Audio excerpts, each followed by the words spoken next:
Hello friends, and welcome to my playthrough of Blacksad, this neo-noir game based on a Spanish comic book. It was awesome, just absolutely awesome. If you're into Telltale games, I didn't know anything about this game until I started playing it, and I couldn't put it down. As you can tell, I went start to finish 9 hours. So enjoy this playthrough, and be sure to check out my Twitch stream at twitch.tv/mattfnslayer. Multiple streams throughout the week, some adventure games, some shooters, a couple strategy games. But in the meantime, sit back and enjoy Blacksad. I decided, since this is film noir, we should be in black and white for this one.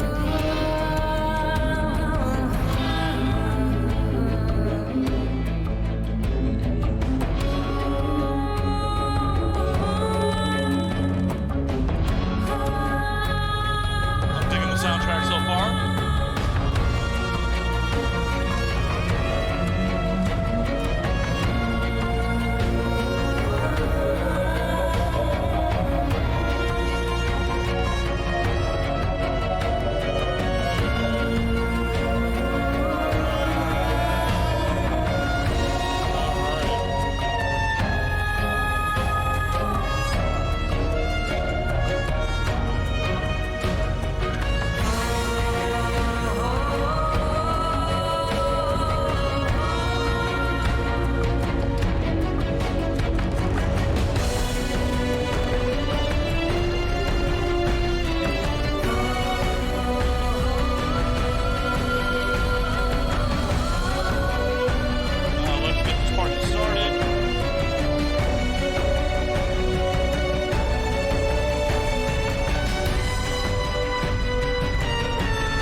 What up, Nick?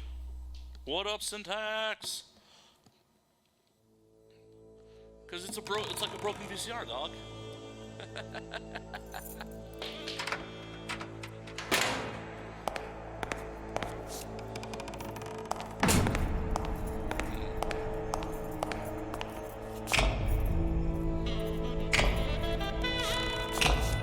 Oh shit. We're just getting right into the murder.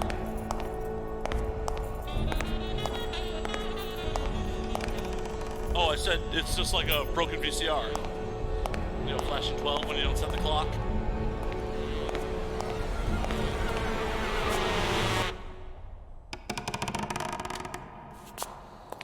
Oh. Alright. I like in the first opening seconds of this game. Yeah, I need a tutorial.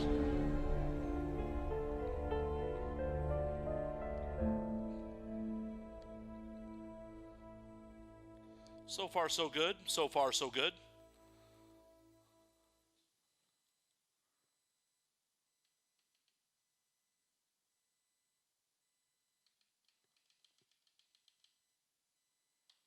All right.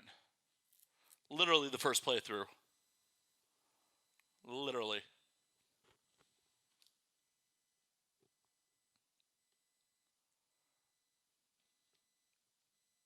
All right. Turn this up a little.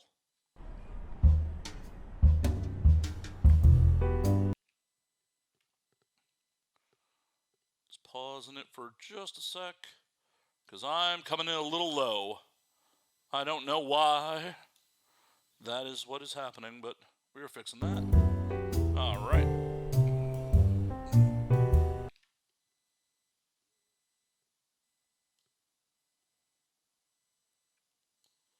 That shit too. Bad camera angle there. Can't have that shit. Sometimes when I walk into my office, I get the feeling that I'm walking among the ruins of a lost civilization. Not because of the reigning disorder, but because it feels like the remains of the civilized person I used to be.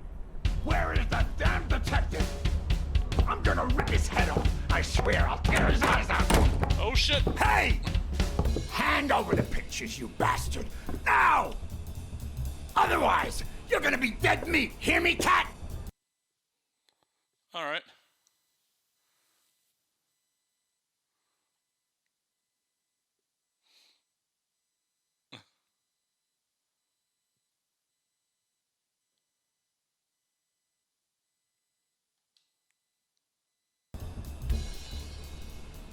Do I know you?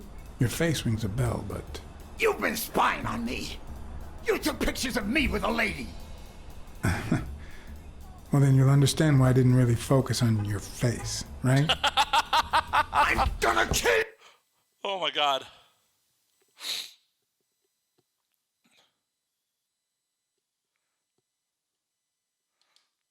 I'm about to get my ass kicked.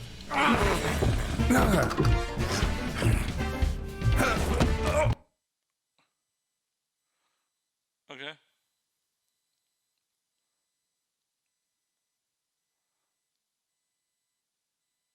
You'll have to quickly.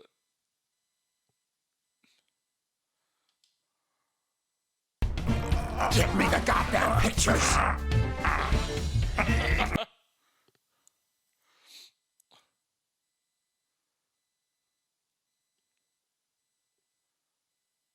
All right. I feel like headbutting a rhino is a stupid plan. It wasn't the first time I regretted hitting a guy like him. Or at least I had enough time to aim at his soft spots. That's right. Groin's crotch. Groin shot, bitch. Apparently, that gets me murdered. I'm gonna kill you! Dead in the first 30 seconds of the game. Give me the goddamn pictures! It wasn't the first time I regretted hitting a guy like him. Or at least I had enough time to aim at his soft spots.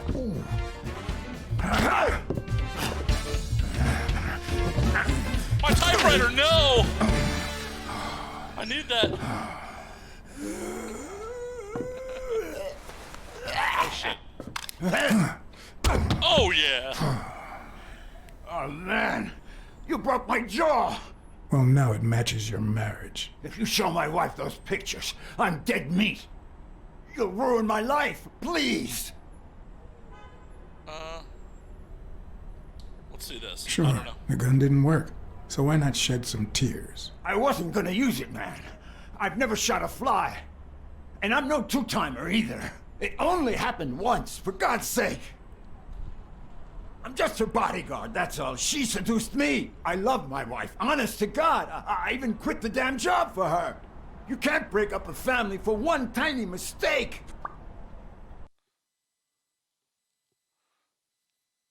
Okay. Huh.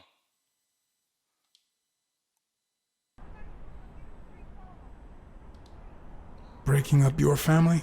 I don't think you need my help there, buddy. Okay, how about this? You give me those pictures and tell her a white lie, and I pay you 10 times what she's offering. You save my family, and you make a pretty penny. What do you say? Deal? For as long as I could remember, I had collected nothing more than bad gigs, debt, and sorrow. My self-respect and bank account were racing to see who'd hit rock bottom first. Take the money. While I hated his offer, it could certainly help me start anew. Run some ads in the papers, get better clients. All right. I'll tell your wife you're clean. Get the hell out of here before I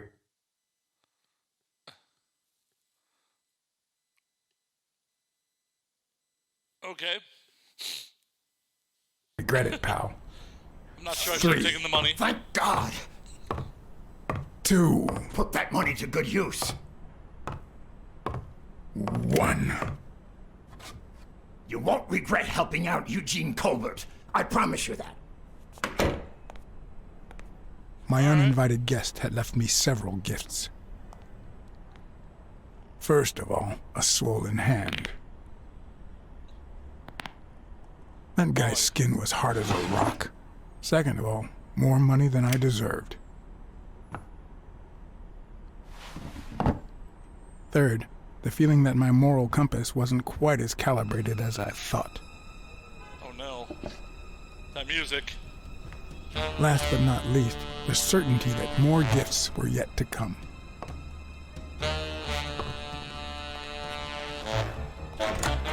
He's a nice guy. You see what I said about my pal Blacksad? Doesn't even know you, and he's already offering you a seat.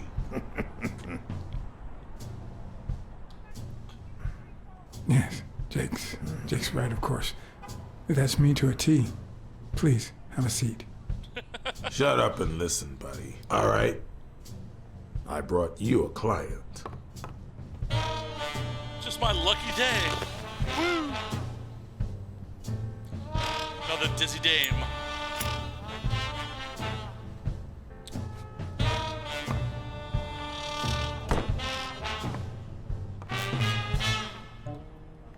Hell yeah. This game's pretty rad so far. Only died once.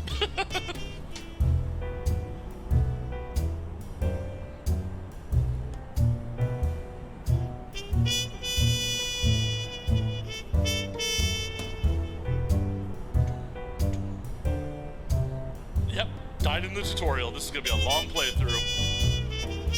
It's okay. I'm already happy with this game. Like, just the tone and the soundtrack make it magnifique.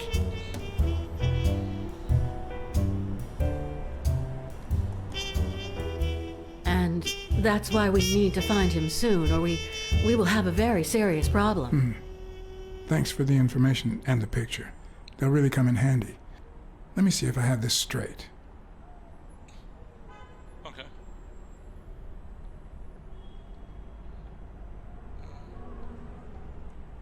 Bobby Yale, a boxer at Dunn's gym, has a crucial fight against the reigning champion in 2 weeks. But he disappeared 2 days ago. Yes. Alright. Your father, Joe Dunn, boxing manager and gym owner, hanged himself 2 days ago. Yes. Okay. Plot thickens. In short, if Bobby Yale is a no-show for his fight, you'll have to pay a fine. But since you don't have the cash on hand, your father's gym would have to close. Yes. So you want me to find Bobby Yale? Yes. No. Jake wants you to find Bobby. Oh, I see. Well, first of all,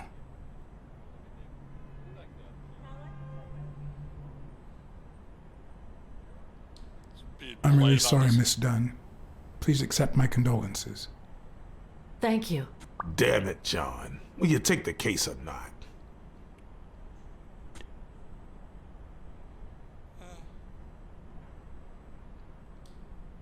I will. But we're talking about Madison Square Garden. The stakes are high, which can only mean things will get ugly behind the scenes. Not to mention pricey. Yes, Mr. Blacksad. If you find Yale and he fights, I'll be able to pay you whatever you ask for. Cool. I'm just doing good business. I know it's unsympathetic, but it's good business to be like, hey, manage expectations. You can't be a PI being like, yeah, pay me later. I have expenses, I have bills. Yeah, the rhino just bribed me, but she doesn't know that.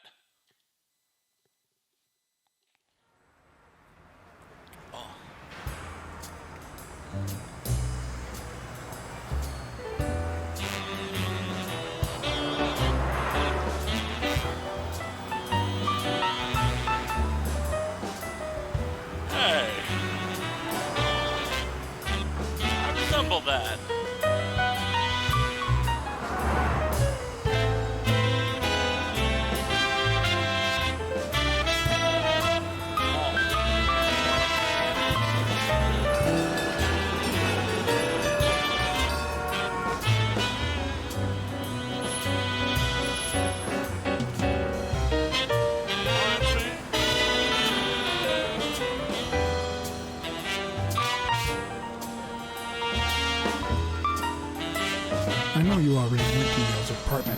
nothing, but I'll search it myself at some point. Alright.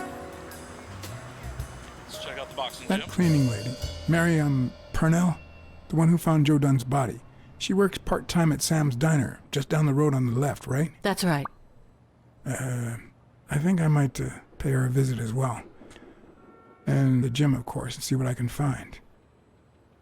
Okay, I think I've got enough to start with for now.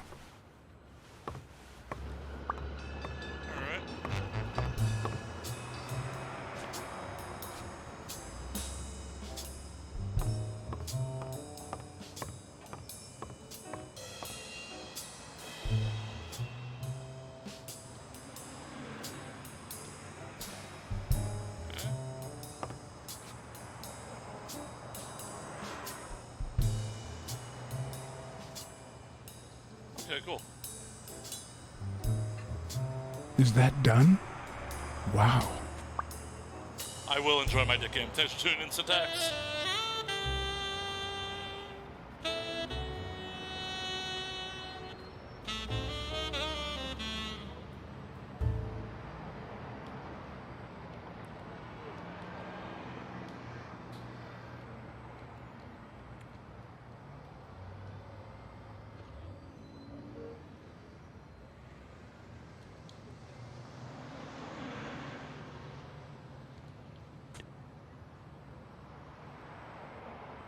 Okay. Got my notebook.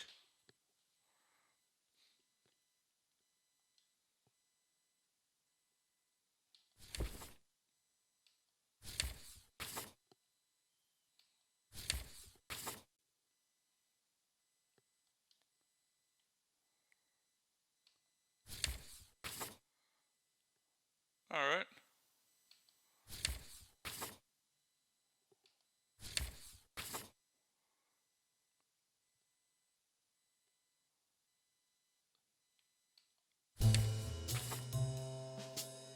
All right, cool.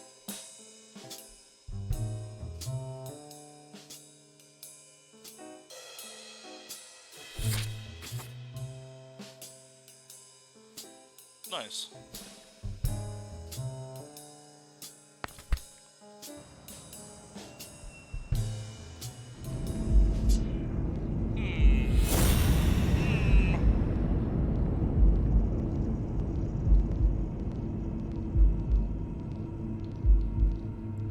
Interesting. Interesting.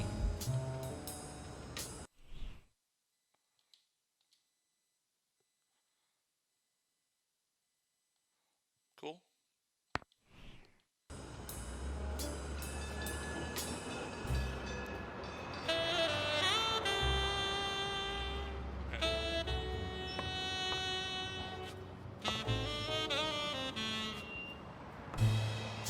Isn't there a...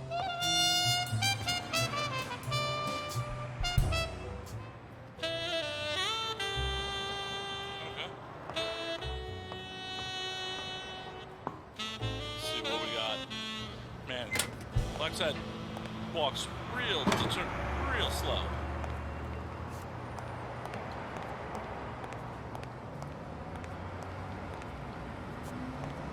Let's see what we can find on the roof. Can I not walk upstairs?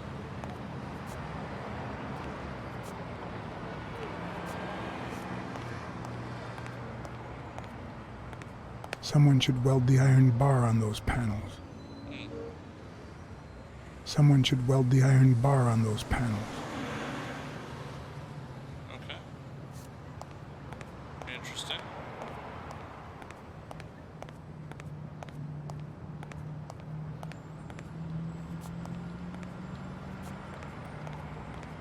So it doesn't give me full 360 camera control, but it's fine.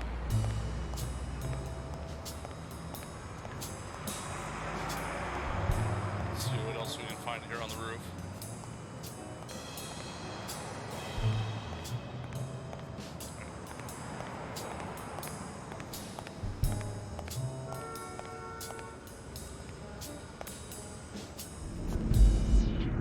Okay, I have nothing to deduce yet.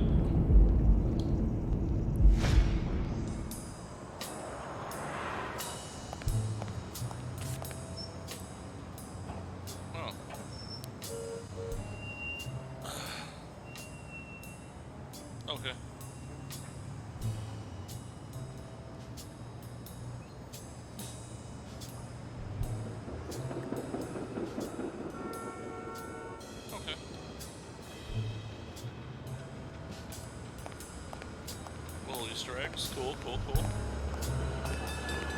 See if there's anything else up here.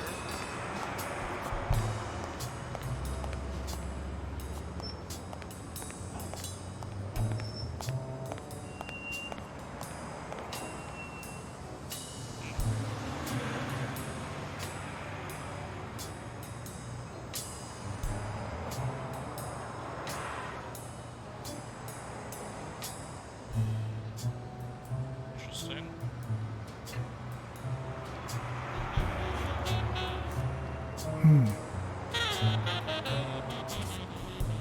Well, got the whole card. That's cool.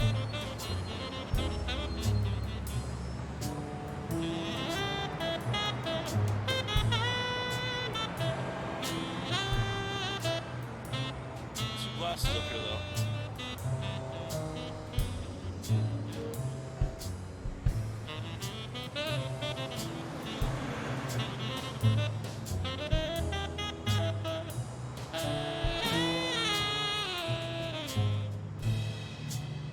Why was it letting me do stuff before and not now?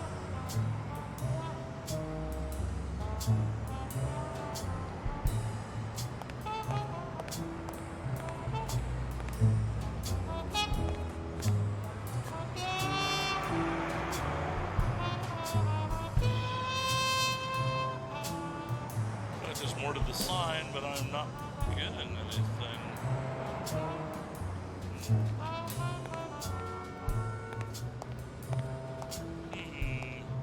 Interesting.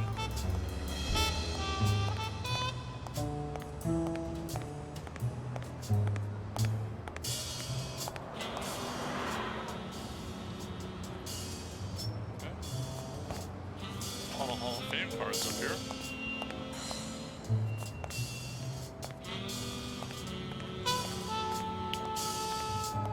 Go back downstairs, see what else we see in the gym.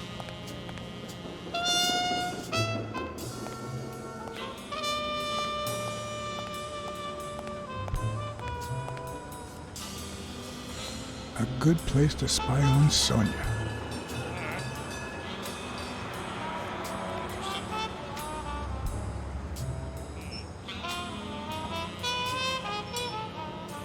There's gotta be more to that sign at some point.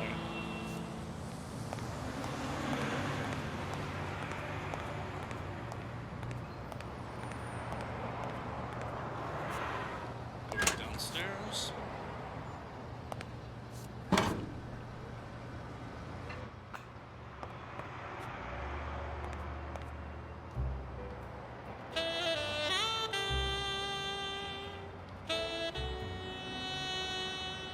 Okay.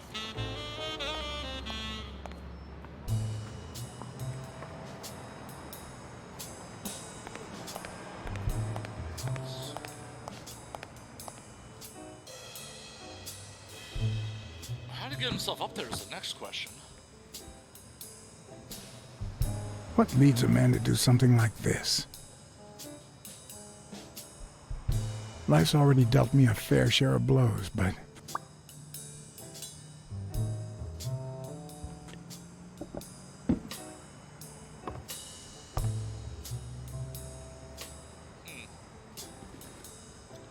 No, he didn't.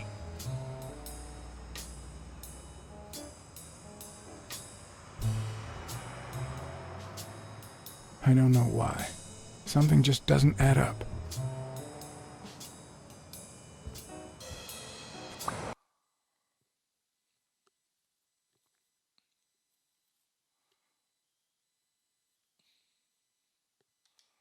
Cool.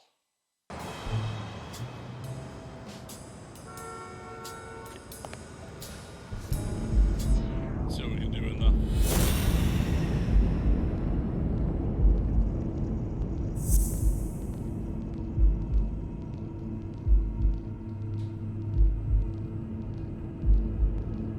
Okay. Nothing we can do here now.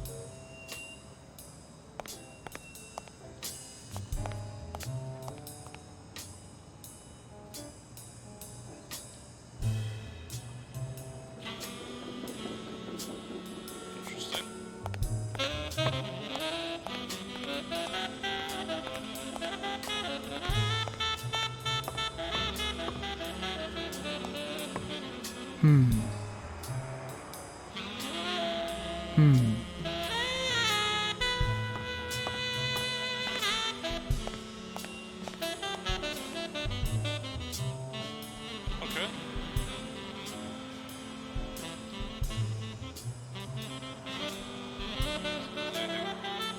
Nope.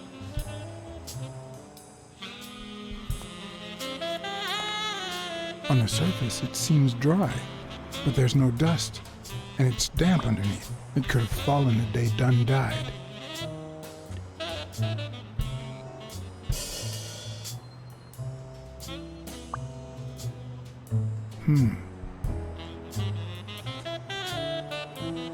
Very interesting.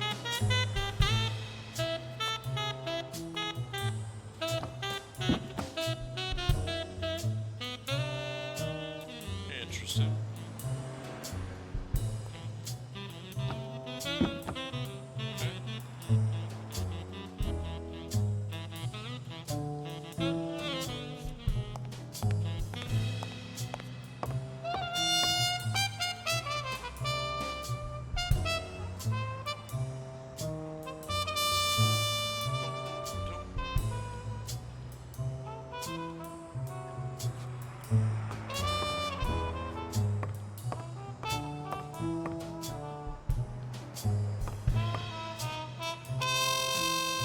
Looks like a card right there. There it is.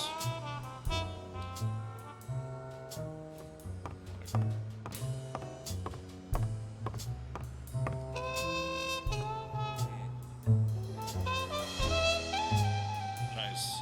All sorts of motivational shit around here.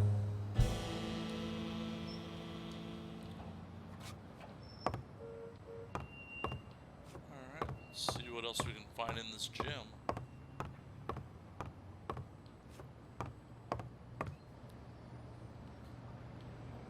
Okay.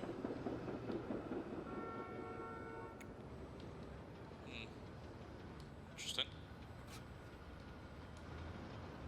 Red Baron. It's not quite an anime, but it is definitely based on off a comic.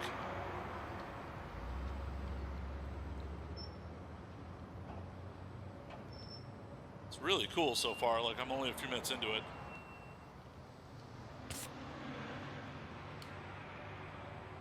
Like, the tone is perfect.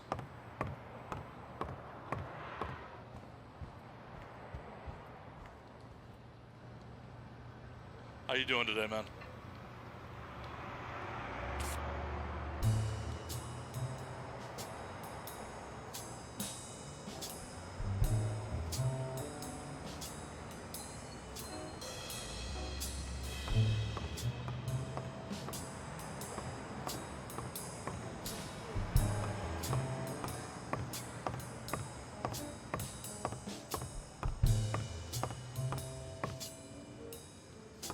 Yeah, I felt it was appropriate to set my camera to black and white for this.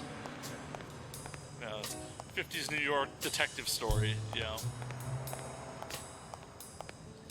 Have to go full noir for it.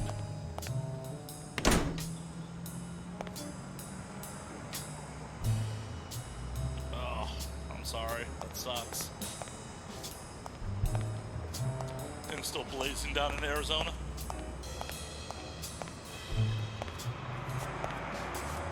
Good morning, sir. Good morning to you. John Blacksad, Private Eye. Would you mind if I ask you a couple of questions? Not at all. Proceed, Your Honor. Have you seen anything unusual lately? Yes, indeed, kind prince.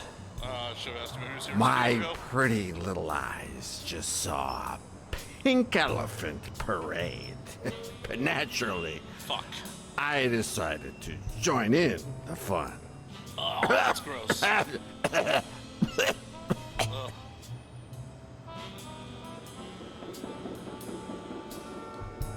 Pleasure to meet you, sir. Well, just like life, that was short. But then again, all things short fit me like a sock.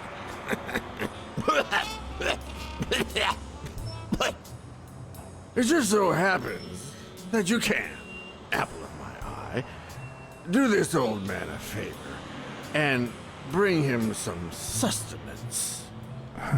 All right. Hi, Who are you? Oh, yeah. You bring my lunch? You cat. do you want anything in particular? Nothing particular. Just something that fits in my mouth. Anything with cheese. Yeah, cheese. Lots of cheese.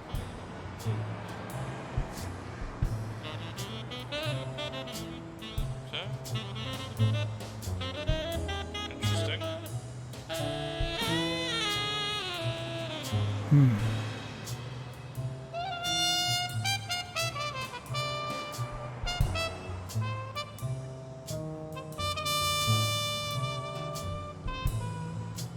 Guess I gotta go. Wait, paint can. Interesting. Hi, Time to enjoy my dinner at last. Ooh, my darling wife. Where's my darling wife? Oh, nope, she's dead. Alright. Guess we gotta go find this dude a cheese sandwich somewhere. God damn it. Gotta go back outside. Missed the clue.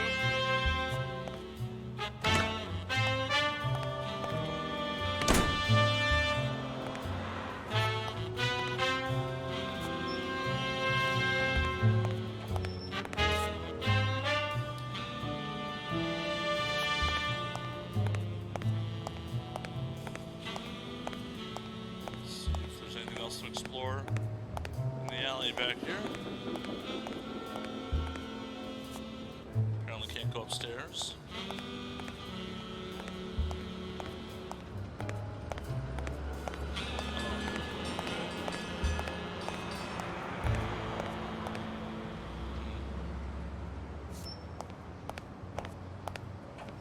Interesting.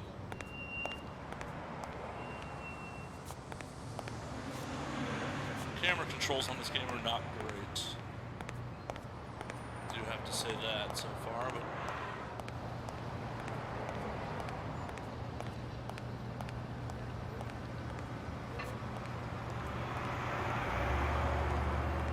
let's see where we can find this guy a cheese sandwich. Yep.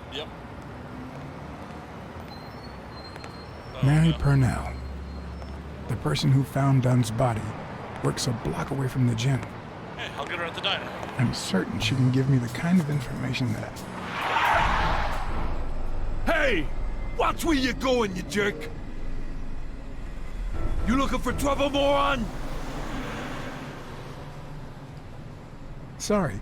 Really, I'm sorry. You better be, you wuss! No point in getting a fight there. Ah,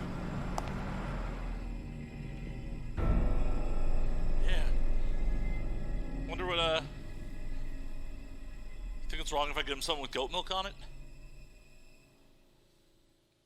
It's 50s New York, that's probably not even an option.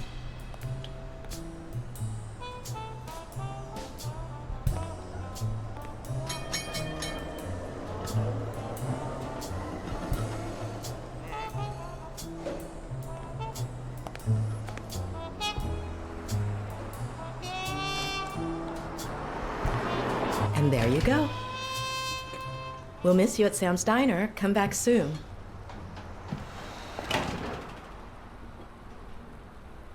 Welcome to Sam's Diner. What can I get for you? Blacksad, Private Eye. I work for Sonia Dunn. I need to ask you some questions about Joe Dunn. Sure, but I'm working right now. Maybe later? I only see one customer sitting at the counter, and he's asking for your cooperation. All right.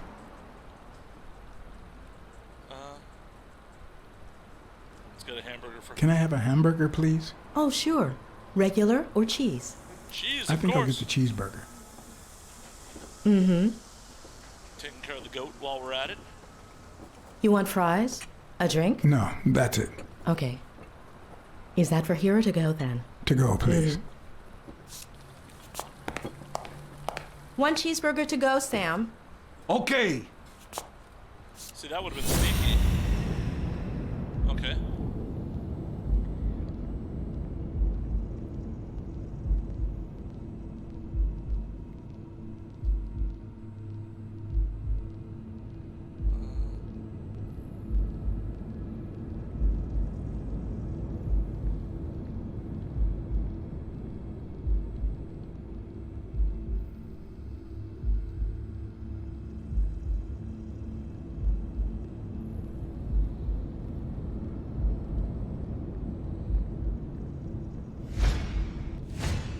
They look puffy and tired. Sleepless nights? Hectic days?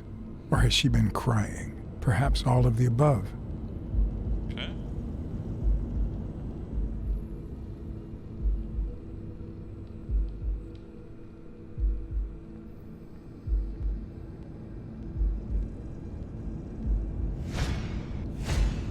Smells like cinnamon. No, cinnamon and burgers. Cinnamon and burgers.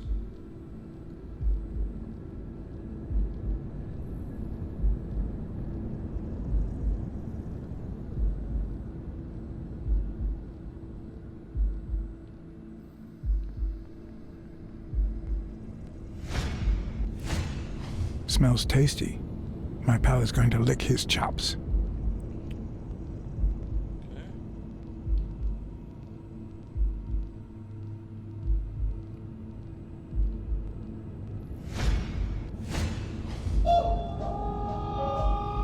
Interesting.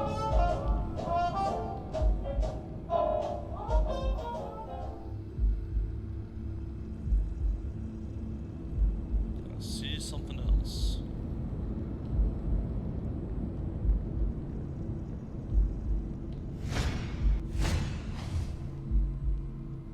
Her handwriting is nice and neat.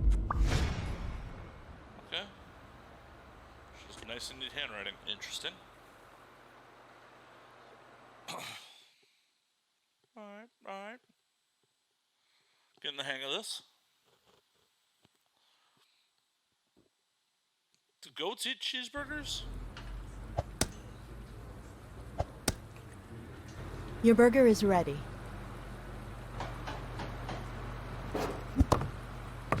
What kind of diner just has a dartboard?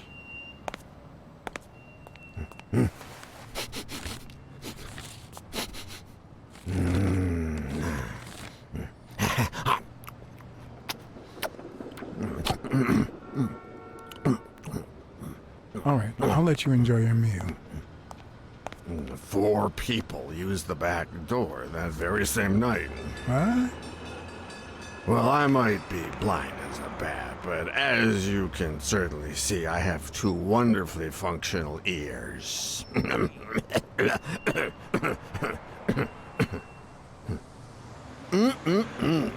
Thank you very much for remembering the cheese, by the way. 4 people used the back door 2 days ago? Yeah, that's right. Who was the first person to use the back door? Someone big unlocked the door, stepped inside, then came right back out.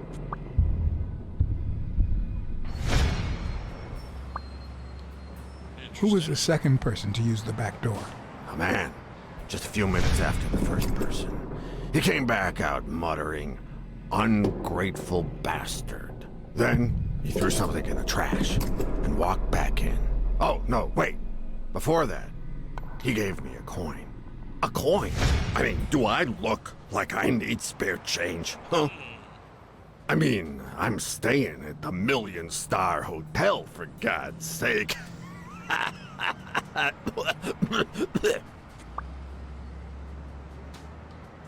Who was the third person to use the back door? Judging by the quiet footsteps, I'd say it was someone small. I'd say it was about 30 minutes after the second person came out. Whoever it was, threw something in the trash and stood in front of me for a moment. Then I heard a click. And finally, I heard trailing laughter in that direction. Who was the fourth person to use the back door? Someone big.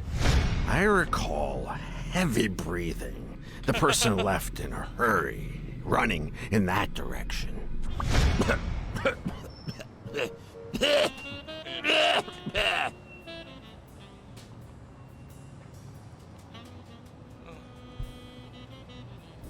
Do the cat sense.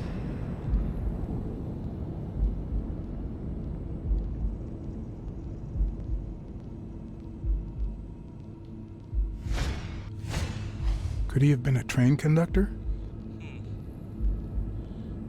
Yeah, interesting. Looks like someone used it as a punching ball. Interesting.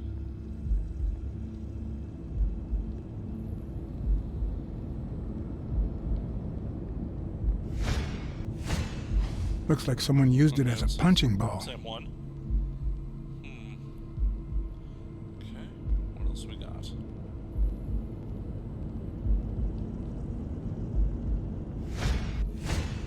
I wonder what it feels like to live without legs. Would I manage? Is that really relevant right now?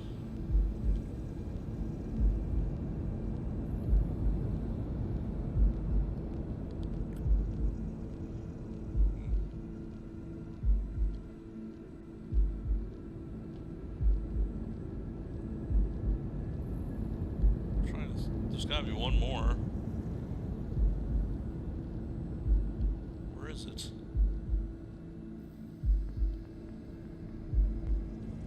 Got the can.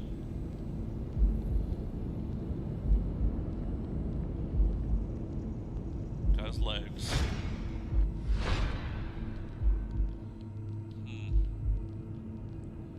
Got the conductor hat. It's telling me I got one more somewhere.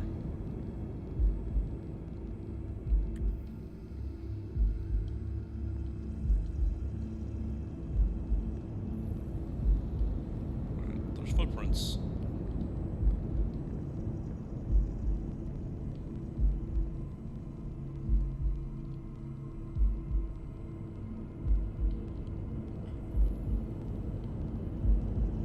Footprints right there.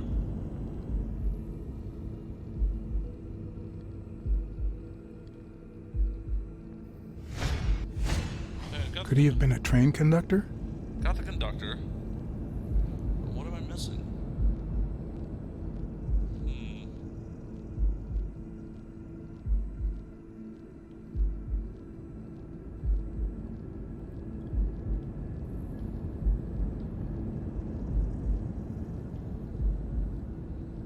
Okay, got that.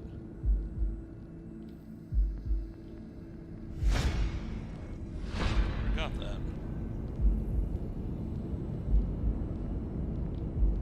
Yeah, it's not focusing on the book. Because if I put it on the book, it goes over to the can. Looks like someone used it as a punching ball.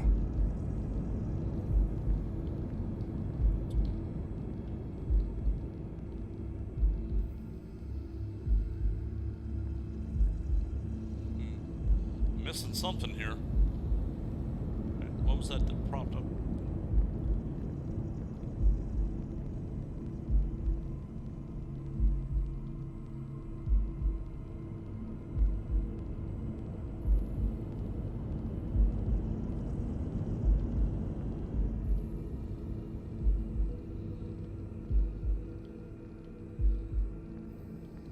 I was just telling me zoom controls, got it. Okay.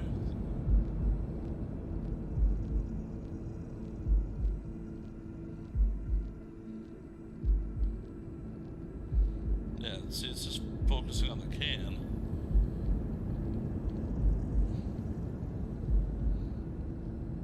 Which I already got.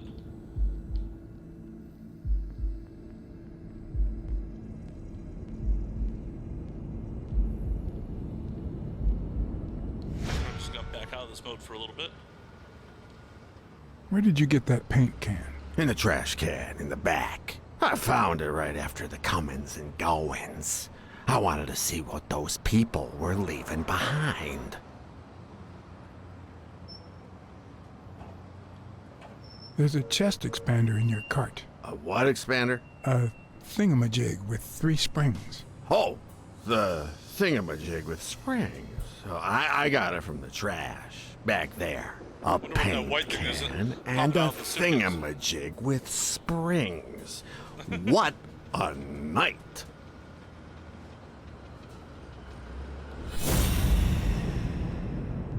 Okay.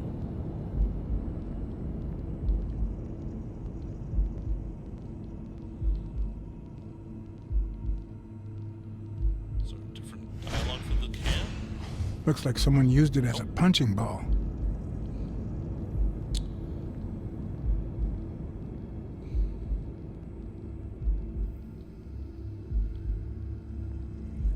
I'm obviously missing something, but I don't know where.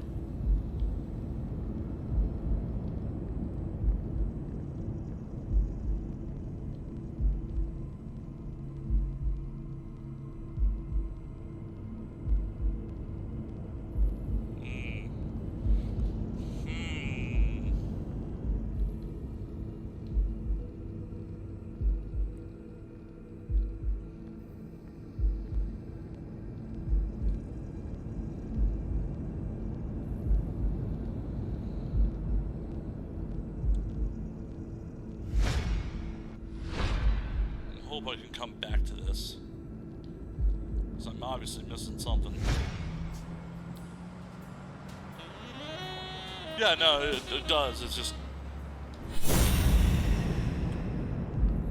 like that small circle points to the can, and then it'll home in on it. His legs, which I already got. And then his conductor's hat.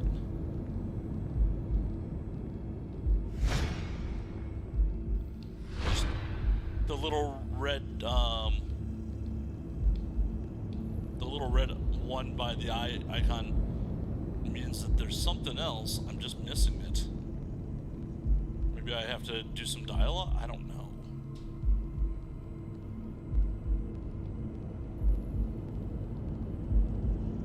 Sweeping the whole scene.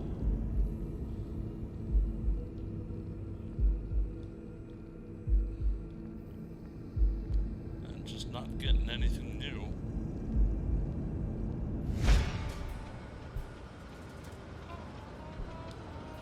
You were acting a bit strange before, but now you seem fine.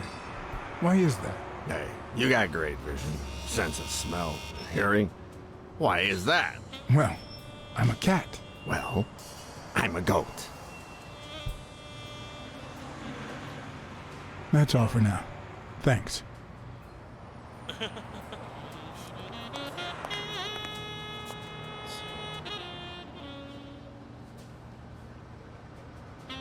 is that letter popping out of the top? Is that a question? I think we'll come back into the gym for a little bit.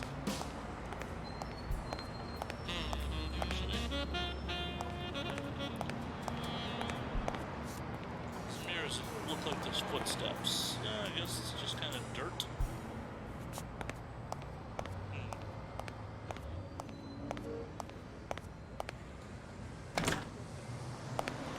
So there are 4 people here. Let's see if we can use the deductive reasoning mode.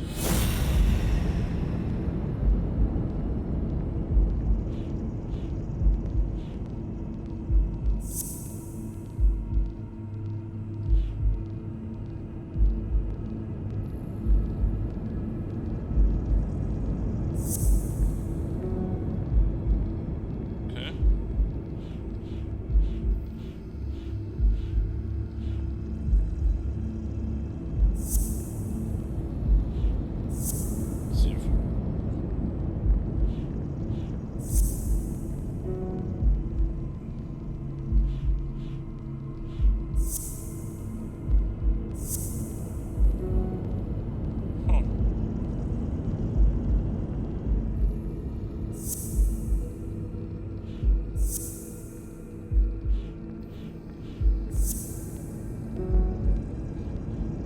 guess I need more clues.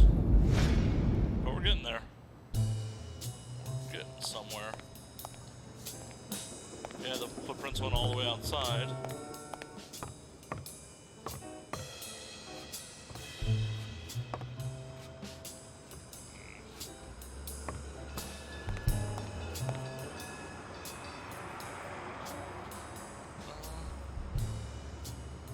Why am I calling the wife?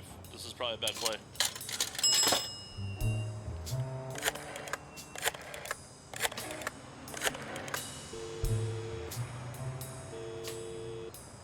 Hello? Blacksad here. Please don't tell me my husband. You have nothing to worry about, Mrs. Colbert. Do me a favor and enjoy your family. Oh, thank God. Thank you, Mr. Blacksad.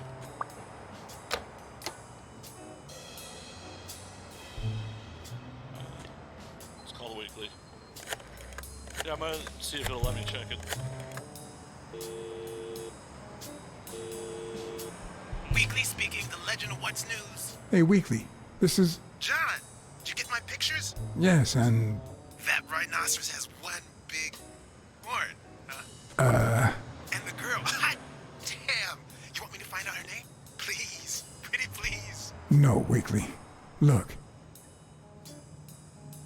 Just forget it for now. I only called to tell you that those photos are top class. Huh? Okay. Thanks. Okay, let's just change the subject. Hey, I heard something weird's going on at this gym. What was the name? Dunn's Gym. Didn't you have a pal down there? Can I talk to him? I heard a woman's running it now. A boxing gym. Now, that's what I call news. See if, Actually, I'm working on a case for the gym owner. I'll see what I can do, okay? see what I'll we do. call you. Thanks, pal. You just made my day.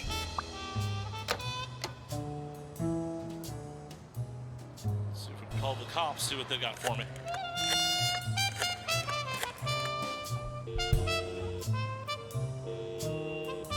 Smirnoff. Joe Dunn, the boxing coach. You hear anything about his death? Blacksad, is that you? You got me. How's everything, Chief? Oh, I'm fine, thanks for asking. Too much work as usual. As for Joe Dunn, he hanged himself in the story. I'm too busy, John. I can't afford to put a single man on the case. Why are you asking?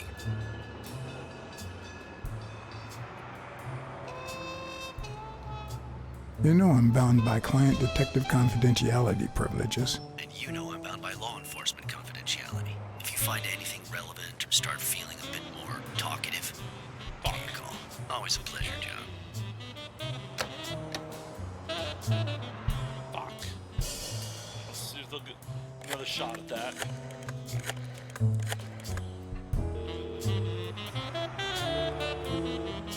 Smirnoff. Hey, it's me again.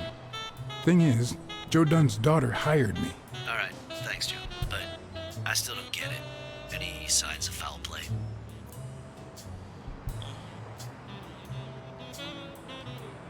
I just don't get why this guy would hang himself. The gym wasn't making him rich, but one of his pupils was on the rise. Headed straight for Madison Square Garden. Well, there's more to life than business. We all have dark secrets, John. Am I right? So, are you gonna help me? Why should I, Mr. Client Detective Privileges? Anyway, I'm afraid I don't have anything useful to share. And it seems like you don't either. But if you do find something, give me a call.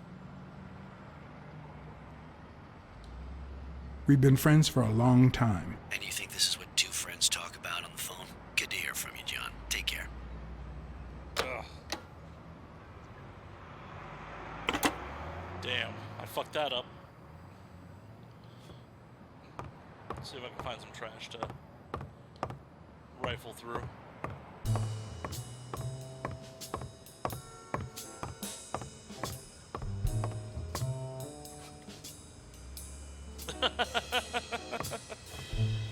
Right? Footprints. See if I can go in here.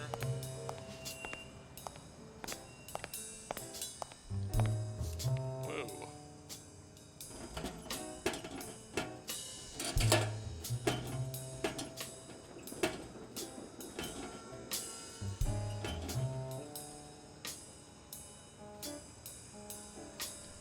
Locked. But a true detective never leaves home without his... Huh?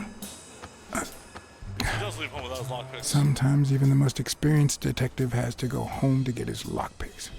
I left my lockpicks in the office, because I'm the best.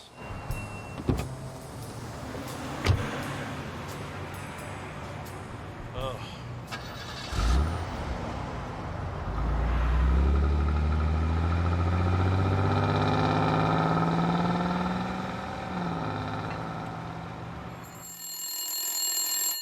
Oh, yeah, when I go back with the lockpicks, I'm going to definitely hit the trash can and see if I can find anything.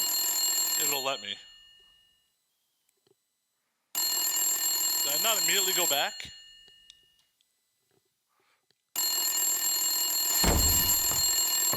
Okay. Not waking me up.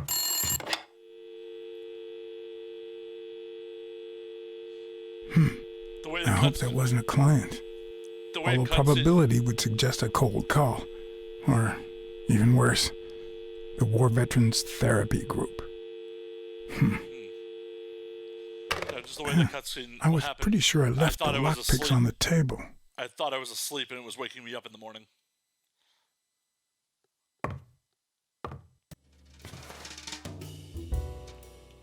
it really going to make me search my own office for my lockpicks? Ugh.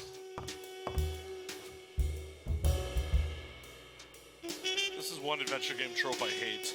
What did you do to earn the admiration of a millinery culture, distant cousin?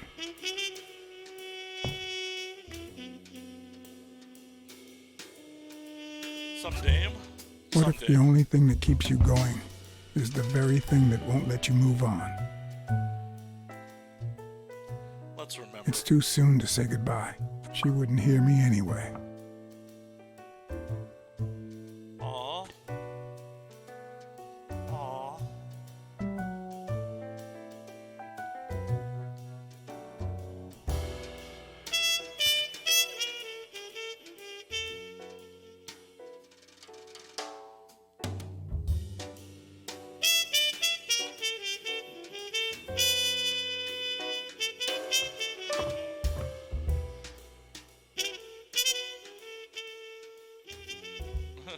Got a drink. You can't really call yourself a detective if you're a teetotaler. But that's not what that bottle is for.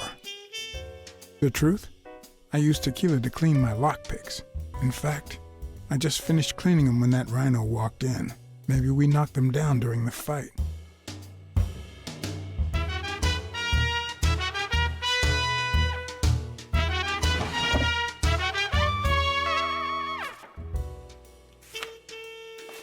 Good old Weekly did a fine job with these pictures.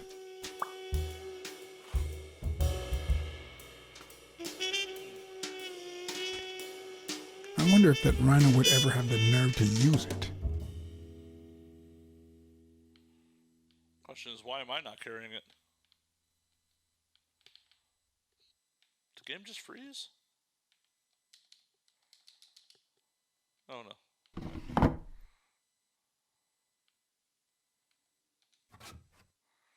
Sometimes I also use it to type out reports that nobody reads and invoices that nobody pays. Let's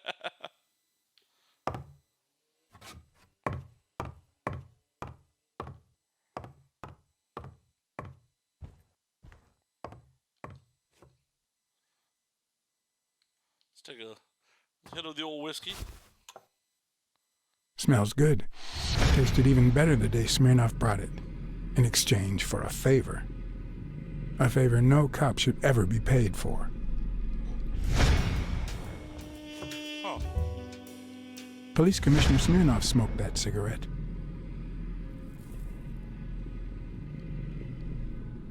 Judging by the way he put it out, he was pretty nervous. This is all pertinent information I could have had before I called him. Ugh.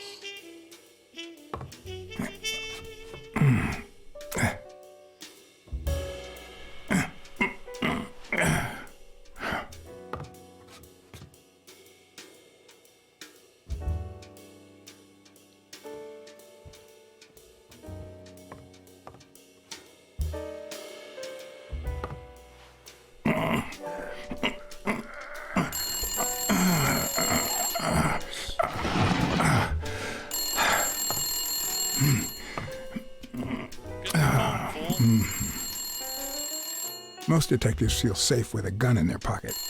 Me, I prefer lockpicks. At least I know these little fellows won't backfire. Who's calling?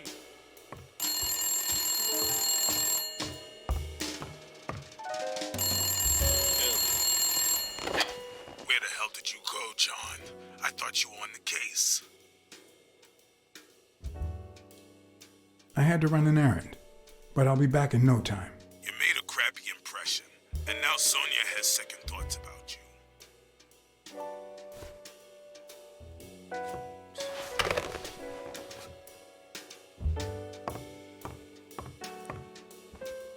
Okay, well, apparently I'm not the world's greatest private detective here.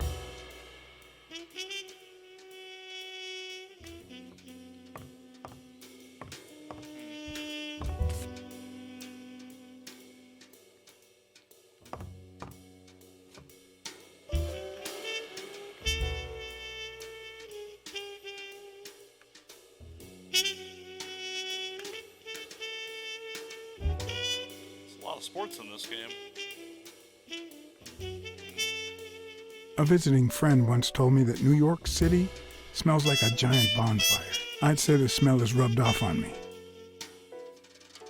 I agree, it's a crap gun.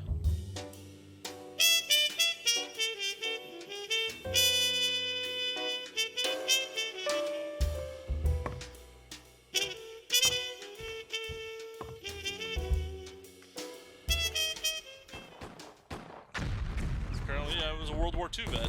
Cool.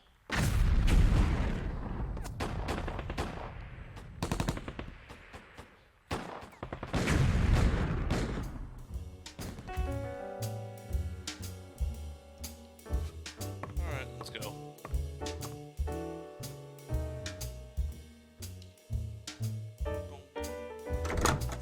Looking back, I wish I'd never found my lockpicks.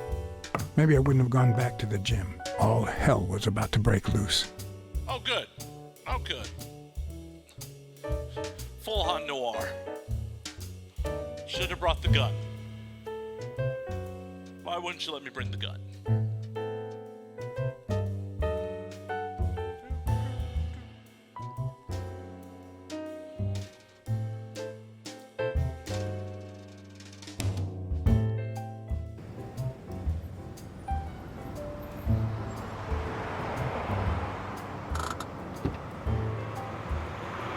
Bobby Yale's place was on the way, so I decided to drop by, lockpicks in hand. The gym could wait. They're already pissed off at me.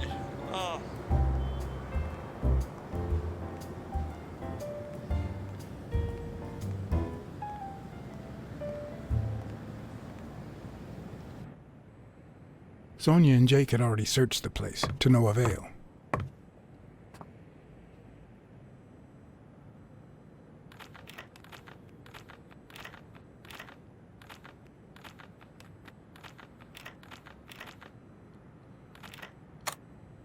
Yeah. But a good detective would have better luck.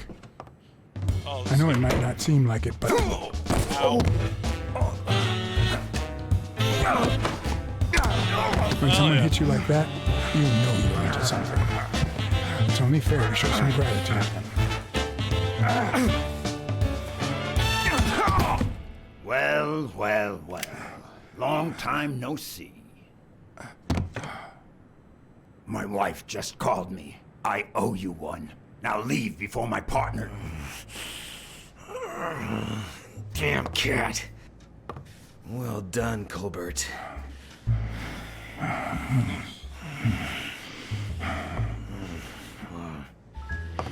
Now.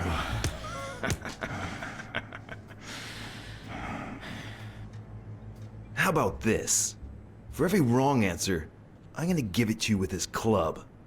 Deal? Calm down, will you? Revenge is a dish best served... Wrong answer. Oof. I'm about to be beaten to death First, by two large animals. well, Great. second question.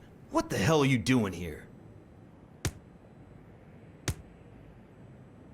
Use the old cat sense.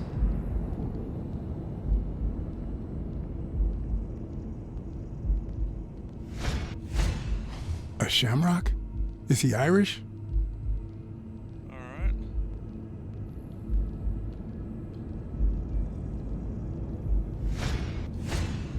It should start to swell any moment now. Okay, I guess that's it from the cat sense. Now, where were we? What the hell are you doing here? I'm a private eye. Sonia Dunn hired me to find Bobby Yale. I hate detectives. Oof. Seriously, what the hell are you doing here? Are you of Irish descent? I've got an Irish boss, just like my friend Colbert here. I'm sure the name O'Leary rings a bell, right? Desmond O'Leary. Alright. If you live in New York City, you've certainly heard of the richest bookie in town. After everything that's happened, I was beginning to feel like this case was finally moving forward. Wrong answer! But I was wrong. I know. Alrighty, let's try again. What the hell are you doing here?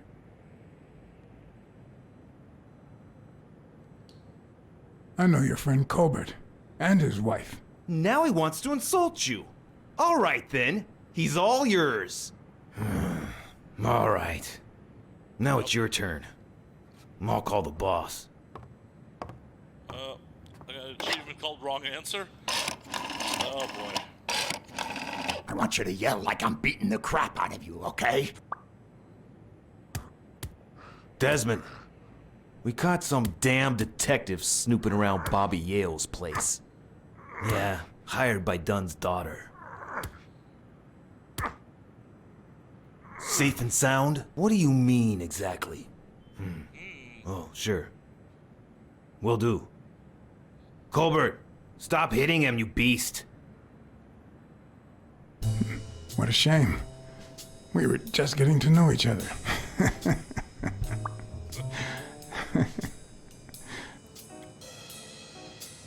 Interesting. The plot thickens.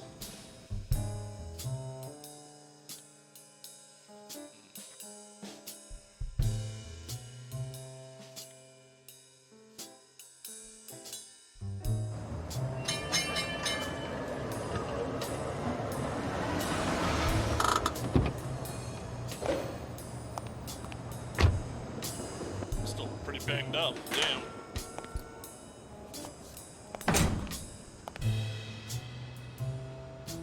It's on the floor.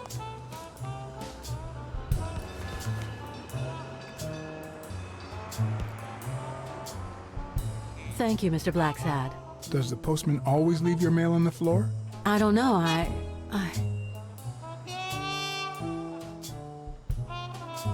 That's from Mary. The handwriting. The fucking handwriting. What's wrong? It's my mother's wedding ring.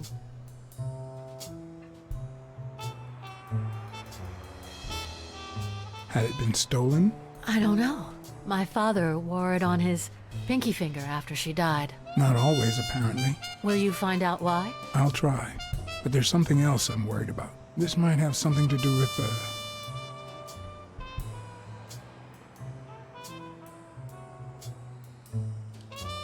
Bobby Yale's disappearance. Oh my, yes. It could be. Alright.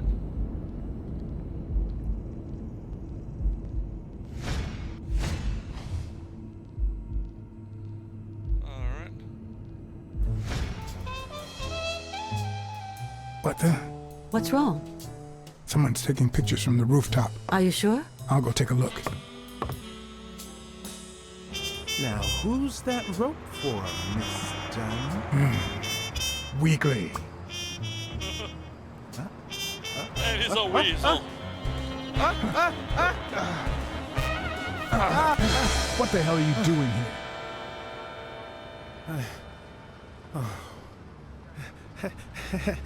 here? Hey, look! Isn't that Cassidy?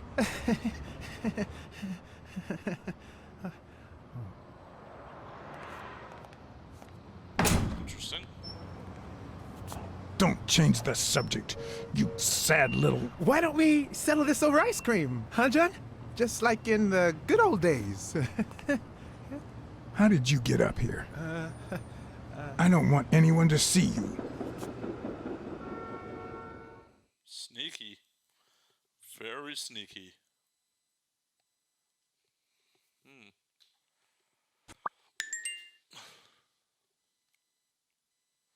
Oh, well, thank you, game. We will fire off the old deduction. Everyone, even the most hapless of creatures, has a gift. Something that makes them special, that makes them worth knowing. Foul-smelling Weekly is no exception. No matter what he does, it's impossible to stay mad at him for too long. This bourbon shake is delicious.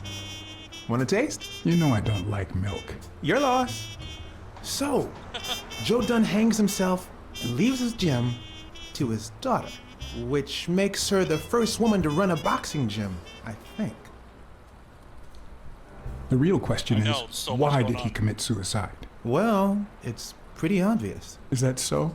Care to shed some light on this, Sherlock? Oh, there's no need to look for reasons. People hang themselves every day out of sadness. And stuff like that. End of story.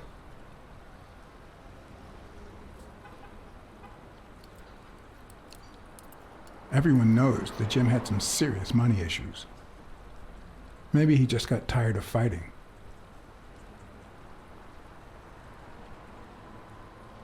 Well, it doesn't really matter. It's just a hunch. I wouldn't bet my life on it.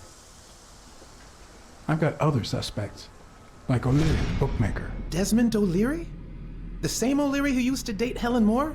America's sweetheart? Now that's a woman. And then there's the Wallace. Who was that guy? Come on. You've never heard of Frank Cassidy? The president of the Boxing Managers Association? Who's also Stone's agent, Bobby Yale's rival. Interesting. He might know why Dunn killed himself, right? I decided to ask Weekly to investigate Cassidy.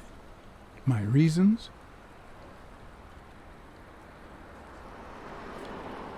Weekly was right. Cassidy could have known why Dunn killed himself. Weekly had already proven to be nosy. The farther I kept him from the gym, the better.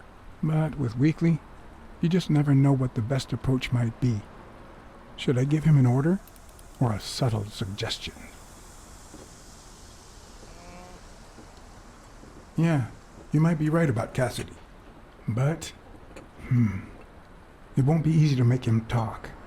He seems like a pretty tough cookie. Only a thorough and efficient detective could pull it off. But the problem is, I already got enough on my plate. You're a lucky man, John Blacksad. I don't follow. You just found the thorough detective you need. Oh, of course. What a great idea. How did I not think of you? Hey, don't sweat it. But you'll have to do me a favor. Tell Sonia Dunn that a legendary journalist from What's News wants an interview. Weekly, please. Well, if not, bye-bye, Cassidy.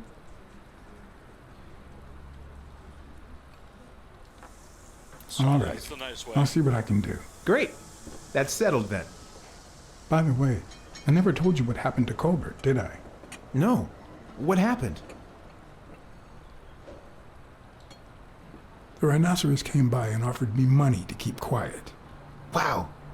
Are we talking petty cash or big bucks? The latter. That's my boy. Good job, Blacksad. Half the money is yours. Yeehaw! Alright. Kind of honorable. I mean, I screwed a client, but I'm kind of honorable. I wonder if I hadn't let the rhino off earlier, if when I went to Yale's apartment, if he had really tuned me up or killed me. It's interesting. So, was there really someone on the roof?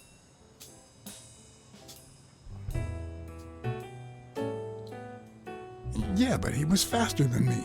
I couldn't get my hands on him. A fast spy and a slow detective. This must be my lucky day. Miss Dunn, can I run a couple of questions by you? If they'll help you find Yale, go ahead. Back to cat mode.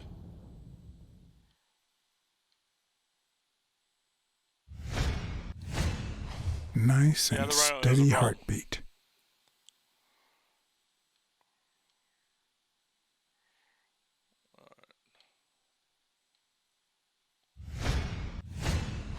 Big, bright eyes. Looks well rested. Either she didn't mourn her father, or she really knows how to work that makeup.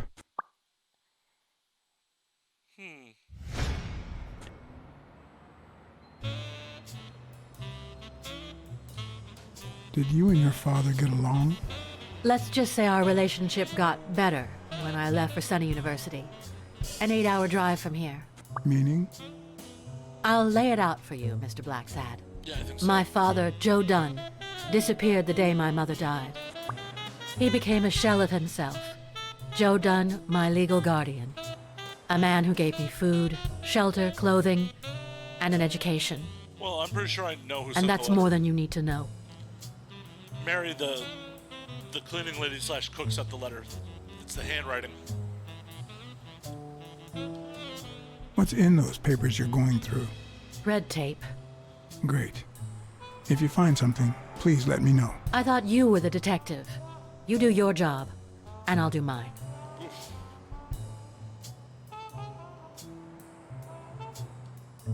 I saw you arguing with a guy named Cassidy. What did he want?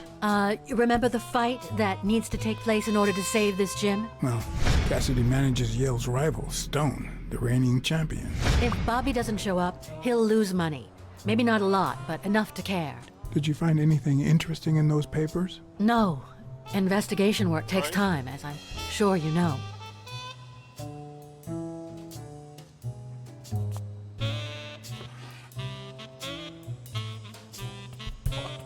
What a dick move. Yeah, she is. Dunn kept files on the gym's staff and clients. Name, address, and date of birth.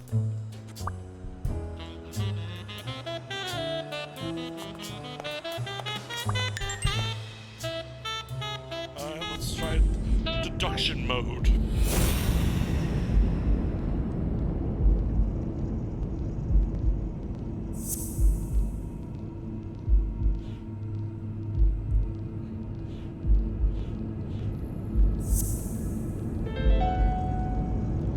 That was an obvious one.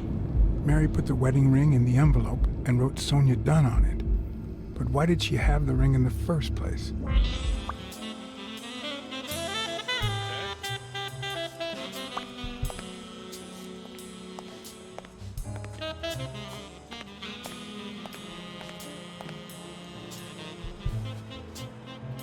I'd like to take a look inside that safe now.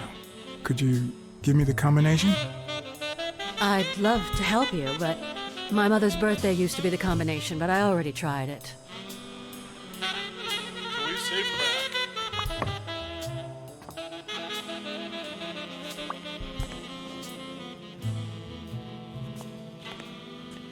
Oh, I know. It's gonna be Mary's birthday.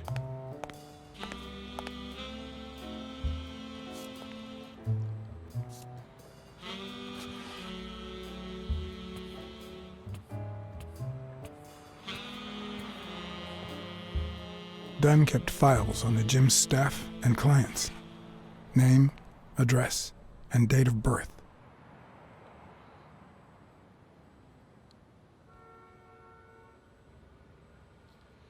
Okay, I guess I have to do this from deduction mode.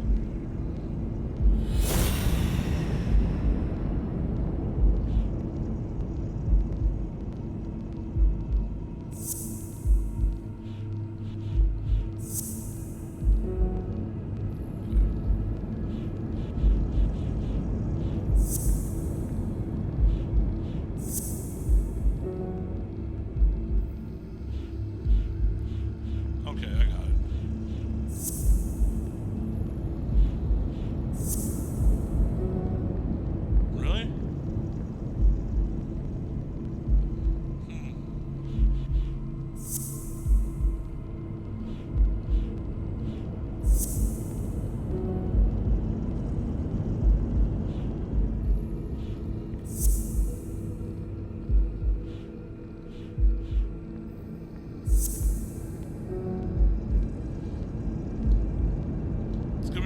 obvious. I don't know why I can't put it together in-game. Super obvious.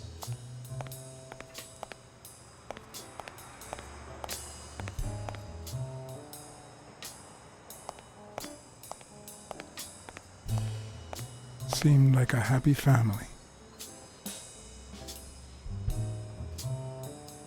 Yeah, exactly, but the game's not letting me put it together. Try Sonya Could you Saber. tell me your birthday? Of course, March 6th. And the year? I'm 24, Mr. Blacksad. You do the math. Glad they didn't make me do the No fucking luck. math.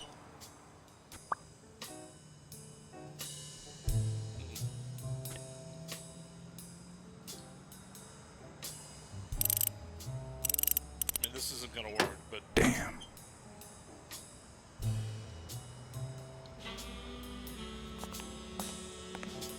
oh, hey, what we got here?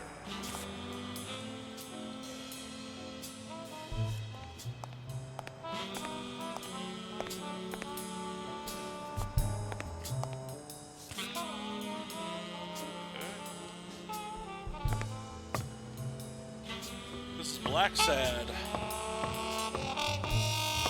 Dunn's room had quite a view.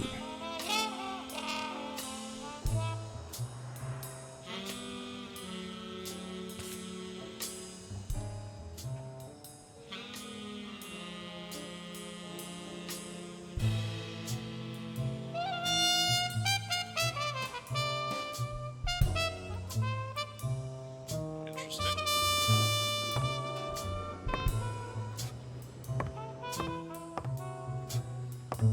It's a detective game.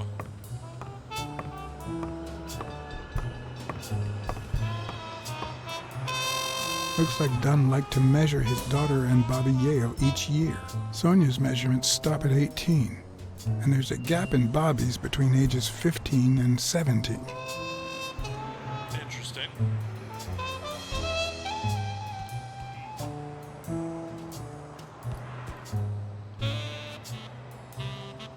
I remember that fight, back when Jake was coming up the ranks.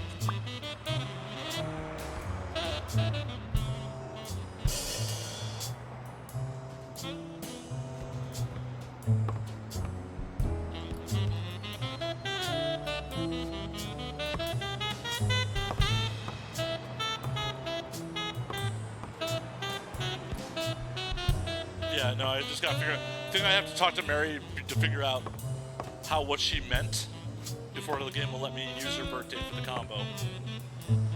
It's not giving me a prompt to.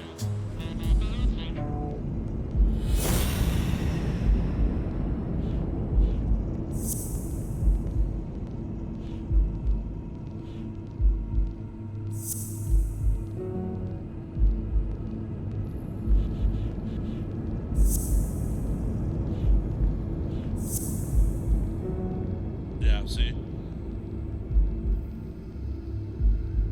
It's definitely Mary. I think I gotta go talk to Mary again. Get some more information out of her, because I was expecting more of a cutscene out of her when we got the cheeseburger.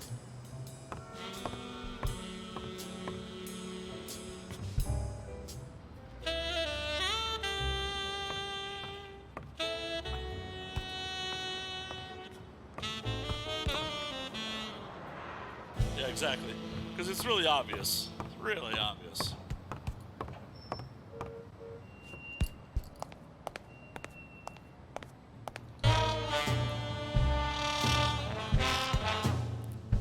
Thanks, pal. So, what else can you tell me about Dunn's death? Well, not much. My memory's not what it used to be.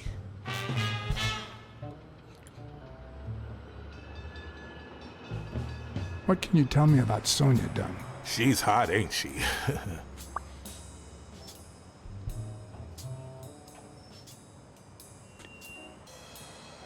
You two seem to get along nicely. Well, I've known her since she was a baby. But she sure has grown, if you get my drift. I hadn't seen her since she left for college about 4 years ago. It seems like her father's death didn't really upset her. Well, she likes to play it cool, which makes her It's really a hot. anamorphic detective game. It's pretty based on a comic book. It's pretty fun. Dunn wasn't black, but he allowed you and Bobby Yale to train here. Yeah, this was the first integrated gym in the city, I think. What was Joe Dunn like? He was a decent man. Have you seen all those slogans on the wall? Those motivational phrases? Joe really believed in them. All of them.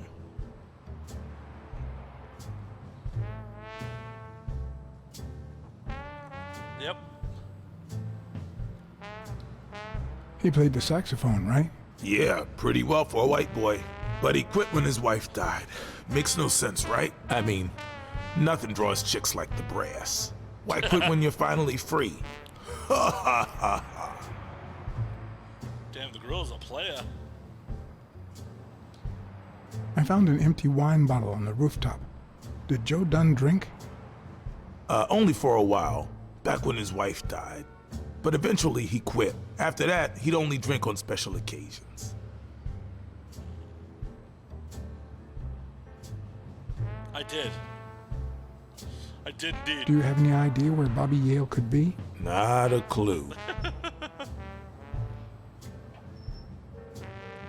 Do you know any of his relatives? His father, Avenarius. Avenarius? The boxer poet? Didn't he disappear 20 years ago? Yeah, and his Yeah, wife, you got Bobby's me. mom, died shortly after. Dunn is the closest thing the family to poor kids had ever since.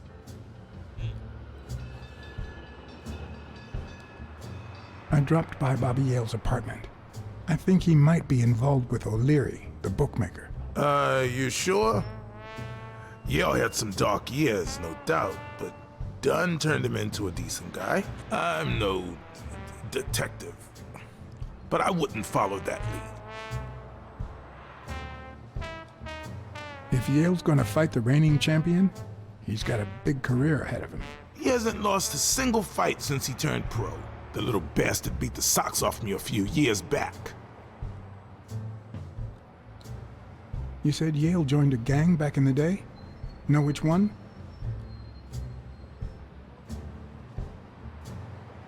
Come on, you punchy ape. Hell, I don't know, John. This is New York City. There are more gangs than people. I better let you get back to your drills. All right.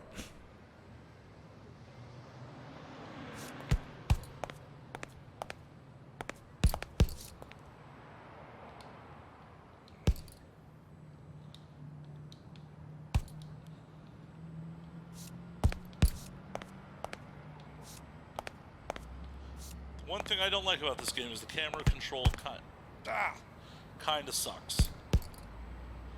Everything else is really rad. Like, I totally dig this noir tone.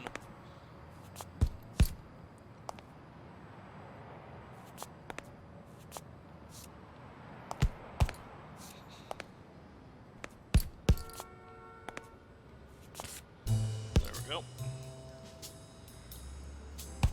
I don't know if New York's gang problem was that bad in the 50s. It's time to use the old lockpicks.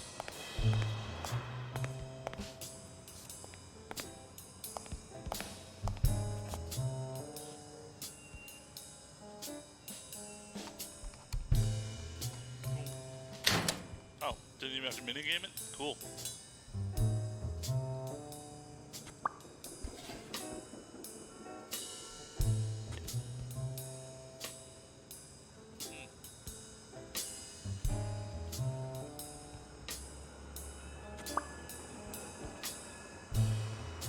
Now the question is, it's not in there. Ha ha!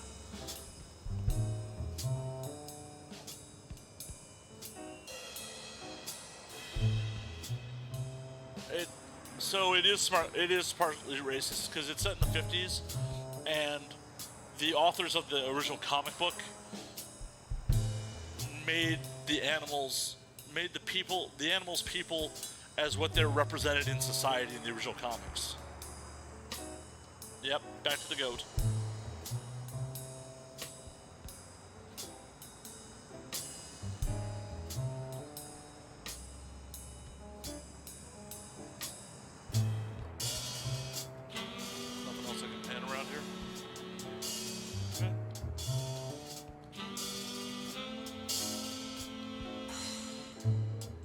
Oh yeah, no, I mean,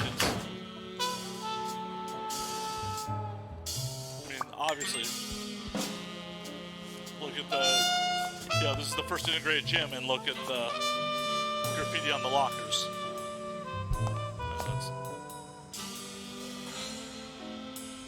The racist brain is so full of hatred that there's no space for trifles such as common sense or, say, spelling. But this most cultured writer spotted the error and attempted to correct it. Not sure what to make of the outcome.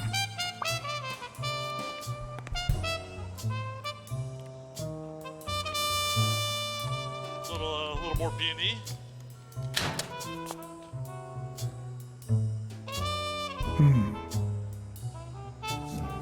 What the hell?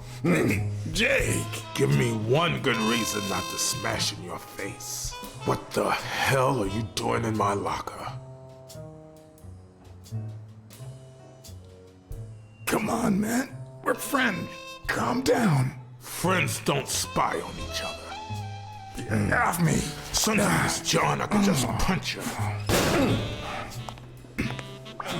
You see that clover leaf? Let's make some deductions.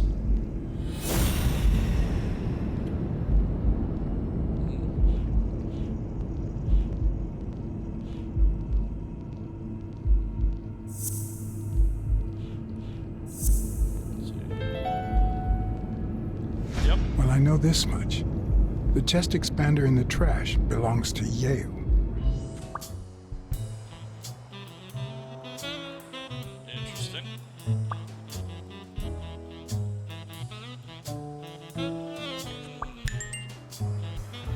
More new deductions. Let's see.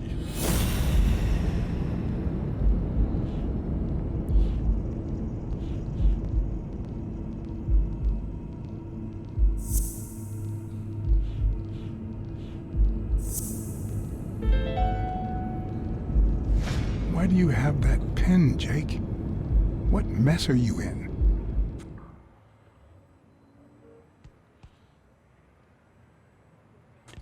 Well, it's the same locker, so it's Jake's locker again. Do you think Jake kills me if I go back in his locker? Let's find out.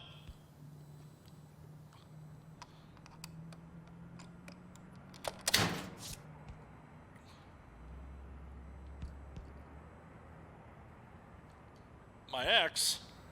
Damn. I'd forgotten that Jake used to work for Natalia. This proves I was right. It's too soon to move on.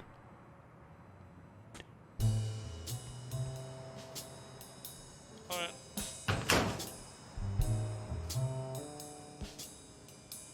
Yeah, he is.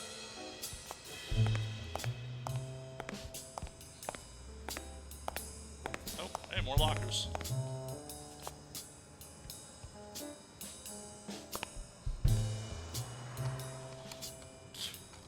Just picking all the locks. Oh, what the? Oh, shit.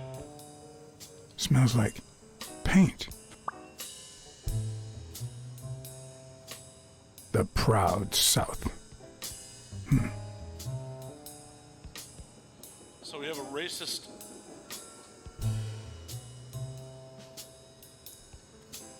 We have a racist working out at the integrated gym. The plot gets thicker. Was Dunn just killed because he integrated the gym? But that doesn't make sense. It doesn't make sense that a supremacist would have been working out here in the first place if Yale was like a son to him in the first place. Bastards. The plot thickens, man. The plot thickens.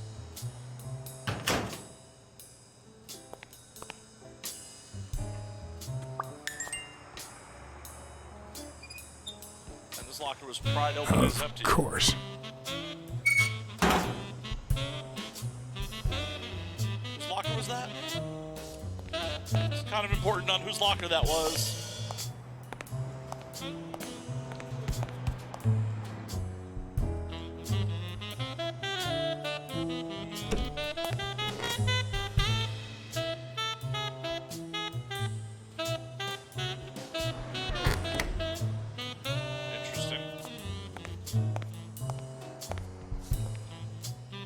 detective work without me just rolling around the bathroom.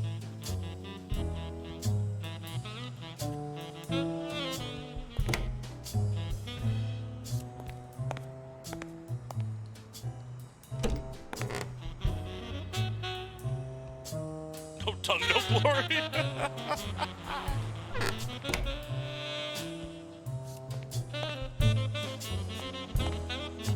Guess we'll try putting together that deduction.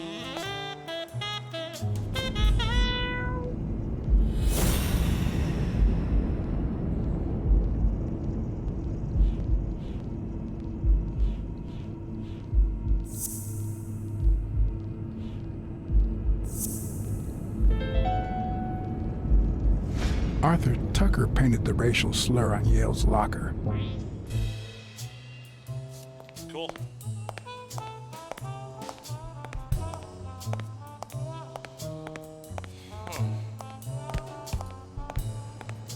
See if we can talk to Jake again. Hey, what?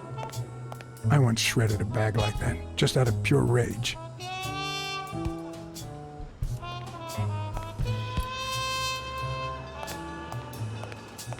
See if we got anything else out of Jake after this little incident. Okay, Jake. I told you.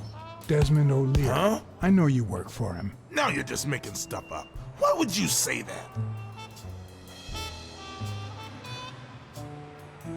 O'Leary's men told me a while ago. Okay, let's say you're right. So what? What are you gonna do, huh?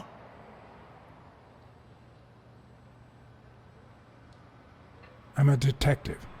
What do you think I'll do? Yeah, definitely better detective than friend. All right, you win, pussycat. Business isn't going that well lately.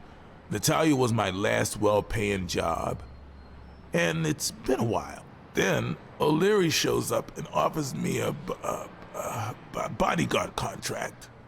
What was I supposed to do? Yeah, I understand. Seriously, you don't seem like the type to accept shady offers.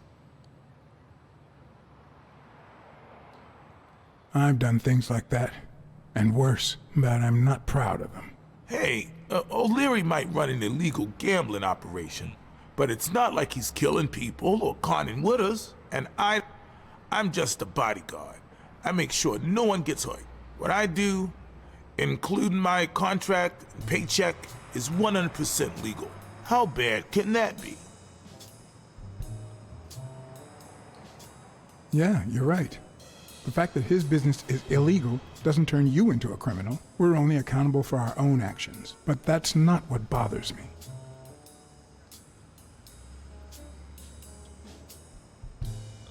I know you're covering up O'Leary's role in Joe Dunn's death.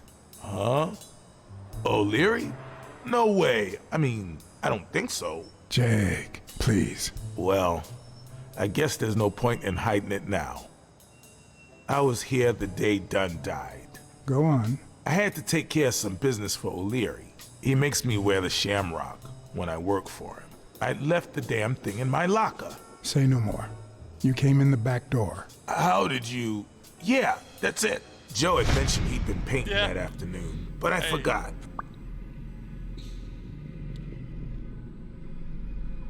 I stopped in my tracks when I saw him screaming bloody murder at Bobby Yale at the top of the scaffold. What exactly was he saying? Something like, I guess the boxer doesn't understand if you law. do that, I'll call off the fight and make sure you never set foot in this gym again. I didn't want them to see me, so I left. Jake, why didn't you tell me? I thought you'd be pissed off. Well, you were wrong. I'm sorry, John. I should have said something. Don't worry. We all make mistakes. Time to go. I need to think about everything you just told me. Thanks, John. Did Yale kill Dunn now? Calling off his fight. Or threatening to call off his fight. So, my theory is Yale wanted to go after the racist. Dunn told him he couldn't. Threatened to call off his fight. Yale got mad and killed him. This is my theory, my working theory so far. We need to go talk to Mary and get that safe open.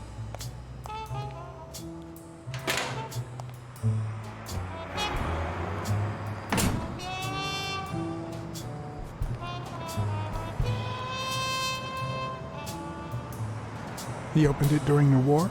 That's odd.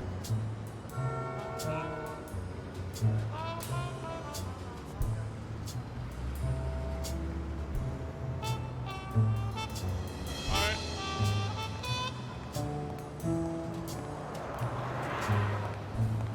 Definitely gotta see who shows to the funeral.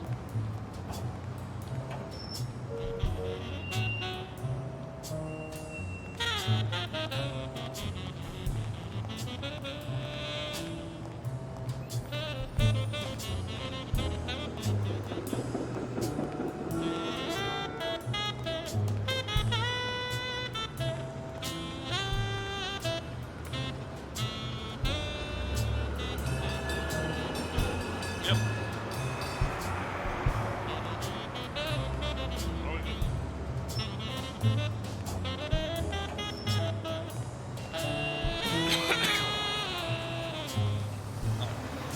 Trying to go to Sam Steiner. There we go. Yep. We got one. We got 1 out of 4. I completely bought this game on a lark because it was on sale on Steam last night, and I'm really happy with it so far. I can't believe I've been playing for 2 hours already, and almost, and it's just flying by.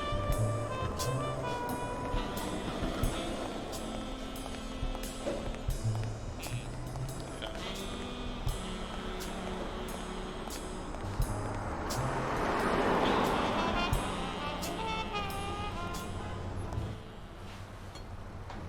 Let's see.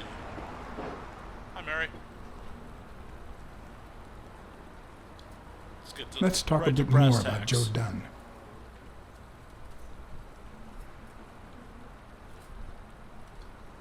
What kind of boss was Joe Dunn? A good one. Always paid on time, never raised his voice. If I asked for the day off, he even cleaned the gym. How was Joe Dunn outside the gym? I wouldn't know. I only saw him at the gym or right there. That was his spot. I think everyone liked him. Can you tell me Bullshit, how I know you you just found dropped off Dunn's the ring. body? Well, I thought I was alone. I clean early in the morning before Mr. Dunn comes in. Oh, so you have keys to the gym. Yes, of course. There was paint on the floor, so I thought it'd be a busy morning. And then I saw him, hanging there, like a baby mobile over a crib. Then I think I panicked. When I calmed down, I called the police and waited outside. Sorry, that's all I can say. Don't worry. But if you remember anything else, let me know. Thanks, but I still don't get why he'd commit suicide.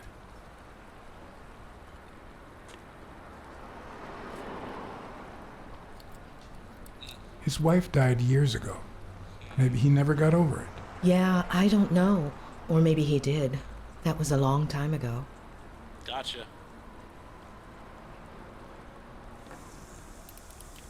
Yeah. Maybe he simply had money issues. Yeah, I don't know. Could be. The gym didn't really get that dirty lately. I heard his relationship with his daughter wasn't ideal. Oh, really? Poor man. I don't have kids, but that has to be really hard. Look at how her eyes are all shady.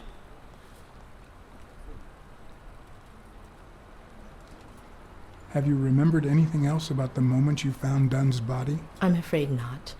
It's too painful. I know. But we need to find Bobby Yale. Anything, any minor detail, could really make a difference. I'll try. Any ideas where Bobby Yale could be? How am I supposed to know? He's rarely there when I clean the gym. Bobby seems like a nice kid, but I barely know him.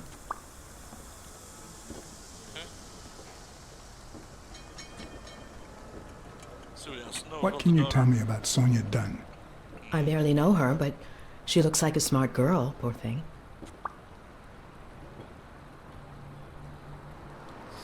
What do you think about Jake Ostiambi? Who? Who's that? A big gorilla. Boxer, too. A friend of Joe Dunn's. Oh, yeah. I barely know him. I don't like how he looks at me.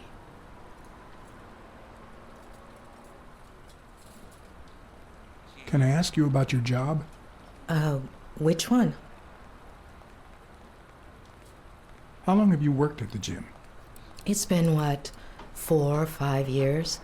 Although, I don't think I'll be able to set foot in there again. This must be really hard for you. I'm sorry. Tell me about your work here in the diner. Oh, it's wonderful. I love it. My boss. Oh, glad to hear that.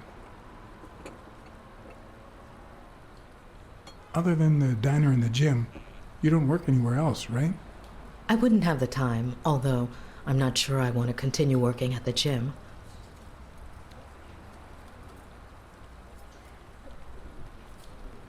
If I were you, I wouldn't quit. Trust me, it might be painful at first, but time heals all wounds. Joey used to say the same thing. Maybe. I don't know. Thanks. Okay. Sorry. I think that's it for now. See you around. We'll miss you at Sam's Diner. Bye-bye. My question is, why are we not hitting her with the... Okay, we do have the...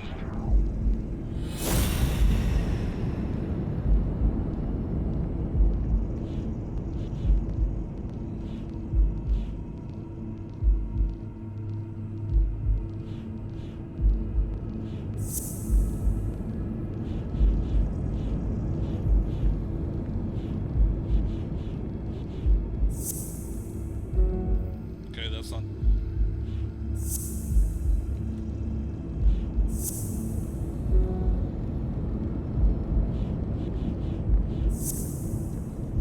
Okay. Boom. Yeah, it's definitely a personal Were relationship. Mary Purnell and Joe Dunn an item? She had his ring! Okay, they were seeing each other. Finally, maybe we can get this damn safe open. Okay.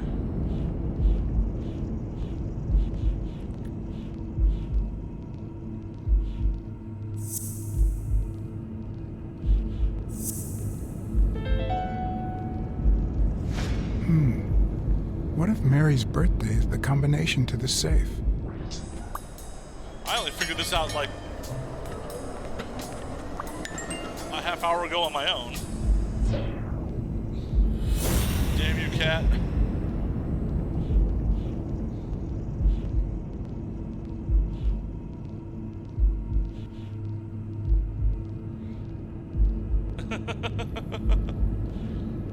Right.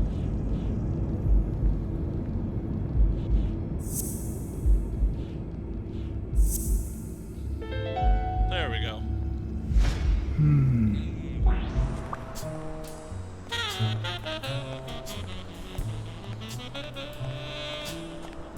Walk right to the gym, open that damn safe finally.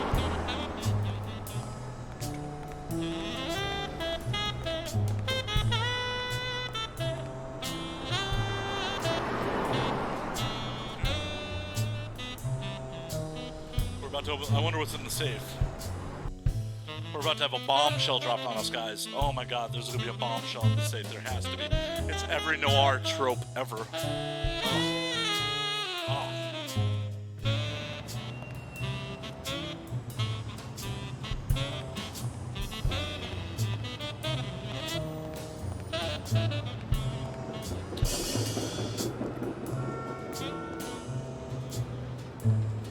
I think I want to talk to the goat again real quick. Oh no, I'm not. That'll go poorly.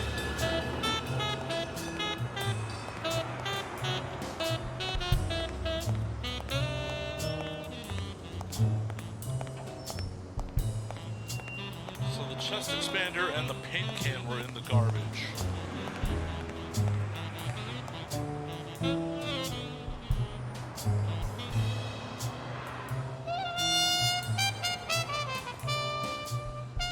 some more, see if we can get a little more info.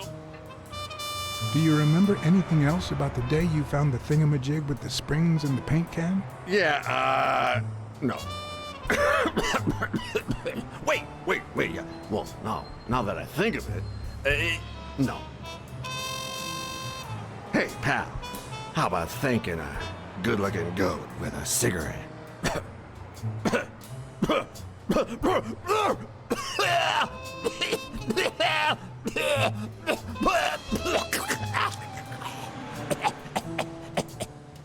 That was excessive.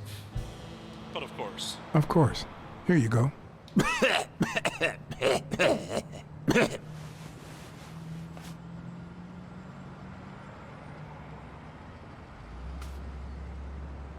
Yeah, you think you're not responsible for my pathetic state?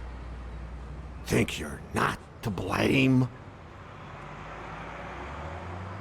It's the government that shipped me off to war. They shipped me off too. Oh, right. So then you know what it's like to kill too. Well, then another sad hobo shouldn't be a problem for you, Professor. Let's just be Yeah. hard about it. I killed people. And yet, you don't want to help me die. Wait, but that's not what I wanted to say. Oh, well, you know we goats tend to jump from one thing to another. Did you just baw? The government paid for everything. Army fatigues, rations, weapons, lodging and hookers, drugs. Do you know where that money comes from? Taxes! Your taxes, my dear friend. You helped them cut my legs.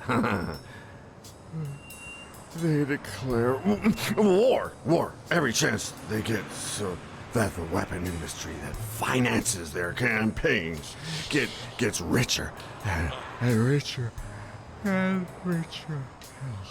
And that's how we finance their wars. So the slightest connection with corruption turns us into accomplices. Unless one manages to keep at arm's length. That is what I did, my loyal disciple, at the Million-Star Hotel. So, do like your master, the great.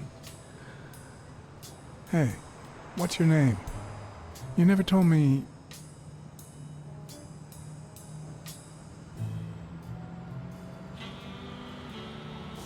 Can we steal some shit while we're...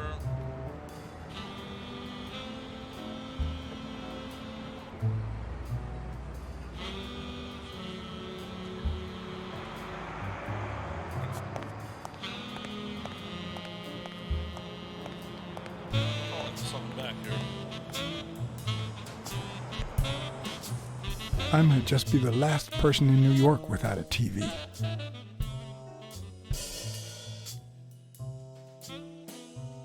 Maybe that's how I should spend the bribe money. Buy a TV? Interesting.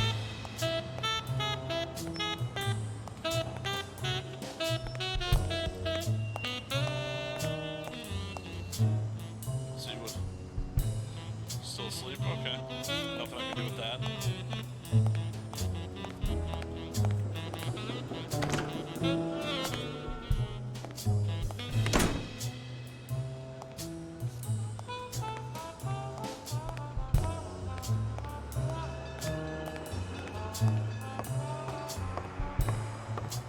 Let's go open that safe.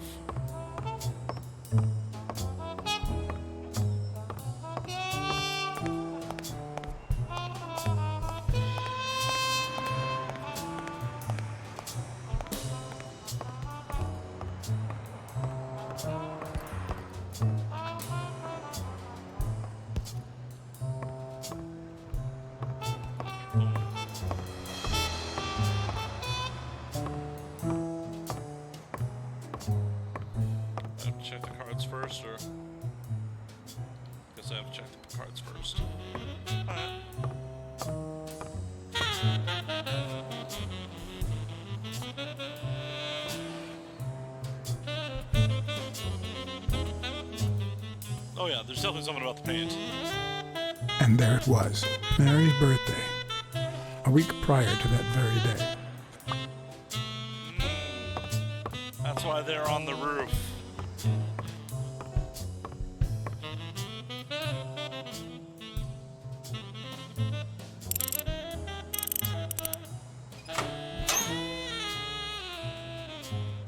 Alright.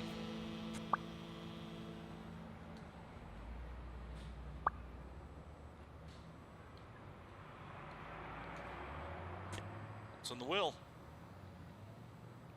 You need to read the will. Ooh. You open the safe? Yeah, and I think you need to see this. Oh no. Does he leave it to Mary? Can you tell me what it says? All right. I think this might be useful for the investigation, Mr. Detective. He left everything to me, except some boxing trophies and knickknacks that'll go to Bobby Yale.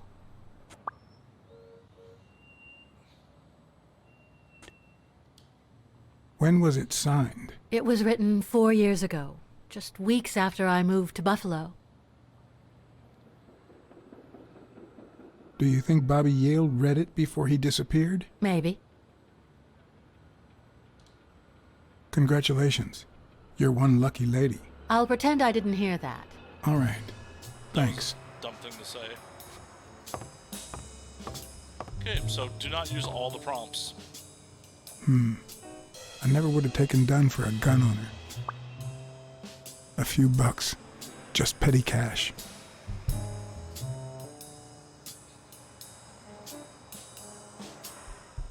Yeah, she is lying. But that means he hasn't updated his will since he met, since he met Mary.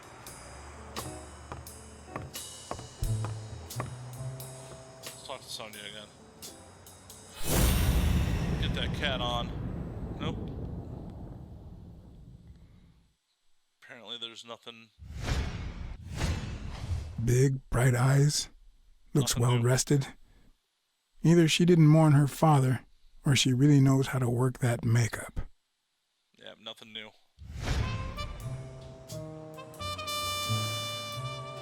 I never asked about the gym's insurance. That's exactly what I'm reading now. So far, it looks like your standard small business policy. You see, I've got this friend. He's a journalist, and the thing is, well, he would like to interview you. Why? A woman running a boxing gym? That's quite the story. And how did this friend of yours find out, exactly? Well, you know how these things... I don't even want to hear you. I just hope you prove your professional worth before the day is over.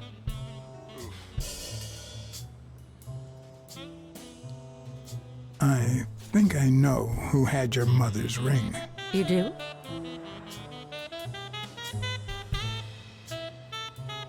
Mary Purnell. I think she was in love with your father. Thank you.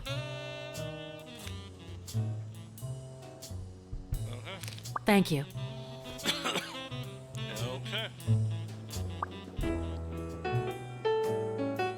What can you tell me about Jake? I thought you were friends. Guess I was wrong. He and my father were friends, so don't go down that road. Did you find anything interesting in those papers? No. Investigation work takes time, as I'm sure you know. Did you find anything interesting in those papers? No. Investigation work takes time, as I'm sure you know. I want to go down the Yale. Fuck. I should have asked about Bobby Yale, not Jake. They are involved.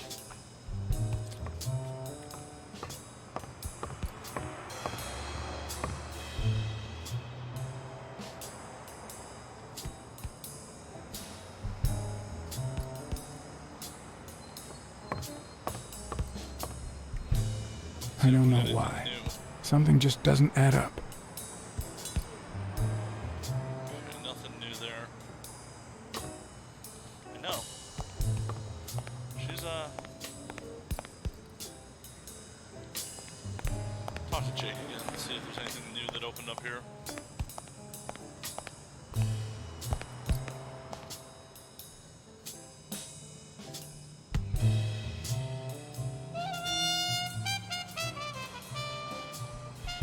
Not all folks are as open-minded as Dunn. I happen to know who painted the lockers. Arthur Tucker. I knew it. I knew it was him, that bastard. I'm gonna whip the white out of him.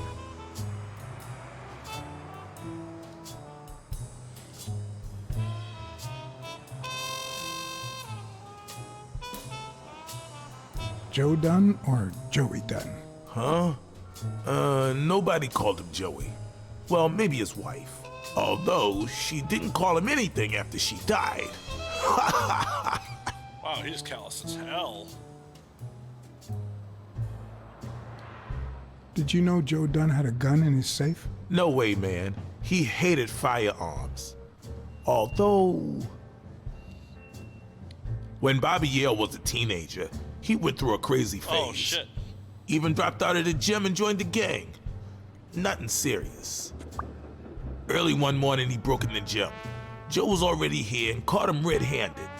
Bobby pointed the gun at Dunn and ordered him to open the safe. System build over, shit. So, Joe opened it and asked Bobby to put the gun aside, leave the gang, and start boxing again.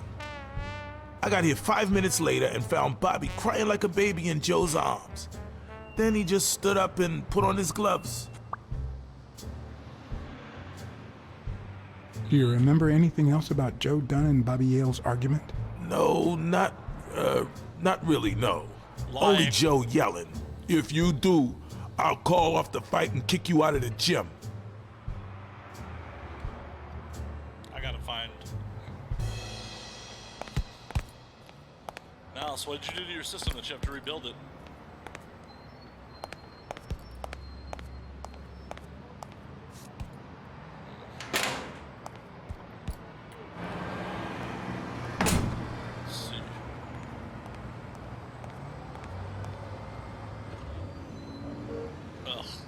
Sucks. I'd prefer a yellow Cadillac, but I can't complain.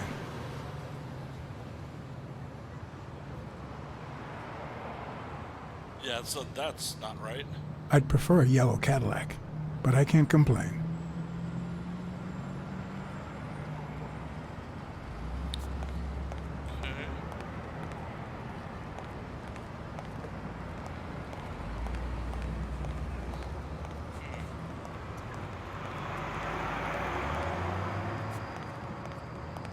Okay, I can't drive anywhere. Let's see what happens if we walk off this way.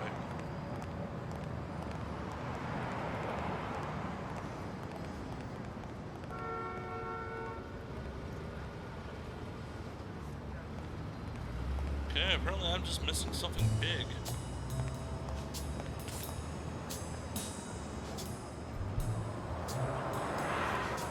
Ugh. I gotta fix that damn bot. Sorry about that, Mouse.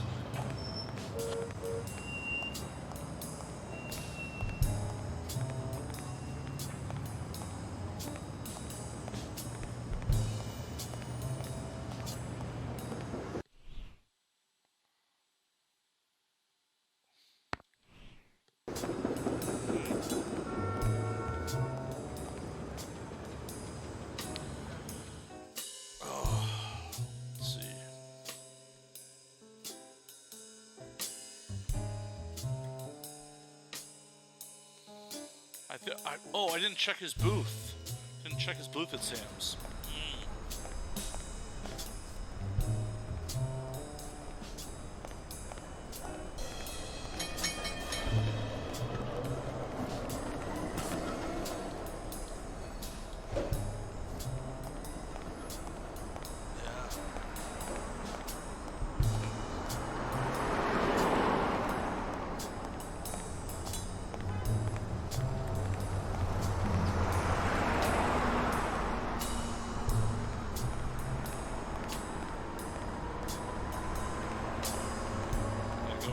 The diner.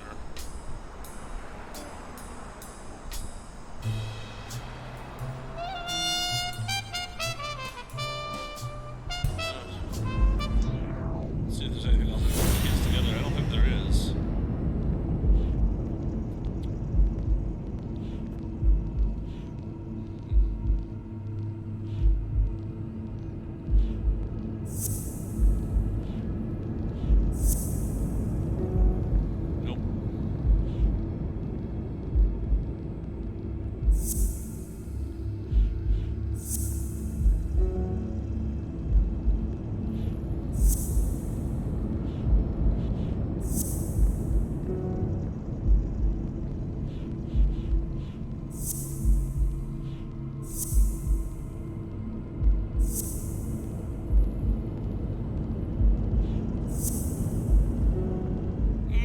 Okay.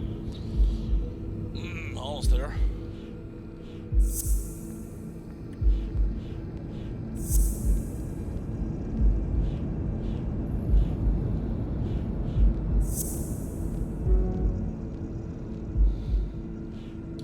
Don't think I have enough yet.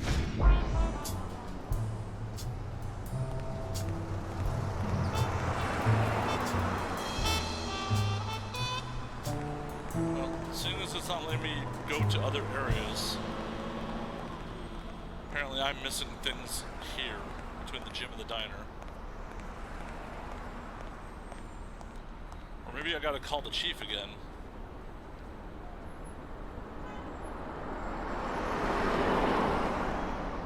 Let's talk to Mary again, check the booth. If we get nothing, call the chief, see if we can unlock something that way. I know you're hiding something. What?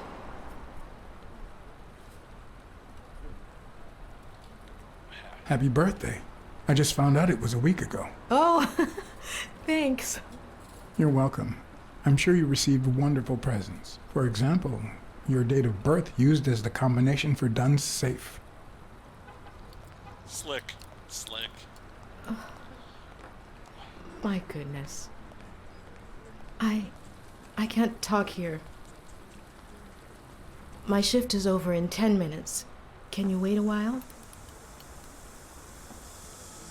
Can I get a refill over here, Mary? Coming right up. All right. We're making progress. We're making progress.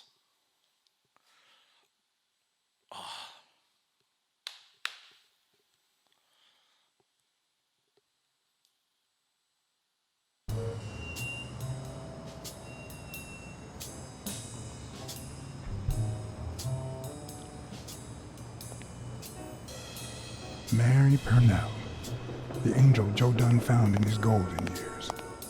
We've been seeing each other for almost 2 years. It all started with, well, weekdays I start cleaning the gym at dawn, before my shift at the diner.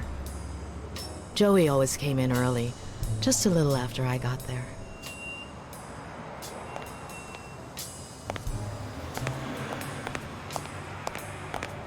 He used to say it was the best time for the worst task of the day. Oh, I know exactly what he meant. Say no more. Paperwork. He really hated it. One morning, he saw me crying. I was having a rough day and...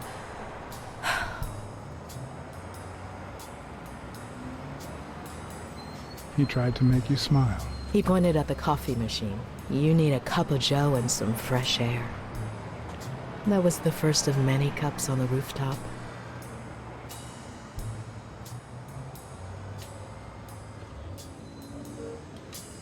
Which is where Dunn seduced you.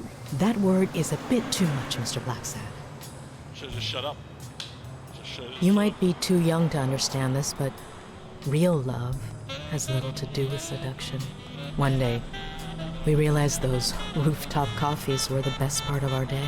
So we began to spend more time together. But you never told anyone.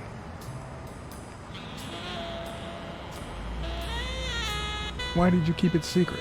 For Sonia's sake. She and Joey drifted apart after her mother's death. He was afraid that our relationship would only make matters worse. Until one day, on the rooftop, we realized just how serious our relationship was. And we decided to turn those moments into a lifetime. So he asked you to marry him? Yes, of course. He gave me the wedding ring and we decided to tell the world. He said he needed to share that happiness with his little girl. Turns out, he wasn't that happy after all. What about you? How did you feel about telling Sonia? Maybe you already noticed, I have a slight cold. I really should be heading home.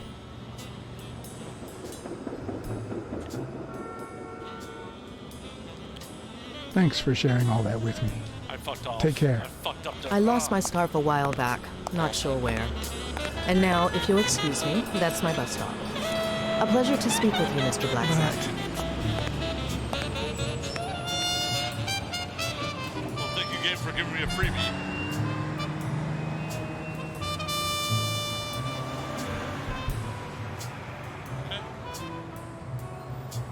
The bomb.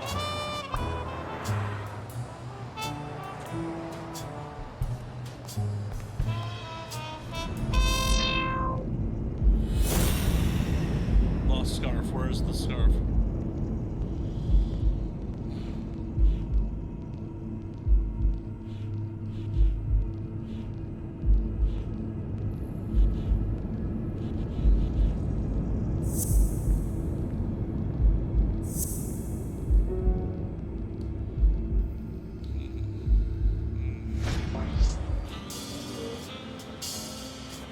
Wonder if there's a scarf with the goat.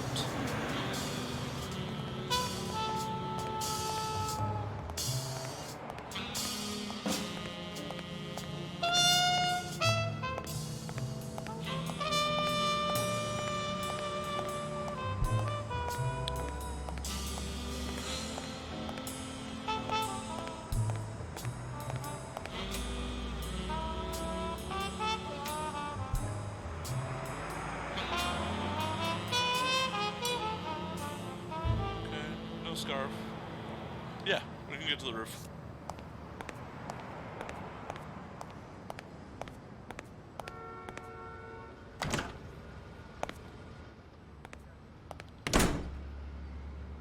Before we do that, I want to call the old detective, the chief. See what we can get.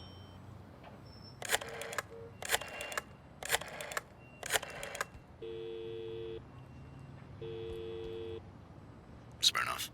You're gonna like what I have to tell you about the Dunn case.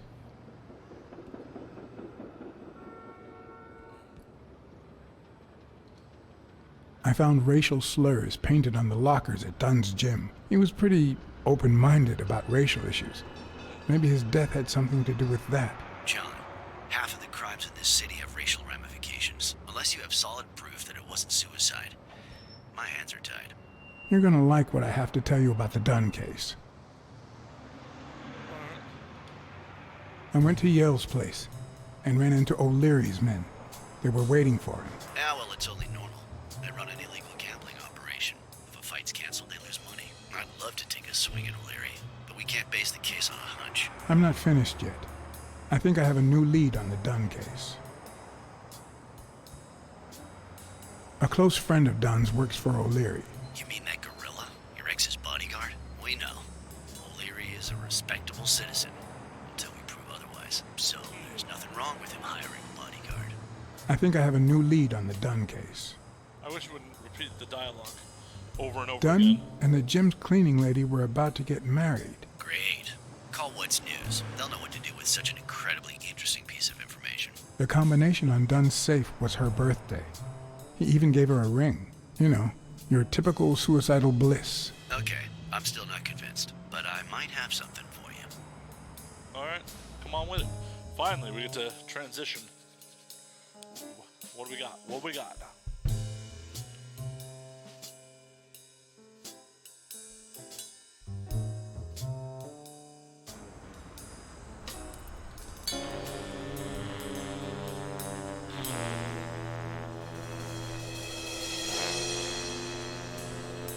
Life is off and off key, like a bad song. Oh boy. The notes come together but feel flat, unable to create anything resembling music. And yet, there are ways to string them together to create harmony. Ways that are not always entirely in our hands. Oh my god, I thought that was a cut. For a second there, I thought that was a cutscene ending the game because I fucked up or something.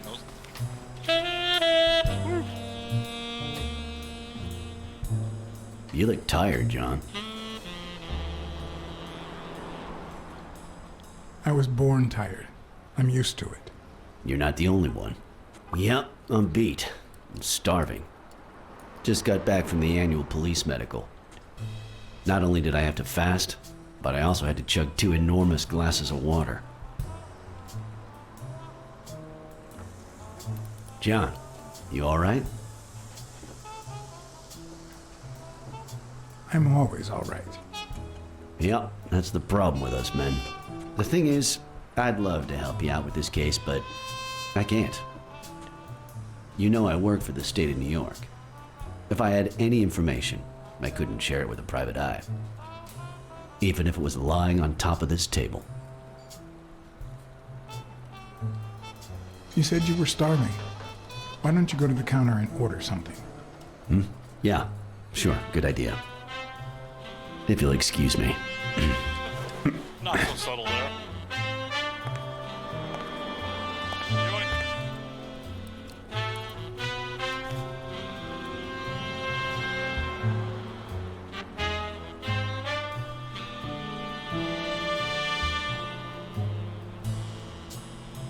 Okay. Got the case number.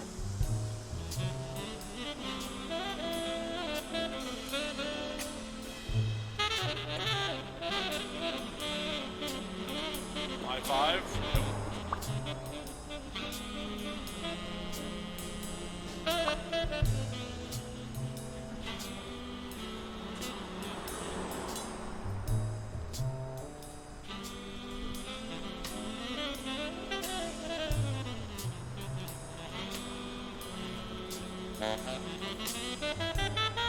Interesting.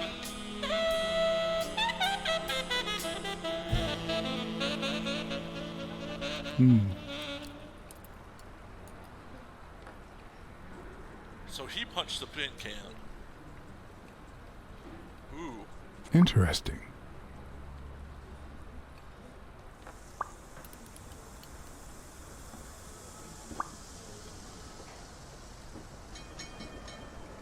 Yeah, Dunn was obviously not tall enough to hang himself there.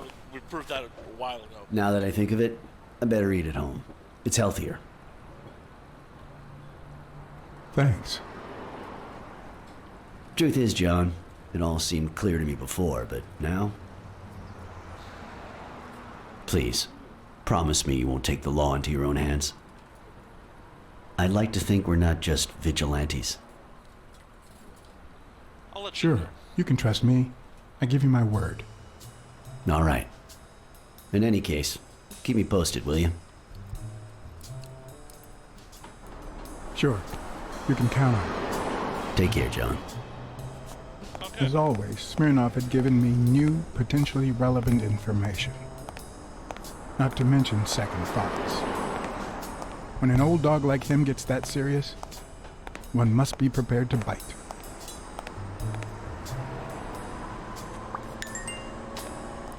Oh, Jesus, that put a lot of stuff together.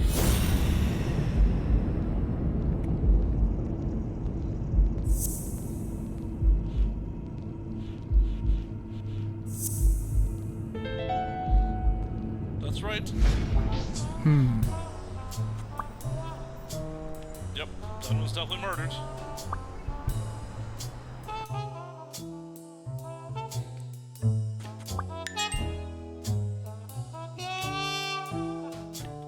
Oh yeah, we're going rogue. Vigilante justice. I'm much taller than Dunn, and I can barely reach the noose. There's no way Dunn hanged himself.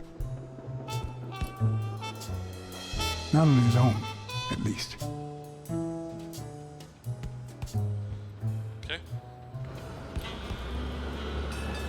Put that together already. Let's put together the other deductions we got going.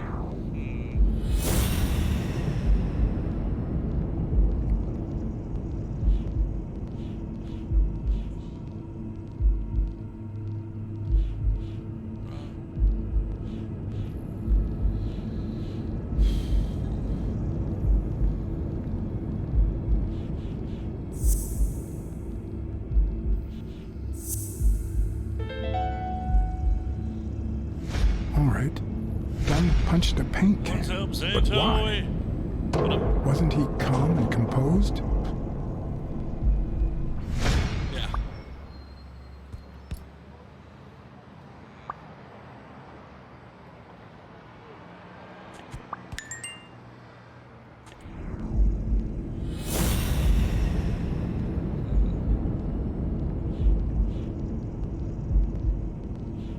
Okay.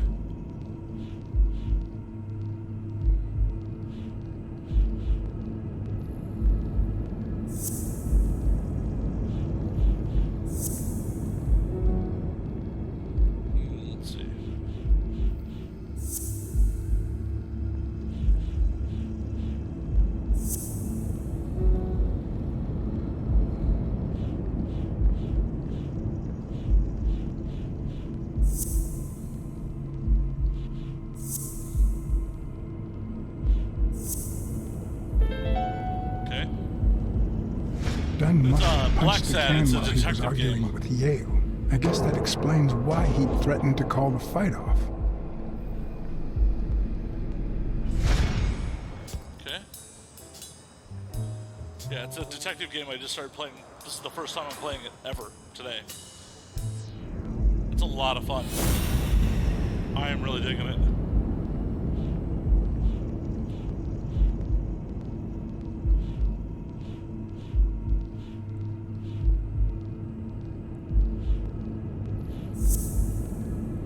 You choked him with the chest expander. You choked him with the chest expander.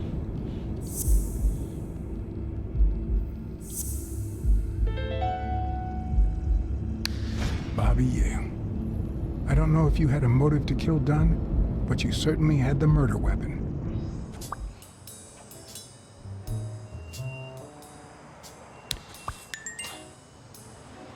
Oh, yeah. We're putting it together, guys. We are putting this shit together.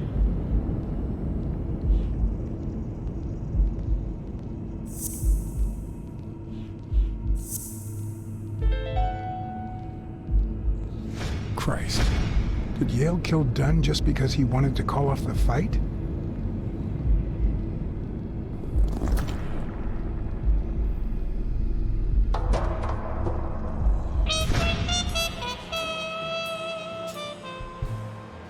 Oh.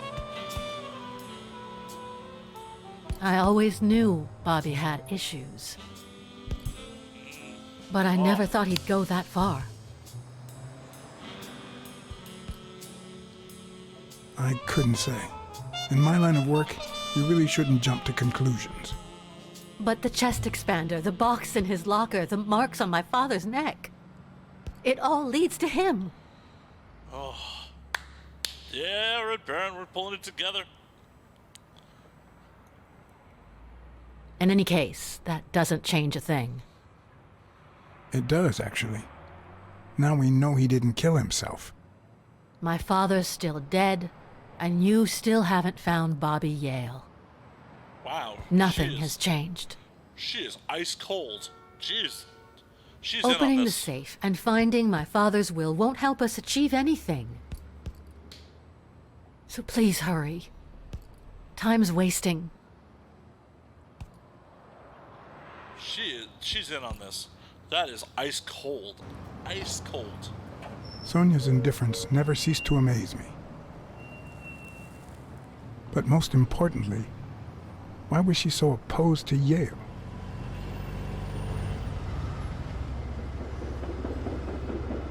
John Blacksad? Uh-oh. I think I owe you an apology.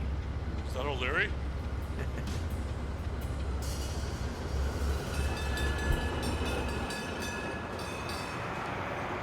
Apology accepted.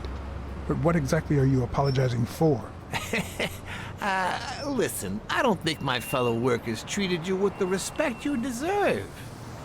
I'm so sorry they wrinkled your suit. The thing is, they didn't know we shared a common goal. Bobby Yale.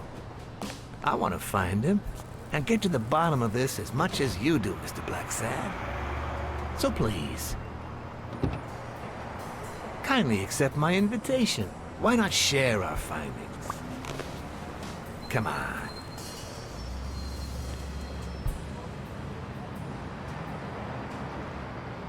Well, I don't think I have much Of choice course. in the matter. You don't mind me riding in this fancy car with a wrinkled suit, do you? Aw, I think you look mighty dapper, Mr. Blacksad. Although, if those wrinkles were to rub off on me...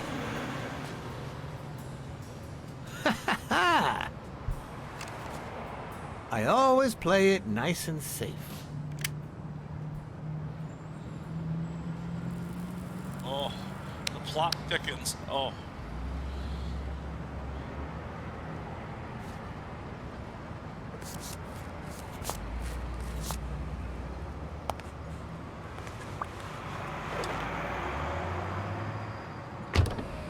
Of my own accord? Game, how is that of my own accord? They would go beat the tar out of me if I said no. Oh. Oh, this game is so good.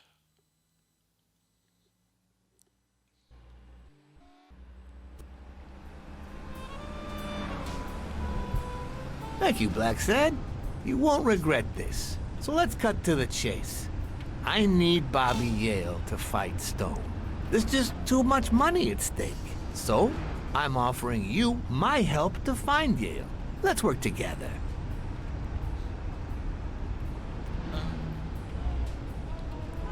What kind of help do you need? A simple exchange of information. You're a good detective, and I, well, let's just say I have my own ways of making people talk. Guess we're gonna. All right, then. Let's work together. I thought you'd be hard to convince, that you'd appeal to the moral high ground or something. Please, hear me out. Let's say I bet a beer that we find Yale in 3 days, and you bet a beer that we don't. In 3 days, one of us has to buy the other a beer. Is that so bad? We're simply two grown men using our money and free will to conduct a small private exchange. And most importantly, we're not hurting anyone. So, yeah, I run a gambling business. What's so bad about that? I can't really say. Well, I can. Nothing. But I'll tell you what is wrong. The way our government is ruining America. We live in a so-called free country. A place where honest people can make a living, provided they don't hurt anybody. Oh, yeah. We're not communists. Well, at least I'm not. I would have never thought otherwise. As for me, I'm not either. Ha! Well then, you see, we're all among friends. In any case, that's not my point. The government betrays our nation's values by passing communist laws that forbid an honest man like me to make a living without hurting a soul. And that, Mr. Blacksad, is just wrong. I'd even say it's unconstitutional. Do you get my point now? All right. I get your point. Ha! I knew you would. When the government passes these laws, there's only one legitimate weapon the people can wield. The same weapon that turned America into a great nation. Civil disobedience. So, as the proud American that I am, it's my duty to disobey.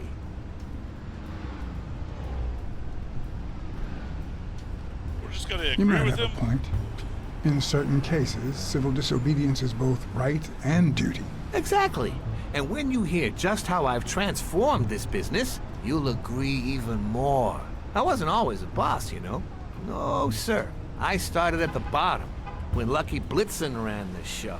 That good for nothing. His was a reign of terror, extortion, violence, you know, that sort of unpleasant thing. When I took over, I decided I'd make people want to do my bidding. Not out of fear, but out of gratitude. I decided to help people so they would help me. That beating your thugs gave me was really helpful.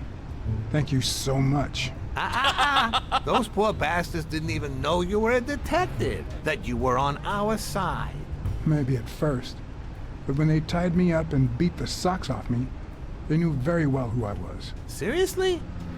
That goes against my rules. Who was it? It was just Wilson. That bastard. Don't you worry. I will have a serious talk with him. I cannot tolerate this behavior. Please accept my apologies, Mr. Blacksad. As I said before, I like to help people so I can count on their gratitude.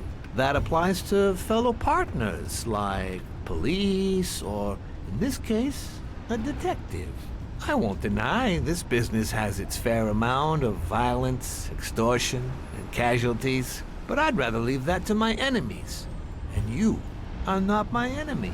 And, it looks like we're here. What happens now?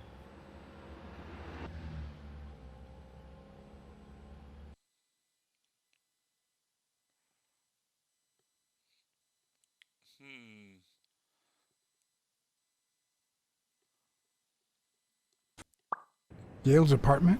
I told you, I'm on your side. Go ahead, search the place. I'll wait down here. Cool. When you're done, you can honor our arrangement and share your findings with me. Or not. It's your call, Mr. Blacksad. I'll make sure you're suitably compensated. Wilson, come here.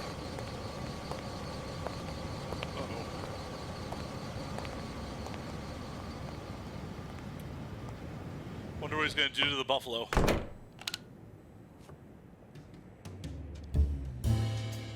The worst thing about O'Leary's boys dropping by isn't the beating, but the fact that I can't tell what's theirs and what's Yale's. Can't say this is the ideal drink for an athlete. Then again, it could be your classic bookie thug lunch.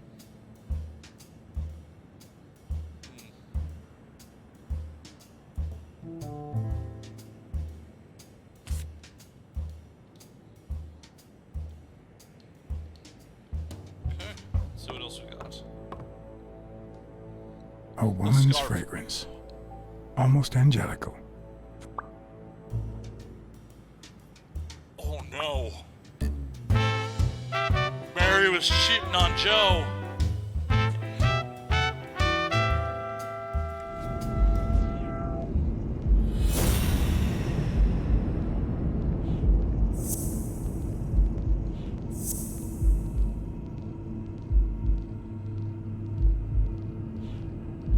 The third piece of that. But the plot thickens.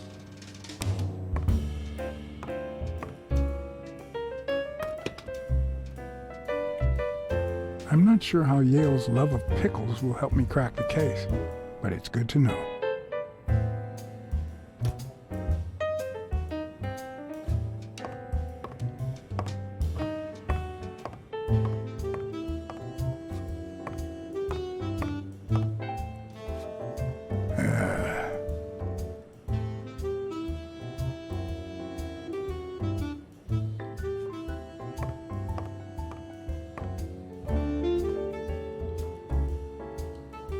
Nice chain.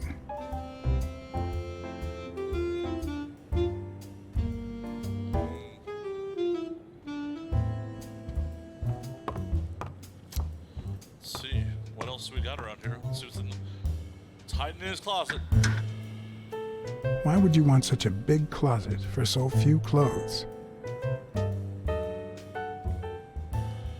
Unless someone emptied it recently. Yep.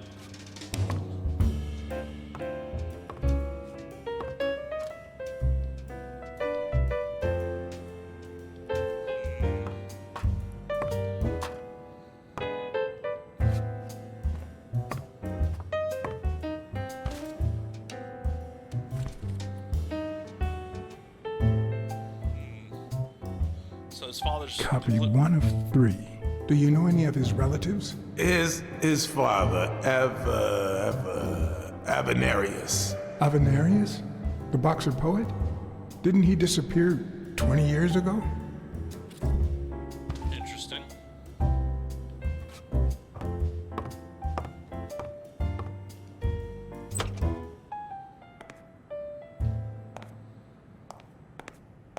Judging by the general state of the apartment, they were leading a quiet life.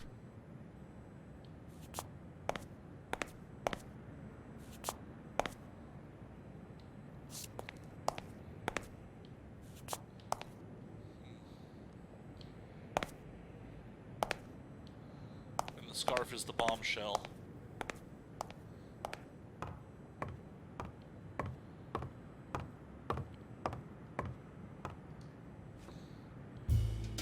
Bobby seems like a nice kid, but I barely know him.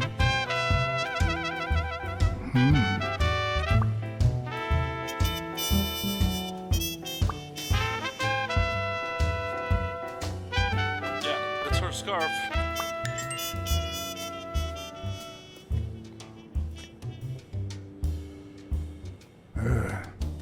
17th century French fables. Yep. Mare must be one boring old lady.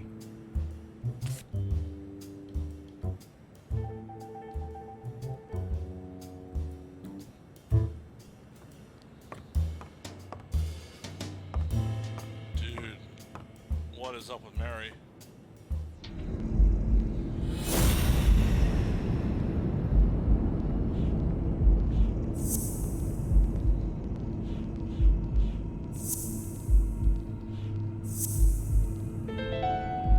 Got it. That means she's been here recently, but why? What does Sweet Mary have to do with Yale, the murder suspect?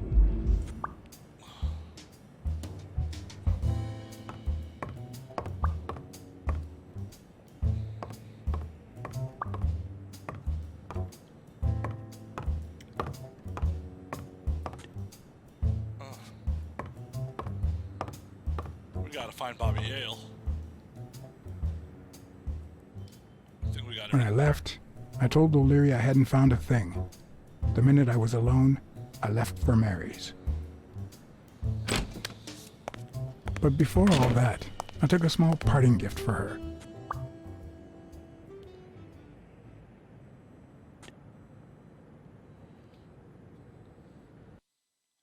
Take the picture with him and be like, here you go. Here's the proof. Oh.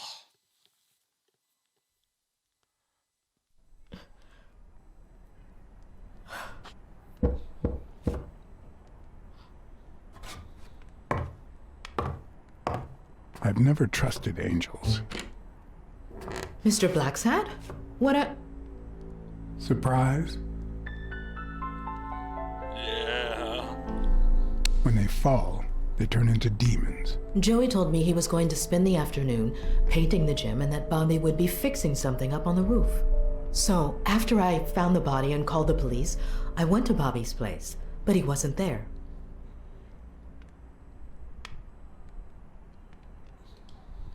How did you open the door to his apartment? I think it was already open. Everything is so confusing. I'm sorry, Mr. Blacksad. Don't be. I'm here to figure it all out. What's your relationship with Bobby Yale?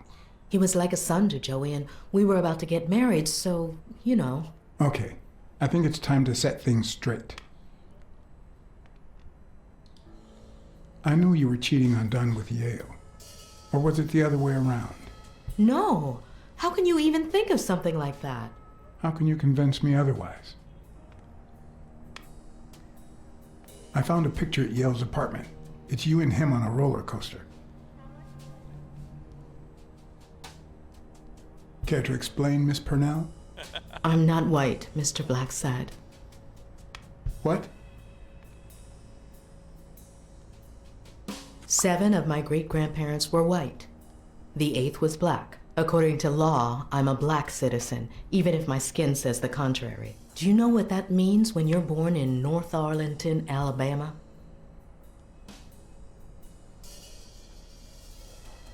Segregated housing, with far worse homes for colored people. We even have different water fountains, for God's sake. The separate but equal doctrine and all that. That crap. And all the lies. That's why I moved here. No one knows what color my great-grandparents were. I'm black too, and I don't hide it. Well, at least you're a man. In any case, what's that have to do with Bobby Yale? He's my nephew, Mr. Blacksad. Joe and I first started taking care of poor Bobby when my sister died. That was when he was almost 15. The 3 of us went on that trip to Luna Park. So this is where Joe Dunn comes in. Bobby was the only one who knew about me and Joey. We were afraid that someone would use my past to ruin his career. It's not the first time I hear that story.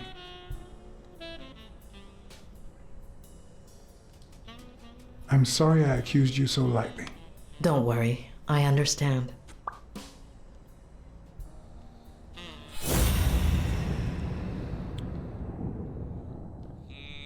Time for catvision.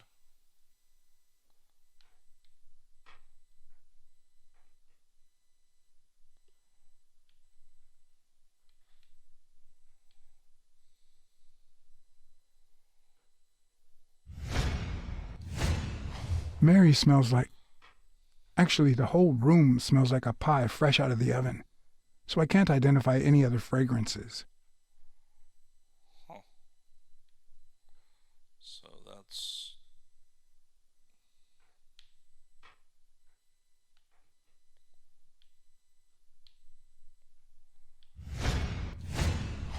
TV and radio all in one.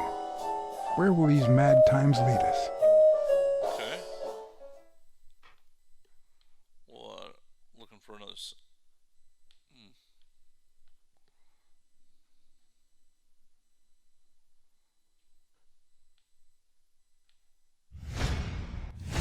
What do we got? Fresh out of the oven.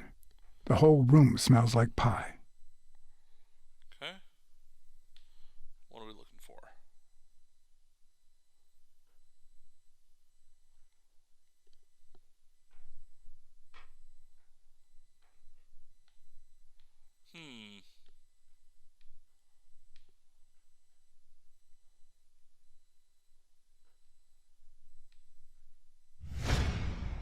What do we got here? Interesting.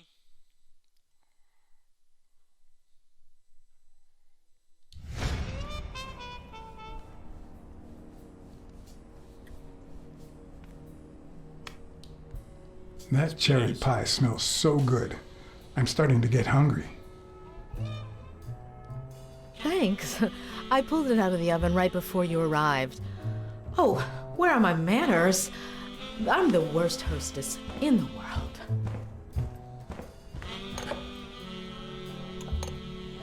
Gotta look back.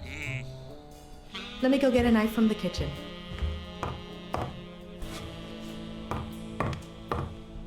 And you must be thirsty. Let me see. OJ, coffee? Let's go with water. Water's good, thanks. Harder to poison water. She's wearing the same clothes in both pictures, so she's probably telling the truth.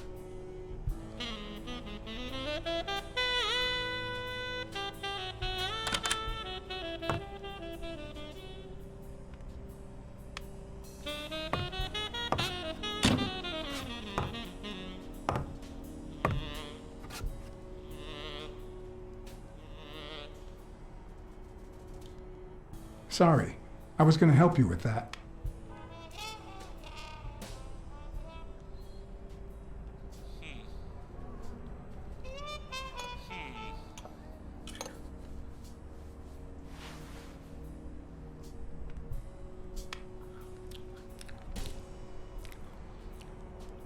Oh, he's chewing in my ears. He's chewing in my ears. It's weird.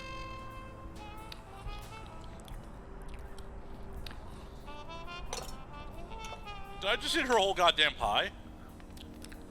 I'm an asshole.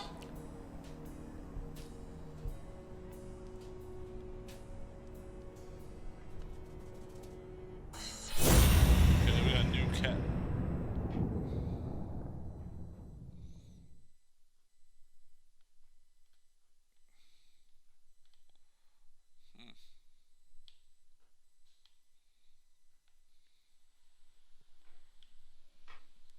Common.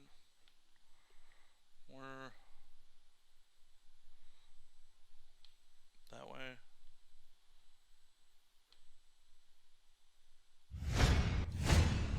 Now that there's almost no pie left, the scent has also disappeared. Okay. Interesting. Now Mary smells like a huge dog. Mary, when are you going to stop lying? I know your nephew is here. I can smell him. What? No. I already told you I don't know where he is. Stop playing around and tell me. Where is he? You can search the whole house if you want. Go ahead. He's not here.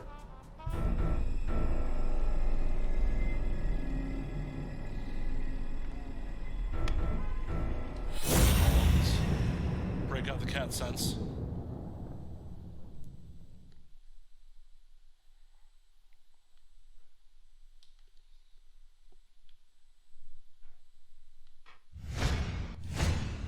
Wait a minute. She's not the one who smells like that. Oh boy. He's here somewhere. I'm about to have to fight him, aren't I?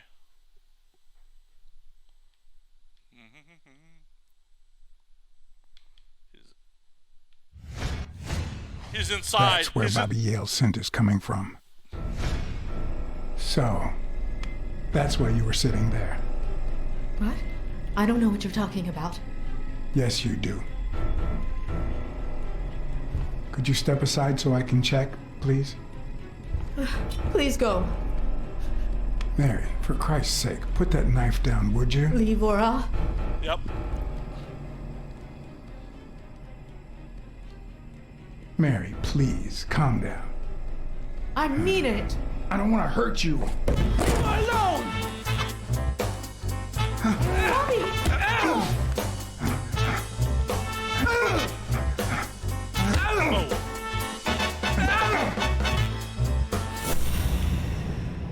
Okay, what do I need to see?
On your side, Bobby. But I'm not on yours.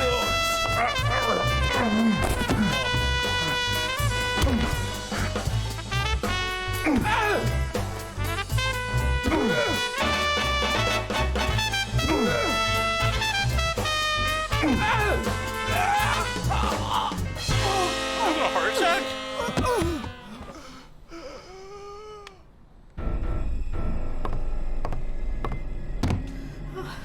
Bobby! Call an ambulance. Do as I say. Go on, call an ambulance. Do it now. In the face of a heart attack, there's two things you can't forget.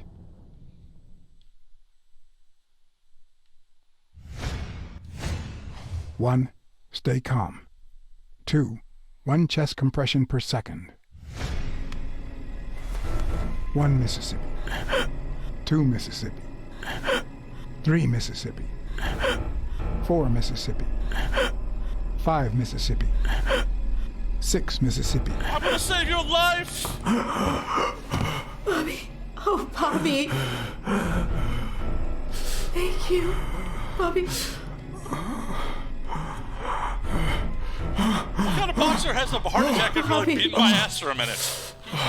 Thank you.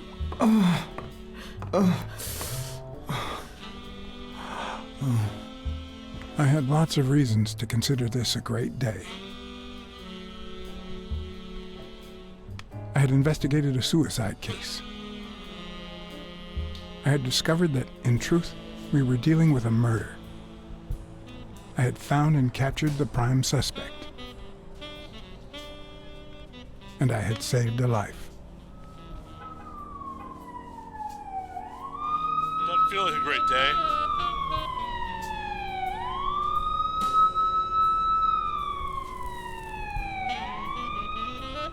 And yet, everything in me screamed that something was going wrong.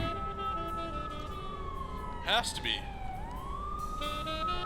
Terribly wrong. Oh yeah. Something's not right here.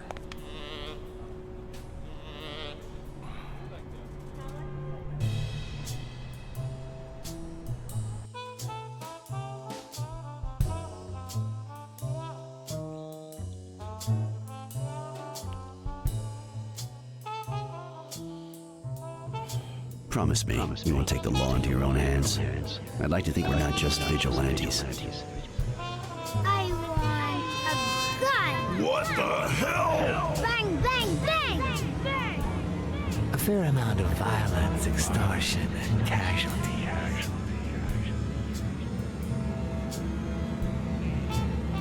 I hate detectives. Bang, bang, bang! Bang! them. That you, Smirnoff? You seem agitated. Nightmare?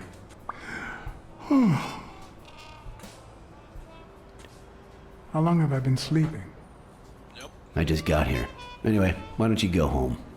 In his current condition, Yale's not going anywhere. Besides, we'll take it from here.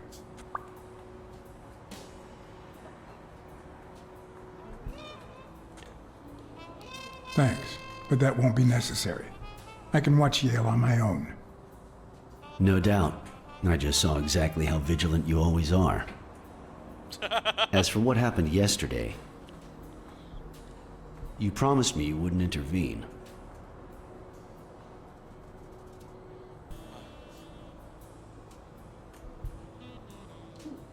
If I hadn't intervened, Bobby Yale could be dead. If you had warned me, maybe we could have avoided a heart attack. Anyway, what's done is done.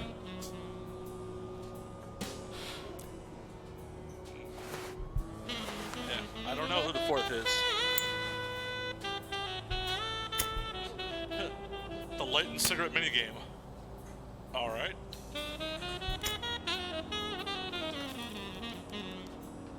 When exactly did you realize that he killed Dunn?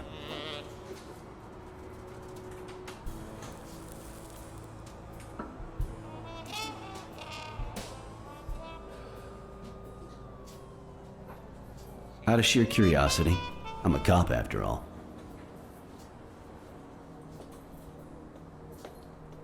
To be honest, I'm not so sure Yale killed anyone. How about the motive? Any ideas?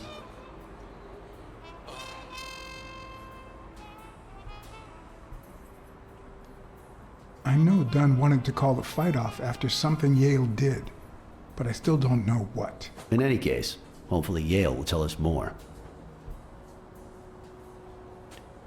Would you let me ask him some questions when he wakes up? I know you will, with or without my permission, so I'd rather not feel betrayed. In exchange, drop by the station when you can. Your investigation could really help my men. Who, by the way, must be waiting for me to interrogate Mary Purnell. Boy, she was hard to pry from Yale's side.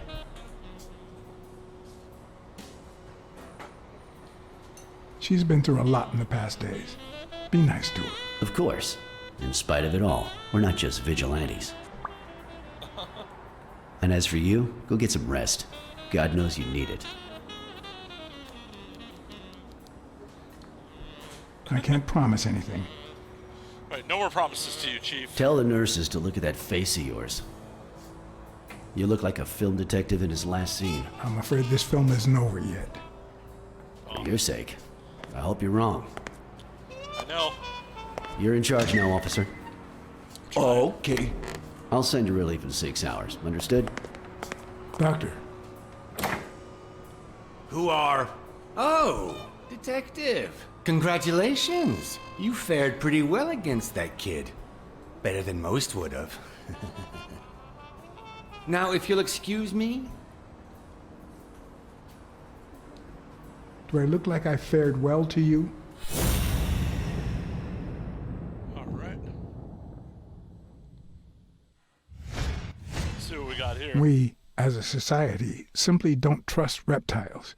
But that's not the real problem. The real problem is our extended belief that there's logic to that distrust, that it's natural and well-founded.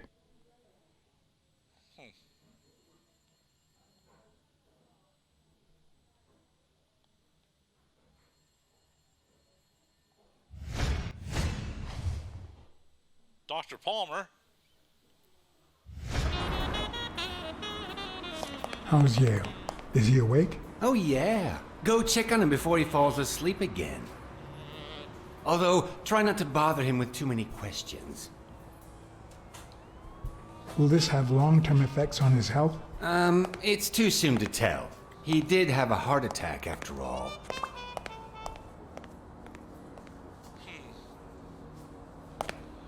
Part of me feels like that doctor isn't actually a doctor.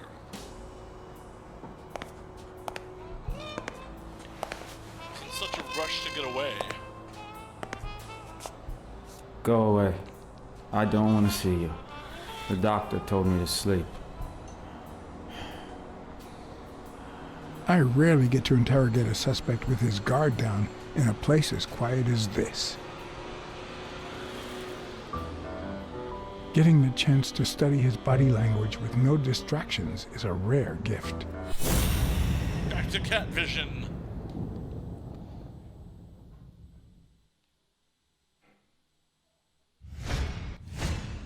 He's looking straight at me. If he couldn't hold my stare, I'd think he's lying. But that's not the case. All right.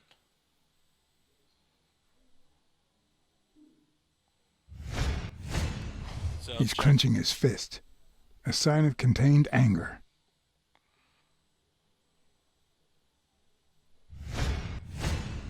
His heart rate is increasing. It could mean that he's lying, but it could also just be pure, unadulterated rage. Clenched fist, fast heart rate, fixed stare. He feels some genuine rage towards me. I'm sorry you don't want to see me, but I saved your life, son. Maybe my aunt feels gratitude. I certainly don't. Luckily, I just got my medication. I'll be snoozing soon. All right, I'll just cut to the chase. Catfish him again real quick.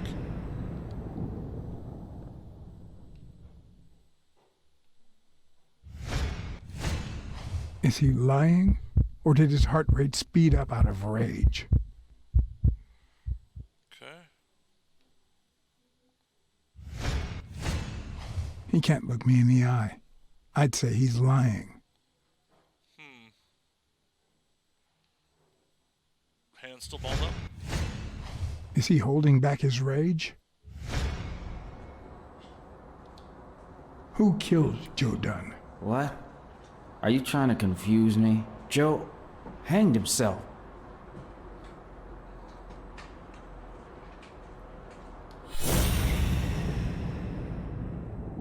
Okay, nothing like that vision.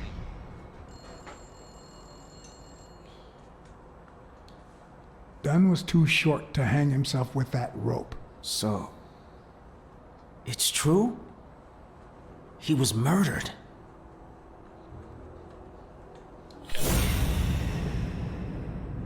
Nothing. Okay. I know Dunn threatened to call off the fight. Why? How do you know that? I'm a detective. That was his anger talking. He never really meant it. That doesn't matter. Why was he so mad at you? What did you do? Nothing. Joe thought that I wasn't training hard enough. That I was going to lose. All right. Let's just say that I believe you.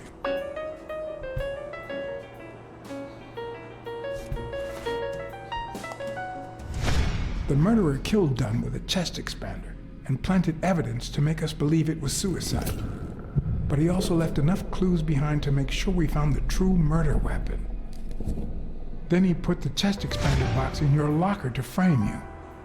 Do you know anyone that twisted and who also happens to have a motive? I don't know.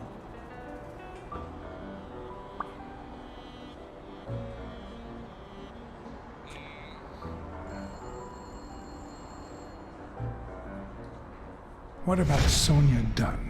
Sonia? I doubt it. She's odd, but she's his daughter. I've seen worse, believe me. What about Frank Cassidy? Do you think he has a motive? Maybe. A few weeks ago, Joe took me to a boxing managers association meeting. Headed by Cassidy. Yeah. He was obsessed with making it illegal for boxers to fight without a manager. Or without an associated manager. Everyone seemed to go along with it until Joe spoke up. He said that would lower us to mob status. That Cassidy had founded the association just to make money by monopolizing the sport. That made others think twice. And Cassidy ended up empty-handed. Poor Cassidy. Let's see, Desmond O'Leary certainly seems twisted enough. Did he have anything against Dunn? I'm not sure if they knew each other. At least not in person. About a month ago, Joe kicked one of O'Leary's men out of the gym. He was trying to give a business card to... Jacob's Giambi. Yeah, exactly. Did Jake tell you about that? Something like that. Blacksad. I think I owe you an, You know, my father disappeared when I was 6, right after winning a fight. We never heard from him again. Do you know what that does to a kid? Who knows where I'd be if Joe Dunn hadn't been in my life. Even when I lost my way and put a gun to his head years later, he still took me under his wing and managed to steer me in the right direction. And now that he's gone, you're risking your life to find his murderer. Thanks.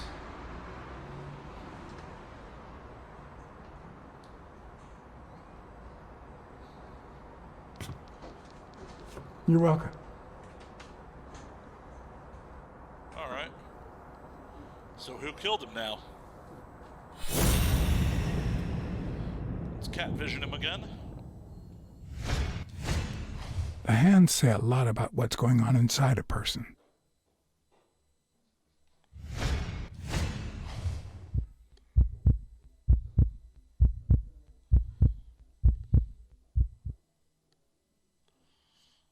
Yep.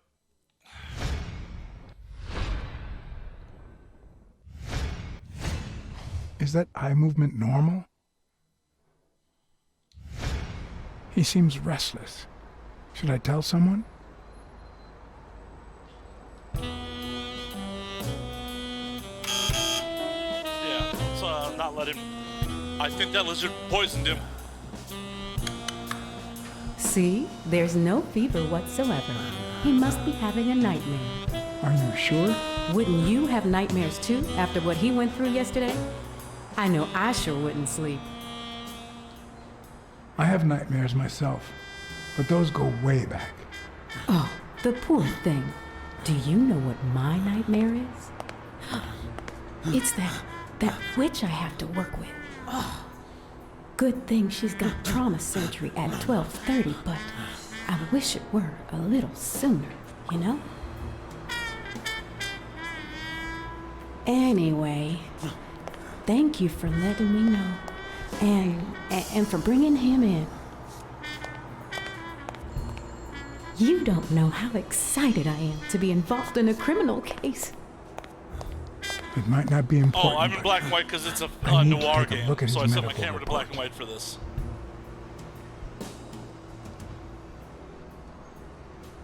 The number of cigarette butts is inversely proportional to my hours of sleep. Ah, damn.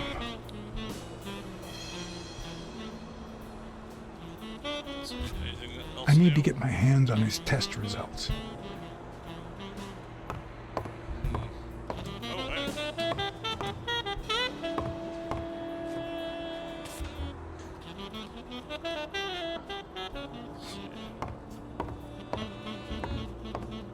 How do I get that other prompt?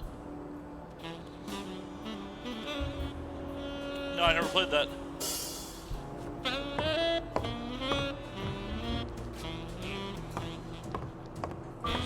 There it is. What do we got?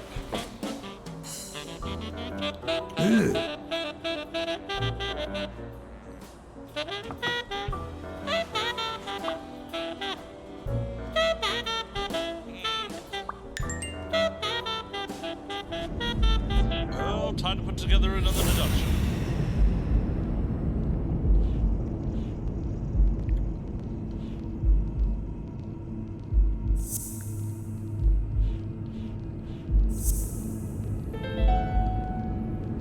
Okay. No, the footprints don't match. If Yale killed Dunn, he did it without stepping in the paint, or in different shoes. Okay.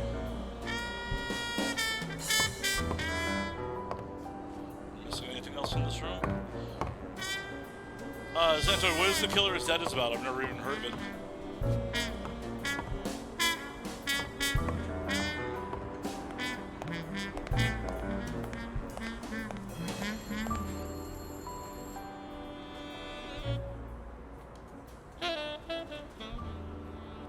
I know Blacksad. My mom.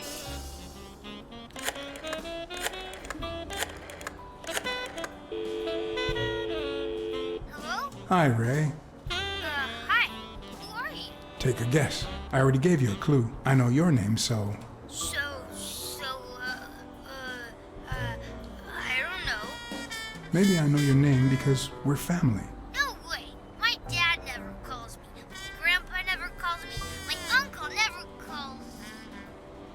Huh. Well, he does sometimes. You're Uncle John.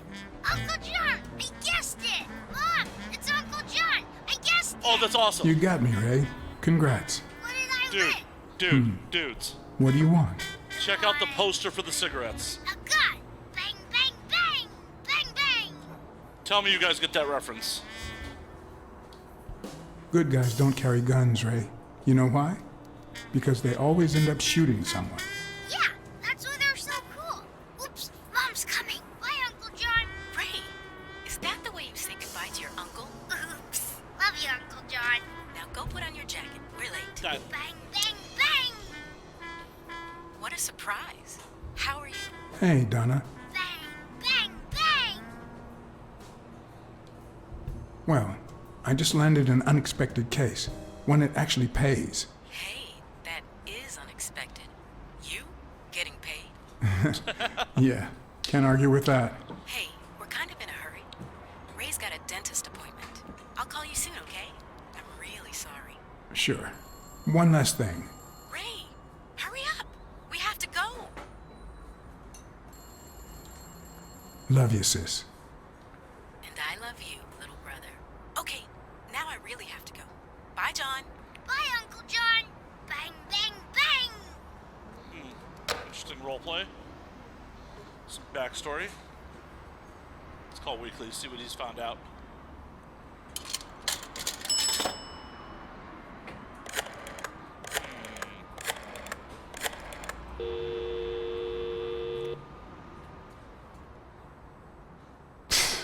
So the promoter has motive now.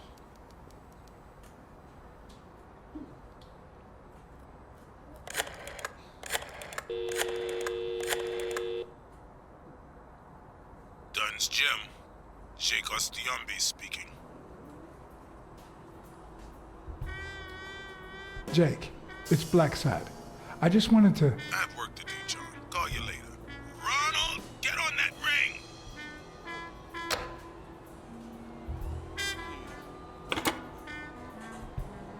That didn't work well.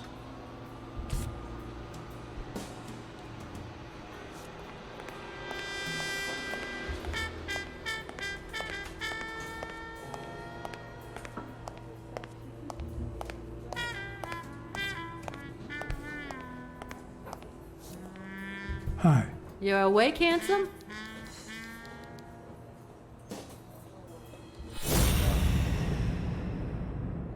Well, a lot of stuff to see on this one.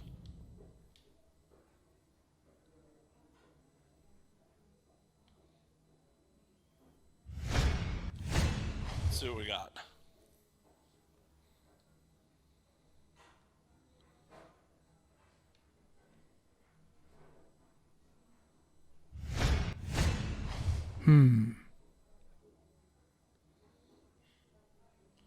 Wonder what the call box is all about.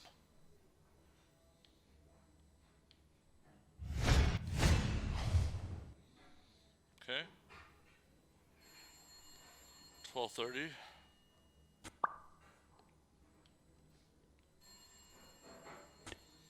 Good clue. Where's my last clue? Rena.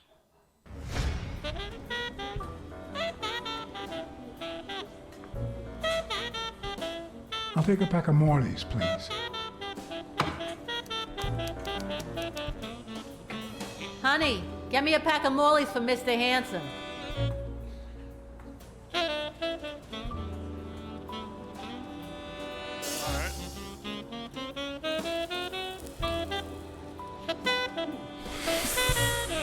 I don't know what. Apparently, that was a cat who needed a smoke. They ran several tests on Bobby Yale last night after admitting him.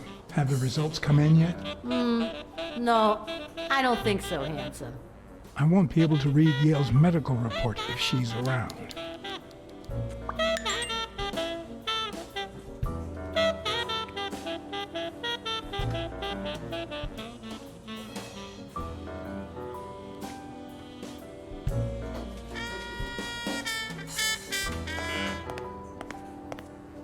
Put this deduction together real quick. Let's see what we got.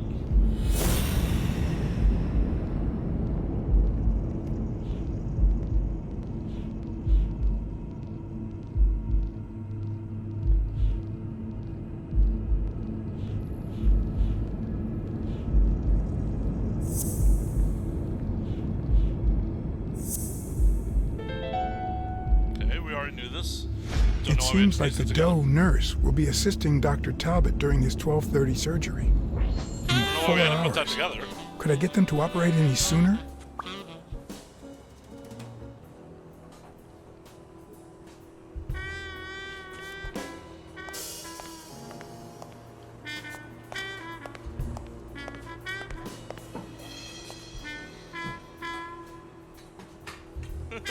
Lion Jesus. Nice.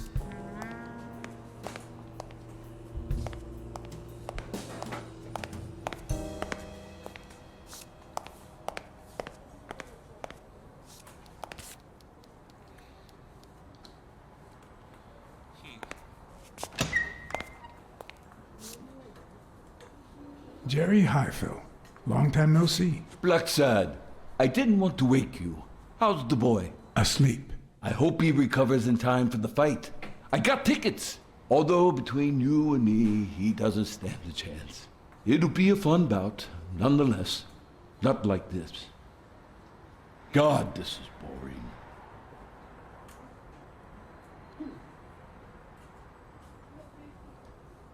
Are the odds against Yale that bad? The boy's talented, don't get me wrong. But stone is stone, you know? I bet half my pay, but you know, no vice for me.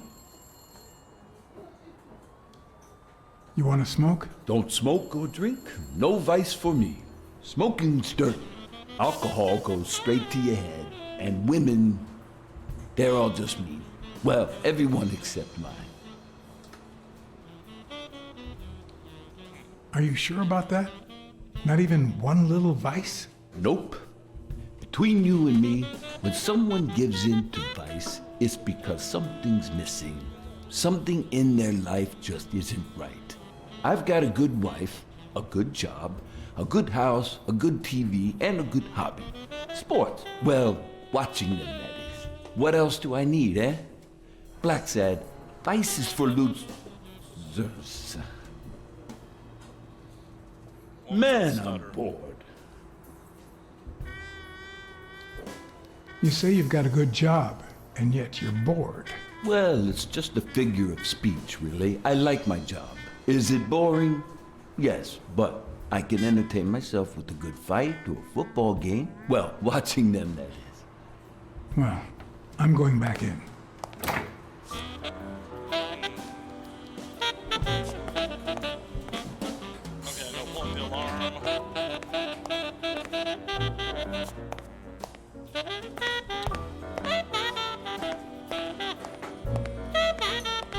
How do we get anything? Oh, surgery earlier.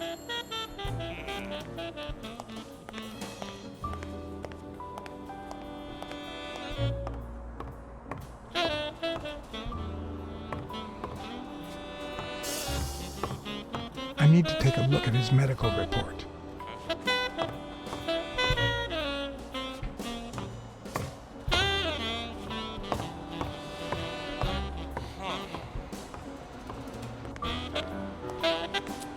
Maybe someone else on the phone?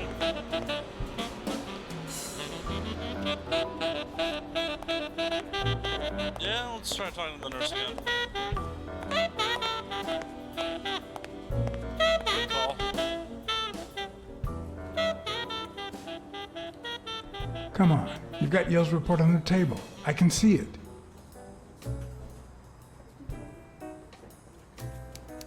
What a bitch. Well, that's that. What if you show me Yale's report and I buy you dinner? You're handsome, all right, but I'm not stupid. I won't be able to read Yale's medical report if she's around.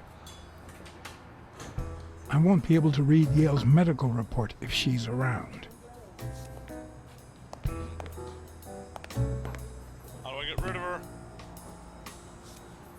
I mean, I want to pull a fire alarm, but it's not giving me the opportunity to.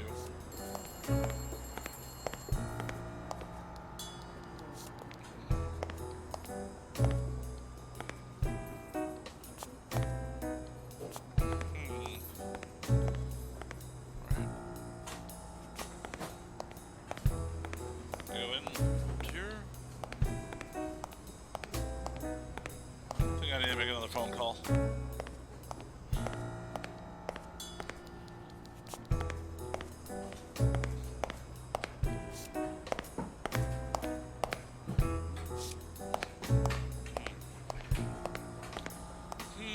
This is frustrating.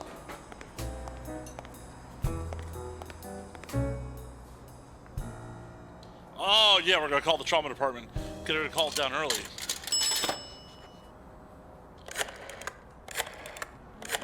We got it, guys. Hell yeah. Trauma? Sherry speaking. Get Dr. Gregor Talbot, please. Yes, 1 minute. No, actually, Dr. Talbot won't be in until 12:30 according to my registry. Can I ask who's calling, please?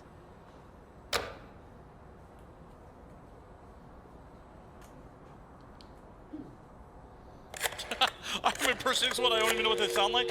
Oh, this is a good plan. This is an excellent plan. Sherry, this is Dr. Talbot. We have to reschedule the 12:30 procedure. I want everyone in the operating room in 5 minutes. If anyone gives you any grief, tell them it's a matter of life or death. Understood? That's one way to do it. A matter of life and death. A matter of life and death. You gotta be kidding me.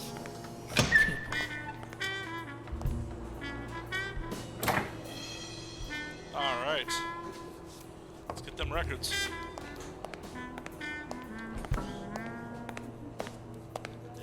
Yeah. All right, now. How do I put this? I need something that you... Oh. Only if you guess why I'm giving it to you.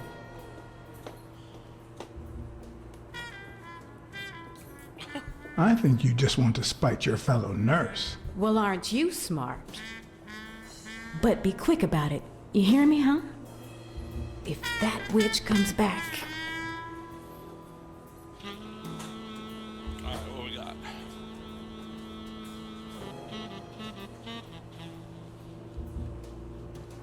Blackout. What? What does it say here? Ah, you know doctors. The top handwriting is mine. Let's see. Extrasystole and dehydration caused by panic attack. Extra what? You know, arrhythmia, like skipped heartbeats. What about this here? It's a good thing I know that Mr. Yale is in Dr. Ferguson's hands. Otherwise, I'd be worried. Hey, no means no, miss. You really don't know who I am, do you? Miss, I've got orders. And the fact is, those orders say that... Here you are, Miss Dunn. Huh? Tell him, Blacksad. I can't get through that thick skull of his. You see, Highfill,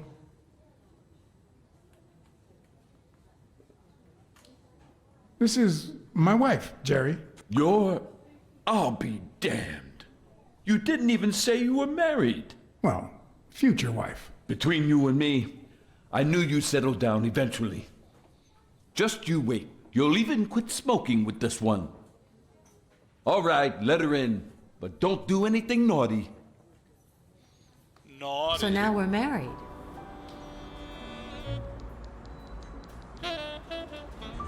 You wanted in? You got in. Don't complain. True.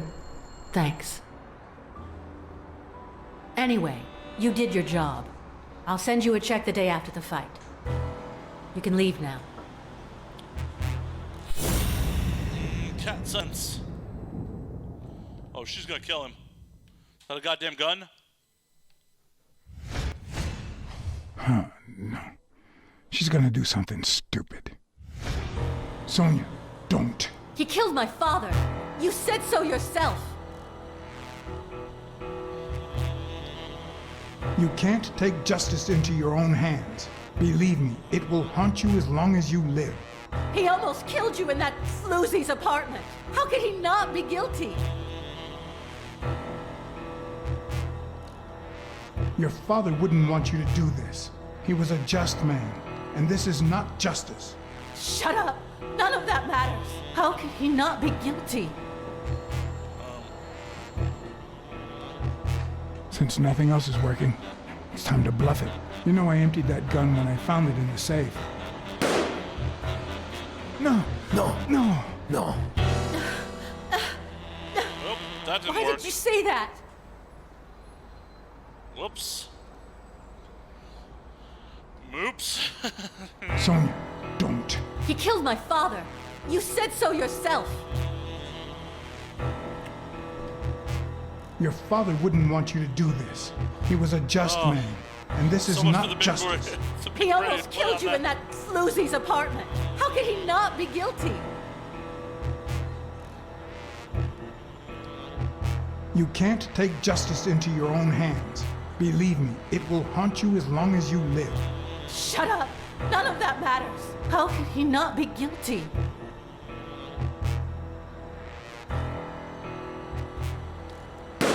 No! No! It was too slow on the fucking. Oh. She Why really did lit you him up say this that? time. Oh. Okay, let's. Sonia, don't. He killed my father. Yeah. You said so yourself. No. I told you I wasn't sure. He almost killed you in that floozy's apartment. How could he not be guilty? Let's see. You can't take justice into your own hands. Believe me, it will haunt you as long as you live. Shut up! None of that matters. How could he not be guilty? Let's see what happens. All right, shoot. I'll arrest you myself. Are you that eager to rot in prison?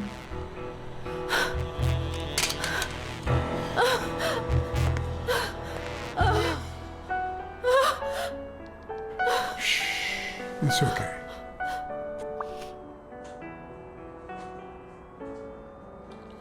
We'll show her some affection, even though she's been an ice princess the whole game.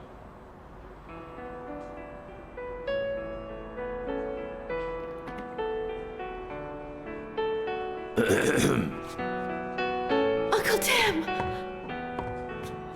Sweetie, I came back from Los Angeles as soon as I could. I told you not to rush back. Come on now, honey. Aren't you going to introduce me to your friend? No, this is John Blacksad, the detective who found Bobby. Oh, so this is strictly professional. I thought you had some good news for your uncle. No, Uncle Tim, don't be silly. Don't be silly. Look at you.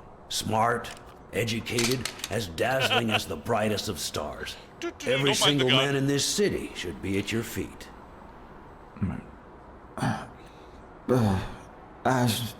Come on, we'd better let him rest. Man,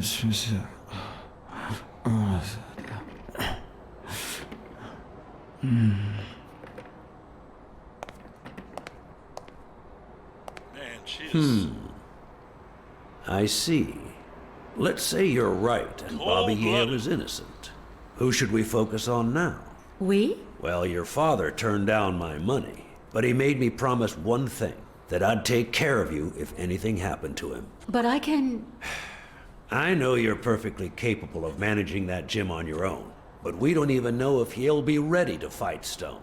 Besides, someone seems really invested in stopping that fight, and someone has to pay Mr. Blacksad to get to the bottom of all this. Oh, that'd Please, be horrible if it didn't. talk some sense into her. Your uncle is right. Your father wouldn't have wanted you to go through this alone. See? Listen to the detective. All right. Thank you, Uncle. Thank you so much. All right, stop crying or you'll ruin your makeup, honey. Now fix yourself up and I'll buy you some breakfast. Wait, my purse. I'll get it. It must be... Blacksad, wait a minute.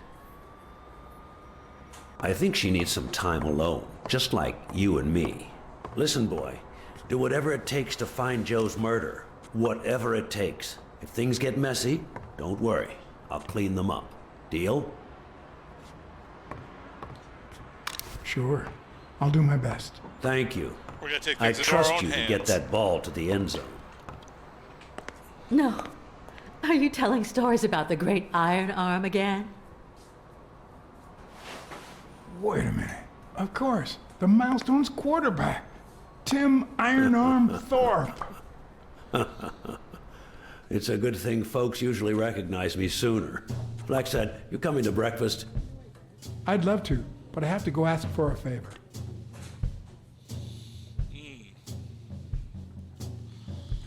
I was wondering how she got past the dog when she couldn't. Interesting. Oh, the plot thickens. The plot fucking thickens. So, that cop is definitely working for the bookie. The investigation required that I ask Jake for a small favor. Or demand it, if worst came to worst.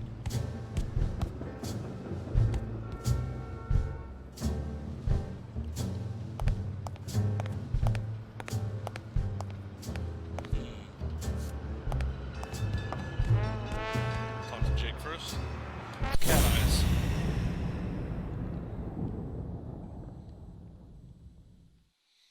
Oh yeah, especially because that dude has to bet on him.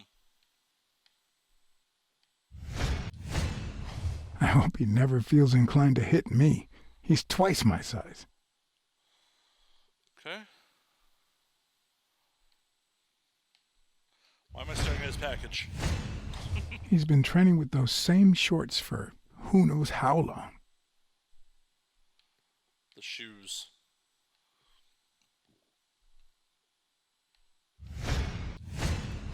Not the smartest cookie in the jar, nor the most tactful. But do I trust him? No. Do I consider him a friend? Yes. Okay.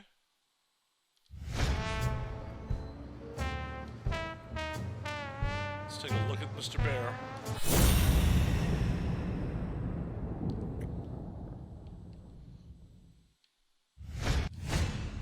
This one's got extra padding, just like Jake. Okay. How many hits does a boxer take to the head throughout his career? Okay, nothing super pertinent.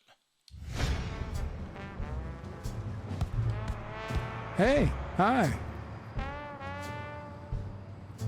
Hey, focus, will ya? That went off well. Let's yell at Jake. Hey, Jake. Not now, John.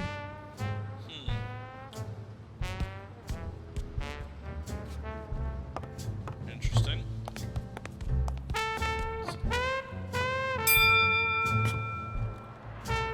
All right, that's enough. Take 5. Go on.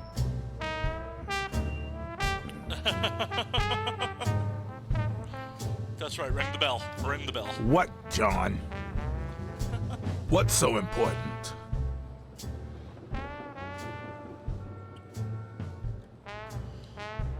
Have you noticed anything strange about Sonia? I don't know. Yesterday she said she hated the gym. But it also seemed like she wanted to save the place. Do you get any of this? I sure don't.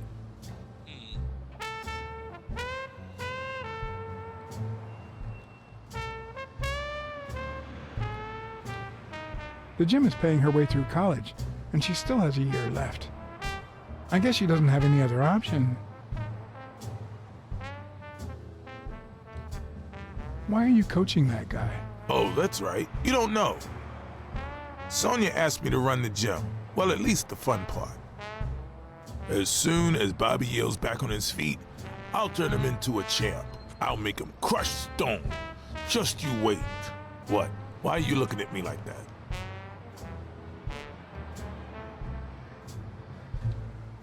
Couldn't you just stop working for O'Leary? Yeah, I guess I could. Could you tell me where O'Leary's headquarters are? What for? No. You could get me into trouble. No way. Oh, come on, Jake.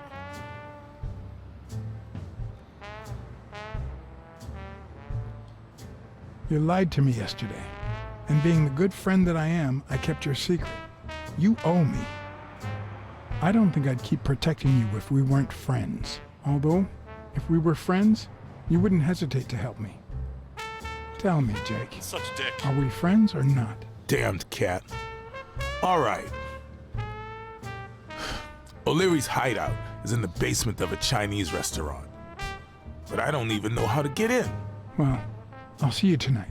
Wait, were we supposed to meet? Of course. Your place, 11 p.m. See you there. Ronald, the break's over. After 30 hours of work and several beatings, every bone in my body ached for a bed. Now it's my turn. So I went home to recharge. Because the night ahead was bound to be promising. Interesting.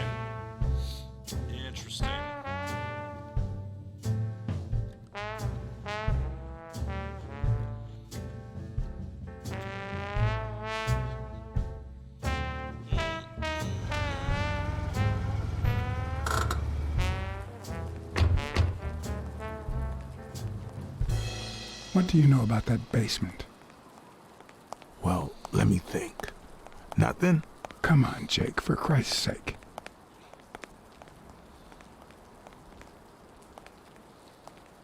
Strain that little boxer brain. You must know something. I've come to get O'Leary several times, but they always make me wait in the dining room. One day it was so late that the restaurant was closed. They made me call from a payphone in that alley over there to let them know I was here. A few minutes later, O'Leary came out the back door, that red one there. All right. You stay by the payphone. Wait till I'm inside. If you see anyone, call the same number you did that one time. Let it ring twice and hang up. Got it? Screw you! A promising night indeed. This is gonna go so poorly. Oh my god.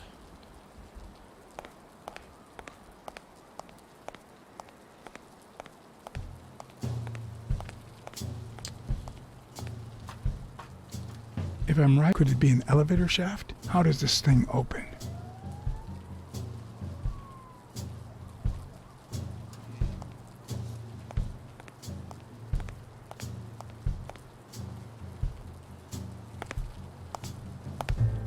What happened? Should we run for it? Do I look like I'm in a hurry? Oh. There's a trapdoor on the ground, right by the restaurant. Does that sound familiar? Huh? The restaurant or the trapdoor? Okay. Forget it. Are you done? What do you think? Okay, I'm going back to the alley. I'll let you know if I need anything. Oh. What's taking you so long? You want to switch places? Okay, I'm going back to the alley. I'll let you know if I need anything. I guess we're just gonna knock on the door, guys. Let's see if there's anything. If only I could reach that box.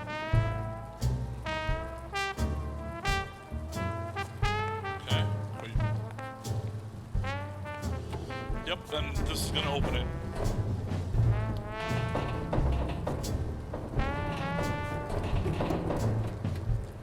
Let's get Jake to move the dumpster.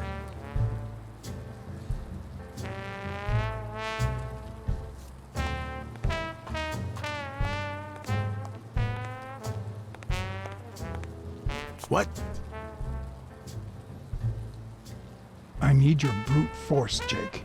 What's wrong? Is the little kitten too, And your silence.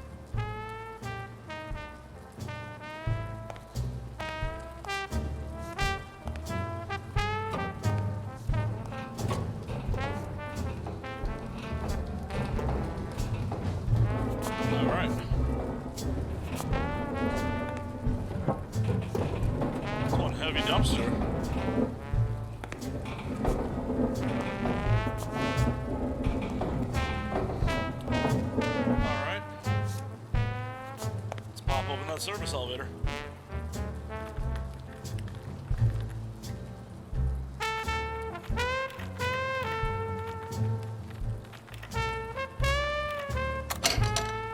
Boom. Lock-picking ninja.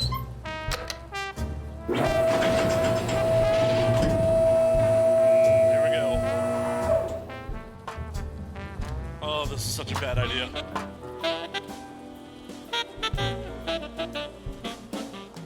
Such a bad idea.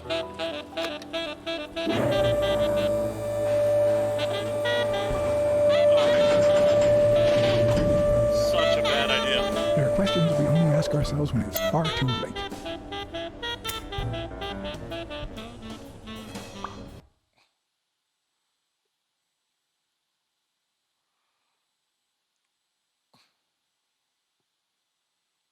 Oh, God.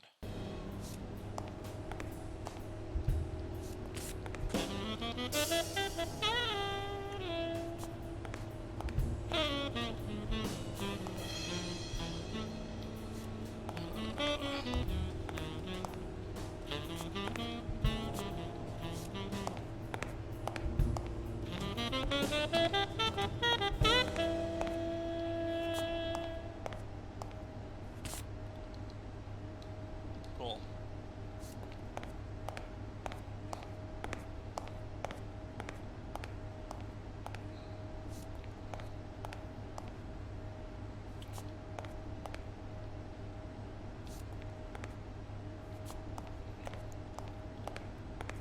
I don't see a light switch.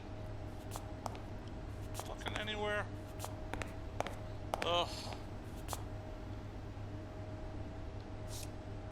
Dude, where could it fucking be?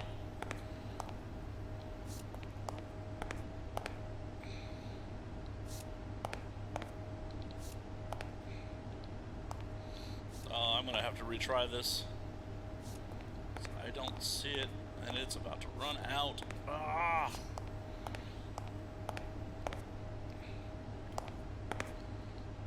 It didn't. Oh, that's not what I wanted to do.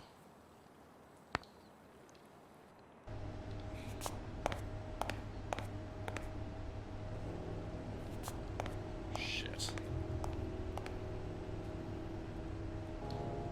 Oh, no, not now! Some answers only come to you when it's far too late. Who's there? Yeah, we're retrying that. Okay, so that is.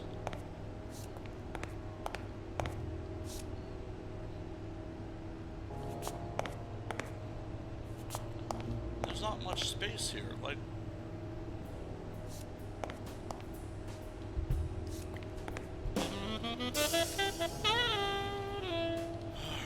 Come on. It's gotta be against this wall somewhere, right?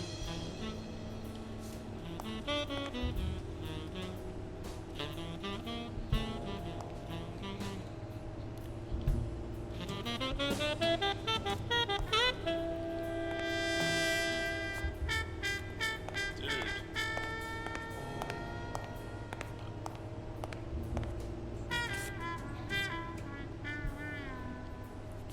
Finding all these Hall of Fame cards. There. God damn. That's probably the pull string. Got it. Okay, we have a flashlight instead. Great.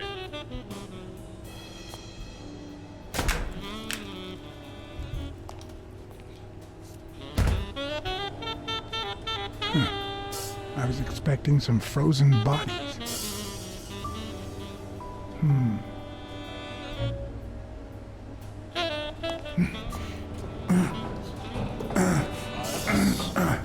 Get that open. It won't budge.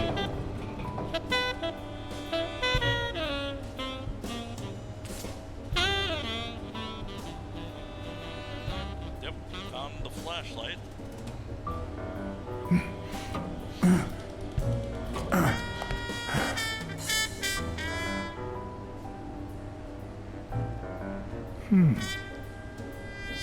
Yeah.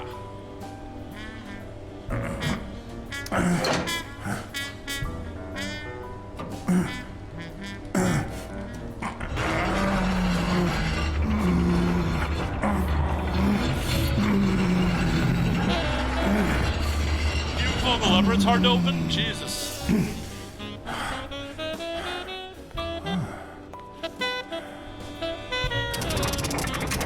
do I get out now? Oh, this is so bad. This is such a bad idea.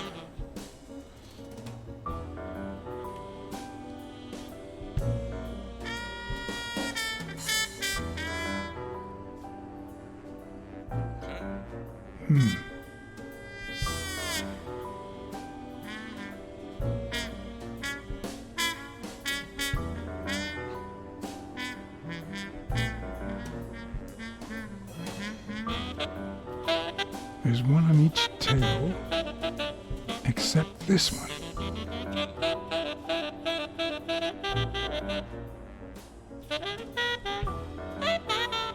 So we found the bookmaking operation. Interesting. The odds are incredibly in Stone's favor. I guess that he's the reigning champion, and Bobby Yale is just a contender, but maybe word got out about his condition.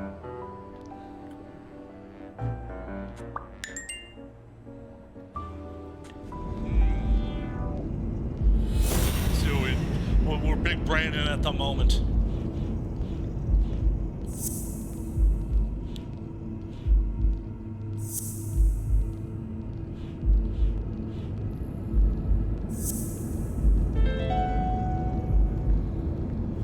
I knew that lizard was up to no lizard good. Isn't Yale's doctor. I called that. Oh my god, I fucking called that. Oh.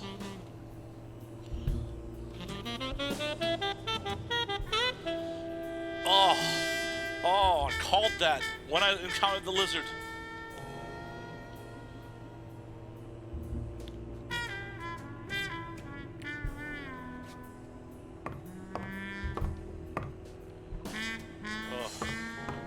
As far as Wow. anxiety. I didn't realize you could place so many bets on a single baseball game. Anxiety inducing.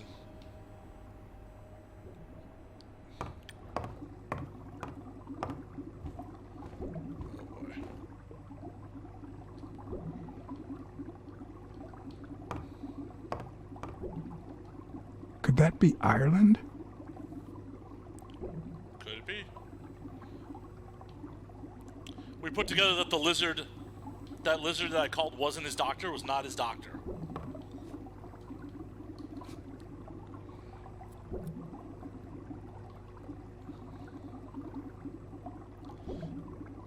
Yeah. We clued it together because there's updated odds on the fight. I'd say that's Ireland too.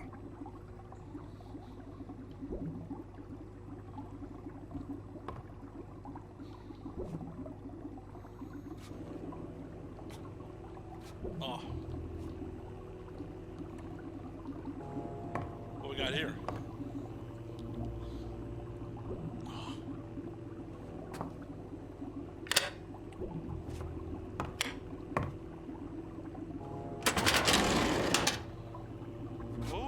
The painting concealed file after file of celebrity reports with all sorts of shady information, ranging from S to Z. Almost all of them were athletes. Is that what O'Leary meant when he said that detectives and police officers were his friends? I wonder how many spy for him. If I were to pitch in, who would I spy on?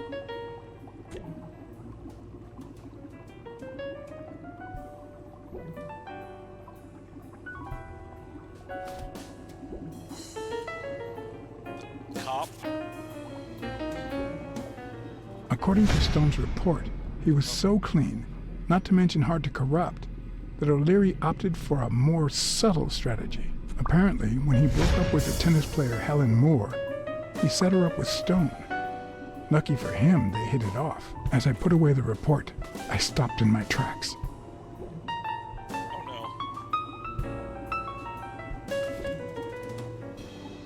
Did I really want to risk knowing what O'Leary had on my good friend, the incorruptible police commissioner? Oh yeah, we gotta read this. 100%. I sighed in relief. O'Leary had tried to buy Smirnoff on several occasions, but failed. Luckily, O'Leary had nothing on him, or me.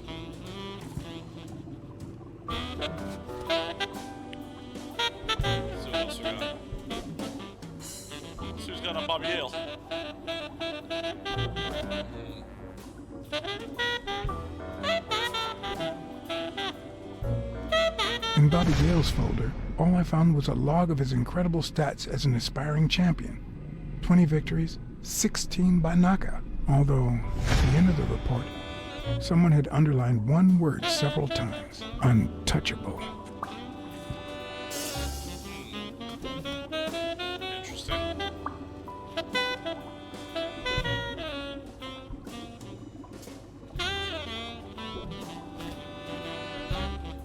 Oh no, what does your uncle have? Thorpe had been a rising football star before the war, which he came back from with honors and decorations. After the truce, he resumed his career. He won 3 season trophies and a couple of MVP awards. He retired after an accident that left him paralyzed from the waist down. He started his own sports advertising agency 4 years ago, but according to the files, O'Leary hadn't even tried to corrupt him. Why is there a file? That makes no sense.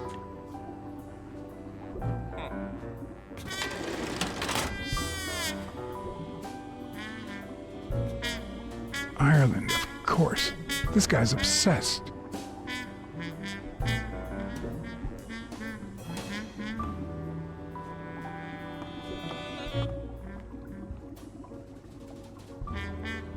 Let's see what we got here.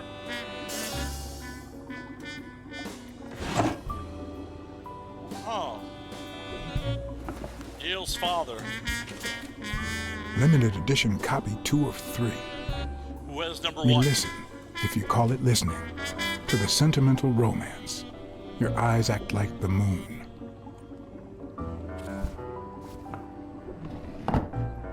Yale's father. Yale has 1 copy. O'Leary has another. Who has number If they're not together anymore, why does O'Leary keep so many pictures of romantic moments with Helen Moore?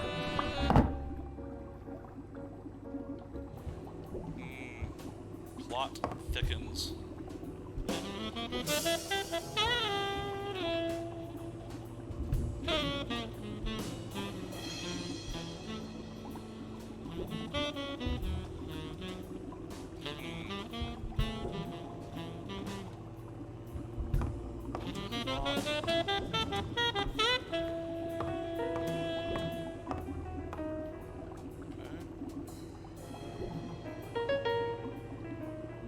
What we got here?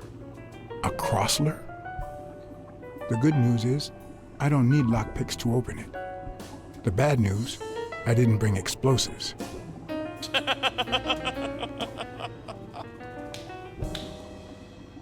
see what's in the bottom drawer. Dunn had $200 in his safe. O'Leary had about $20,000 in a drawer.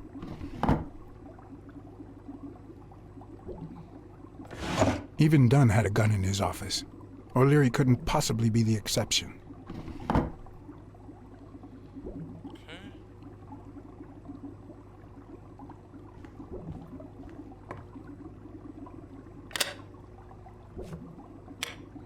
Here's the other files. Juicy, juicy.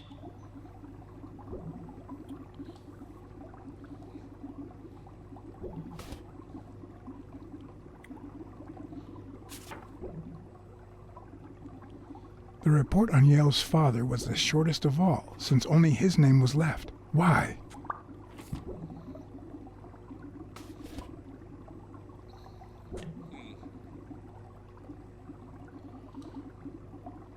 See what Frank Cassidy's got going on. Oh, this is gonna be juicy. Cassidy's report was possibly the longest among all of O'Leary's files. Apparently, their rivalry went way back. So much so that they spied on each other in the most unthinkable ways. At least I was able to confirm what Yale had told me. Cassidy had threatened Dunn after he refused to join the managers' union. Interesting. Let's see what we get from reading the file on Jun.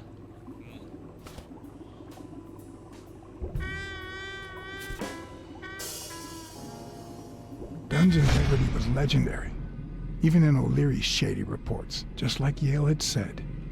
Dunn had kicked one of O'Leary's men out of the gym when he found him snooping around.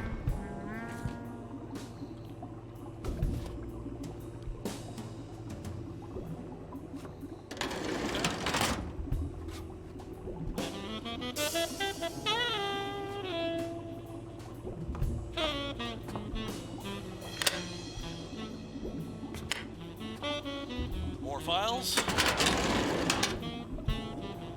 Luckily or not, files N through R included no one that I could somehow connect to the case. Let's see.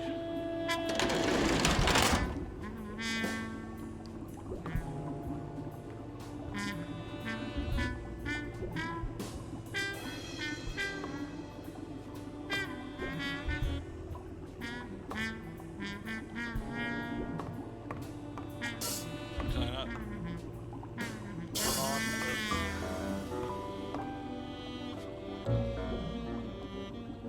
Being very situational with these prompts is annoying as hell.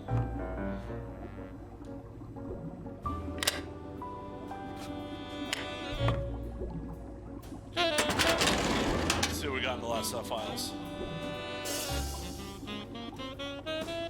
Well, Helen Moore.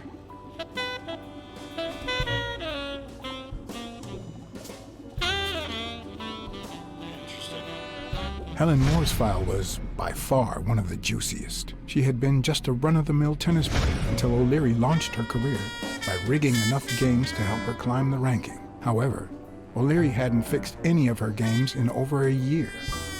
In spite of that, she remained undefeated. Be as it may, it was clear that O'Leary had enough information to ruin her career.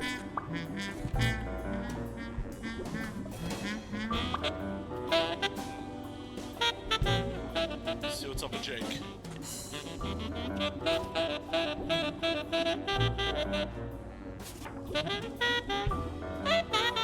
Strange as it may seem, the reports revealed that O'Leary had hired Jake as a bodyguard precisely because he was absolutely clean.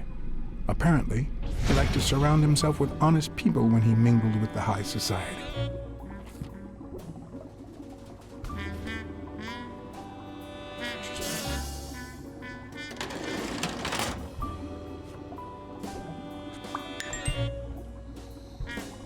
Let's see what deduction we can put together, guys.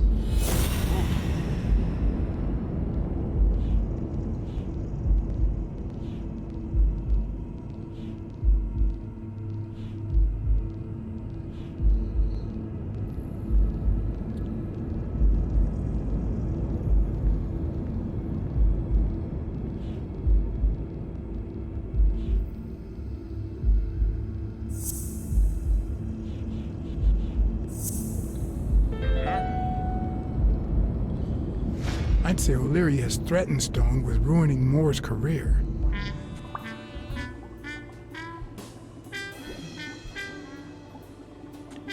Yeah.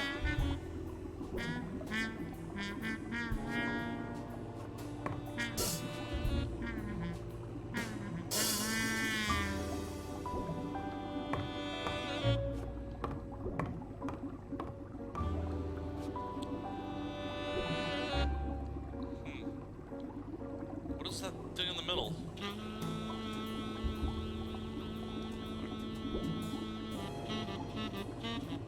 It's not a fish. Not a real fish.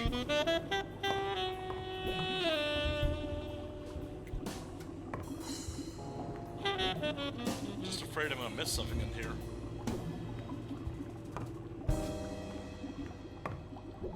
The files are definitely important, but there's gotta be other stuff.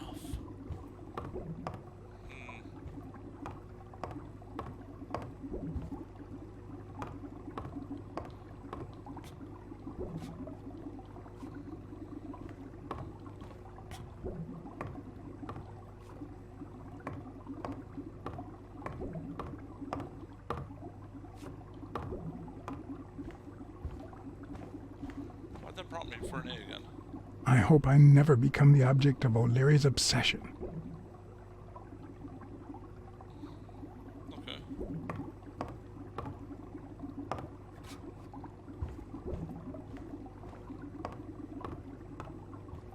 I feel like this fish tank has something going on with it. It's that thing in the middle. It's like not a fish, right?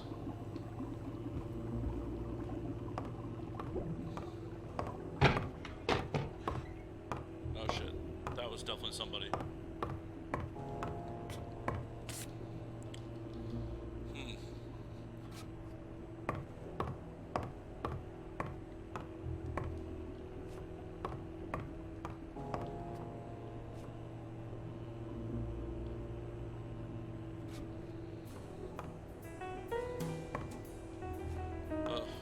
animals sometimes.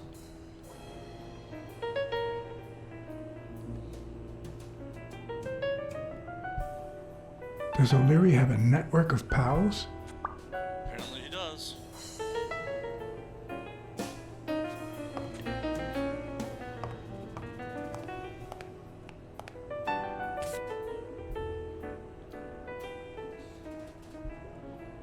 Yeah, but the other fish are moving. The fish is kind of like there. I don't know.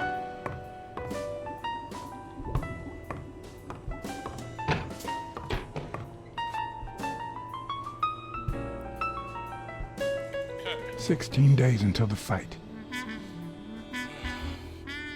Sometimes I forget that criminals, even the office variety, have family and kids. Is that the nurse?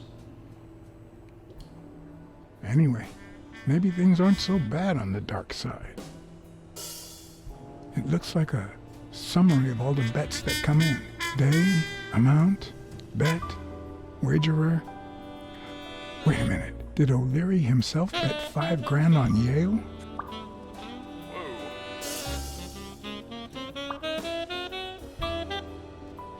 A little thingamajig that adds on its own. What'll they think of next?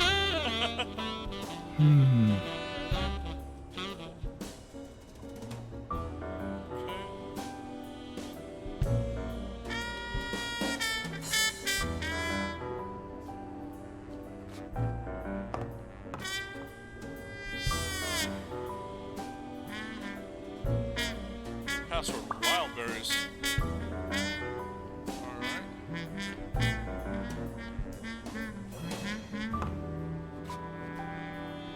Alright.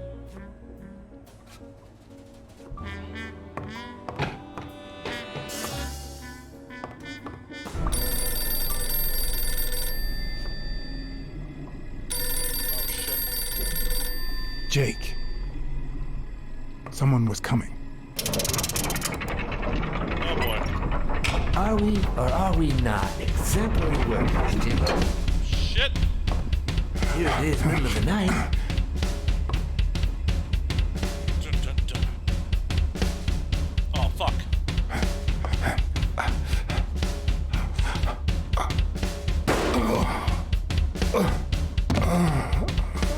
Damn. One wrong move. Cut in the chest.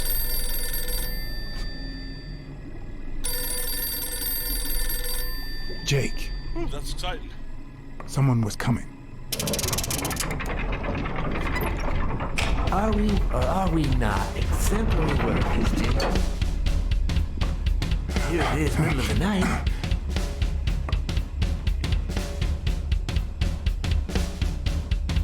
And we're working extra hours.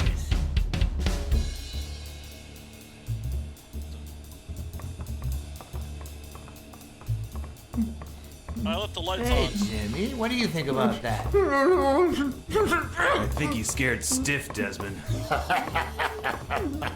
Why's that, Jimmy? We're giving you the red carpet treatment. We even let you in the boss's office.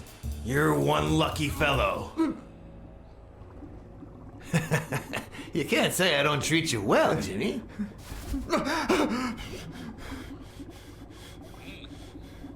Yeah. Speak, you moron. Yeah, very well. Why are you... Shh. Calm down. How long have you worked for me, Jimmy? 3 months. 3 months. Oh, yeah. I hired you right after your cousin Martin died. I need your opinion. How would you punish someone for ruining an innocent man's life with a hit and run, Jimmy? I don't know. And tell me, what about you, Wilson? What would you do?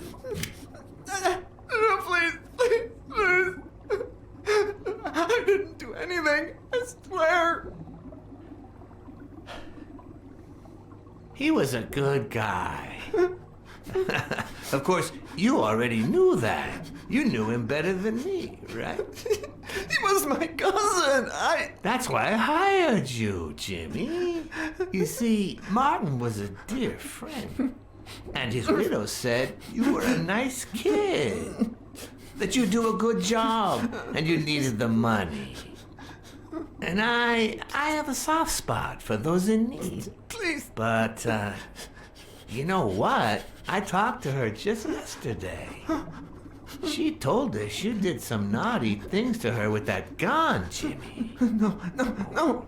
That's no way to treat a widow, is it?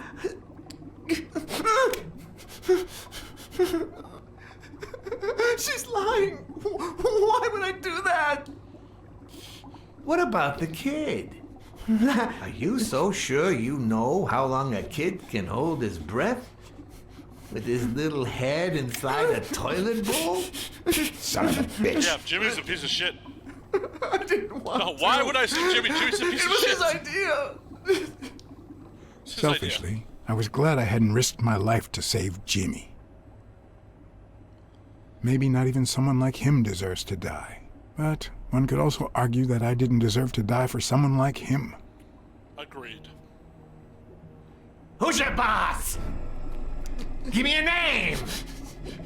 Cassidy. It was his idea. He said you'd hired me if I'd managed to scare the widow, and I just... All right. Let's just... calm down now. It's gonna be okay.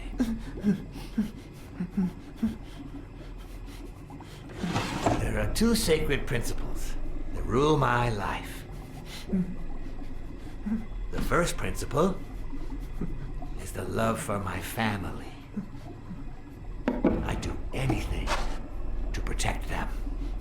Yep. The second principle, Yeah, they've been I dumb. never put my future in the hands of fate. I always play it nice and safe.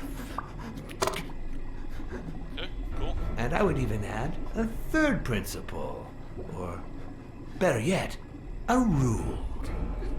If anything threatens either of these two crucial principles, I take matters into my own hands. You see where this is going? Oh, Larry's apparently left you too. For the first time, I got someone killed. Even though all I really did was rat him out. No, I just... Stop interrupting me, Jimmy! It's not polite! We're all the same. So rude. You know what? Let's leave it at that. You're going to give a message to that disgusting walrus Cassidy, aren't you? Yeah, sure. Whatever you say. Yeah, sure. Good boy. What's the message? Oh, Jimmy. You still don't get it, do you? You are the message.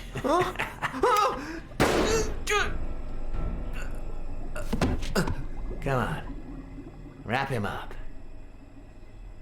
Make sure Cassidy gets the message for breakfast, will you? I hope he chokes on it. Yeah, that would have been hyper dumb to try to save Jimmy.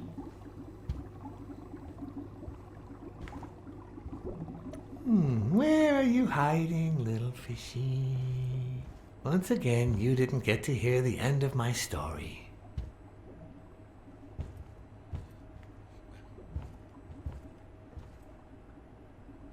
Time to get the hell out of there.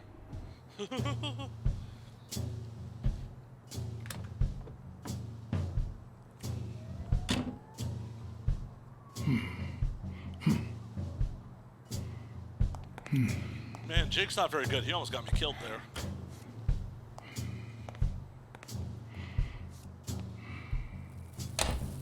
Oh shit, look out.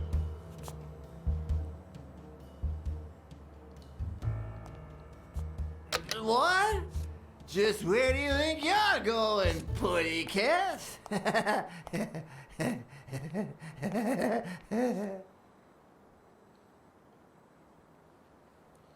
Yeah, that was stressful. Two sacred principles rule my life. The first is the love I feel for my family. I wasn't fast enough on that.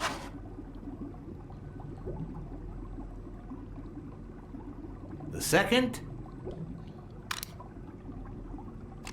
You I always always play it safe. You think you're funny, don't you, Blacksad? Oh, jeez. Jesus. Okay. 2 sacred principles rule my life. The first is the love I feel for my family.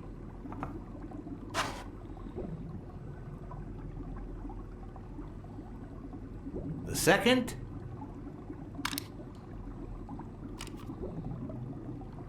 never leave destiny in the hands of fate. Or attack that guy. I always play it nice and safe. And I'd even add a third principle, or better yet, a rule. If anything threatens either of these 2 principles, I take matters into my own hands. The first time that someone died because of me, even though all I did was rat him out, well, that guy ended up in the Hudson River, right off Pier 27. He's got to be even wetter than that fish by now. You should have seen his face. It's interesting what comes to mind when you think you're about to die. Suddenly all I could think about was how much I wanted a pet fish. Told you something was up with that fish. And I still dream about it. But it's real and it's up. By then, I was adamant about buying a fish. But first... That was that. Never again. Nowadays, whether it's me who pulls the trigger or not, I have 0 regrets. What's more, I sort of enjoy it.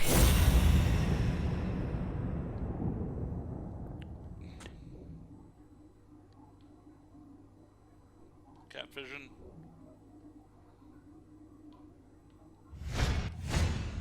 His pupils are dilated, and there's a slight grin on his face. The bastard is enjoying himself.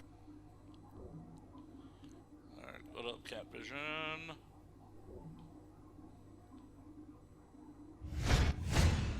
The guy never hesitates to pull the trigger. Even if I hadn't seen what he did to Jimmy, I'd know he's not bluffing.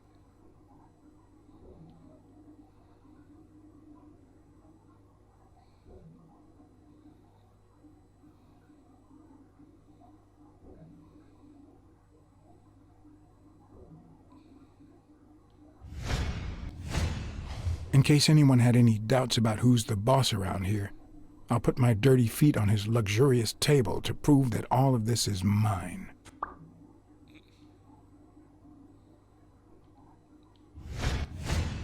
When a mob boss declares his love of family, it can only mean that A, he won't hesitate to ruin yours, and B, he's cheating on his wife. I knew I had it in me to get out of that place alive.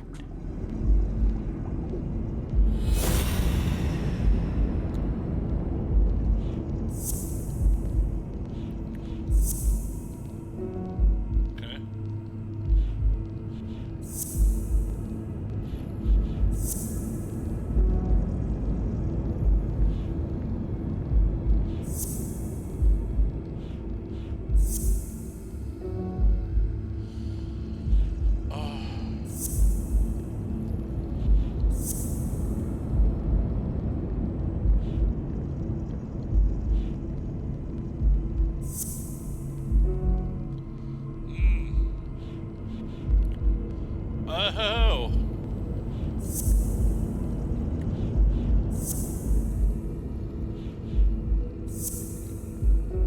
Almost, okay. I hope this isn't timed.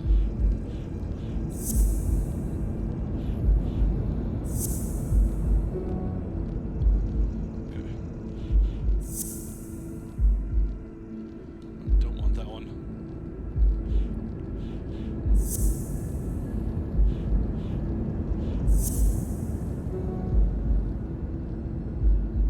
Fuck. Gotta put these together somehow.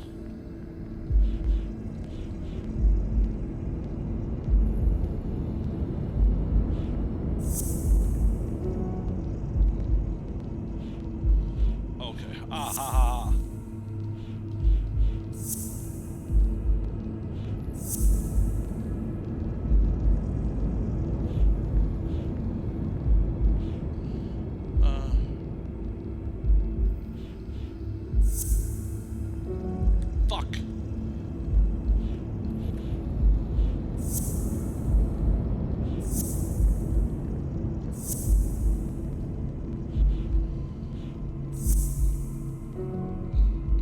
What's the fourth clue here?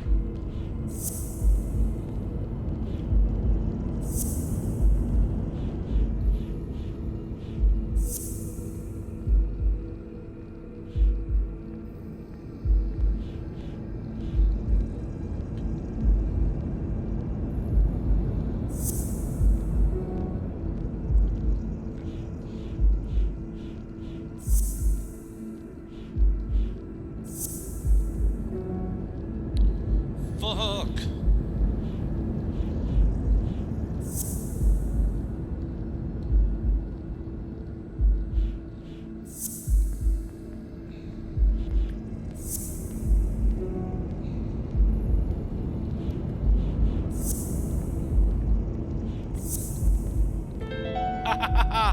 The rhino's banging O'Leary's wife. No. O'Leary's wife is having an affair with Colbert? Should I serve this to O'Leary on a silver platter? Or threaten Colbert so he'll get me out of this mess? And, well, that's it, I think.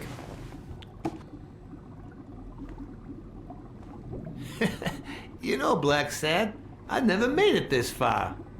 Congratulations. You're going in style. I didn't want to interrupt you because I respect you and your word. Colbert told me to come here. What? Me? No way! You did what? Colbert? When?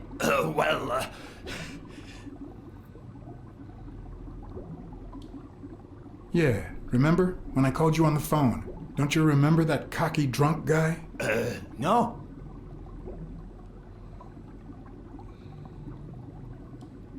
He kept bragging about how he was banging another guy's wife. Oh?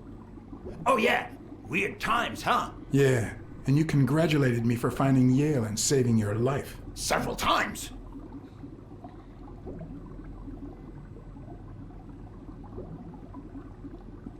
Then you assured me that O'Leary would thank me. Well, I didn't put it that way, but yeah. And then you told me to come here to ask the boss himself. Yeah. I think you deserve it. Right, Desmond? Oh, Blacksad. Fuck. Thank you. And sorry for jumping to conclusions. First, you get a random beating from Wilson. And here we are. When you shared what you'd found in Yale's apartment, well, it made me sort of want to trust you. But as you well know, you can't trust anyone in this world. Take it. It's only fair.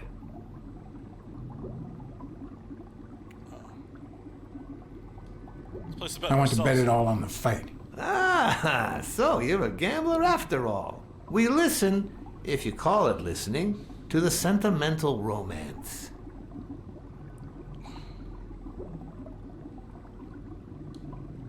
I guess, if you say so. Same difference. Anyway, go ahead. Place your bet. I bet it all on Yale.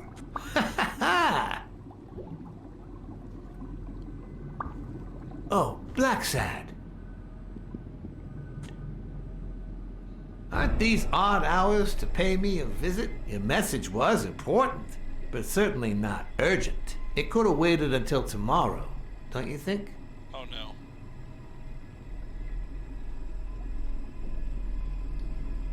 Don't look at me. This was Colbert's idea.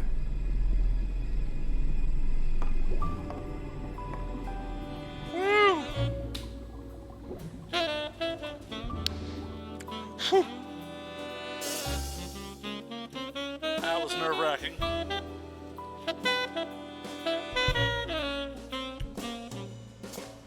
I wish I was a noir fiction writer. At this very moment, I could write a couple of pointed, ironic remarks for the narrator to recount what I just lived through. The dark, crooked alleys of New York reminded me of the state of my own soul. No. Fall loomed over me with the fall struck me with the full force of my long-lost youth. Nah, not that. The fall descended over me with the full weight of a guilty conscience. God, that's worse.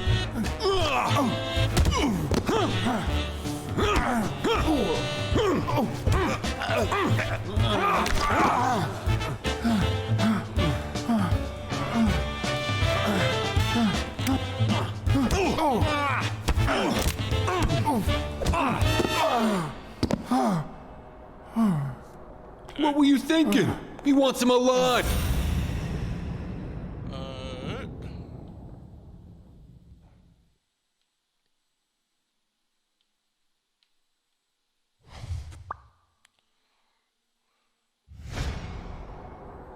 I felt falls seep through my bones like the pain of a good beating.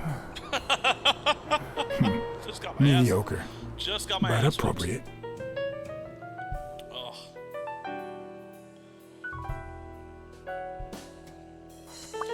And the plot thickens.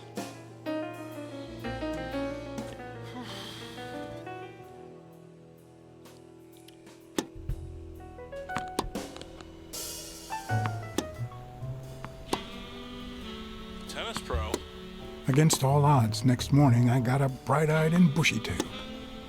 And I had my kind, unknown assailants to thank. The beating had taken its toll, but for the first time in months, I had slept like a baby. Oh, come on, Helen, focus! Yep. All right, Got the take game 5. jacket. We'll work on that double backhand later.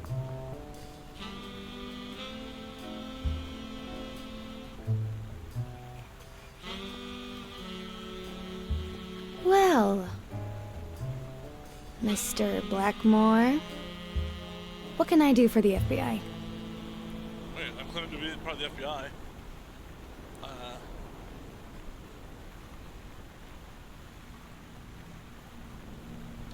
Let's do that. Cooperate with law enforcement. All you have to do is talk. I like to speak through my actions, but still, could you be more specific?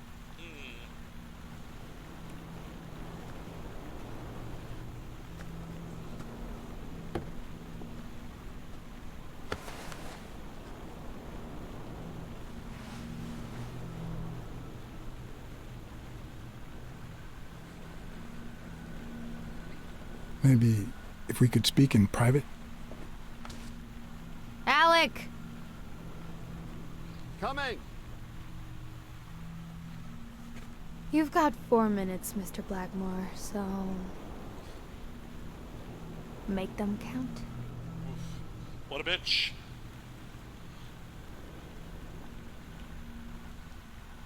We know about you and Desmond O'Leary. Wow, the FBI sure knows what it's doing. So, out of the 100 million Americans who know about that, who did you extort to get such highly confidential information? The thing is, well... You see, I'd love to wipe out that part of my past, but whatever. Do you have any regrets? Ads pay more than trophies. Can you believe it? Being associated with such a shady character could only damage my reputation. Trust me, never get involved with a married man. We're aware of at least 6 rigged games during your first year as a professional player. And? You won all of them. Are you trying to offend me? I give my all on the court. I can't be held accountable if my rivals don't do the same. Go interrogate them. In any case, now I know why you mentioned O'Leary. Yep. They say you're currently involved with Al Stone, the boxer. Is that correct? Wow, your sagacity never ceases to amaze me. Don't beat around the bush. We know why you're with him. Oh, so you like his biceps too? Desmond O'Leary asked you to seduce Stone. Why? What? No, I met Al by chance at a party. A party hosted by Desmond O'Leary. No, that can't be. No one is that shrewd. Not even him. Damn, I hate that bastard. Anyway, now I get why you brought up the rigged games and your obsession with O'Leary. What do you really have against him? And don't say illegal gambling.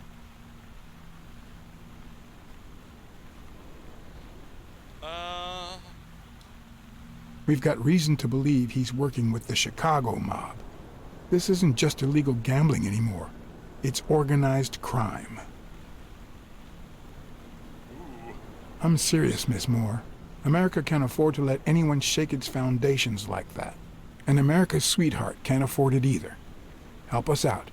Talk to us. And why should I, Mr. Blackmore? What do I stand to gain or lose? The FBI always returns a favor. Oh yeah? Are they gonna rig my games?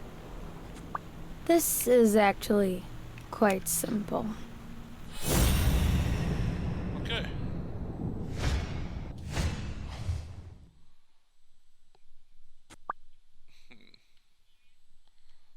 I don't think Moore hates O'Leary.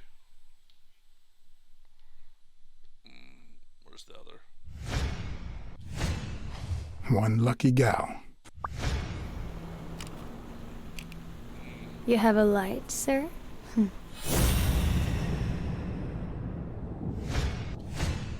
The pearly white teeth of someone who barely smokes. Am I making her nervous? Oh yeah. She's nervous. Damn. I'm almost out of fluid.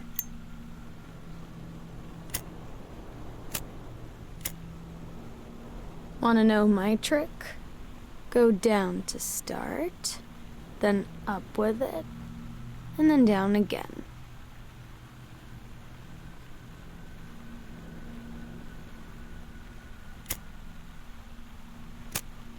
Will I get to smoke today? Will I get to smoke today? Come on, minigame, give me a prompt.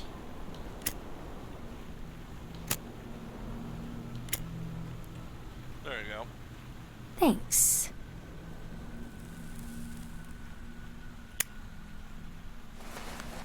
I know. I don't know what you want me to say. Just light up. You're trying to frame O'Leary, perhaps rightfully so, but I think you're barking up the wrong tree. Believe me, if I had the slightest... Come on, Helen. Time to work on your backhand. Let's go. It's going well. This game's awesome. Do you smoke? Nice meeting you, Mr. Blackmore. It's a really Did rad you bring my detective water? game. There are definitely some points where, like, edge of your seat, like, probably 10 minutes, not even 10 minutes ago, was a really stressful part. It's called Blacksad. It's on sale on Steam for $15 right now, so I picked it up.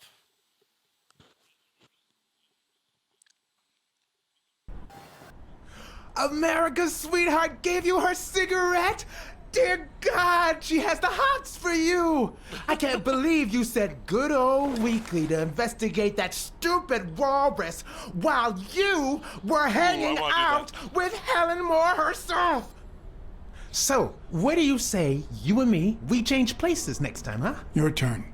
Now tell me, what did you find out? You're gonna love this. You ready? I've got news, but I happen to also have a Blacksad. Thank you so much, Mr. Blacksad. 4.5 hours in. Oh, Mrs. Colbert. My husband woke me up this morning with roses and breakfast in bed. He said he had a scare last night, although he won't give me any details, and that he's been thinking about me ever since. He wants to take me to Niagara Falls for a second honeymoon. That's nice, but I don't know why you're thanking me. Are you kidding? Remember how I doubted him, but you made me change my mind? If he had suggested to take me to Niagara Falls when I still suspected him, I would have thought it was just a cover. Or worse still, a way to clean his conscience. Well, I only did my job as honestly as I could. Enjoy your marriage. I hope you and your husband are happy. Well, that's all I wanted to say. That's such a dick. Send me your bill when you can. You're a good man, Mr. Blacksad.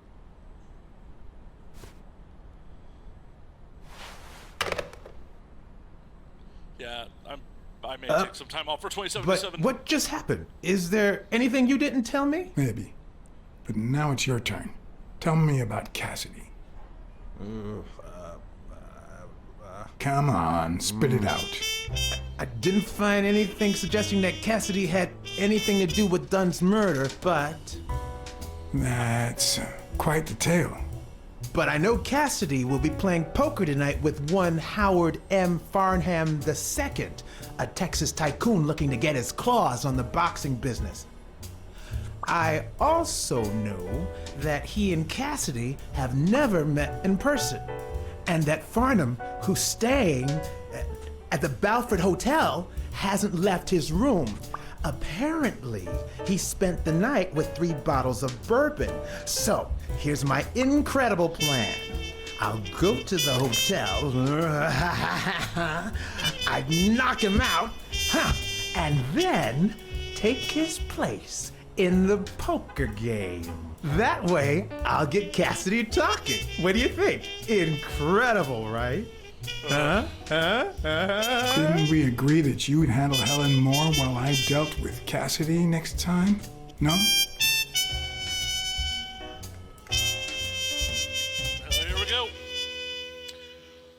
Like, the noir soundtrack to this game is what makes it magnifique. Oh.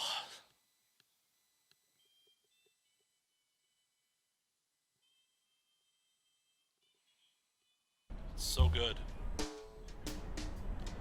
That's probably the reason I'm in black and white today.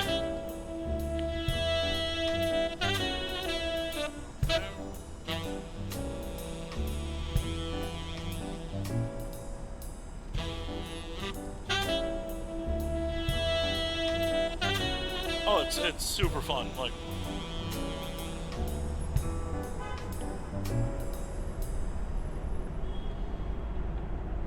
oh, look at me all dapper Dan down.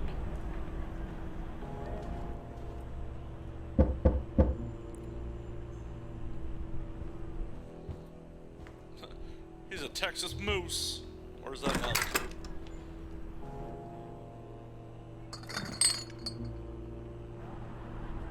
Good afternoon, Mr. Farnham. What's going on? Allow me to introduce myself. John Blackmore. I work for Frank Cassidy. He asked me to bring you these bottles so you could choose which one you prefer for the game. Oh, sure. I was fixing to leave, but I guess them monuments ain't going anywhere. Well, come on in then. Getting in Farnham's room was easy. Earning his trust was another story. But I always have an ace up my sleeve. Oh boy. Blackmore? You okay, partner? The best way to earn someone's trust is to make them believe they've earned yours. And sometimes, the best way to fake it is to tell the truth. I don't know where to begin.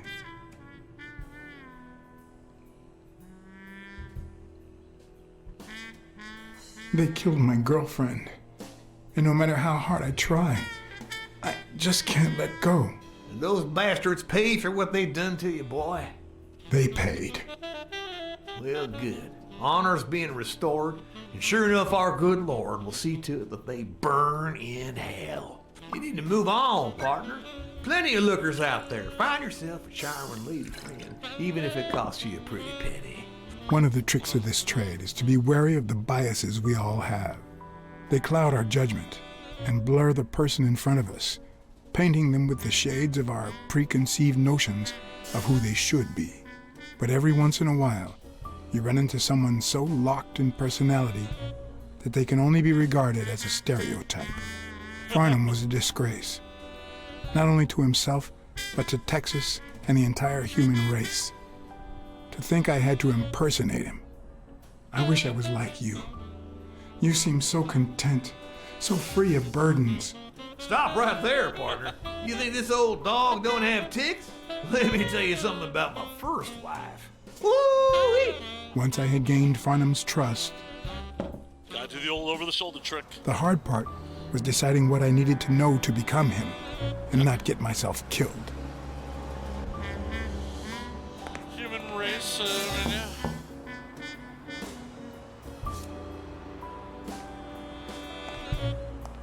I don't know what else they would refer to this as if you didn't say human race. What can I do for you, sir? Thank you, Baron. Thank you. Howdy. My name's Howard M. Farnham II. Okay. Should I know you? What can I do for you, sir? I'm here to play me some poker. You got the wrong place, sir. Did you miss the barbershop sign above the door? You have a good evening, sir. Wait, Nope. I don't think it's wild berries, because that'd be the wrong gangster. Okay. The hard part was deciding what I needed to know to become him and not get myself killed. Let's see. We're gonna bullshit ourselves into this game.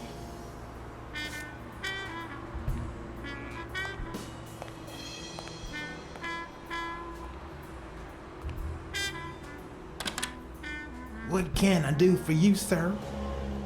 I don't know why we're not getting video. There's no video on my side either, so. Farnham was one hell of a drinker. I had to get the information out of him before he drank himself unconscious. Otherwise, I'd have to find that information myself. Okay, I don't know what's up with the game.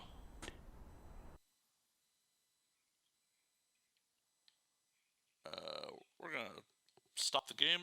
Fuck, I hope I can pause, and because there's no video on my side either. What is up with this computer? Okay, we have a cut screen.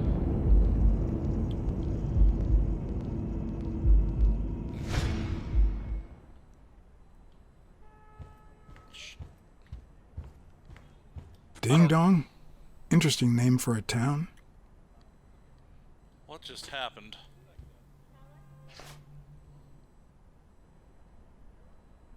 Okay, Vietnamese shave. yes, I got a Vietnamese shave last night. No, please, come in. Of course, I remember you. Take a seat. Did the game just glitch? Like, why did I jump? What the hell? What up, first playthrough on Buggy Game? Weird.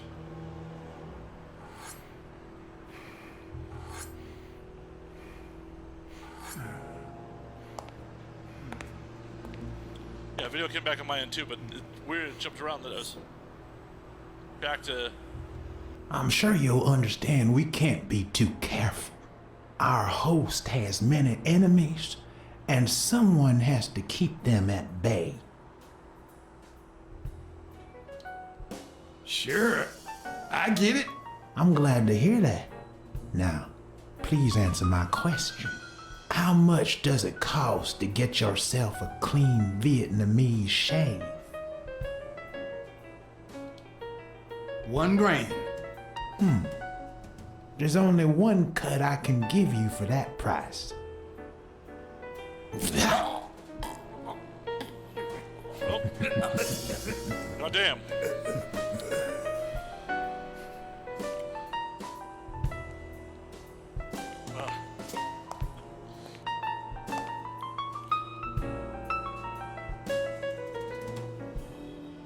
I'm sure you'll understand we can't be too careful.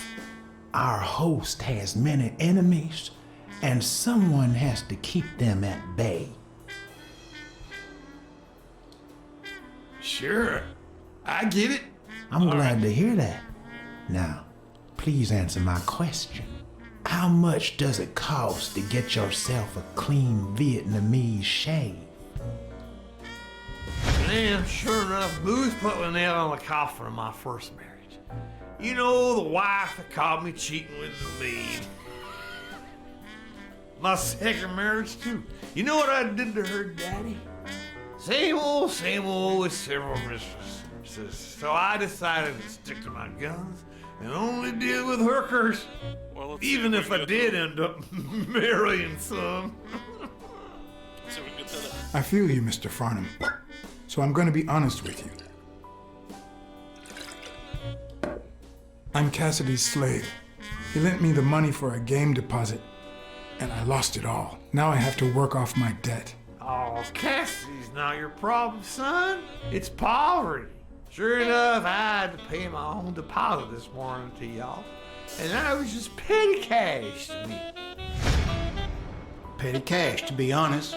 I asked you how much. Of course, they gave me one of the receipts. These things I have, boy. Wait, I'll show you. I gotta get somewhere. Just a second, I'll get it. I just put it over. He drunk. He drunk. I'll be right back.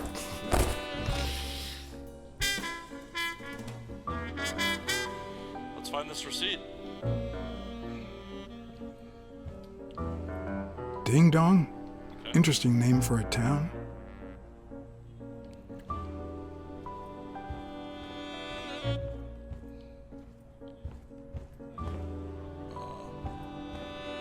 Where's that receipt? Running out of time here.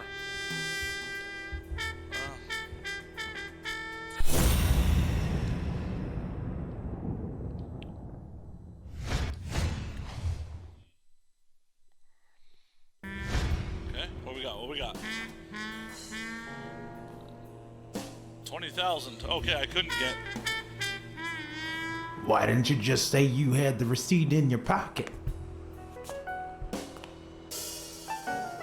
I'm almost certain, but tell me, who told you to come to this barber shop? Frank E. Cassidy himself. Sure he did, because he likes to handle everything personally, but forgot to tell me. Oh, dead. Damn. Guess I'm gonna have to do another flashback scene. Oof. Why didn't you just say you had the receipt in your pocket? Game's getting more difficult. I'm almost certain, but tell me, who told you to come to this barber shop? Let me tell you a little secret about my first wife, sonny boy. When I met that woman, she had no manners, no money, no... Who in the hell?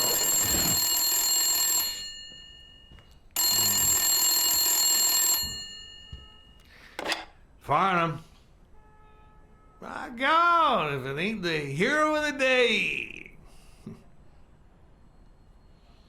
I know. So much. Oh.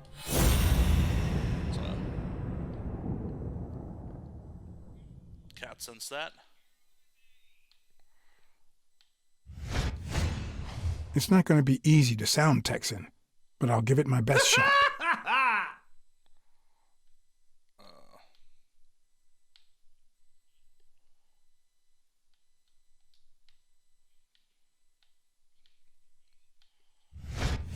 I probably don't need to imitate his gestures during the game, but it certainly wouldn't hurt to try. Okay.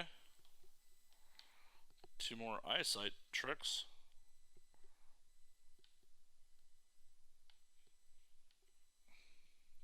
I'll be damned.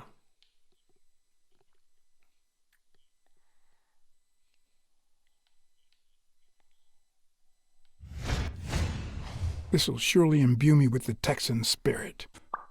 Okay. It's crazy that I'm doing this all out of order. And the hat. Yes, sir. Nothing says Texan like a cowboy hat. Sure enough, I'm fixing to play poker with it. Anyway, Kenny, thanks for fixing the game with Cassidy. Cool. Got the guy. God bless you, brother. Hopefully Kennedy's not at the table, because otherwise he'll know what Farnham looks like. Craziest goddamn Texan in New York. My good old friend Kenny. Craziest goddamn Texan in New York. You know how many Kennys there are in New York? Kenny who? So besides when and where the game will be, the password, and the money Farnham dished out, what else do I need?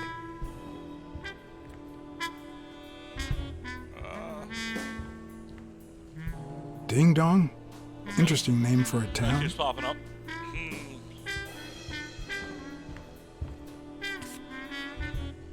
Cool. Well, that's not helpful to the mission.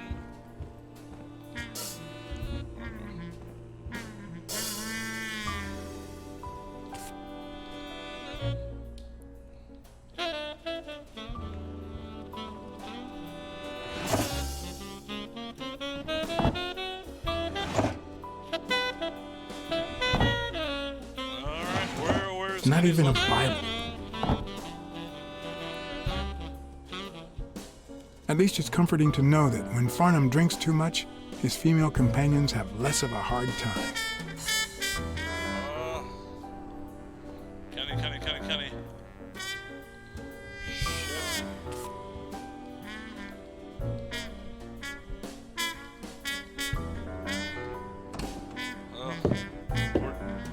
Maybe. Nope, get my throat Kenny. Kenny. Hey, do you think you can't be friends with someone and not know their last name? Oh, Let me think. No.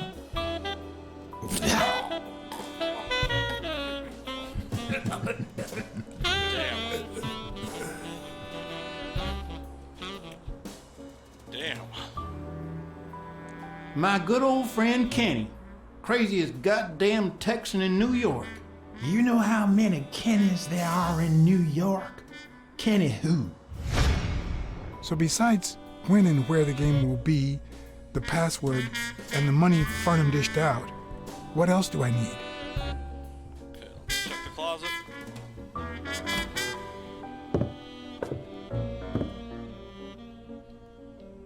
Luckily, there was only one Kinney in Farnham's address book, Kinney Eakes, residing at... Okay. Cornell Plaza, Manhattan. Stunning penthouse. I'm not surprised. Mr. Eakes has excellent taste. Do you happen to know what he asked for the last time he was here? We're just going straight to try to remember. We're not going to dick around with trying to...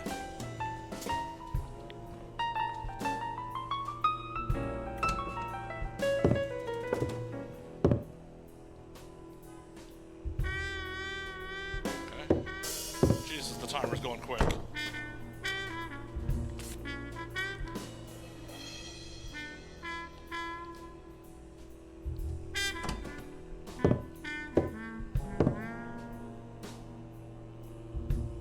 No matter how superficial someone may seem, there's always a way to win their heart. Don't tell me, Billy Bob. This here is my new friend Farnham. Am I right?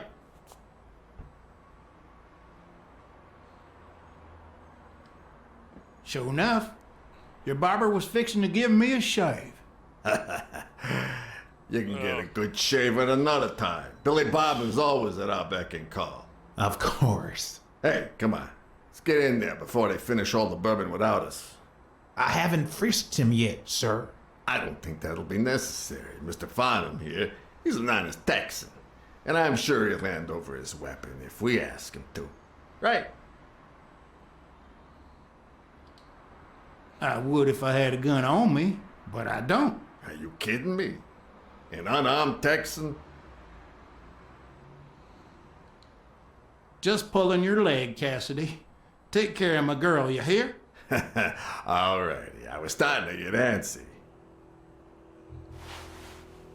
It'll be my pleasure.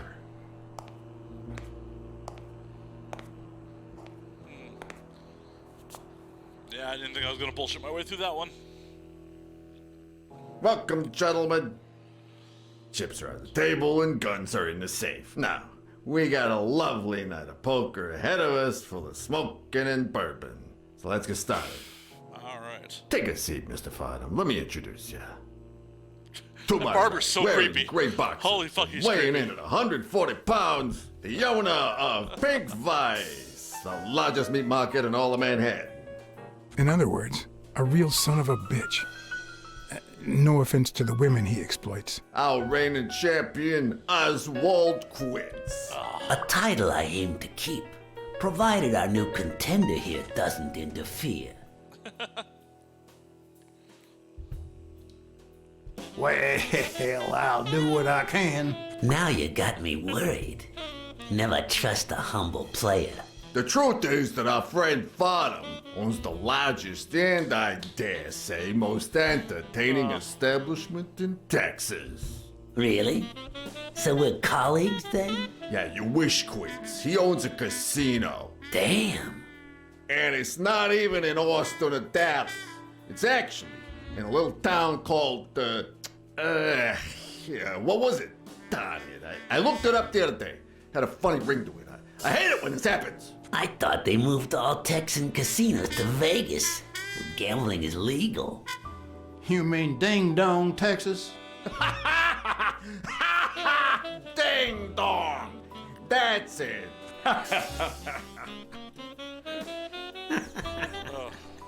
Who'd ever think of a name like that? Well, casino or no casino, let's We're just so hope he doesn't creepy. keep as Oh many my aces God, up he's his so sleeve creepy. as the late Ventimiglia, huh? Amen. To my left, wearing brown boxers and weighing in at 396 pounds, Frank, show some respect, huh? the hospitality tycoon, Polly. No. Tycoon? I just own a small bar with pool tables. Clients drink close to nothing and play even less, but certain business transactions just couldn't happen anywhere else. Damn it, Polly. Why don't I know your last name? Because they took it away from me. You have no idea how good my ex-wife's lawyer is. Women, they even take our damn names.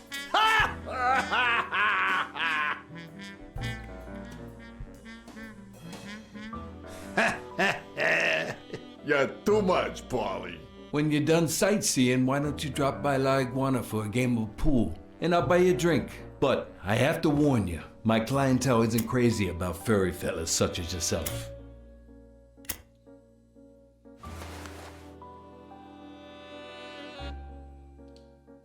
Thanks. I love me some pool. Perfect. There we go. It'll be my pleasure. You're looking to start your own pool business, Farnham?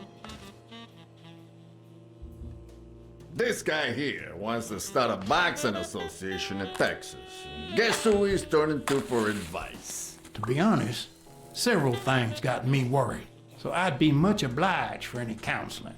So, what worries you?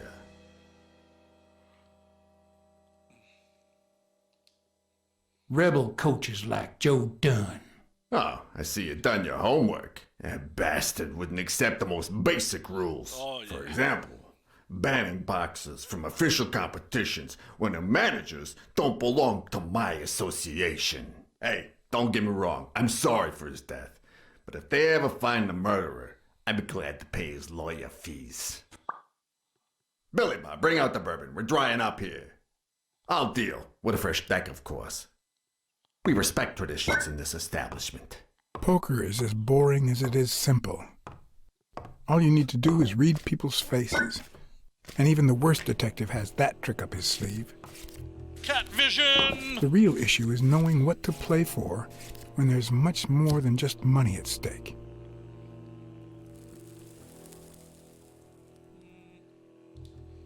Let's play to lose. Damn it! What again? How many games have you won in a row, Quince?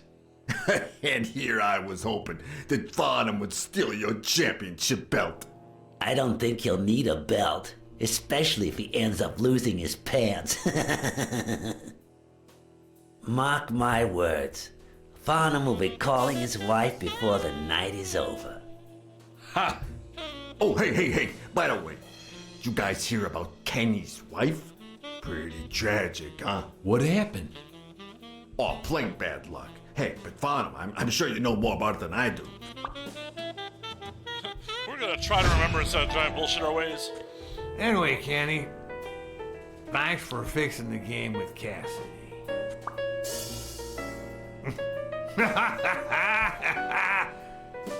God bless you, brother.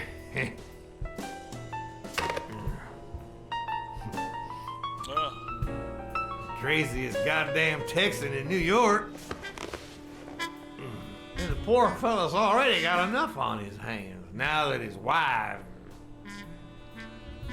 Women just gotta have their vices. Well, she's in a rehab clinic now, hooked on tranquilizers and all that. That's it, tranquilizers. Don't tell me women don't have their vices, too.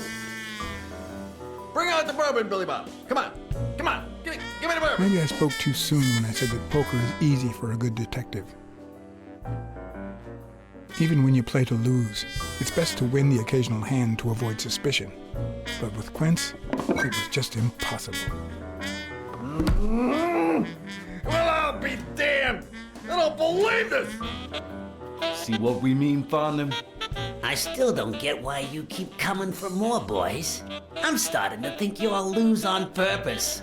In which case, you're about to have a blast. Poor Farnham. Came looking to make big bucks in the city with his boxing, and he's gonna lose it all with poker. Yep, apparently it I does. hope your counseling will make up for it. Yeah, so how can I be of help? Homicidal boxers like Bobby Yale. Ha! That's some piece of news, huh? Hey, I don't know if he did it, but the real problem is that the fight against my champ Stone might not even frickin' happen. The good news is that I've almost convinced the governor to let him out of prison on the day of the fight. Under police escort, that is. I bet you the audience gets a kick out of that. Those there athletes hooking up with each other, like Al Stone and Helen Moore. I see you subscribe to What's News. Yeah, my star boxer, the reigning champion. He's having an affair with America's sweetheart. Hey, I got nothing against those two idiots falling in love. Don't get me wrong, but it's taking a toll on his performance. I don't think he'll lose against Yale, but I'm starting to worry a bit. Come on, let's steal another hand before Quince accuses us of trying to break his winning streak. Ain't gonna happen. Gentlemen, I suggest you never tell your sons about this game, unless you want to lose their respect. Wait, you mean our sons actually respect us? I hear you. There's no way to set boys straight these days. They don't even respond to a good old beating. I dare say Texan boys do respond to a good beating. Hey, careful, Quince. You're talking to a pro. So, Kenny told me you had quite a house full. How many kids you got in that house full of yours? Time to try to remember. Flashback scene, guys.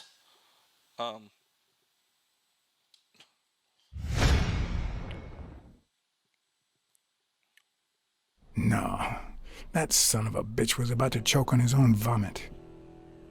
If I'd been a communist, perhaps the vision of a millionaire choking on his own vomit would have made my day. Even so, I doubt I could have just stood there and watched him die. Heavy ass moose. No, deserving or not, the man would live. Okay. Check his wallet for his pictures of his kids. Yes.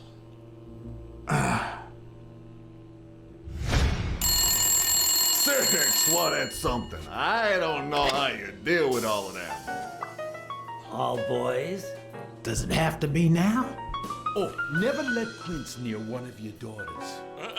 Come on, Folly. Children are sacred. I won't lay a Cassidy. finger on them until they're 12. After that, well... Oh god, he's a Let's just pedophile say- too. Duh. It's dark. Some men have needs that can only be met by a young girl that age, if you know what I mean. Oh. Are you all right, Farnham? Time for the cat vision.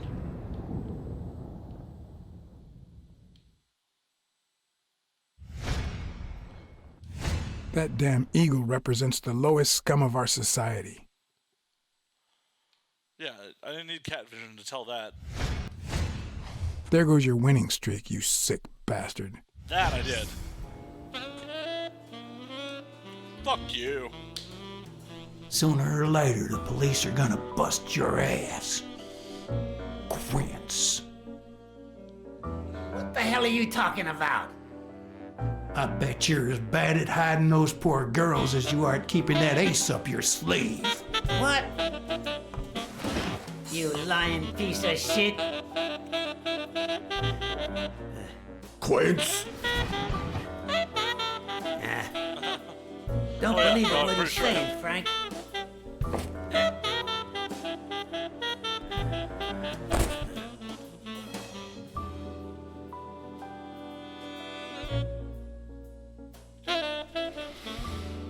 Don't you dare call me Frank.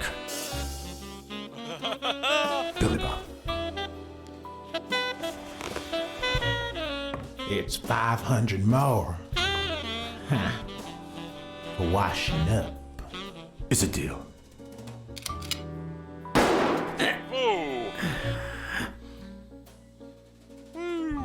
good call, Father. I owe you one. Please, take that flying scumbag's tokens. And mine too, if you want them. I'm feeling generous. Hey, turns out the governor accepted my suggestion to let Bobby yell out of prison on the day of the fight. Hey, this is turning out to be the perfect night. If you decide to go ahead with your new venture, call me, Father. Well, I feel good about this. We got a file executed for cheating. Never contact me again, or I'll put an end to your pathetic life. If our common acquaintance should ask you about your business endeavors, tell him that boxing is too violent for you. Signed, Frank Cassidy. Oh. Made it out.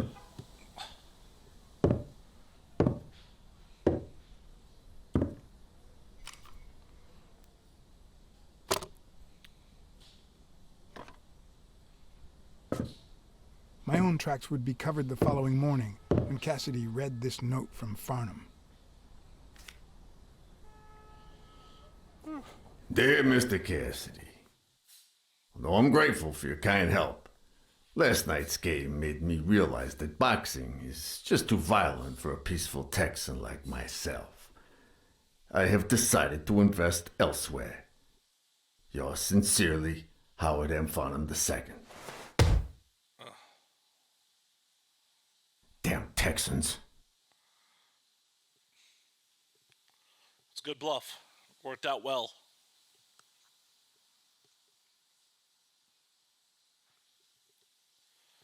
Whew. I want Billy Bob to come back, man. That creepy ass crow. Okay, what the hell?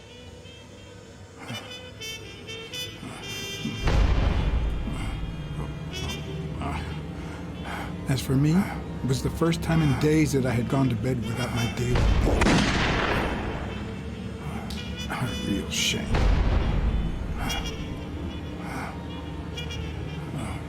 I'm feeling shitty about Jimmy. I didn't even know Jimmy. Jimmy was a piece of shit. Nothing like a bruised body to help you to sleep like a baby.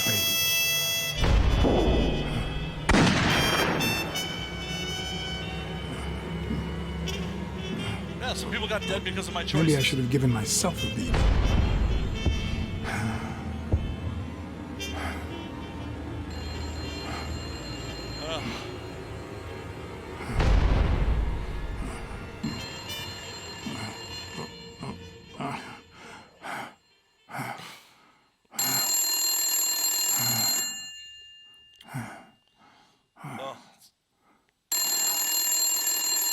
Let's see what's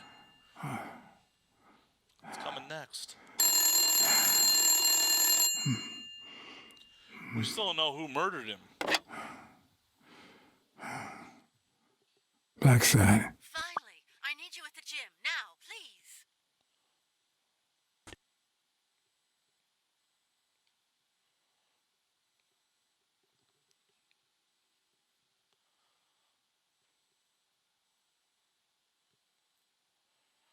All right. Oh yeah. But I love that, like, my character's just, you know, having nightmares about it.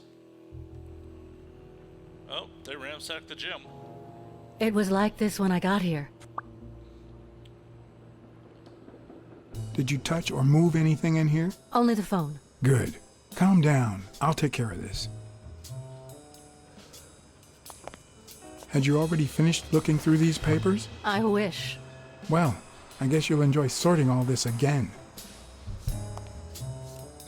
Just being a dick.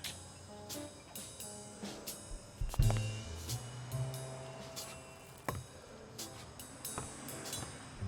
see what we got.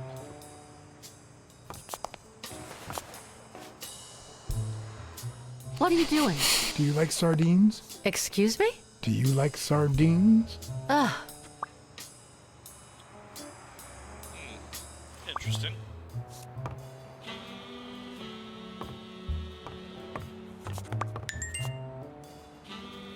Oh shit, I have a bunch of stuff I can put together. I haven't had a chance to hit this screen.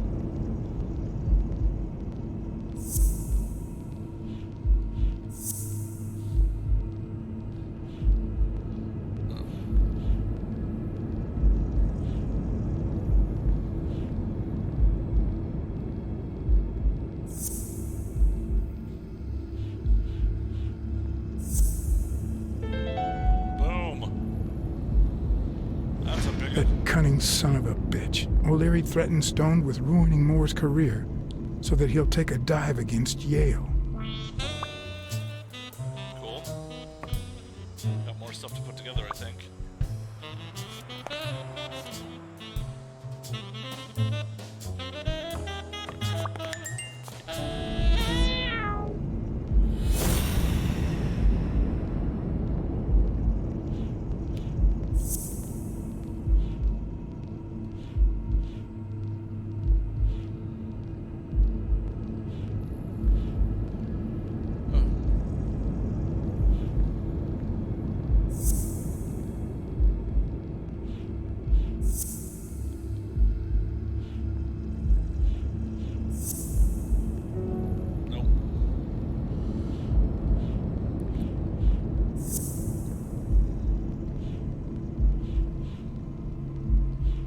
Yeah, that was a big one.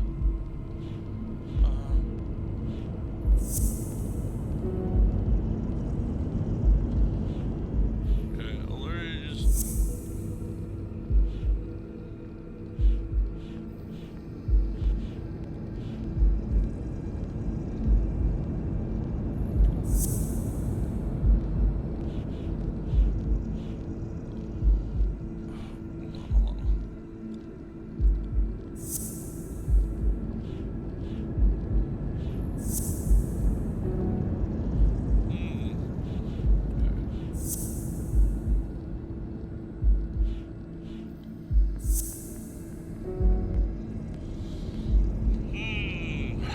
Let's see.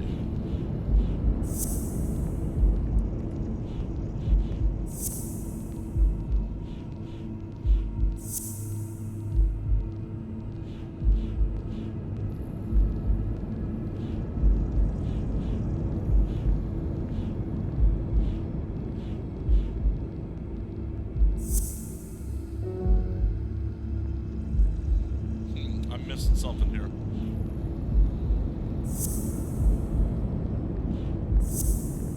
Okay. They're still involved. I knew that one. It's pretty clear that Helen Moore's cigarette case was a gift from O'Leary. Cool. We got more new deductions.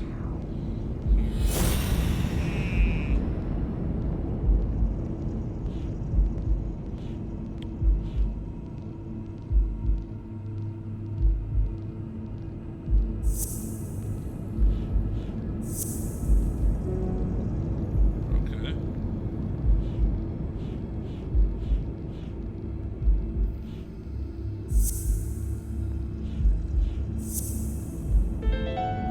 Okay. Cool. Putting it all together, If she's guys. still in love, why does she claim she hates him? What is she hiding?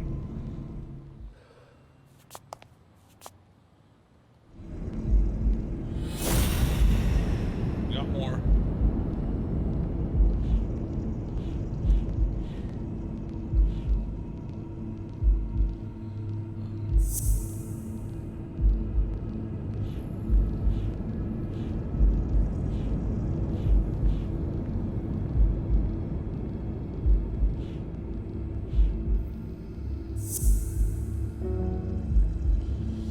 Okay, let's see.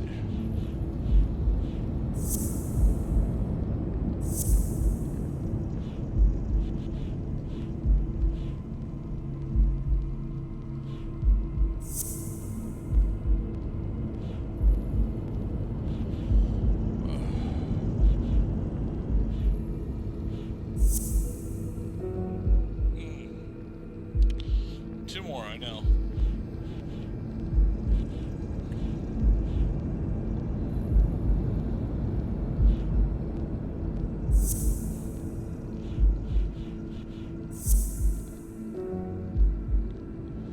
I don't think this is.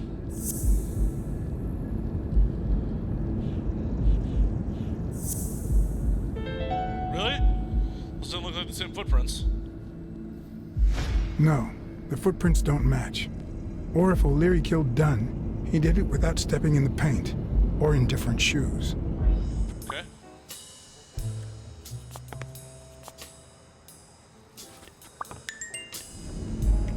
More deductions. Must get through all the deductions.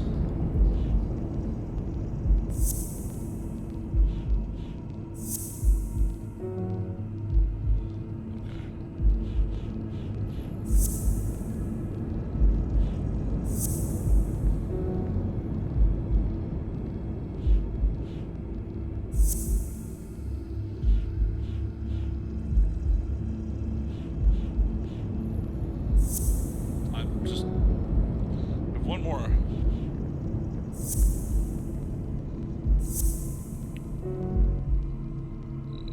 Okay. O'Leary has a guilty conscience.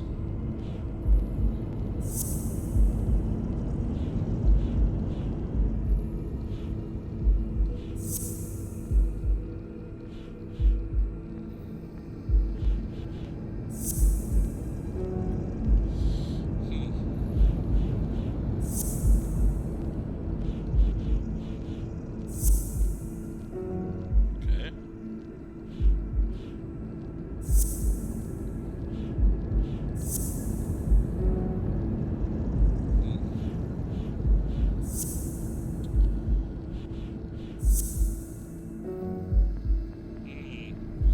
Trying to figure out what this.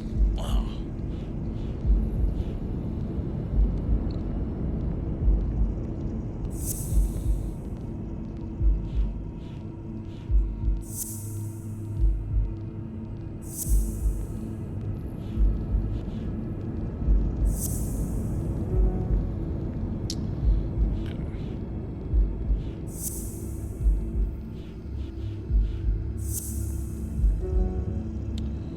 Trying to figure out this last one.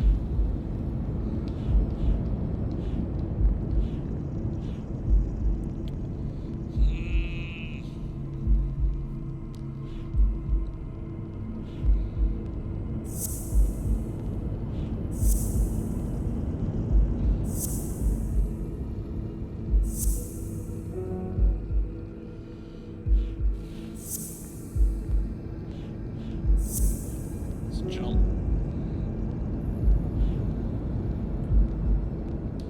I don't know. I can't figure out this last one. Concentrate on the task at hand.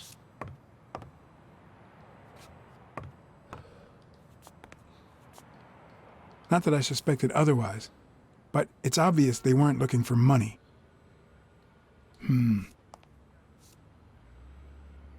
Looks like the burglar isn't interested in bureaucracy. Did they take anything? No, although... When you went in the hospital room to get your purse, did you get the gun as well? Yes. Isn't it there? I put it back. I'd rather not go through that again.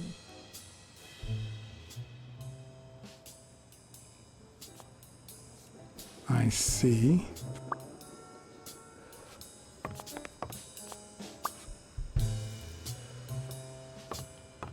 That's fine. Sonya can know I'm suspicious. She's been a bitch. She's been a bitch this whole time, so that's fine. Bingo. What is it? Nothing. Just a freshly signed contract. That's the same footprint that was downstairs.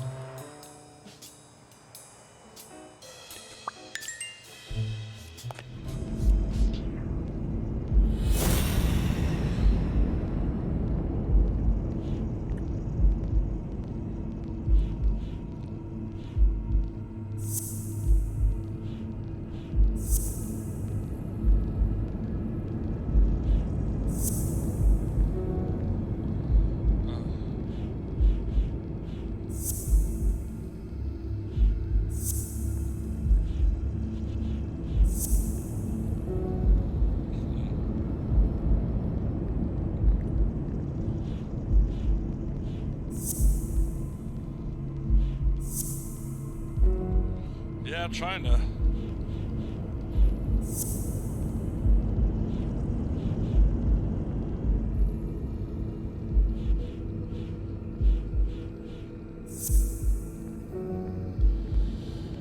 I don't know. I don't know.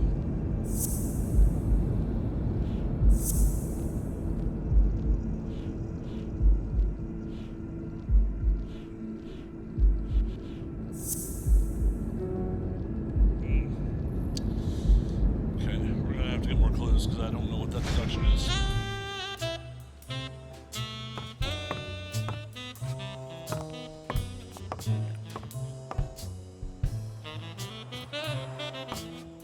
Yeah, get out of my way.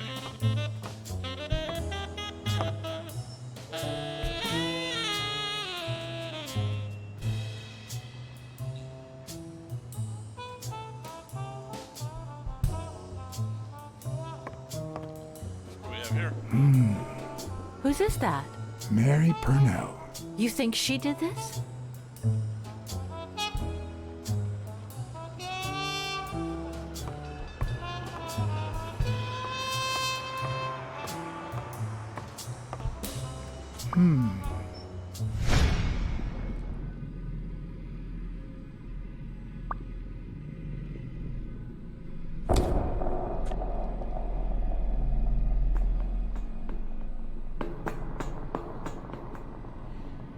She's definitely not wearing the right shoes for it.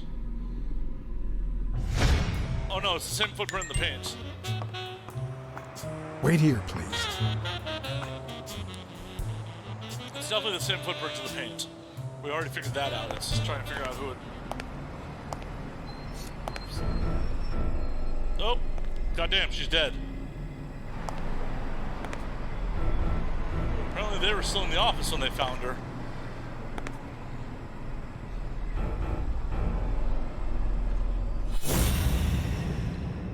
Cat vision.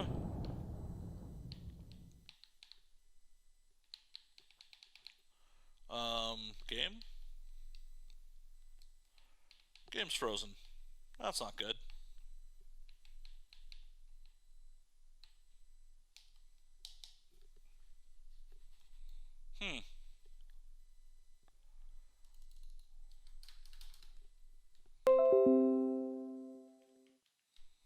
Yeah, the game's frozen.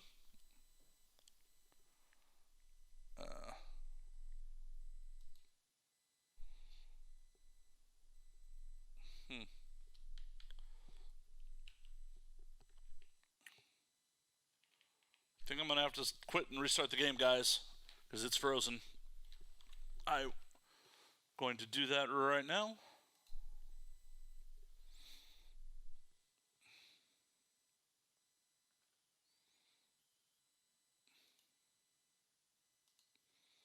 Restart the game real quick. Don't know what happened there. Hopefully it's saved recently. Well, I'm going to take this opportunity to run an ad real quick and use the restroom. I will be right back, guys. So hold on and we'll restart the game.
And I'm back, guys. For anyone who's not a subscriber, for anyone who's a subscriber, for anyone who's not, the ad is still running.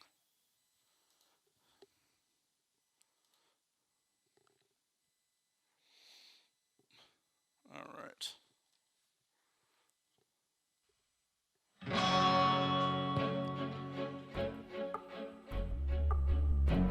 I think it's the Rhino too.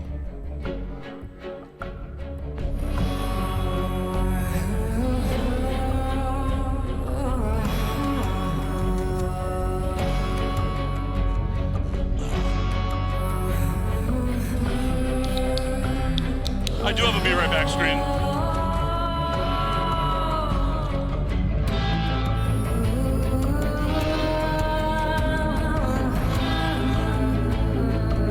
But I wasn't planning to be gone long enough to use it.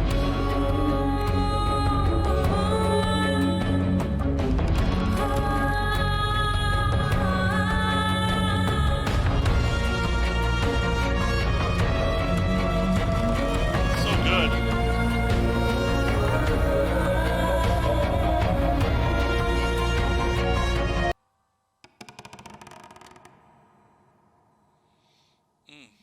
So good. PC. I'm just using my Xbox controller on PC.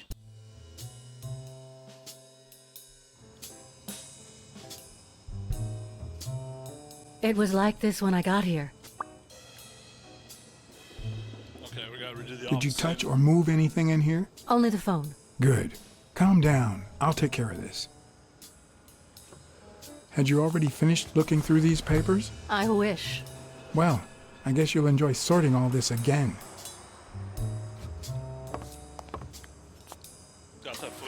Got that footprint. Bingo.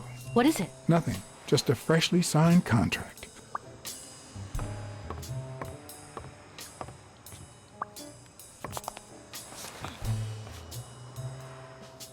What are you doing? Do you like sardines? Excuse me? Do you like sardines? Ugh.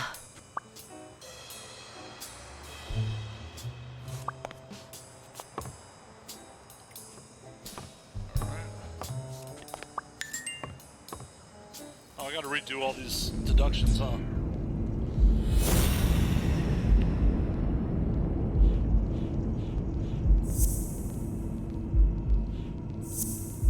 Okay, got that one out of the way. It's pretty clear that Helen Moore's cigarette case was a gift from O'Leary.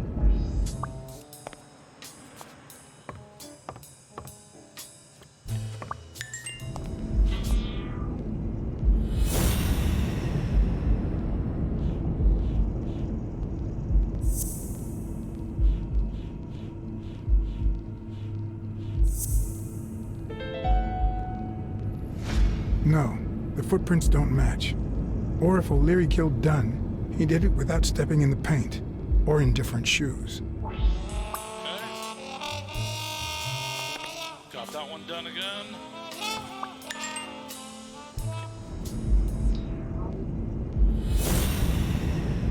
Yep.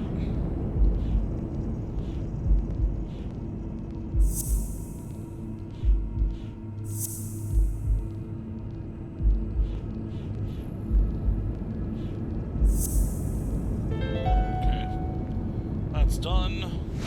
It looks like O'Leary has rigged the fight between Stone and Yale.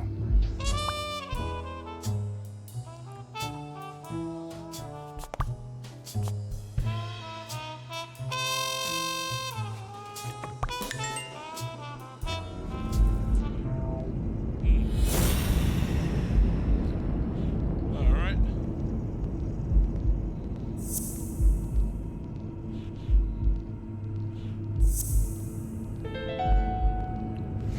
If she's still in love, why does she claim she hates him? What is she hiding? The blackmail, obviously.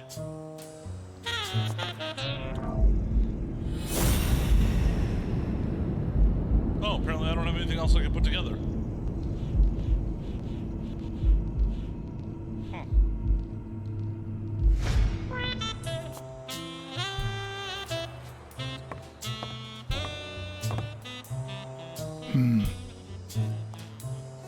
Looks like the burglar isn't interested in bureaucracy. Not that I suspected otherwise, but it's obvious they weren't looking for money. Did they take anything? No, although... When you went in the hospital room to get your purse, did you get the gun as well? Yes. Isn't it there? I put it back. I'd rather not go through that again.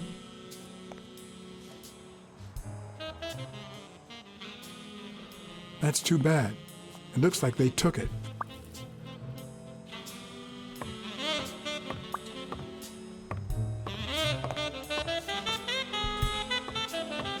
Alright, we'll choose to believe Sonya this time around.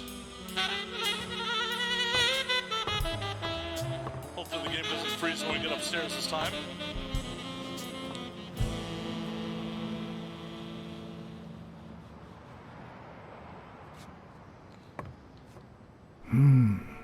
Whose is that? Mary Purnell. You think she did this?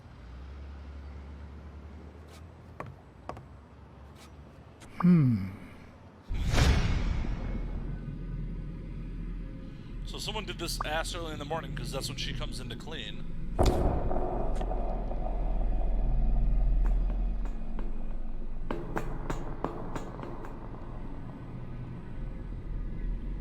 So, time to figure out. Wait here, what happened to please. Mary.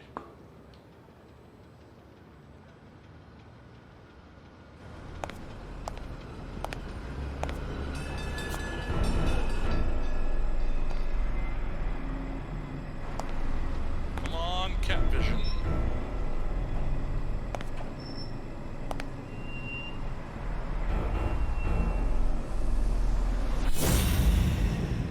Okay, good. It didn't freeze this time.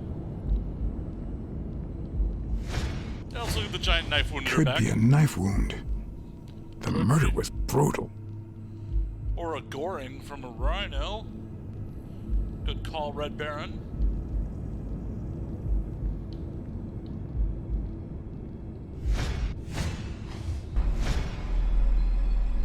Yeah.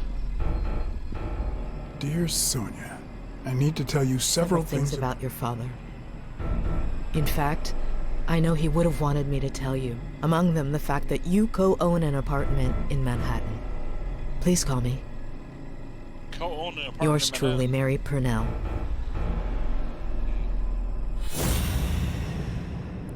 Okay, we got two more things to figure out about poor Mary here. That's the knife wound.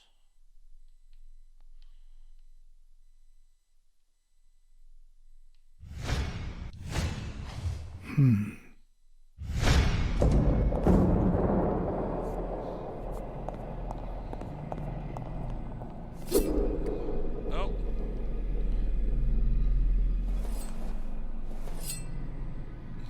Was it the crazy bird? Did the bird do it?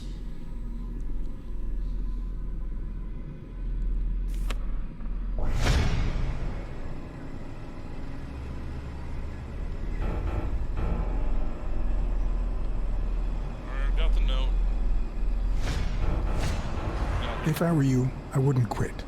Trust me, it might be painful at first, but time heals all wounds. Why did you listen to me?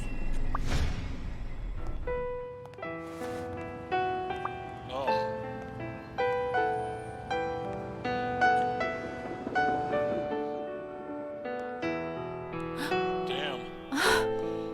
The robber was probably also her father's murderer, too.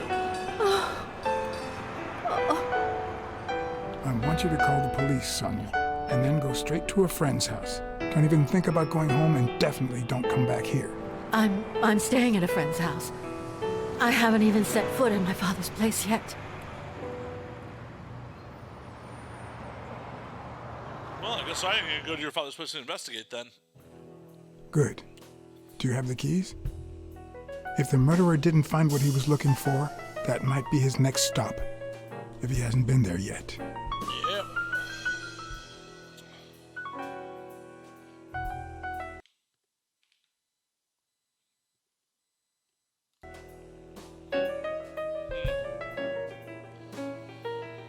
Curiouser and curiouser.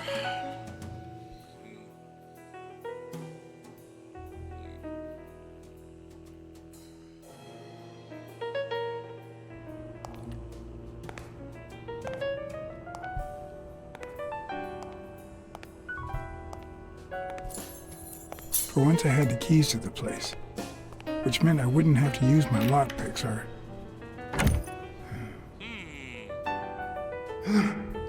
Oh. Wasn't expecting a minigame there.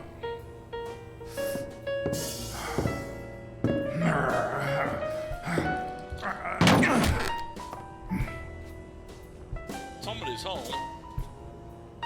Oh! The first copy of his father's books here. It doesn't look like anyone picked the lock.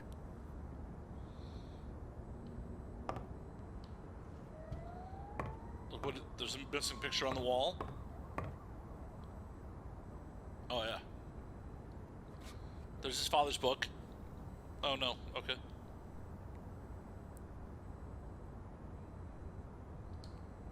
I see more art in a boxer's hypnotizing footwork than in certain modern paintings.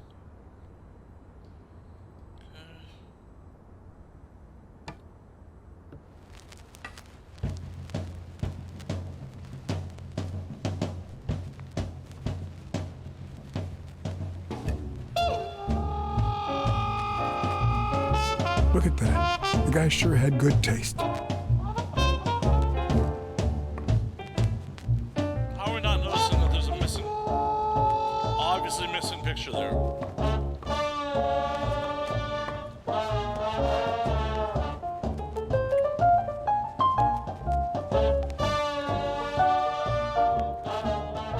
I seem to recall Dunn being mad about the pictures, but who knows?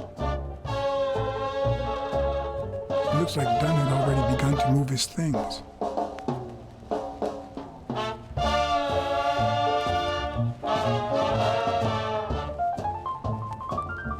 Dunn?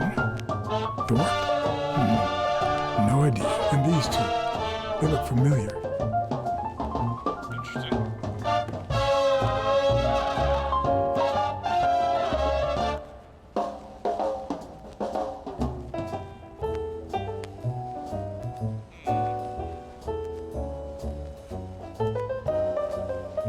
It's hard to believe that a pair of boxing fists could play something like this, although I'm sure he had the lungs for it.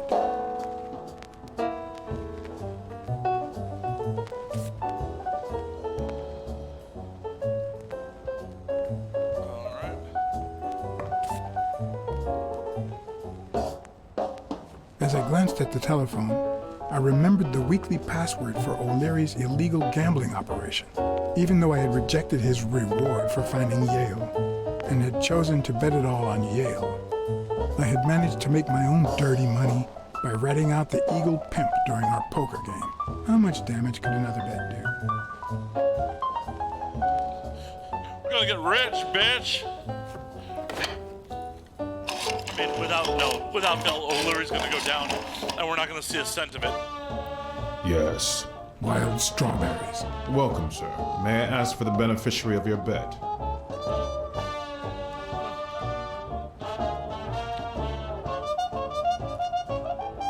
John H. Blackmore. I see. Event? Stone versus Yale, Madison Square Garden. Got it. Amount? $5,000. Winner? Yale wins. Place of delivery? I'd seen several locations written out in O'Leary's basement, but I could only remember one, courtesy of my new matchbox, La Iguana Pool Room. All right, sir. Good afternoon.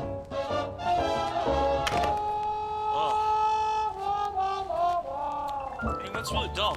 How am I gonna go to the Iguana Pool Room to collect? He thinks I'm that Texan. Anything else in the box? That I missed? Nope.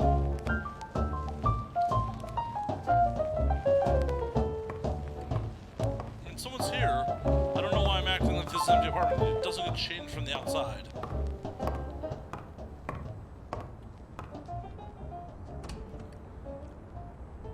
Another empty closet.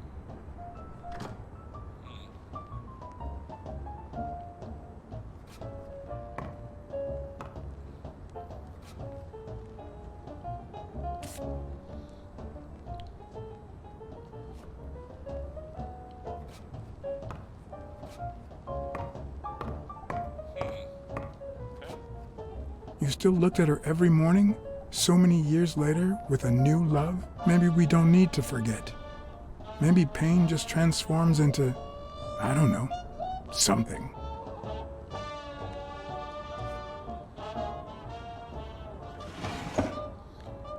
little black book. What we got here?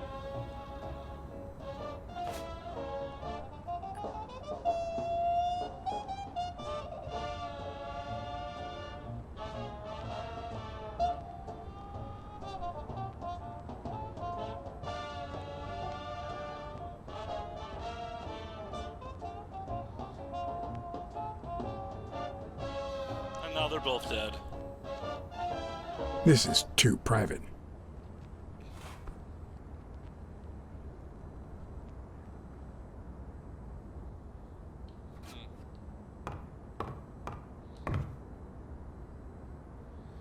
Aw.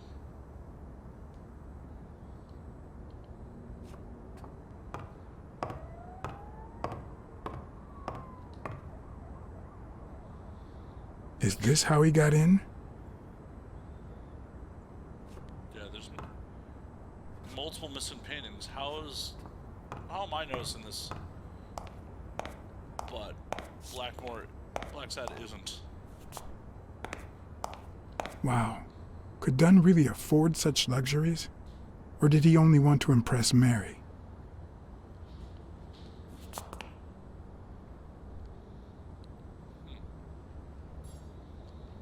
It's weird.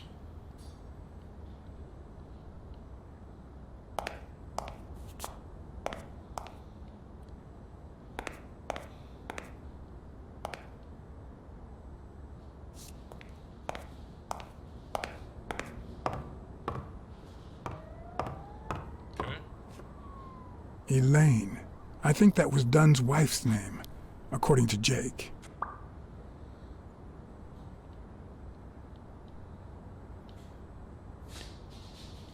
Interesting. I guess some of the paintings were taken down because it's moving, but where are they?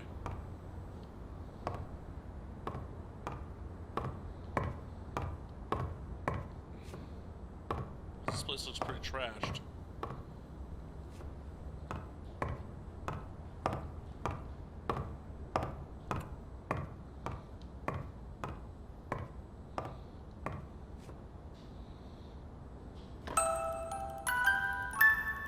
Oh, that's cool.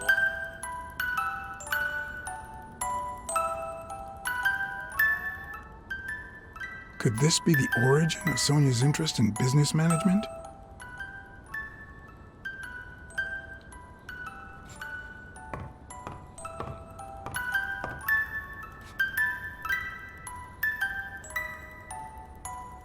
One of the very few teen idols who only got better with age.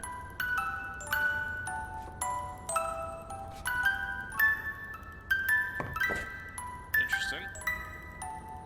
What's this doing here?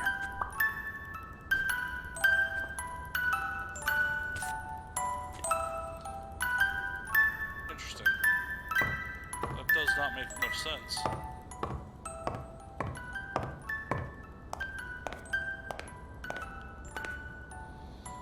What kind of New York apartment has 2 bathrooms? Jesus.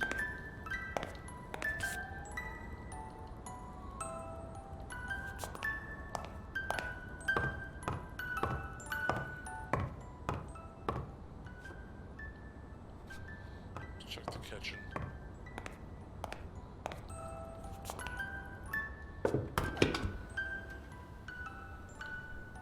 Ready-made meals on airplane trays in front of the TV.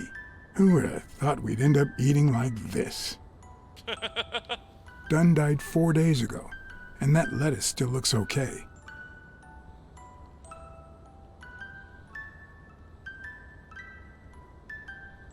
Okay, apparently nothing else.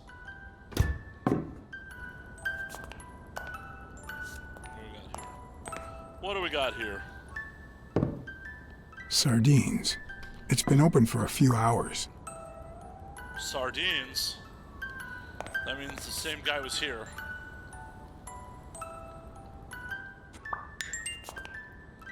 Yep.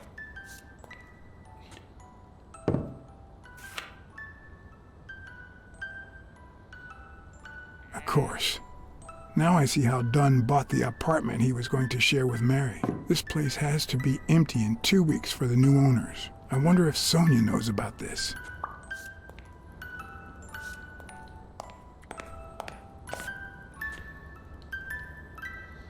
No, Sonya definitely didn't know about this.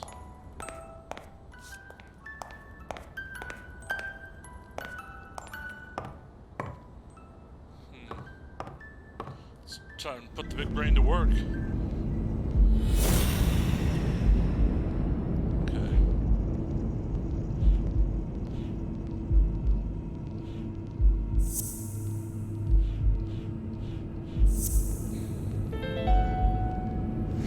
It's pretty clear that the burglar came by the house before heading to the gym, which means he probably didn't find what he was looking for in here.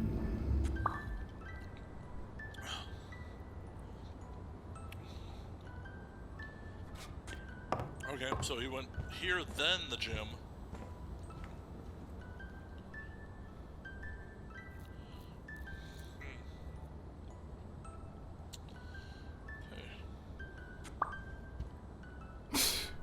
No matter how hard I look, I'm not getting anywhere. I need to talk with Sonia, and maybe with her uncle Tim.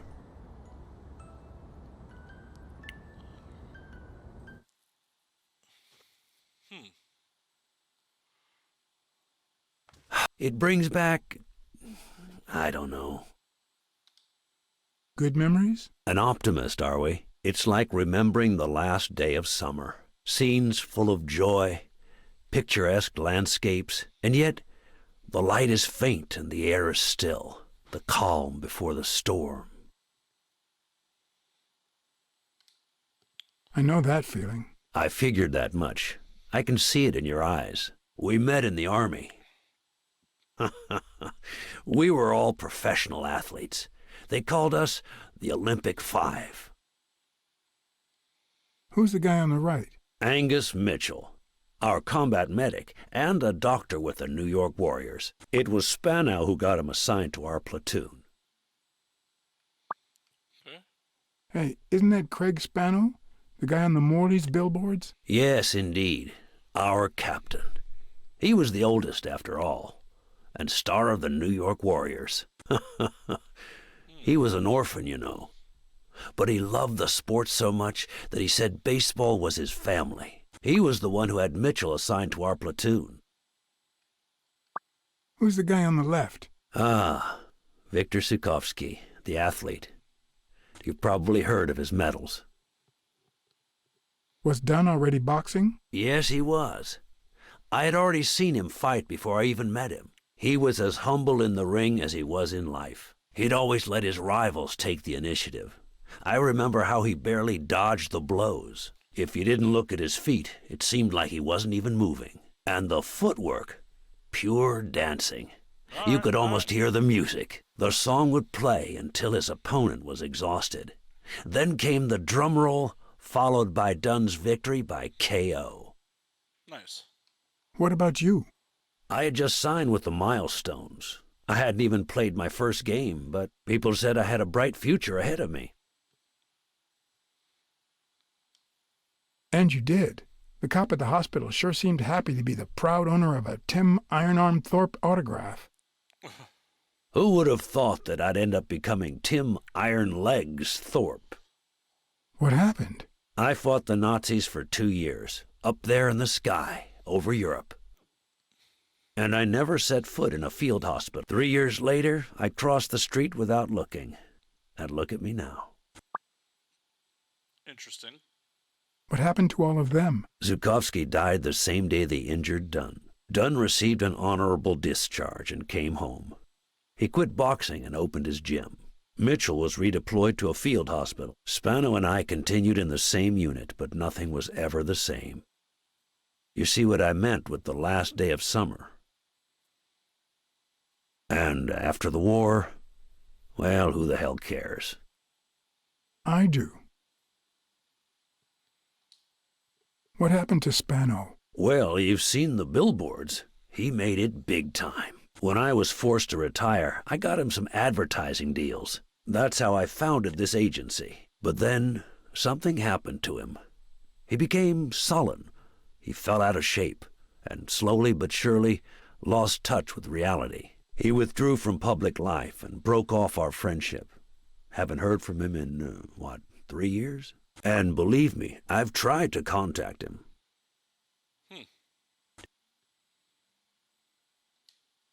You think Spano might have been involved in Dunn's death? Spano? No way. He and Dunn were always... Well, Spano's changed so much that it's hard to say.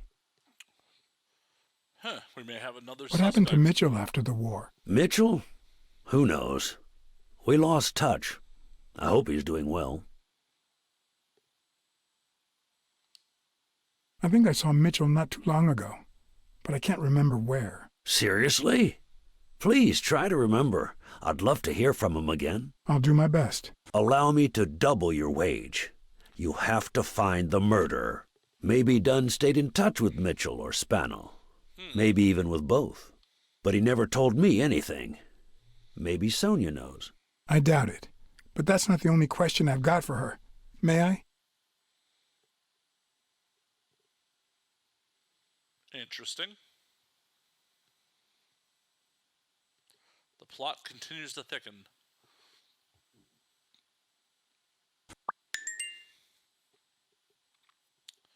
Got another new deduction. Woohoo! Yes?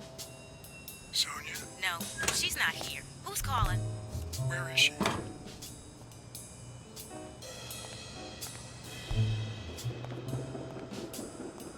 Don't jump!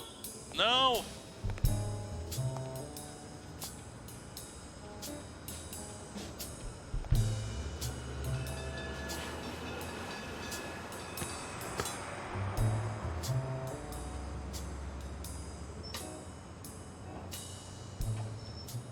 Was your father still in... Have you ever wished you'd never been born? What?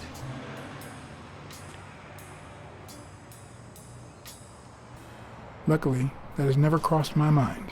Then you can't help me. First time was right after moving to New York. I hated my mother.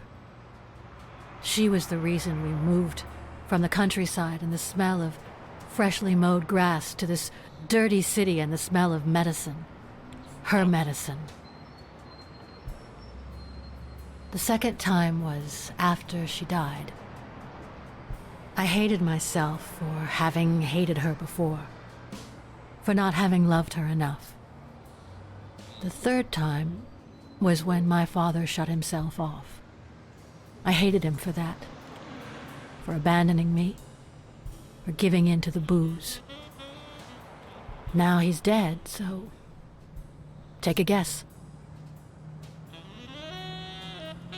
You've realized just how much you really loved him.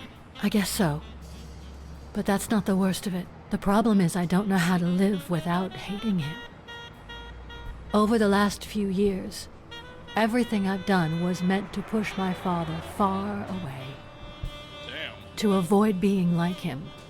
To avoid making his same mistakes. Without him, I just don't know who I am. And you won't even let me hate Bobby, which might actually help me. Bobby Yale is innocent. He doesn't deserve your hate. Don't you think I know that? I need someone to blame. Great. Without that someone, I have only myself to hate.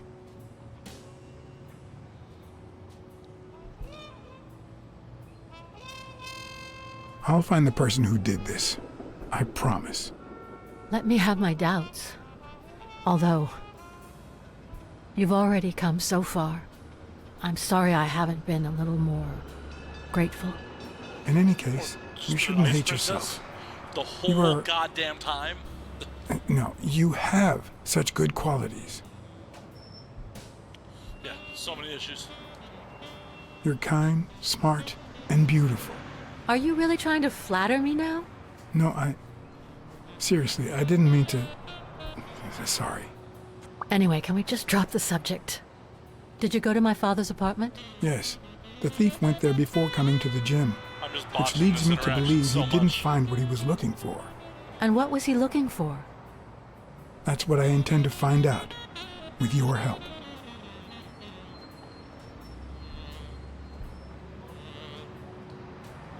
I found a picture taken during the war. The Olympic 5. Did you meet any of them, besides your father and uncle? Well, Uncle Tim actually isn't my uncle. No? He and my father loved each other like brothers. Did he tell you that he saved his life? Thorpe saved your father? They were flying over Brittany in a 3-unit fighter plane. Zukovsky was the pilot, my father was the co-pilot, and my uncle manned the machine gun. Suddenly, enemy fire killed Zukovsky and injured my father, which is why he never boxed again. My uncle jumped out of the gun turret, ran to the cockpit, and managed to pilot the plane to safety. Oh, the times my father told me that story. Wait, wasn't Zukovsky still alive? And now...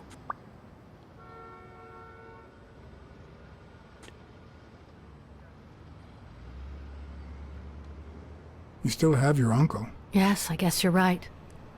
Maybe he can also save me. Did you ever meet Spano? What can you tell me about him? I think I saw him once, but I was just a little girl. I think my uncle turned him into a star. That was a long time ago. I found a baseball glove with Spano's autograph in your room. Oh, I've never seen it. My father must have put it there, although I don't remember him having a signed glove. Did you ever meet Mitchell, the doctor? Mitchell? The lizard? No, never. Why? Oh, nothing. I think I've seen him somewhere. I saw your old room. That's embarrassing. Stop, or I'll end up hating you.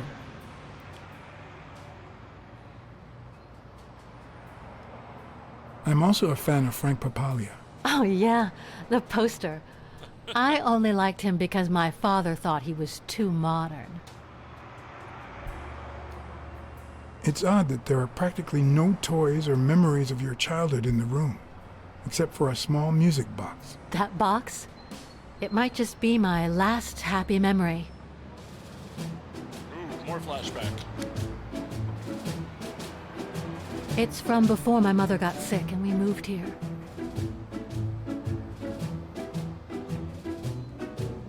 I loved reading stories about pirates.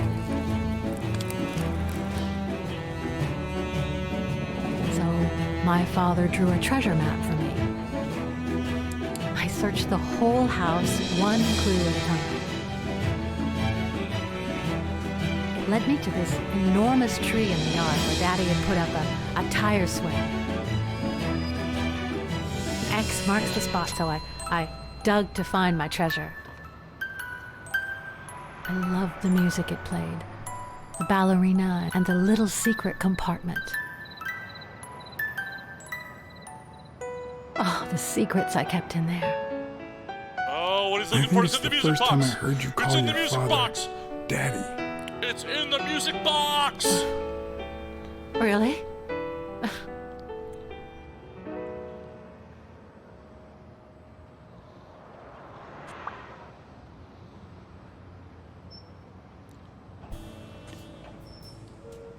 Did the abacus inspire you to dabble in finances? The most useful gift anybody has ever given me.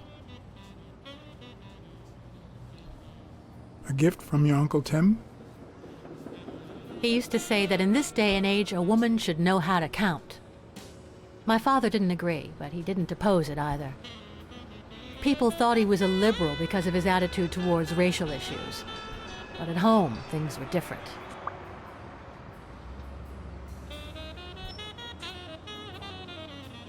Are you cold? A little. Maybe I should go.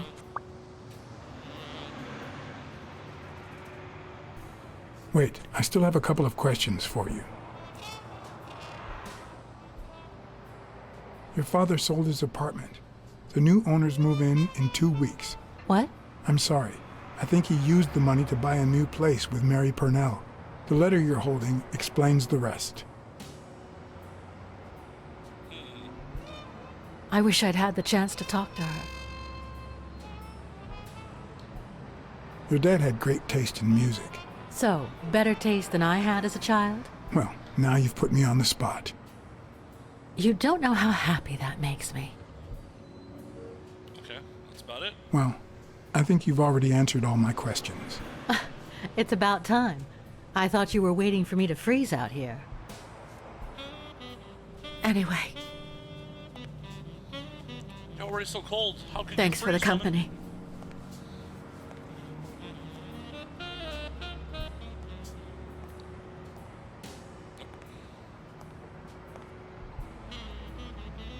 I knew I was looking at a solution, but what exactly needed solving?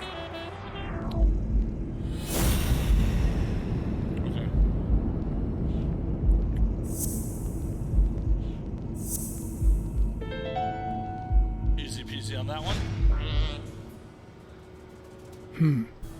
Maybe Dunn used the same hiding place once more. Oh, shit. Gangbanger.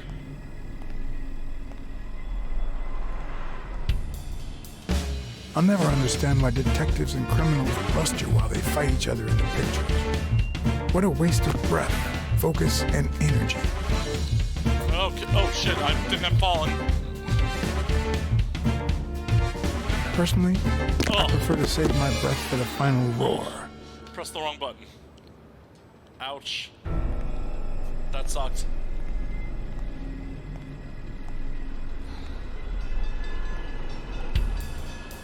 I'll never understand why detectives and criminals bust you while they fight each other in the pictures. What a waste of breath, focus, and energy.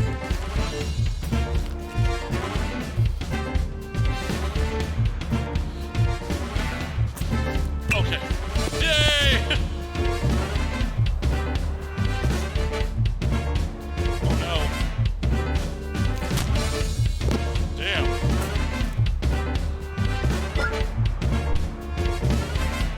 It's not the lack of credibility in the screenplay that bothers me.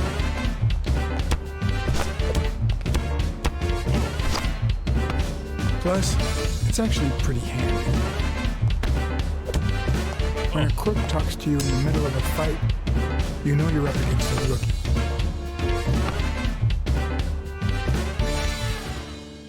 And if he doesn't even say, "Help me, please,"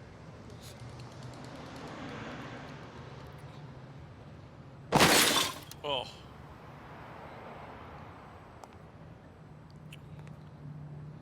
Damn, I was trying to interrogate him.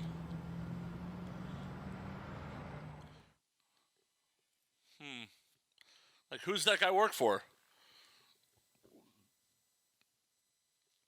I mean, that's one of the guys who tooled me up in the shadows. So who's that guy work for?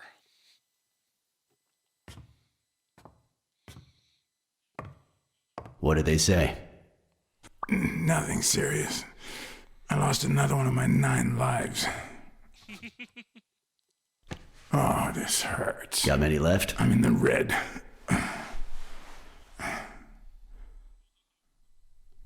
He hasn't woken up yet? Nope. We're gonna be here a while. Vulpine, 7 letters. Scheming? You think that's the same thing? I don't know. Sounds a bit off to me.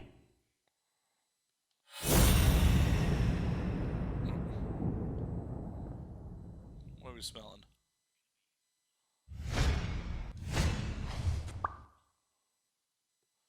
Oh, cool. And the knife was the giveaway, too.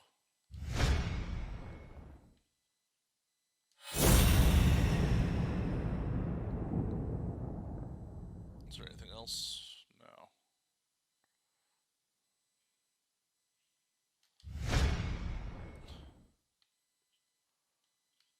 Okay, why is there nothing else I can do here?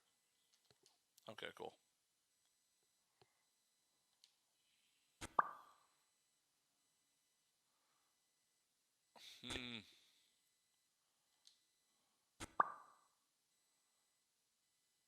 Oh, yeah. Time to Wait, I know. Vulpine, 7 letters. Cunning. What are you looking for? Nothing. Will he live? He'll live. Oh, yeah. So what have you found out? Randall Lee. Apparently in love with our penitentiary system, judging by the frequency of his visits. Theft, assault, extortion, minor things of the sort. Any partners? Always works alone. He's never ratted out his employers, provided they exist. Did you find anything? Is this our man? Do you have proof? Time to big brain it. Okay.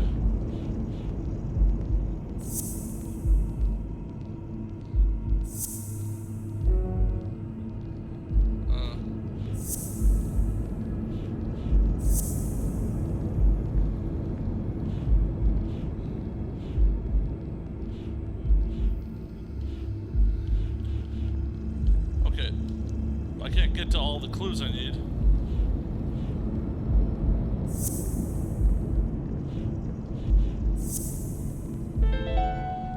Cool. It looks like we know who tore his pants following Mary Purnell up to the rooftop.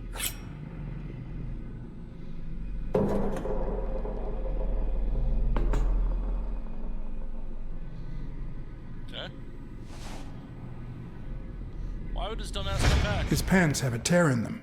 I found a piece of that same fabric at the gym, on the stairs that lead to the rooftop where we found the second body. Makes sense, but how many pairs of ripped pants are walking around New York City? I don't call that evidence. Back to the big braining.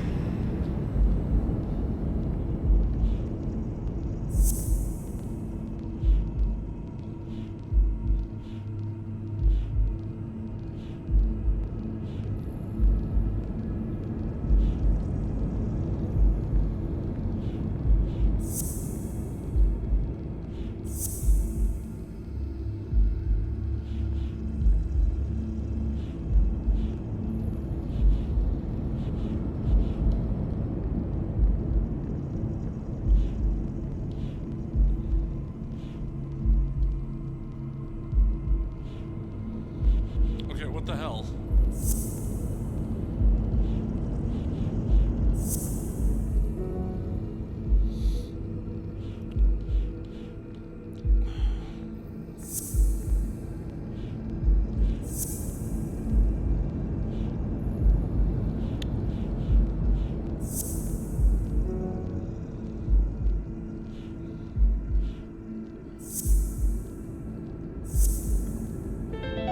Okay, we got that one.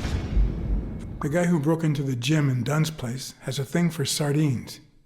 Did you smell his breath? Right. because there's only one sardine fanatic on this side of the Hudson. I need something more. Okay. Footprint time.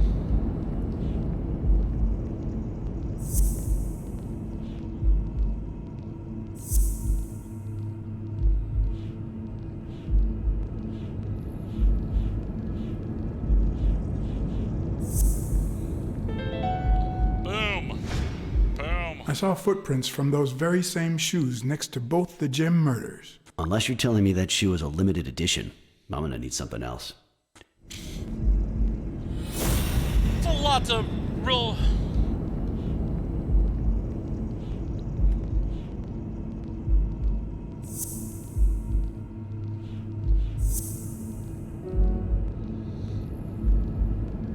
Oh, I know.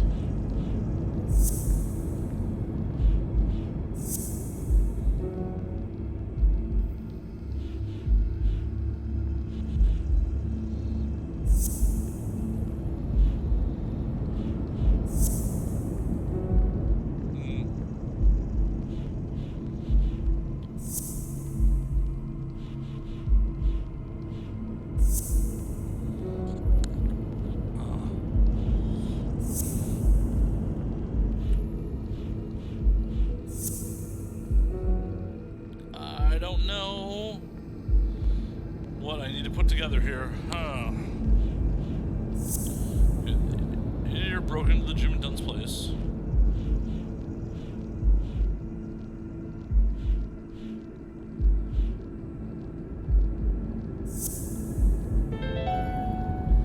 Gotcha. One of the thugs that attacked me the other night had a snout just like his. I'm sorry, but you can't incriminate someone based solely on species. What else you got? What more do you need? I've given you 4 pieces of evidence. None of which are conclusive. He tried to throw me off the rooftop. Yeah, you're right. I'm sorry. He's our man. No, he's not our man. Make up your mind. He's just a puppet. Someone is pulling his strings. Could it be Yale?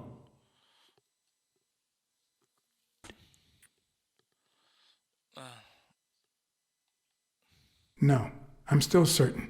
He's innocent. By the way, was he discharged? His room is empty. They let him out yesterday. He's in police custody now. You can tell he's an athlete. Made quite the comeback. Anyone else would have taken 10 times as long. Anyway, he better be fine. You know they've ordered me to escort him to Madison Square Garden on the day of the fight. That's the first I hear of it. Quick, what do you want? Good cop or bad cop? I'm the bad Bad guy. cop. Yeah, I'm the bad guy. Good thing someone took out the trash.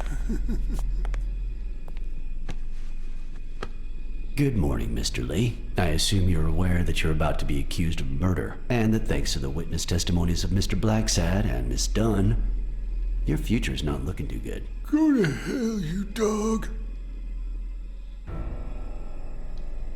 If I choked you with a pillow, nobody would know. You should already be dead. Blacksad, stay out of this. Remember who's the cop here. Maybe we can offer you a deal. We know someone hired you to kill Joe Dunn and Mary Purnell. What do you have to say? I'll call your bluff. You ain't got nothing.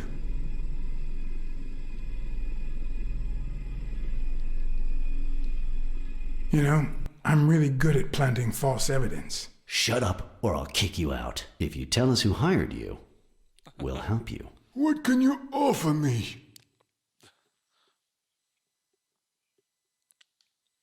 How much is your life worth to you? Don't pay attention to him, Mr. Lee. We aren't vigilantes. But we can significantly reduce your sentence. That's a start, but it's not good enough. I want in on the witness protection program.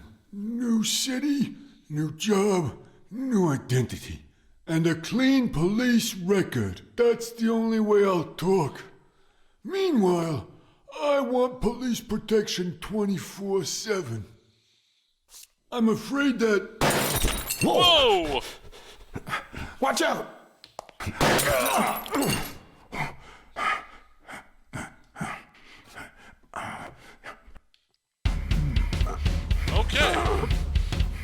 damn, we have a sniper.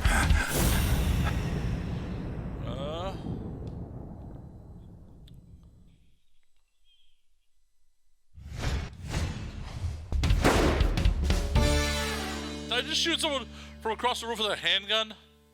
Really?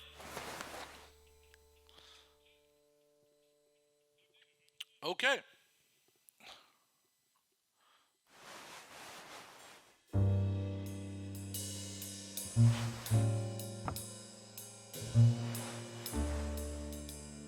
Luckily, Smirnov's wound wasn't as bad as Randall's. Unfortunately, the police found nothing on the nearby rooftops. Our best shot at finding the killer was gone, so I went back to my previous lead. Oh, this game. This game.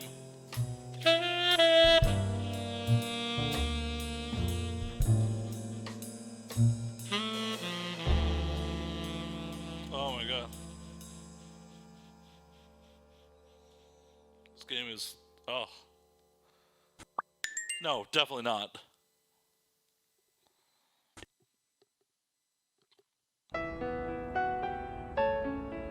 It's from before my mother got sick and we moved here. I loved reading stories about pirates, so my father drew a treasure map for me. I searched the whole house, one clue at a time. It led me to this enormous tree in the yard where Daddy had put up a tire swing. Okay.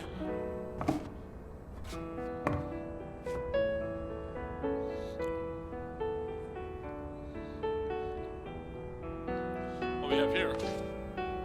Oh shit. Huh.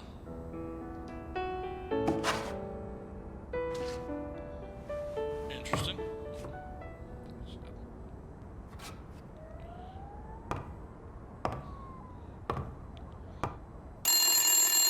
What do we have going on now? Bing bang! Hello, Smirnoff residence. You're dead! No, I got you with my lasso! Can you quiet down, kids? Dunn got killed for stirring the hornet's nest. And you confessed your crime! Kids, please. He'd been investigating athletes for months, including Helen Moore and Al Stone, among others. Dunn's notes aren't all that clear, and I'm not sure what he was after. But I'd say we're facing a widespread corruption case. Well, if you're right, that could be some dangerous evidence. Bring it here ASAP. Oh no, is Smirnoff gonna... Sure, but there's something important that I need to finish first.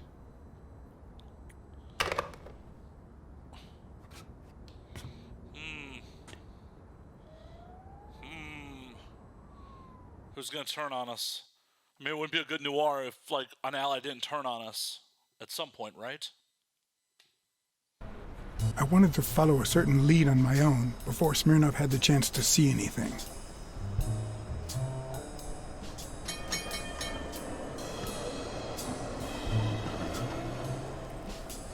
According to his notebook, Dunn had seen Craig Spano at Sam's diner just 4 days before his death. Always. I mean, we have at least one crooked cop. Get out of here, pussy! Beat it or what? Well, I can't make up my fucking mind. Either call the cops or beat your ass. Which would you prefer? It might have been easier to slap the information out of him, but I decided to trust in a universal truth. Everyone is guilty of something. You don't know who I am, right? Don't know and don't care. Come on, spit it out. I'm John H. Blackmore, Public Health Inspector. Oh, yeah, right.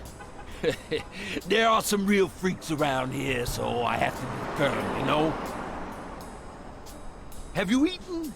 Dinner's on the house.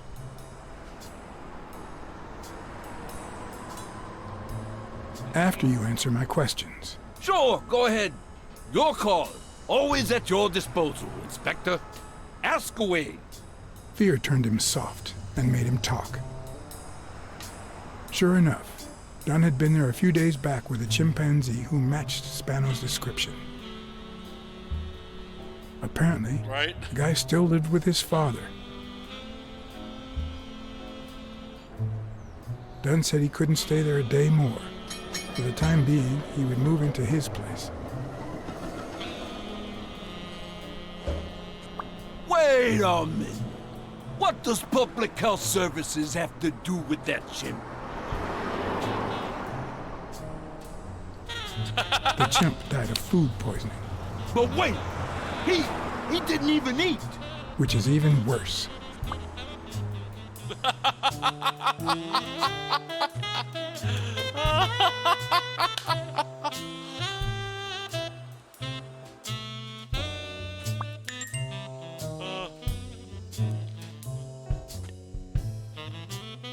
Dunn had taken Spanny to his place.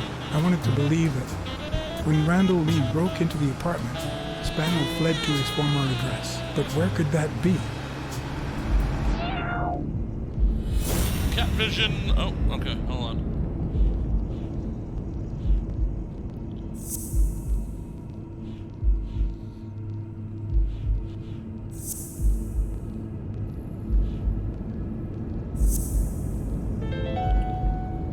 Boom. I gotcha.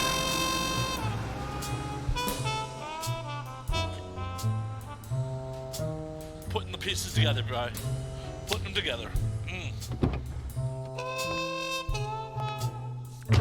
If the living have rich and poor neighborhoods, so do the dead.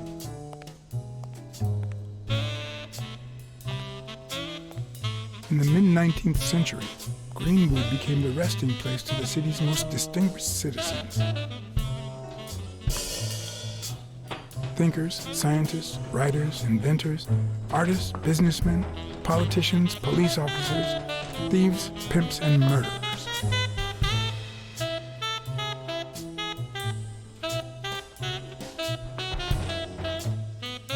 Here lie the bodies of the soulless minds that raised New York from the ground up.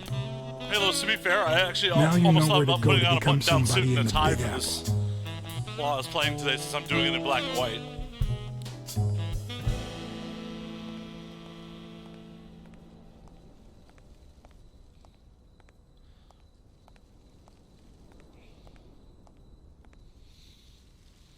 All right, it's time to scour a graveyard.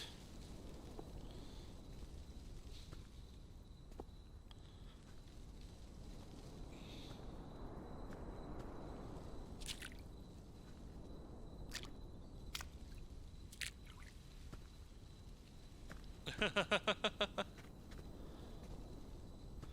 lot of people have ended up dead in this game.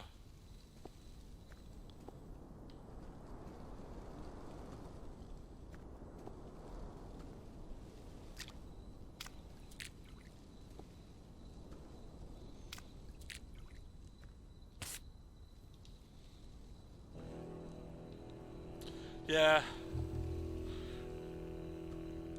I thought about it, then I got lazy, so I didn't do it.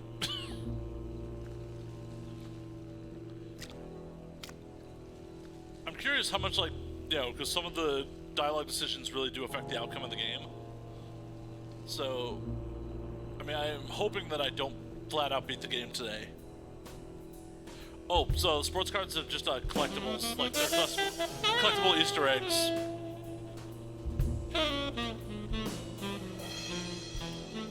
So maybe for part 2 of this playthrough, I will put on the shirt and tie and do the whole detective bit.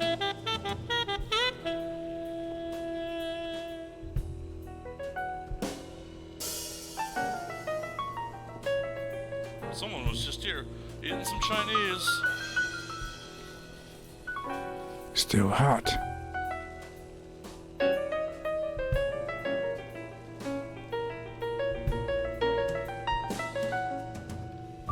Okay. What we got here? The 4 bases guarding their father.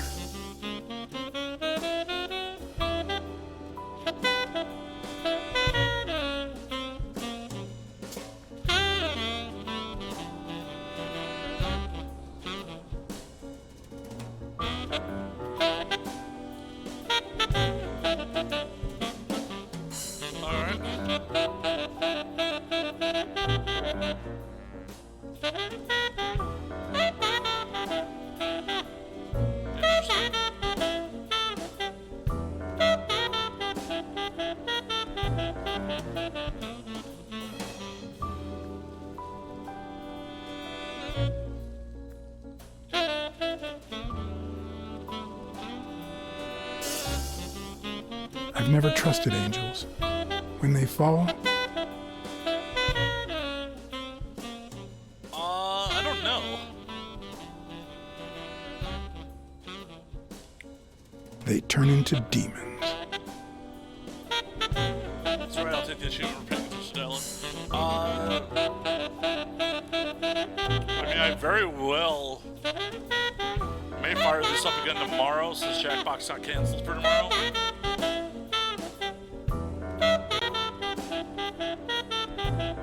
Or, I mean, I'll figure it out. And when's a good time for you guys? Since you guys are enjoying the hell out of this as much as I am, so. If this had been here over 30 minutes, it'd be covered in ants. Okay, he's here somewhere.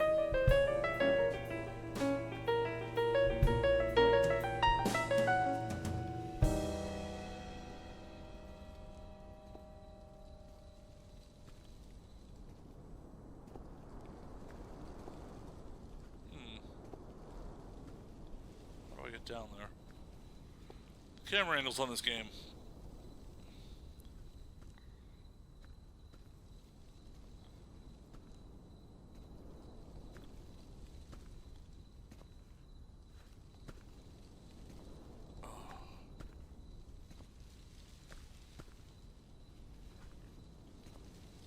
How do I get down there?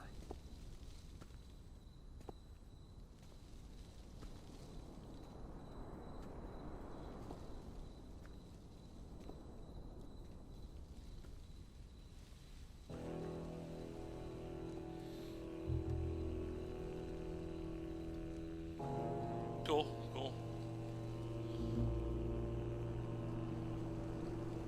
The only scheduled streams I have right now this week are my normal Wednesday night Solaris stream. I don't know what's happening with anything else at the moment.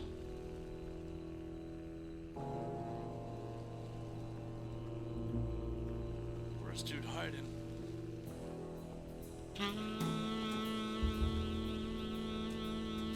Gotta be here somewhere.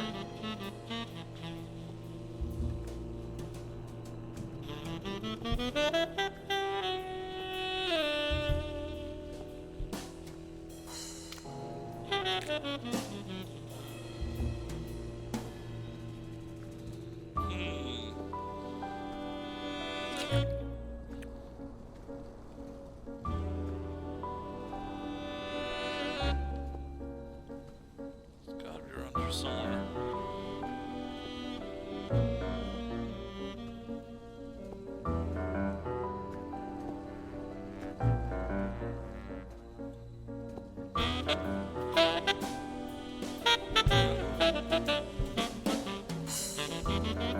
Hey, listen, I don't know what my bot just did. Sorry. I gotta fix that stupid thing. I think it's overzealous.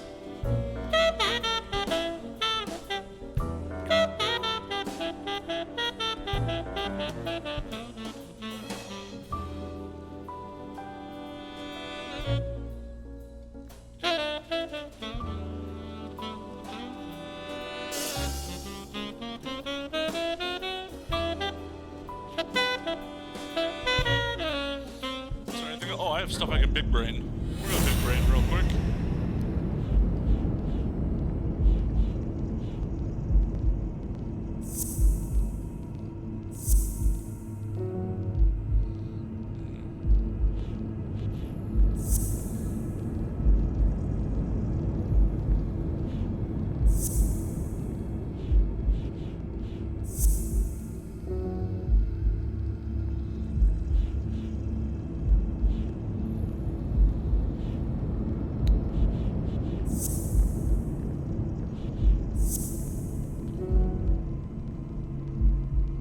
Balos, what are you writing?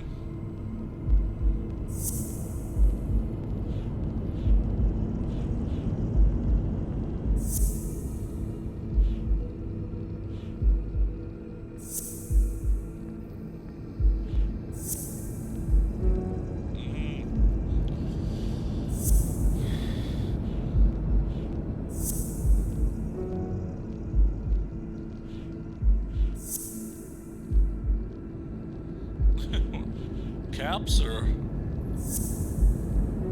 Okay, nothing I can big brain here. I thought I turned that off, but... I can look at it.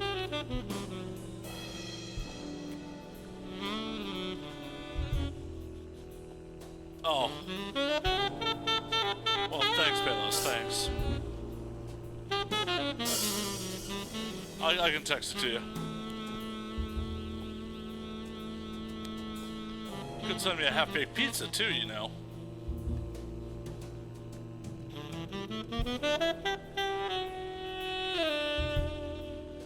Okay, where the hell is this guy hiding?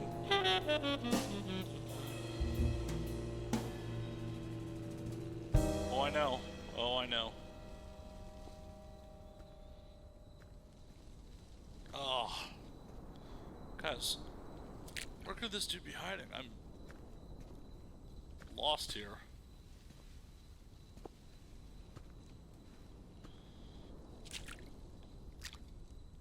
Alright, oh, there's something here. Fireflies. Oh, Jesus, it was... Oh. A Celtic cross. Supposedly, the ring keeps the devil at bay by reflecting the sunlight. Really handy at this time of the day. Baseball.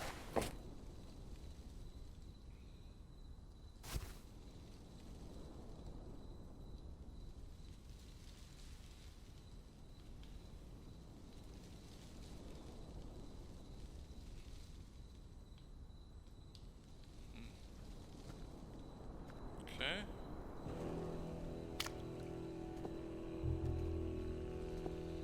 What am I missing?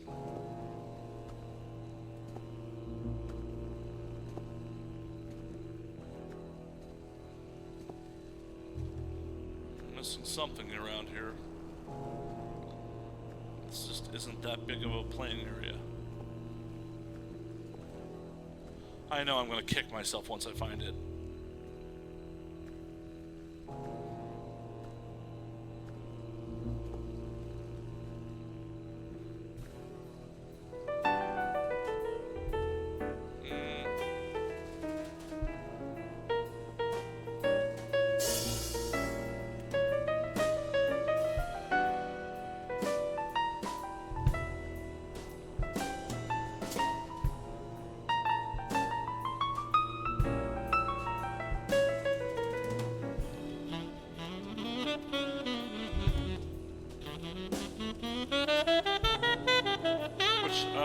Which tree are you thinking? The big tree that had the fireflies by it had the candy wrapper that was not covered in ants, so... And everything's leading me to believe that dude's here. Just where? Where is he?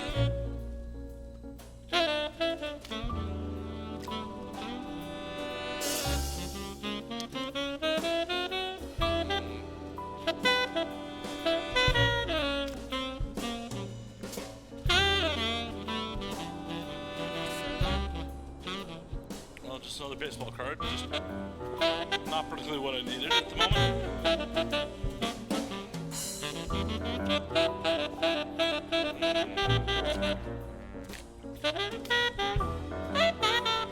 Am I missing something about this cross?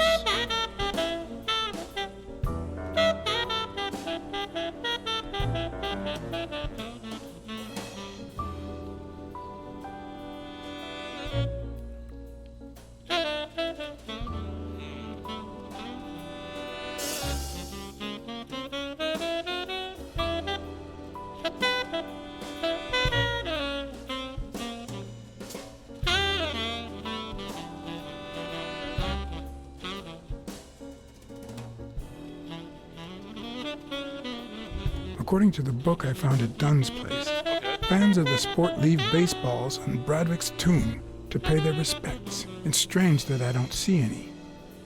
Maybe they're gone with the wind, or somebody claimed them as part of their inheritance.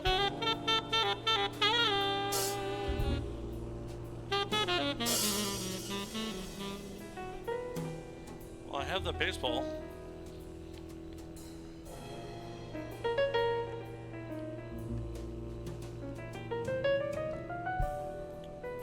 It'd be even better with a skull between the bats.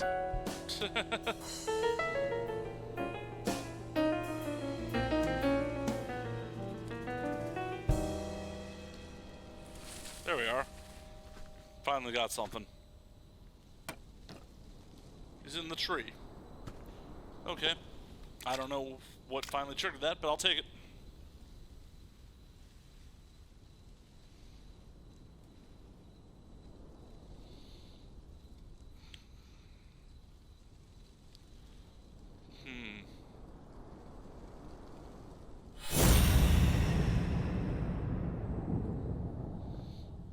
Okay, let's cat vision where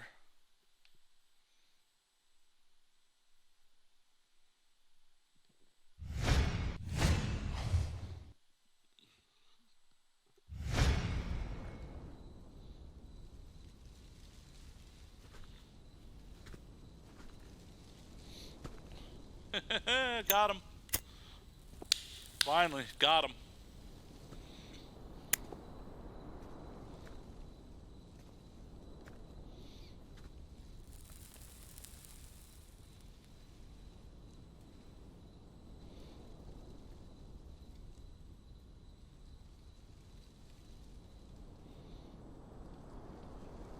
Yep. Unfortunately.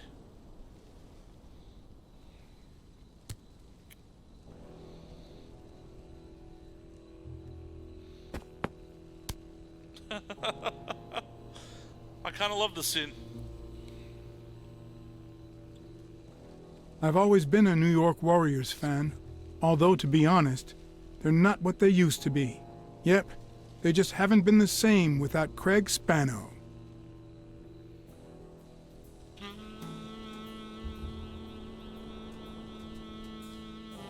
I'm investigating a case of sports corruption. I think a considerable amount of athletes are involved, both current celebrities and former stars. I found a baseball glove at Joe Dunn's place, a glove signed by a great star. I couldn't believe my luck.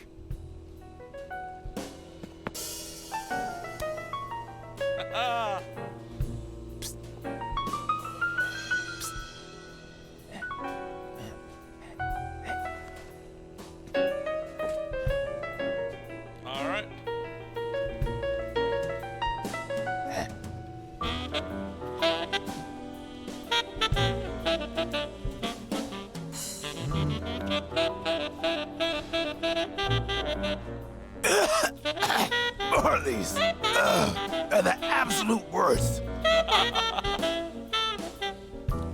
Doesn't like my brand. What kind of bum bumps a smoke and then complains about it?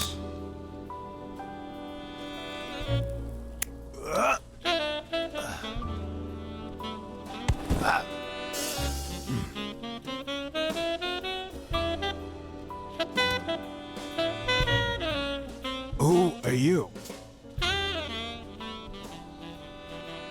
I'm John Blacksad, private investigator. How's Joe? One question at a time. It's my turn.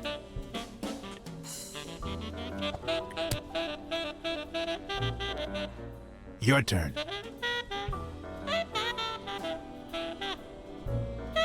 What was your glove doing at Dunn's place? Because Dunn said he was shaking the hornet's nest, that sooner or later they'd come after me, because they wanted to kill me, because he offered me his home, and then vanished. Because I waited for him for 2 days, and then they came to get me, because I had no time to take my glove when I escaped through the window. What did he want from you? And who wants to kill you? One question at a time. All right. How's Joe? What would happen if I told him the truth? Would he lose it? Could I take that chance? Joe Dunn is dead. Murdered. I told you, Joe. How did it happen? One question at a time. My turn.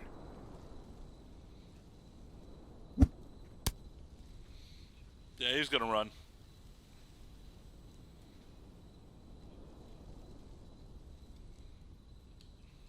What did Dunn want from you? He wanted to know who was playing dirty. in the sporting business. Dirtier than usual, that is. Wrecked lives, careers ruined at the top of the game.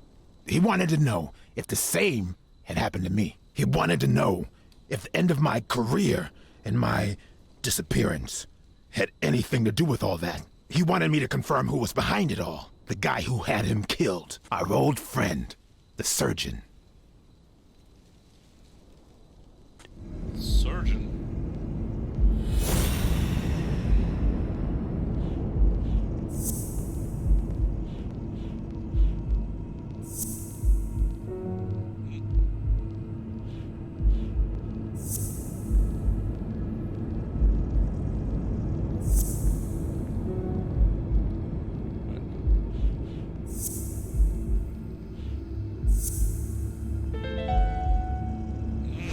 Is Mitchell the surgeon? Is he the person behind all of this?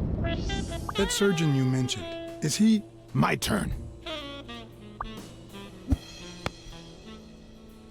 He's bailing. I want to know why I should trust you.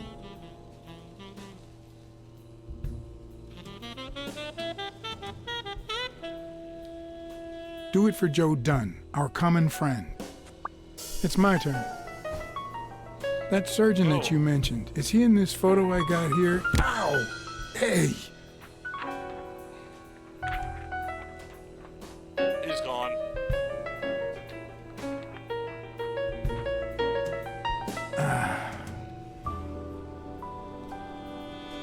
Hey, that toss was...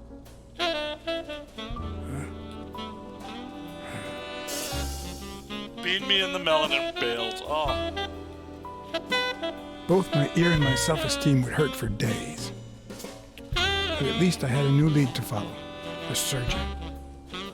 The bastard had avoided my scrutiny by passing as a hospital doctor. But now, all of my senses were on guard. No matter how good the disguise or how well he hid, I would find him.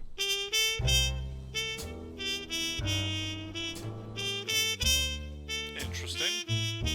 The plot thickens. So, what you're saying is, 1, there's a corruption scandal involving all kinds of athletes. 2, our puppet master is a surgeon named Mitchell, a man who happened to fight in the war with guns, right? If I can. Every lead I've found points to him. Anyway, where was I? Number 3, right? 3. Since Dunn was on his trail, Mitchell hired an anteater to get rid of him. Then, since you were also shaking the wasp's nest, he went after you. But the anteater made a mistake, and Mitchell killed him to cover his own tracks. And, wait, 4. The key to all this lies with a common friend of Dunn's and Mitchell's, Craig Spenow. Do you really trust him?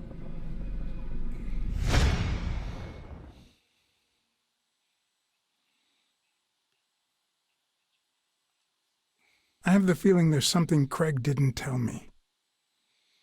I don't know what exactly, but I'll find out. I mean, 4. He beat me in the butt with that baseball. 5. Dunn was murdered 4 days after taking Speno to his house. If that doesn't make him suspect, makes sense, doesn't it? Yeah, it could make sense. Ha! Who's the detective now? Let's follow up with the suspects. You told Smirnoff you're convinced that Yale is innocent. But what about O'Leary? 6.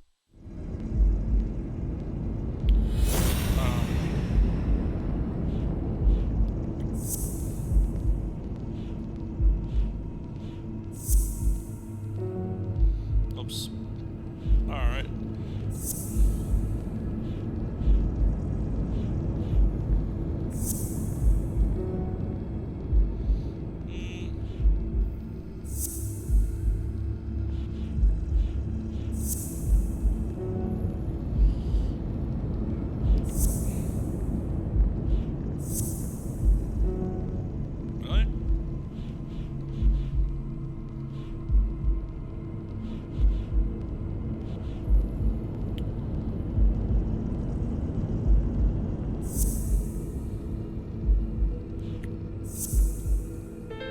O'Leary wouldn't have sent Randall to kill Dunn. There we go. He would have dragged him to his basement, given him his little speech, and then killed him himself. Nah, I know O'Leary, and he wouldn't have sent a hitman. He would have taken matters into his own hands. What about Cassidy? 7, right? Let's see.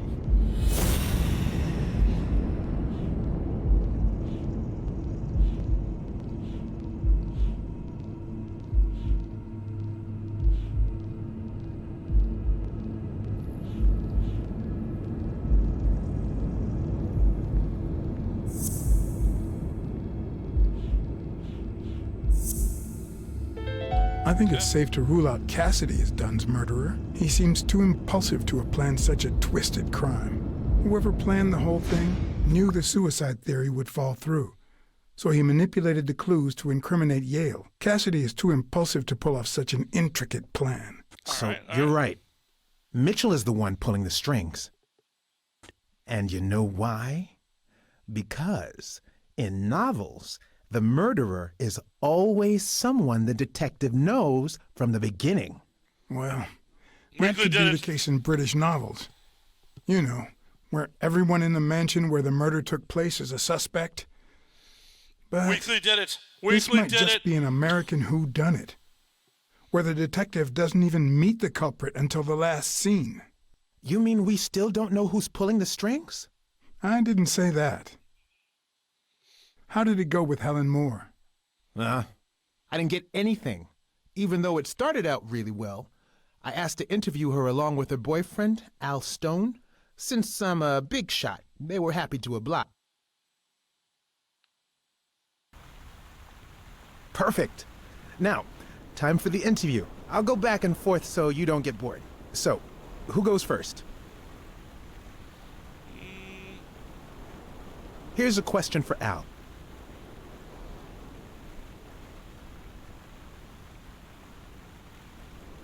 In just 12 days, the contender will try to steal your belt. Any thoughts on your fight against Yale? Yeah, sure. My Al is going to kick that thug's behind. Isn't that so, honey? Yeah, well, we'll see. No such thing as a weak rival. Nonsense. You are and will be world champion. Next question. Okay, now. Here's one for Helen.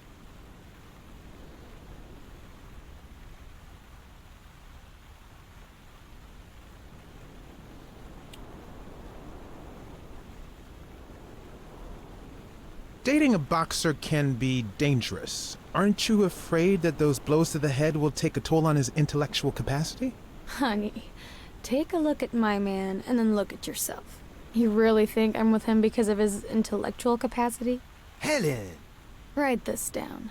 Nothing will change my man. His smarts, manliness, and integrity are all boxing proof. Moving on. Time for a picture. How should we pose?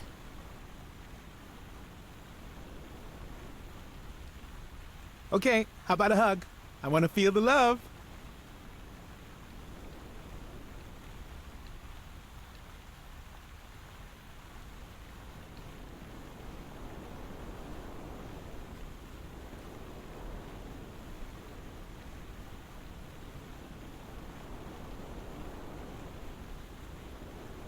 You're the envy of all America. All right. Now what? So, Al.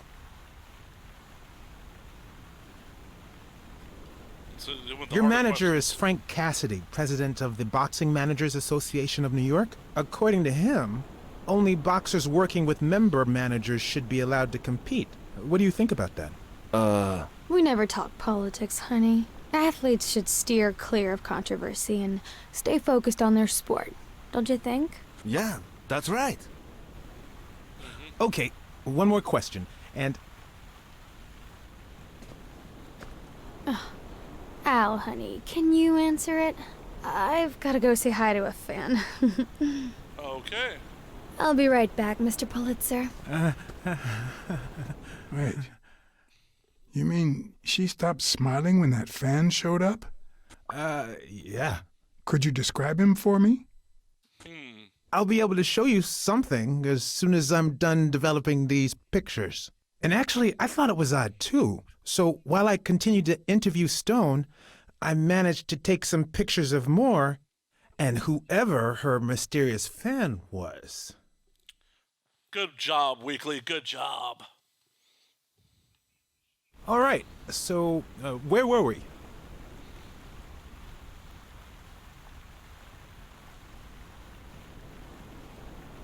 Are you ever jealous about sharing your sweetheart with America? Well, I wouldn't say I'm jealous, but I know that someone so popular and honest can draw the wrong kind of attention. There are plenty of people who would love to put an end to her career, so it's not easy. Let's get that picture taken. Turn around and show me those biceps from behind. Like that? That's it.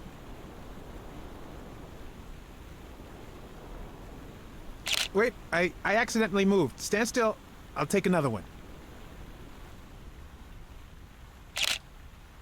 What's with me today? Don't move, please. Now we got it. Should we keep at it? Your manager is Frank Cassidy, president of the Boxing Managers Association of New York. According to him, only boxers working with member managers should be allowed to compete. What do you think about that? Cassidy is a great manager, really. No complaints there. And the work he's putting in as president of the association is really valuable. But, I don't know, maybe in this case, Joe Dunn was right. Wait, no. Could you keep that last comment off the record? You know, on the down low. My lips are sealed. Okay. I'm going to take one more, all right?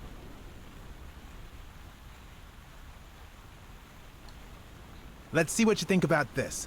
Close your eyes and rest your chin on your fist. The boxing thinker. Like these? Exactly. All right. What's up with me? Stand still. I'll take it again. I can't seem to get it right. Don't move. It's about time. Finally, we're all set. Wait. So, are you telling me the photos are developed? Or is that what you said to Stone? Both. Just look. All right. That's a lizard. Who's that guy? I know he's not a fan. You should have seen her face when she saw him. How much do you think each bicep weighs? A lot, but less than your tongue. You're hilarious. Oh, yeah. Who's that guy? I know he's not a fan. You should have seen her face when she saw him. Lizard. For sure. The boxing thinker, the boxing poet. Boxing just might turn out to be the intellectual sport of choice. Can't you just see the love? I'm not so sure, to be honest. Love is not subservience.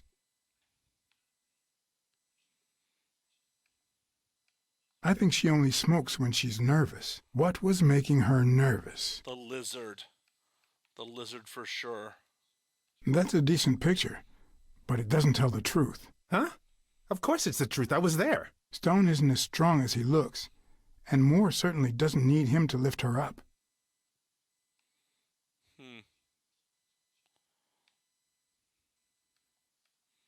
Oh, yeah. That's him. I don't need to cat vision this.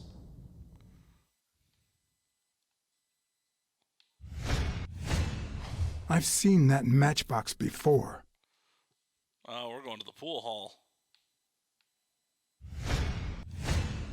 Wait, that's him. Who? Mitchell, the surgeon. Seriously? We got him. Not yet. Right. We still have to find him. We're going to the pool hall. Hey, pal. Did you hear what I just said?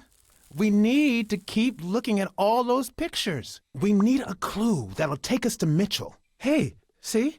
There. Just like I was saying.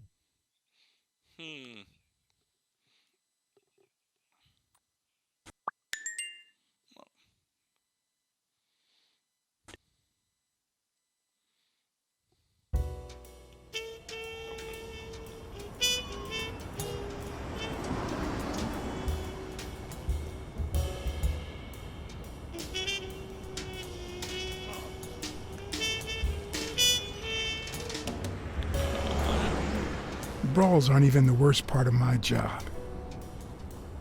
Sure, you may take a beating, but at least you get the chance to defend yourself. Yep. But when you're sitting in your car all night, there's no way out.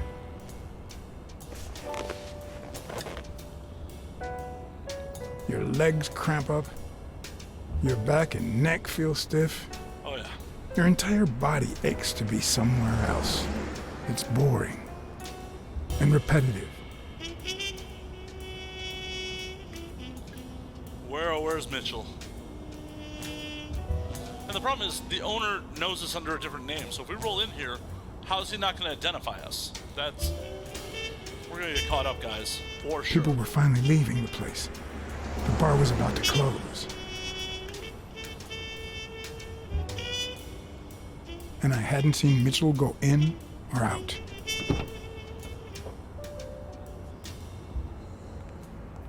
I had no choice.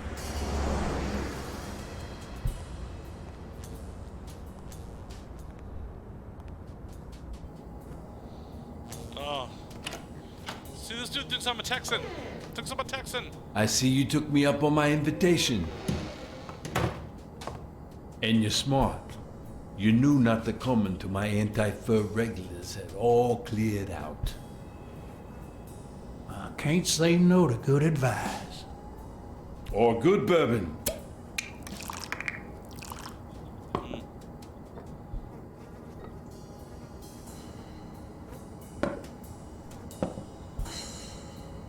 Here's looking at you, Mr. What was your name? As far as I knew, La Iguana always stayed neutral. He played poker with Cassidy. But his joint was used as the gambling drop-off for O'Leary's operation. Did it make sense to keep faking it? Or was it too dangerous not to? Farnham. Howard M. Farnham II. That's right. Howard Farnham from Ding Dong, Texas. Yep. Playing it safe. You're natural. That sure beats your poker game. This here's much easier. No cheating. You barely flinched when Cassidy decided to teach that ego a lesson. What do you want a fella to say?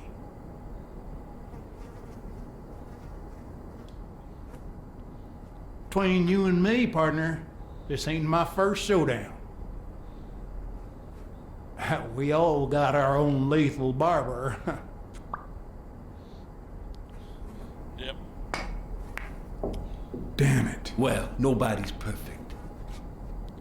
Tell me, He dropped the accent when he missed. what do you really want with Cassidy? I can't say it's clear to me.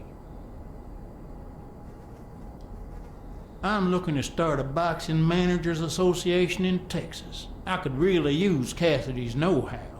Don't worry about it. I was only curious. So, what about me? What do you want from me? No one comes to La Iguana just to drink and play pool. I'm here looking for a regular of yours, Dr. Angus Mitchell. What for?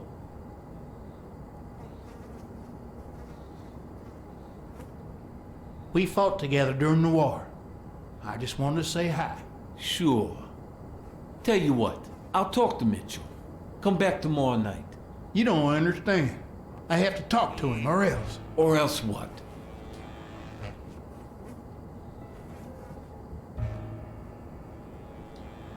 You'd be losing your chance to make a pretty penny. I know how to reward my allies. You think I'd spend my time in this dump if all I cared about was the money? Please, cut the crap. Anything else? Neither one of these threats I are don't good. think Cassidy would be too happy about the role this here dump plays in O'Leary's gambling operation. You follow me? Son of a bitch. All right. Give me your phone number, and I'll give you a call when Mitchell shows up. No. You're gonna call him right now, and you're gonna give him this message. So I just dropped the whole But when act? you're sitting in your car all night, there's no way out. Your legs cramp up, I dropped the act. Your back and neck feel stiff. What the hell? Your entire body aches to be somewhere else.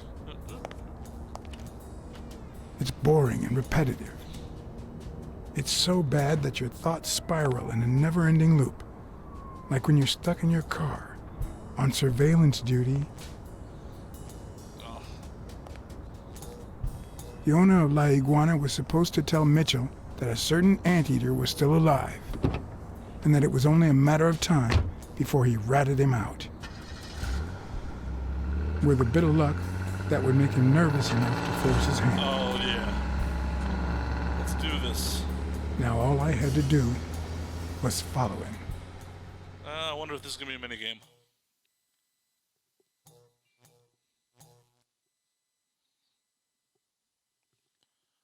Let's see.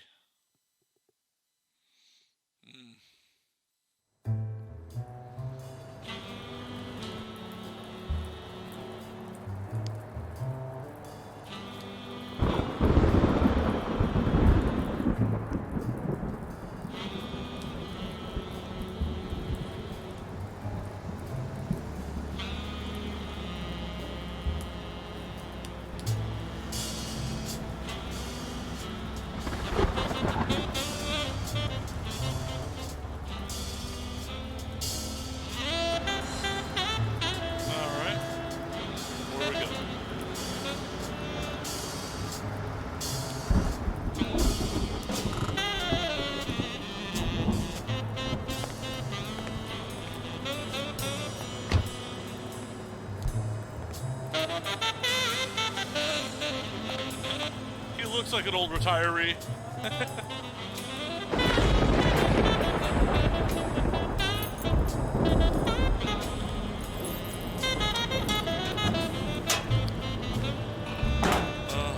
We're gonna have to lockpick our way in.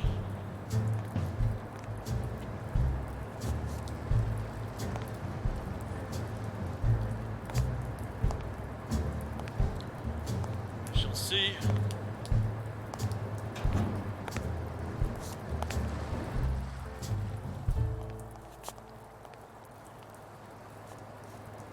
Oh boy. People are strapped.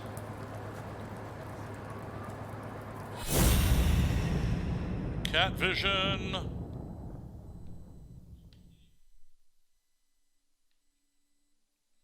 Same guys that tooled me up previously.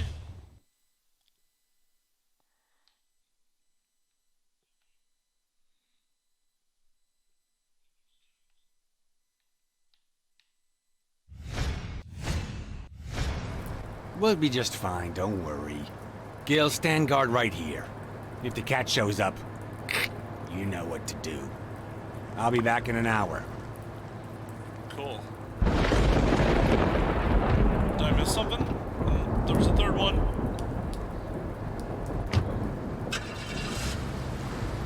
Damn it.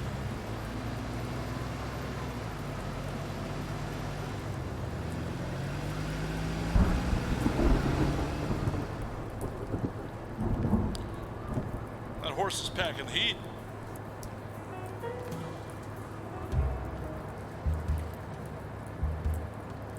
Could I take him by surprise from over there? Although I don't know how I'd get there.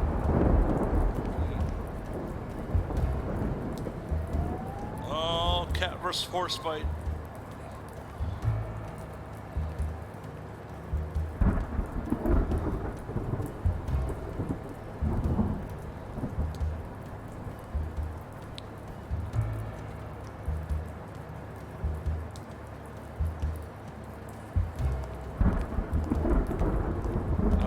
Upstairs. A cat. I should be able to climb.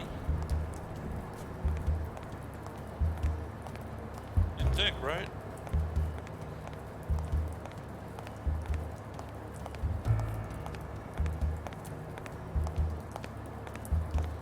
This problem. Blacksad walks so slow. It's like I'm exploring to try to figure out how to get up there.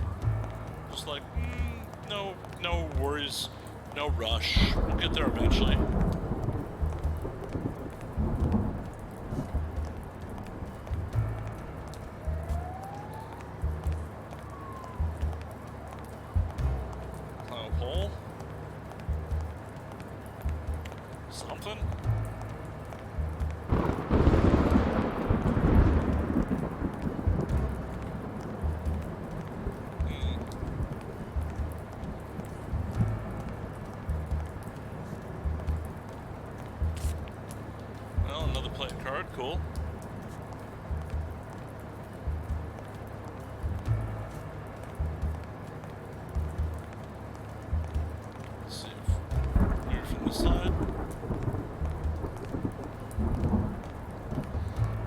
fire escape? Nope.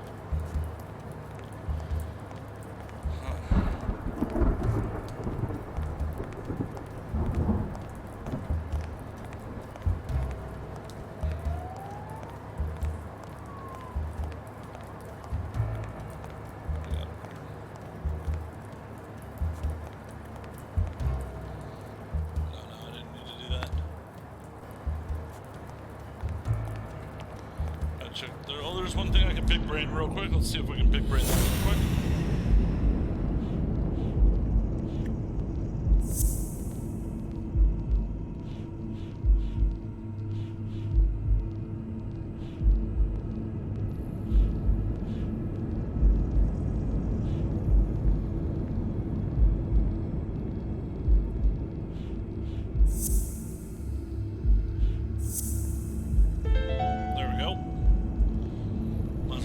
Mitchell, who fought with Dunn during the war, tried to pass as Yale's doctor.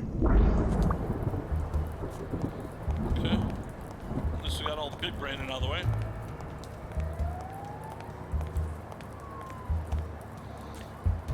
Now we can figure out how to climb.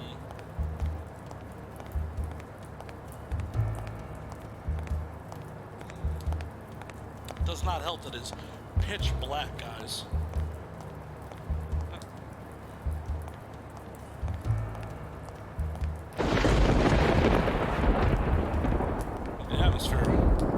Magnifique.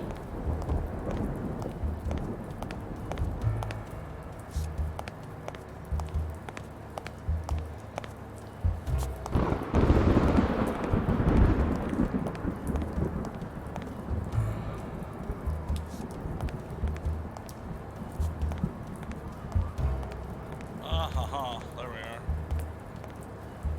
Maybe? Nope.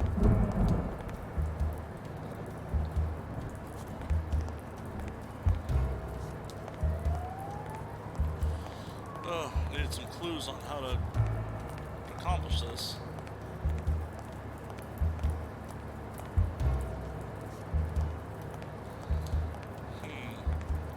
Yeah, that does not make much sense. How to get up there.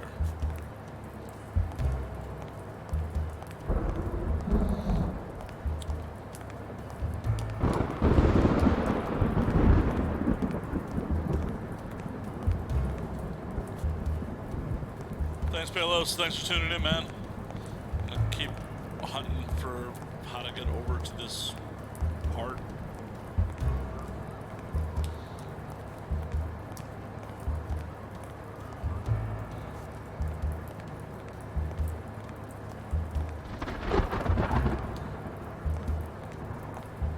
There's just nothing.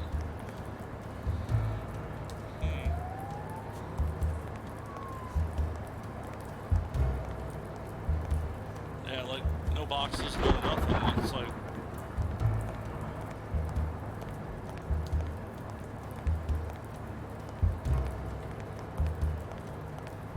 maybe over here.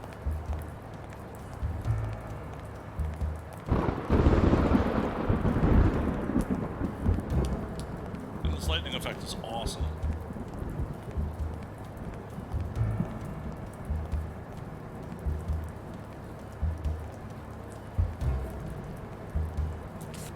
Well, take another baseball card.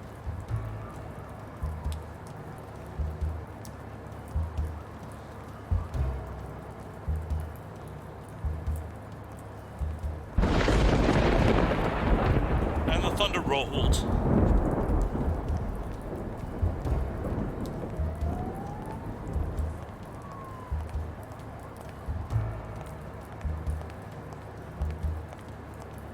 Boxes, maybe, on the crate.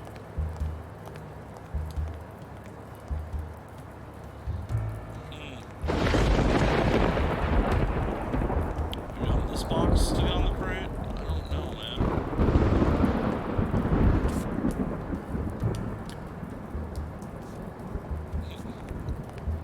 Besides my baseball card collection getting massive.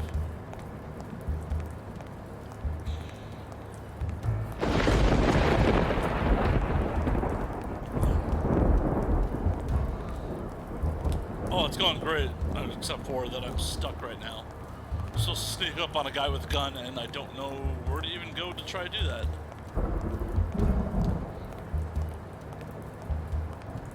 This game is hella fun, though.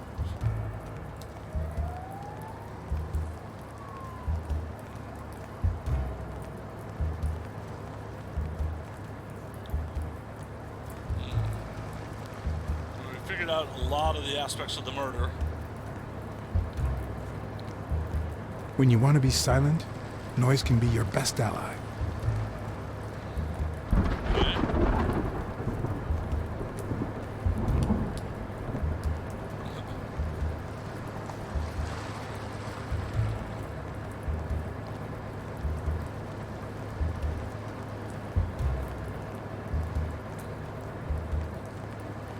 Oh yeah, now the game's rad. Okay.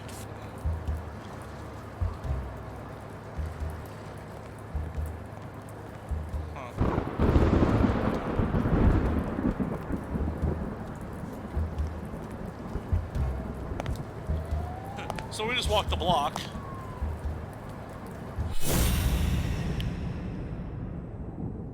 For no good reason. Yeah, he's packing. Looks like things won't be easy.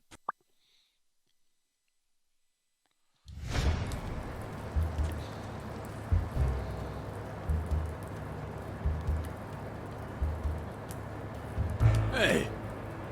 Oh shit. You're one feisty cat. I didn't mean to step out there. That was really dumb. Really dumb.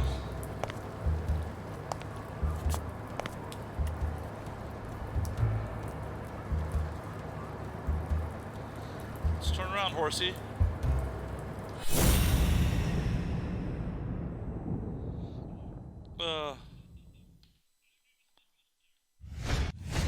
Yeah, he's armed. Looks like things won't be easy.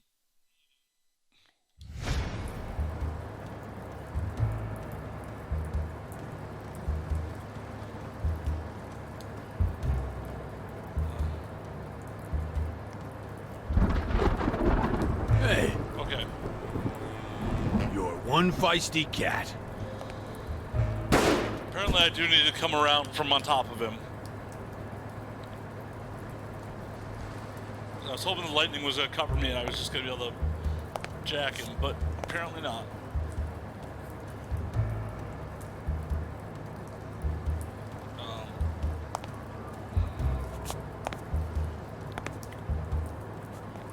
Smells like liberty and oil spills.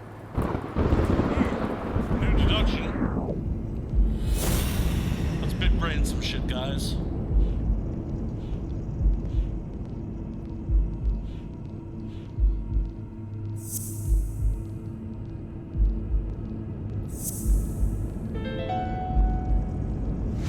Of course, he's Randall Lee's partner. I should be careful. When they gave me a beating, I could see he was kinda trigger happy. Cool.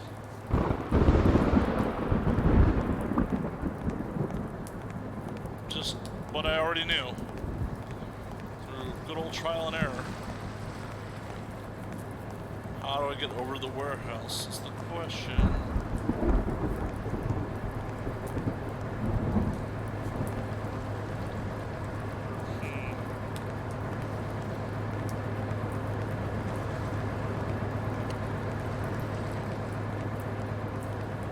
There's gotta be a way. I'm just not seeing it. Figure it out.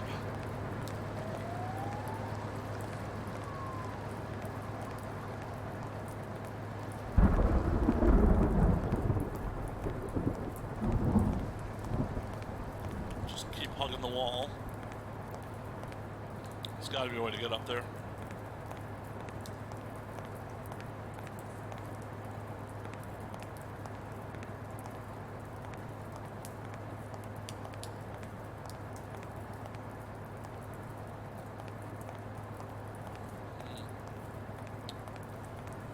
Maybe here, maybe.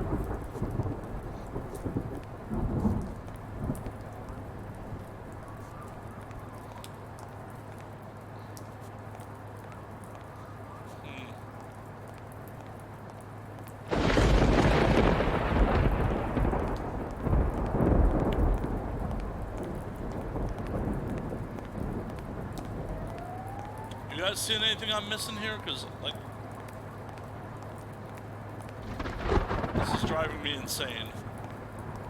Obviously, the front approach is not the way to go. So, Mr. Horsey will just cap me.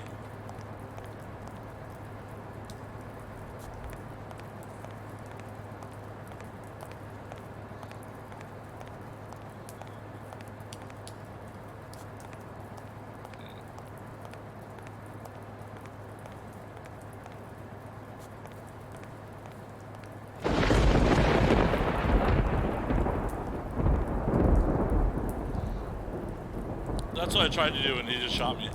That's what I tried to do the last time, and he just capped me again. So, I mean, earlier dialogue said that I needed to come at him from the back. I just don't know how to get on the roof.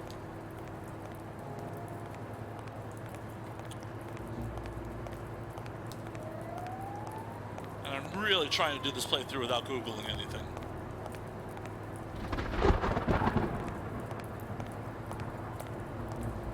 So bear with me, guys. I'm going to try to figure this out.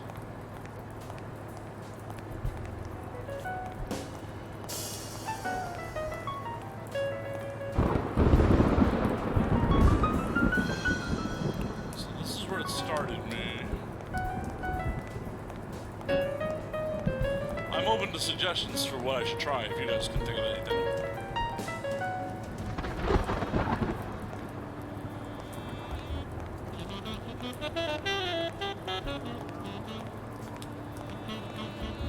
Can't go up the fire escape.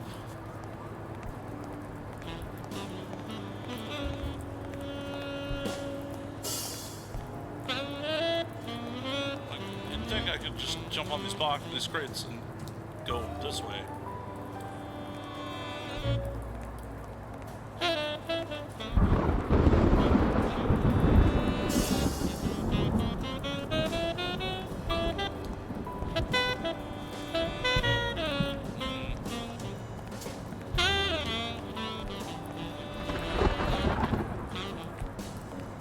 I just don't know.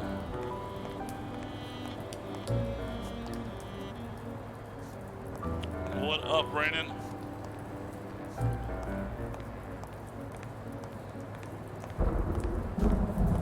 Just stuck.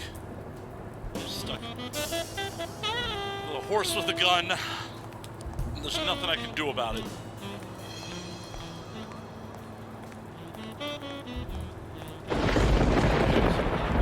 Nice, hope you made some money.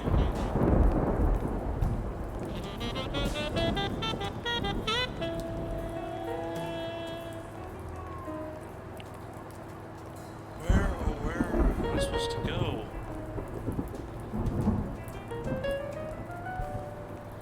That's all you, man.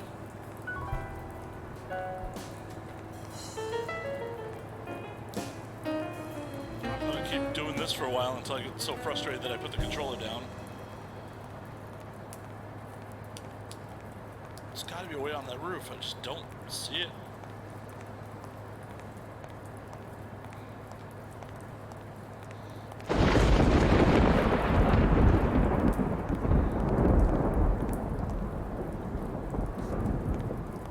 I know this is super compelling content, guys, as I walk around an alley blindly trying to figure out how to get on this roof.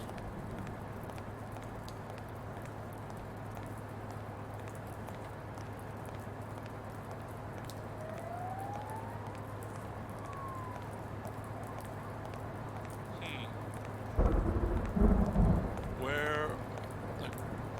There's a crane over there.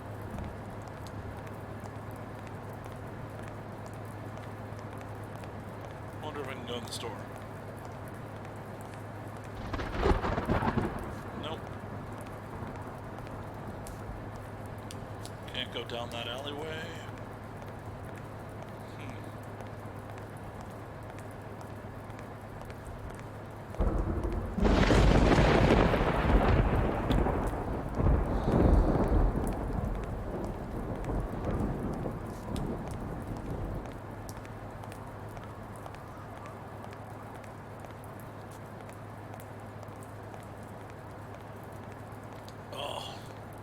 Guys, I may bite the bullet and Google something here in a minute. Like, I don't want to. but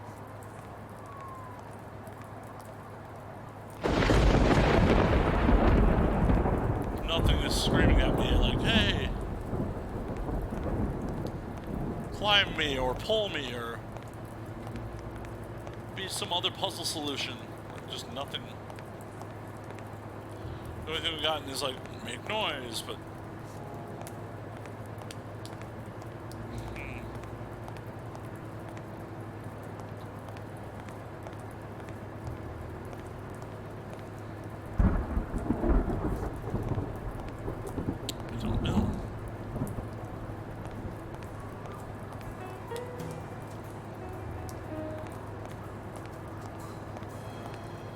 if you guys are seeing anything I'm not seeing, please tell me. I will try it. Because I am not.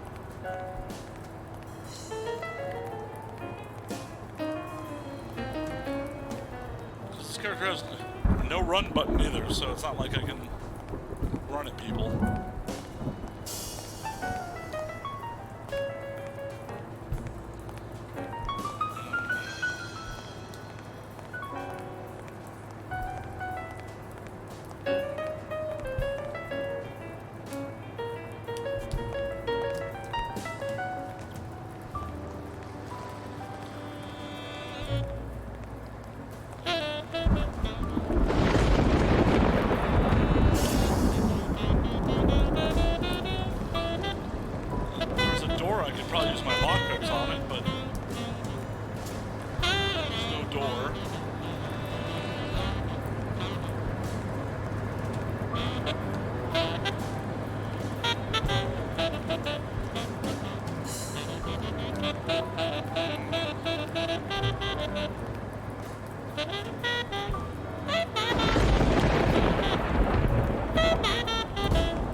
Try going a long way around this way, see if we can see anything. Nope. Does not look that way.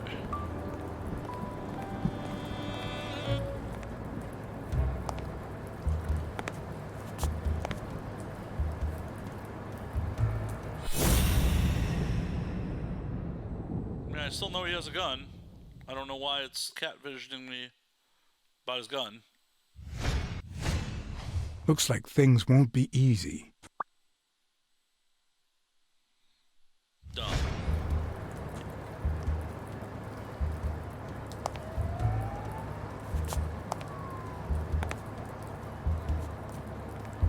Okay, so if I get off the side of the truck, it automatically puts me back out to the fence. Shit.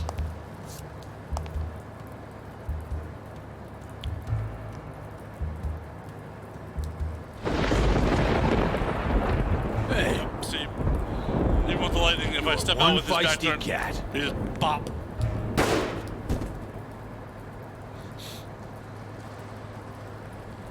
So there has to be a way from the back side.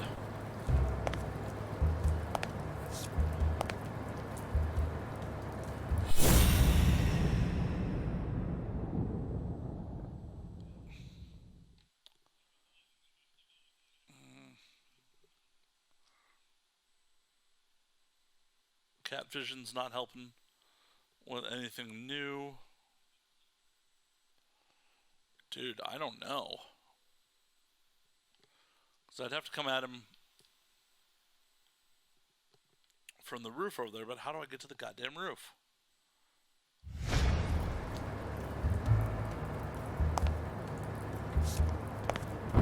Guys.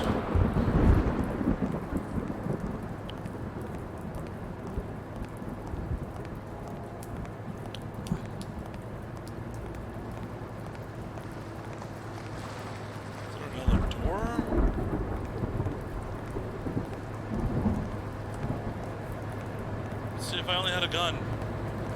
Only had a gun.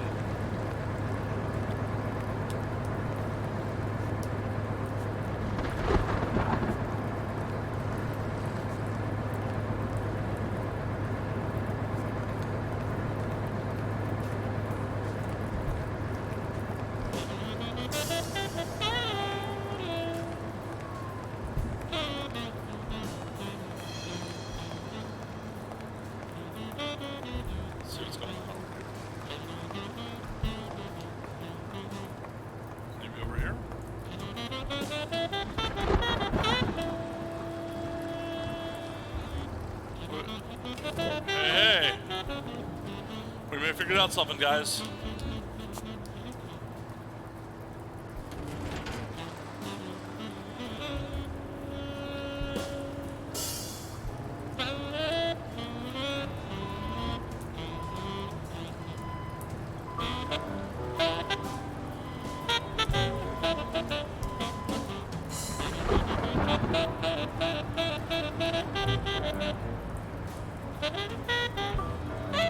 What an obnoxious puzzle.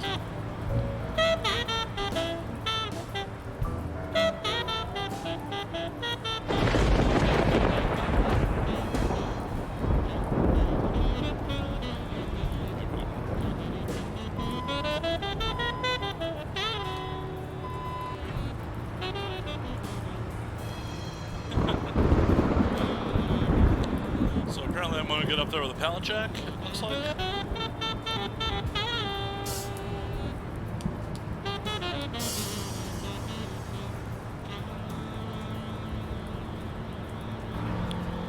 Yes! Okay. The pallet jack. Forklift for victory. Oh, that's obnoxious.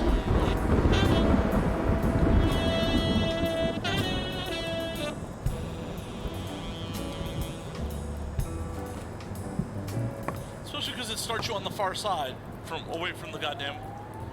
Oh, I'm glad I figured it out. Oh, time for some quick time violence.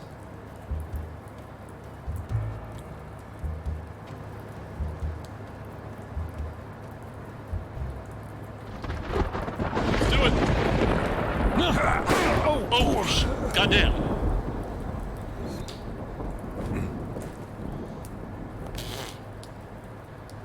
Apparently the horse is a fucking good shot. You just don't fucking miss. Damn. Damn.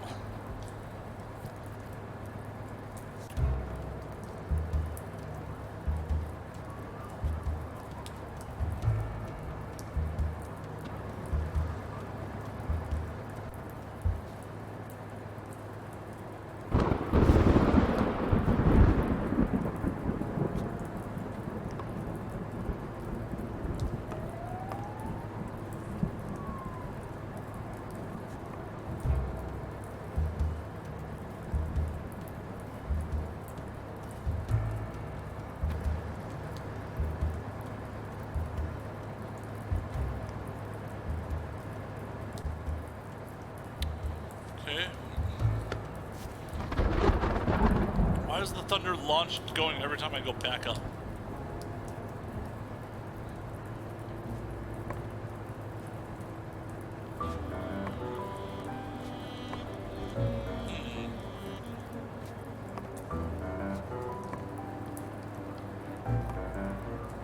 No, I didn't want to go back down. I don't want to. Oh, wait. Ladder to the roof.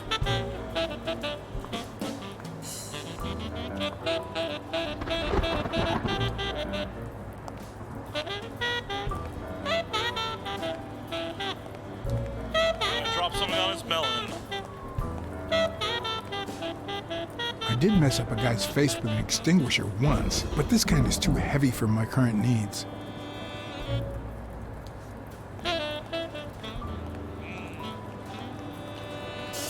What are we gonna drop on Frank's head? Or Gil's head, whatever the fuck his name is. Horsey McHorseface. BoJack Horseman. We're gonna drop something on his melon.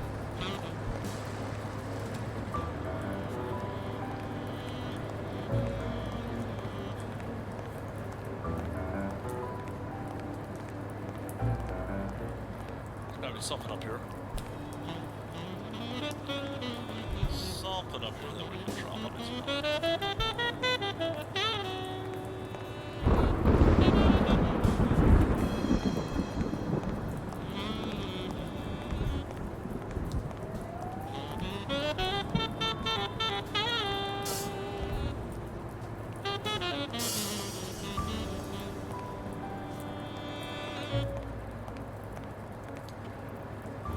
There we are. Welding mask. Or we're gonna jump on him with it. That works. What up now, quick draw?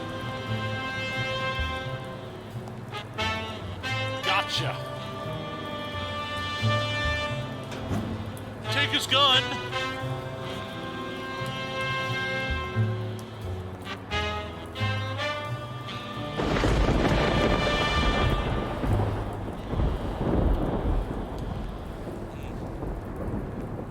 Finally figured it out.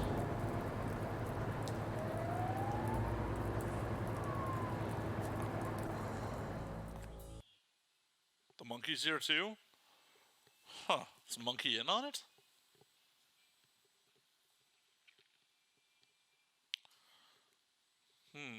Not sure.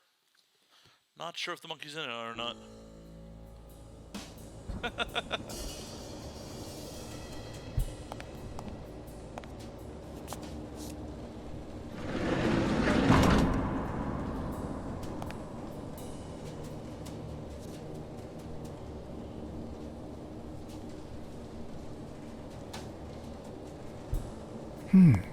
What does this place have to hide?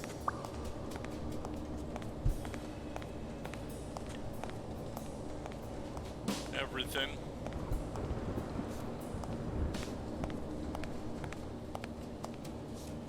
What do we have in here? According to this, the warehouse belonged to a Canadian import company. Interesting. There's a Canadian import company doing housing gangbangers and murderers.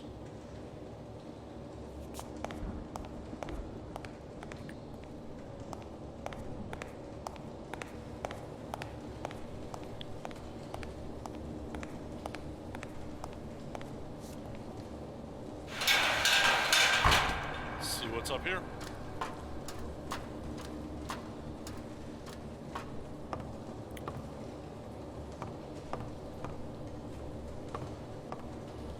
I didn't want to go downstairs, damn it.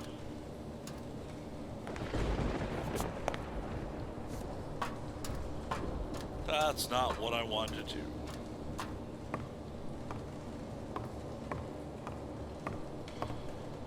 Dreamcatcher. It could be an Ojibwa totem pole, in which case, the top animal would be a crane.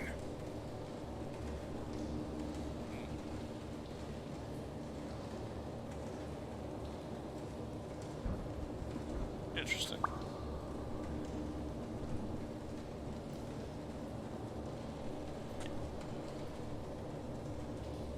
A dream catcher. It's supposed to protect children during the night, trapping all evil in its spider web. Interesting.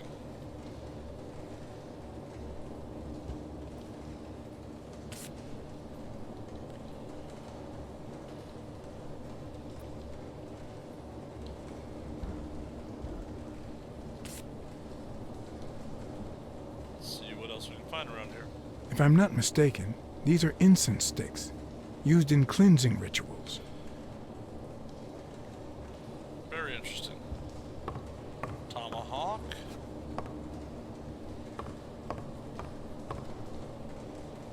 Interesting, interesting.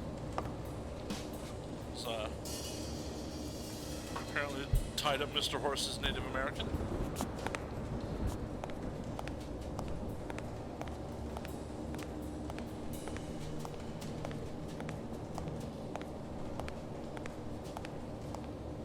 What else we got going on in this warehouse?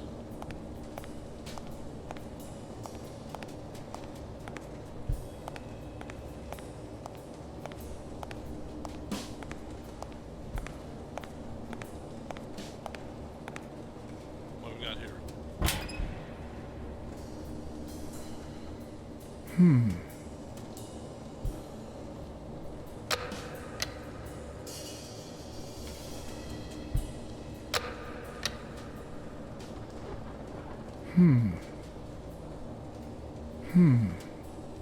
Okay.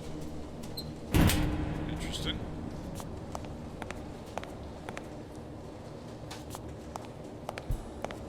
Guess I probably shouldn't be pressing buttons on random bomb-looking things. But whatevs. Little late.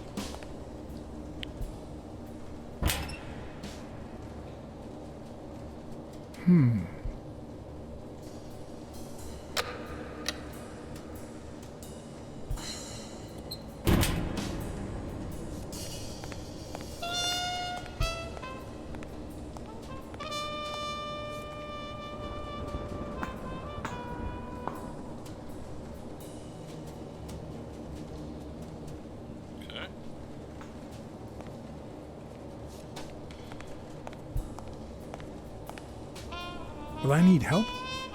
Who would I call? Let's see what the chief has to say.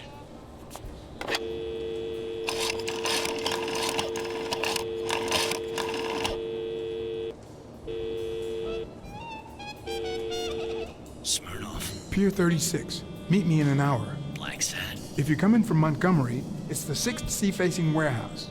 What's going on? And bring the cavalry. Cool.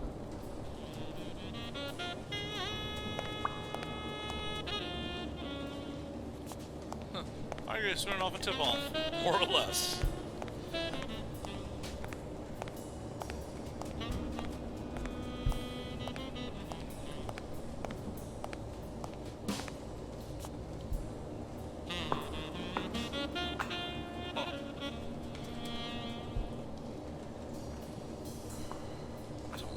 This is.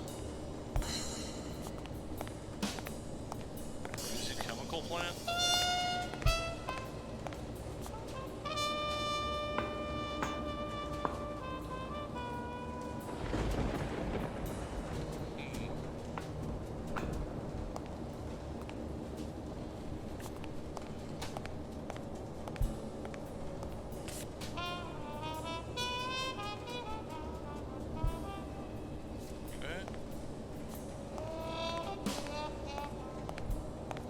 Something I'm missing here.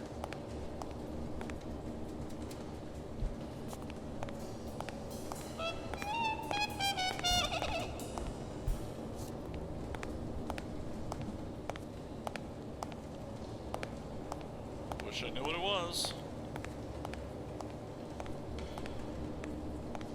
Nothing to big brain.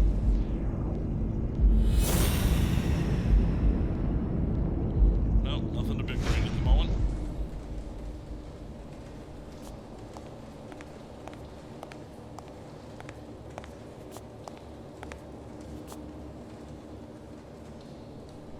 Oh, we clear real quick. See if you can help.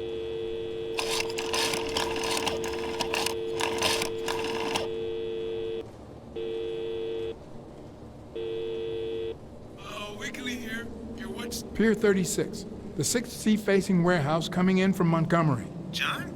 Is that you? Meet me in an hour. What's going on? Bring your camera. I just gave you the scoop of your life. Alright.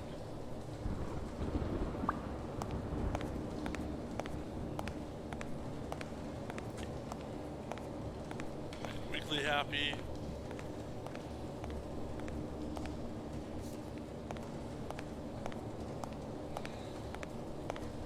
Wait, there's time cards. Really? Can't see who's clocking in and out of this place?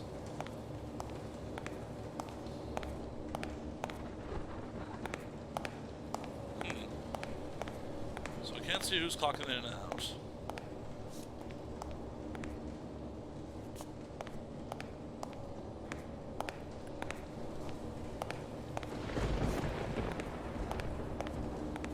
Pushing both buttons did nothing. There's something up here, maybe?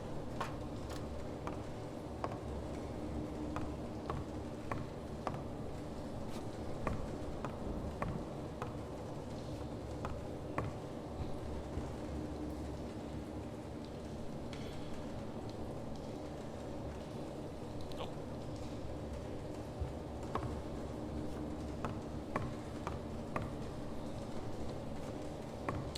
Okay, examine the tomahawk.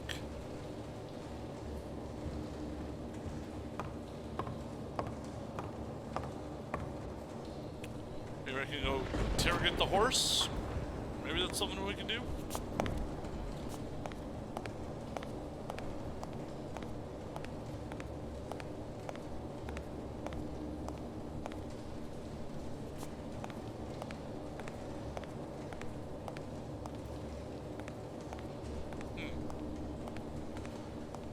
See if there's something in this car, maybe?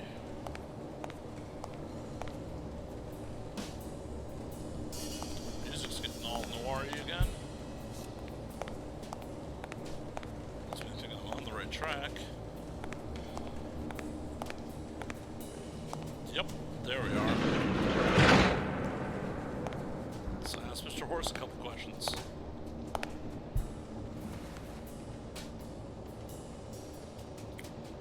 Don't you even think of screaming. I might not even talk. Horse vision, or cat vision.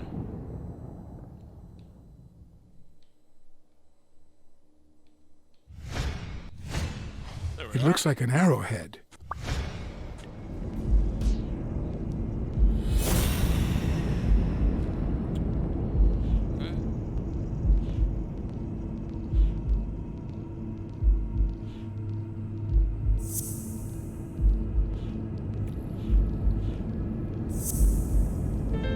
Everything seems to prove that Gil is a Native American, and I'm almost sure that the woman in the picture is his mother. Okay. You know who'll always believe in you? Your mother. My mother never lost her faith in me. And I gave her plenty of reasons when I was a kid.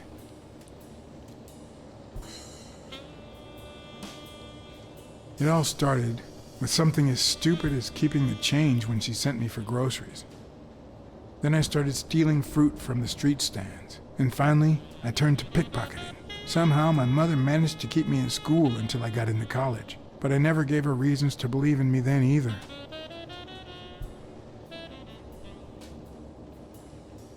My parents gave me a monthly allowance, which I spent mainly on poker games and the like.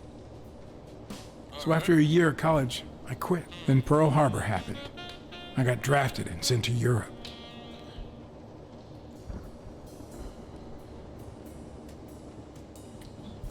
They told me killing was my moral duty, but I discovered it could be addictive. Not all victims were Nazis. But when I got back, I was treated like a pariah, a veteran outcast who never should have come back in the first place. And yet, my mother never ceased to... He's about to spit on me, isn't he? Oh. I also fought in the war. That's where I met Mitchell. They used me, like many of my people. And then they just tossed us aside. The first time Mitchell offered me to do this, I told him to take a hike. I wanted to get my act together, but I ended up begging him. I don't like Mitchell. I don't like the things he makes me do. I don't like that German rat either. But what I like least of all is myself. I don't like what I did during the war, and I don't like what I'm doing now. German rat, huh? Do you know what it's like to kill a friend for the sake of the mission? Huh. But my mother, she always thought I'd make amends and start anew.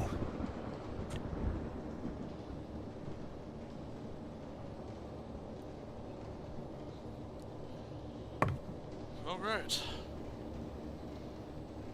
Good on him. Thanks for the key, buddy. Maybe it's time I did just that. It's number 3. Nice. Let's do some big braining.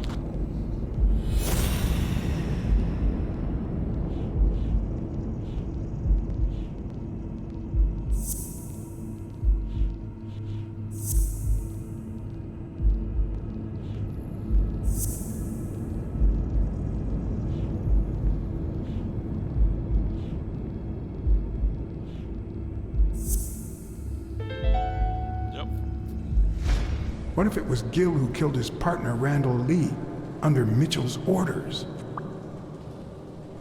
Yep.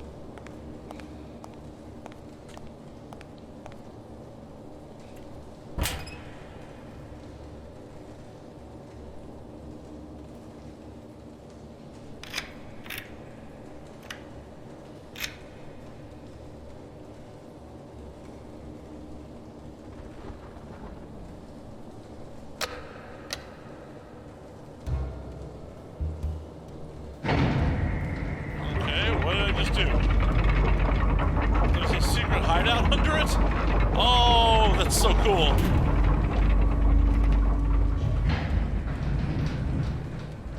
So cool. Oh, that's rad.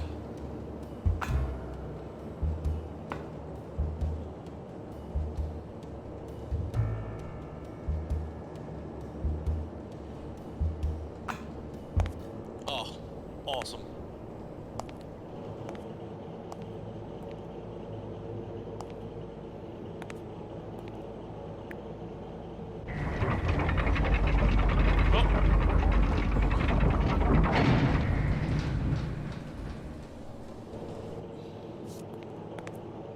Monkey mid downstairs. Got a lockpick? Nope. Oh no.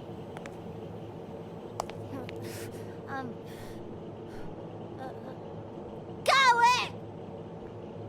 Hey, You it's all right. Holy Don't be afraid, little girl.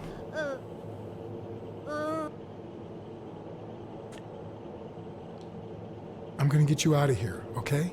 Vita, no hurt. Oh my god.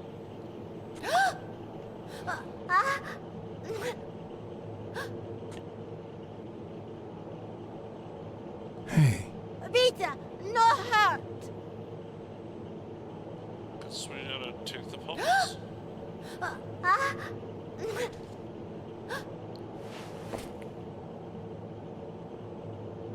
Oh man. This is getting really, really dark. Really dark.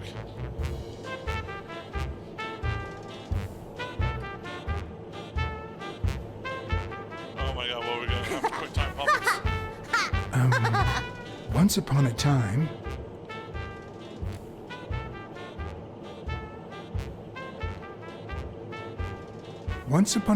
there was a brave, seafaring little girl called... Brunhilda. Hi, my name is Brunhilda, and I'm very happy, said Brunhilda. And then Brunhilda, who had a beautiful name, really beautiful. a really beautiful name, ran into someone very special. Oh, who was it? Oh hey. Caller. Baron, thank you for tuning in. A sea monster called... Monster. Scare. Who said monster? Actually, it was... a sea cat I don't know how much more I got called into it. John. I'm a sea cat. My name is John. Yeah. This has really gotten dark though. Like, Hi, John the cat. yeah. I children in really like underground sea bunkers. cats. Hi, Brunhilda.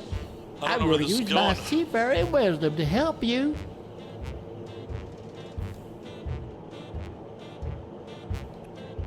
You're out of a cage, too. No, he's sad. You say silly things, John the cat. So what are you going to help me do? All right. Fill up a bunch of color balloons. I love balloons. What's your favorite balloon color? Wow, that's a very hard question. But John the cat, it's the easiest question in the world. Let me show you how easy it is. My favorite balloon color is Let's go pink. pink. Whoa, Brunhilda. That's exactly what I was about to say. Burn.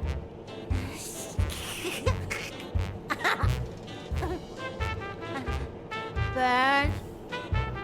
John. Brunhilda. Okay. Fund. Yes. Do play. Each look. Okay. Hi, Bird. Why are you wearing that mask? Weil. Gas. Well, maybe we should get out of here. What do you think, Bird? And what about you, Brunhilde? Don't you think that?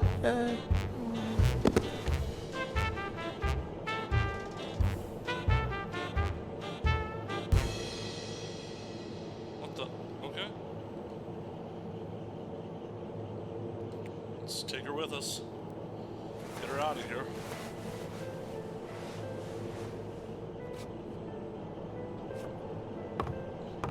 Just put her to bed.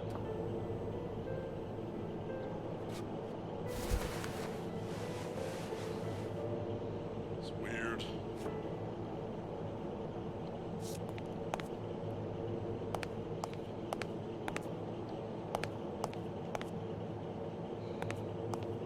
It's weird.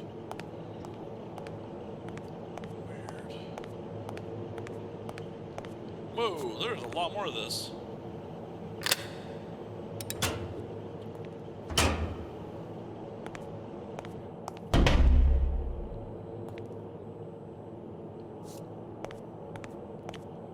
Okay.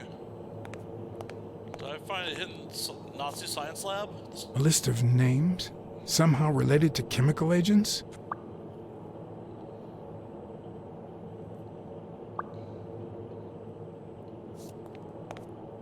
I'm so confused on what's happening. The Nazis? Is the Nazi scientists experimenting on American athletes? What is happening? Good to know. Good to know. That is very good to know.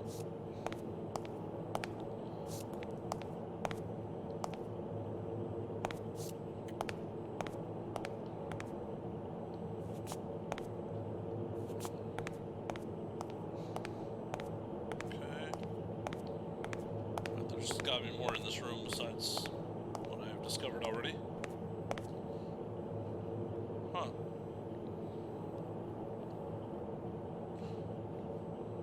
Helen Moore, Bobby Yale, Craig Spano.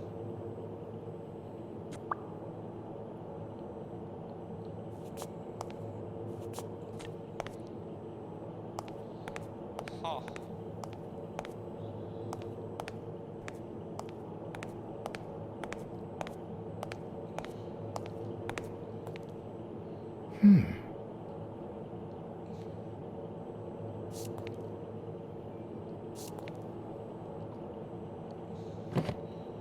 Oh, it's time for a picture show.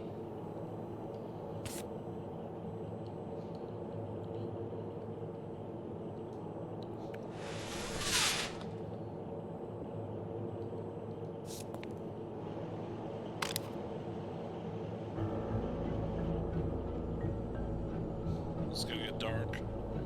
Oh, I'm afraid to watch this. Subject, Brunhilde Gruner. Treatment, day 1500. The patient's ability to speak continues to diminish. Now she can only pronounce the occasional word in German. Okay. Tissue degeneration persists. And yet, perhaps due to drastic reduction of benzylproline dosage and an increase of anupropion, we have observed a 3% of deceleration of said degeneration. Furthermore, and perhaps this is the best finding so far, the subject exhibits a mild recovery of her speaking. It's not a lot, and yet we are on the right track. All hope is not lost. All right. Wow, that's messed up.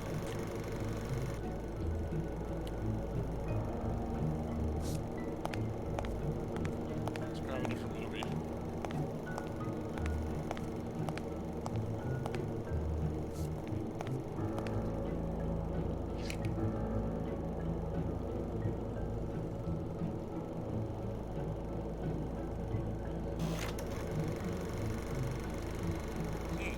Subject, Craig Spano. Treatment, Day 0. The subject is a veteran baseball player who has lost speed, strength, and agility due to the regular aging process. The patient refers intense pain on the right scapula, most likely caused by an old injury. The goals of our medical approach are twofold. To relieve pain caused by the prior injury so that the subject can play without symptoms, and to help the patient regain the physical condition lost in the aging process, thus allowing him to perform at elite levels. Treatment. Day 120. The patient no longer feels pain when using his right arm, circumstance that allows him to pitch without fear. So far, the only side effect seems to be a slight euphoria experienced 3 hours after dosage, which subsides 4 hours later, taking the patient on an emotional roller coaster of sorts with bouts of mild trembling. Treatment. Day 341. Moments of euphoria and boosted physical performance have become increasingly short, while the ensuing periods of depression and weakness have become longer, including severe tremor. Although we have met all therapeutic goals, we will proceed to terminate the treatment in order to avoid causing irreparable physical and mental damage to the patient. Okay. Any more movies? Whole lot of doping. Whole lot of doping. Okay, well let's big brain this real quick.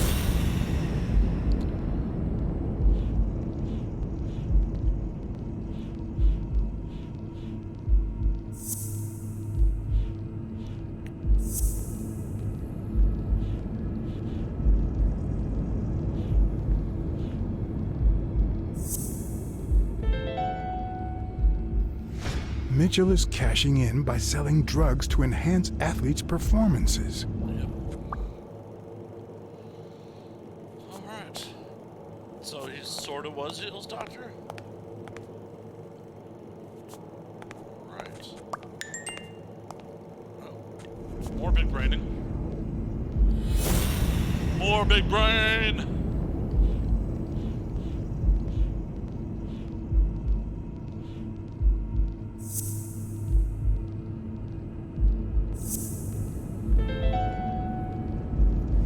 The worst part of Mitchell's scheme isn't that it's illegal or unethical, it's that he didn't even care about compromising the athlete's health. Yeah. That's why Yale had a heart attack. It's like, why would a young boxer have a heart attack? Because he's on PEDs. This is just good and wild. Down the rabbit hole. It's weird. I'm sure I'm gonna fight the monkey in a second.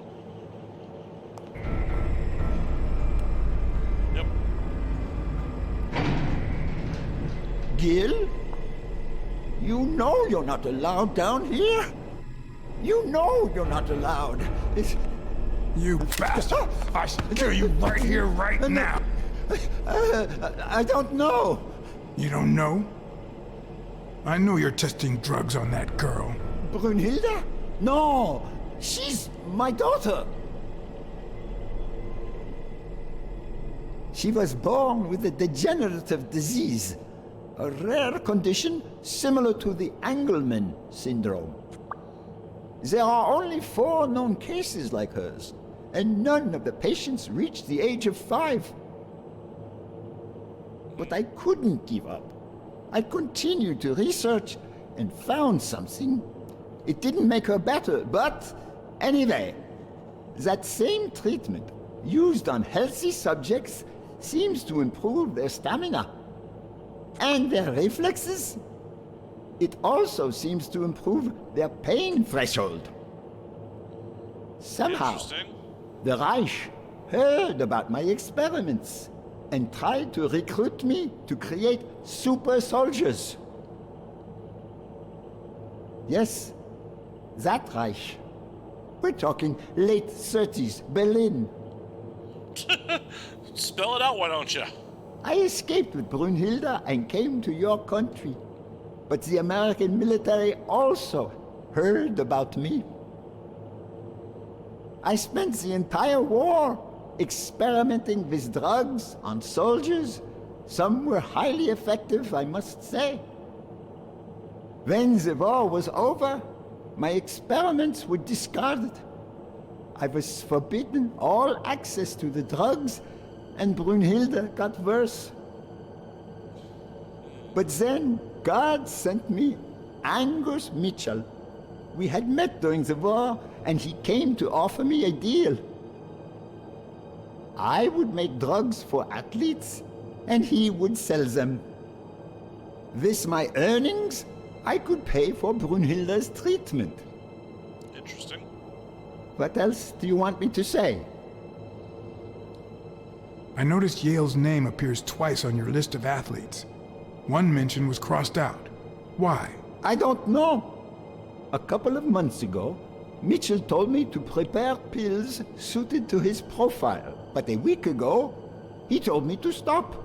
And then 2 days ago, he asked me to make them again. About those pills. All right. Cat vision.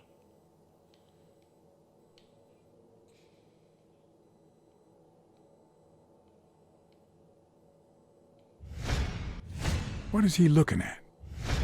Someone's behind me.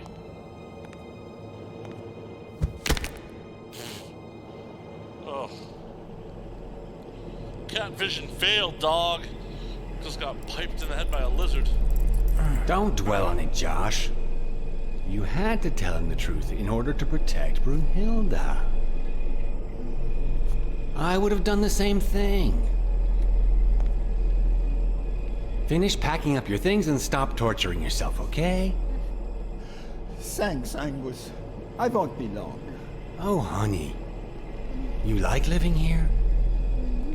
Yeah, me too. But we have to go somewhere else, and it's all that bad cat's fault. Yes, sweetie. We're going to a new home now. A prettier one. And you'll be happier there. Now go with Papa, honey. Give him a kiss. Go on. Give him a kiss. Go on. Oh, he's gonna execute them both. Oh, this is about to be super dark. I'm sorry about this, Josh, but we gave it our best, didn't we? What? Let's What do you mean, Angus?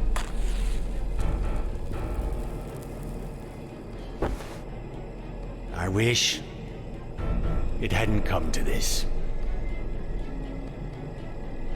Angus, so what's dark. wrong? Bye, Josh. Oh my god.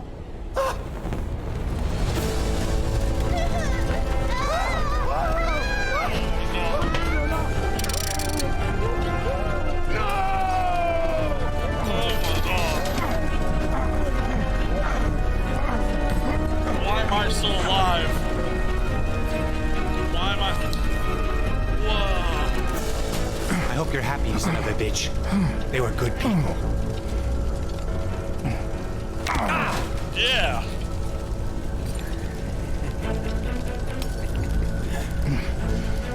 I hope that made you feel better. I like it when you smile.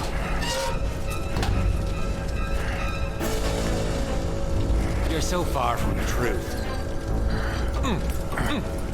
What the?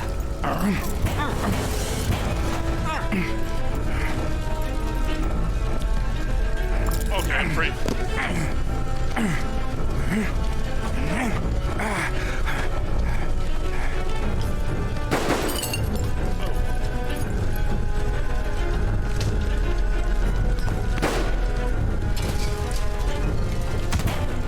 Yeah! Evil lizard. Get it, evil lizard.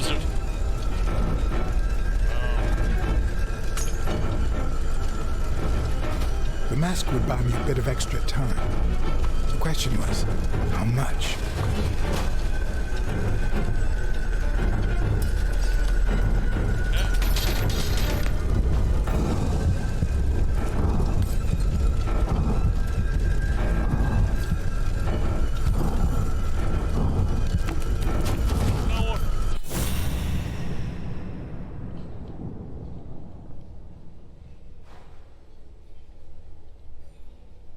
Spano just ran out that way.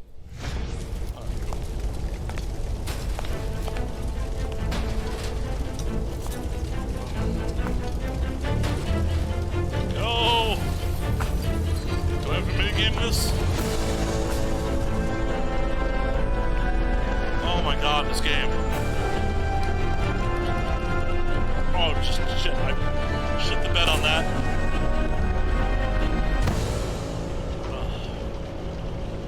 Shit the bed on that. I didn't realize I was gonna have to. Oh.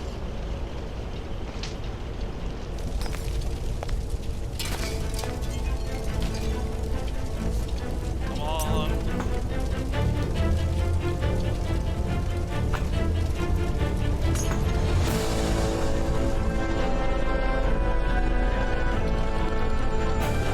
Go!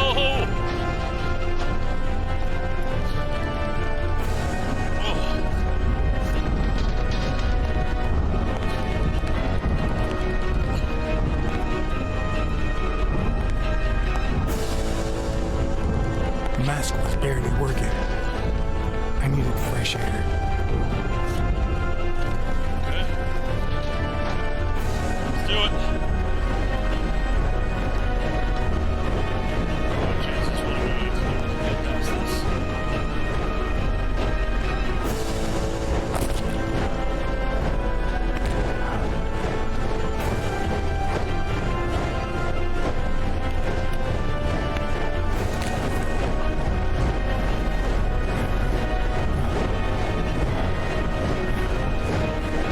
Think I'm gonna survive, maybe? Yeah.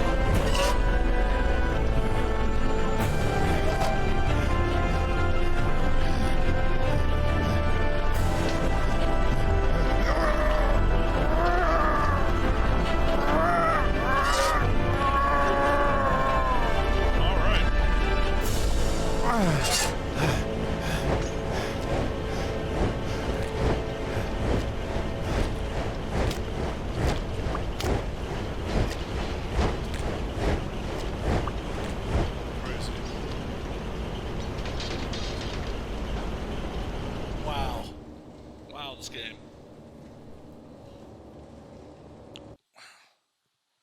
That was just dark. Dark.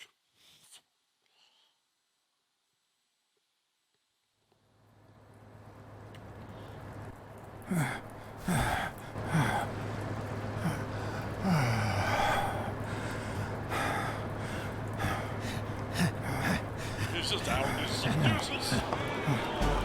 Greg Spano is back! Did you miss me? Who wants to see a home run?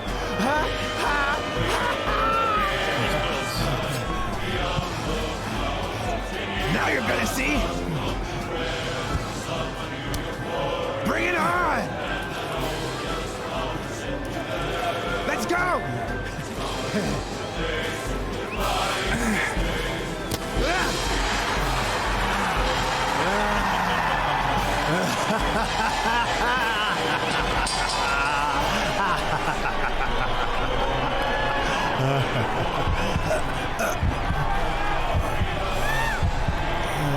Oh my god, he's losing his shit. He's losing his shit.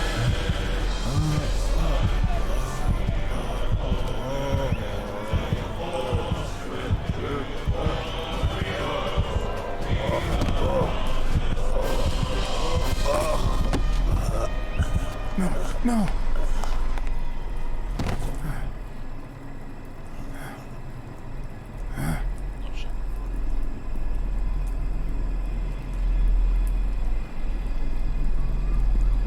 Doing that CPR, baby. We're gonna save you.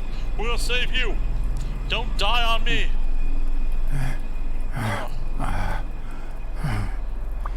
man.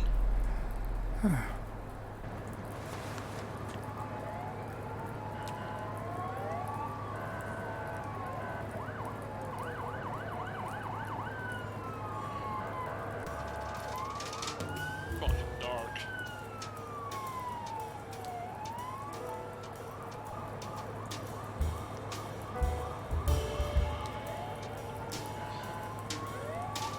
Don't torture yourself. You did everything you could. We make it? The doctors think so. They found him unconscious by the basement door. What?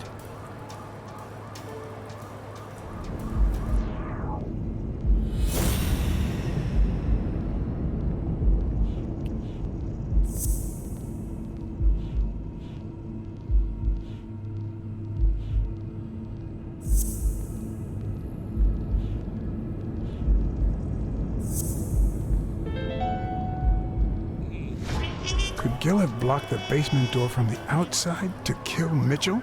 You think? That's a serious accusation. Are you sure, or is this just a theory of yours? Just a theory. It's just a theory. Let's hope we get the truth out of him. Huh. You think Gil was involved in the previous murders? What if it was Gil who killed his partner, Randall Lee, under Mitchell's orders? Another serious accusation. Are you sure? Yeah, that one I'm positive on. Yes. Everything points in that direction, including my gut. Wait. Couldn't Mitchell be Randall Lee's murderer?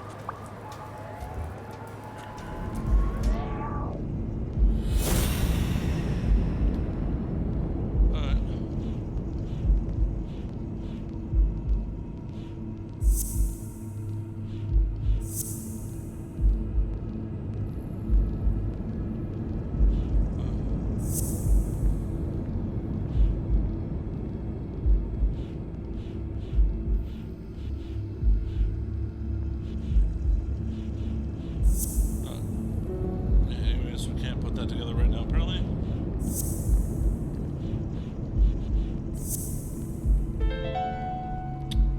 There we are. So he misses with 2 shots at point-blank range, and then he hits a guy smack in the forehead from across the street? No. Mitchell is not the sniper who wiped out Randall Lee. Yeah, I guess you're right. But we still don't know what caused Craig Spano's death. Let's put that together quick.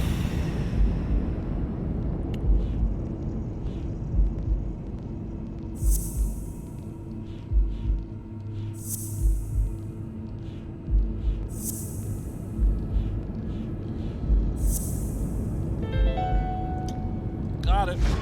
There's no doubt about it. Spano took drugs from the lab, and they killed him. But if that were true, how many more athletes are in danger? And most importantly, who are they? Is Bobby Yale involved? I didn't see them all, but write down these names. Peter Lowe, Xavier Chains, Helen Moore, Bill Goldman, Miles Benton, Alexander Wood, Jacob Ziegler, and yes, Bobby Yale. Thanks. Saving lives for a change, huh? In any case, thanks for the call. I was starting to think you'd never trust the police again. Who said I don't trust the cops? Smile, Johnny boy. Thanks for the tip. This is going to win me the Pulitzer. Get that guy out of here.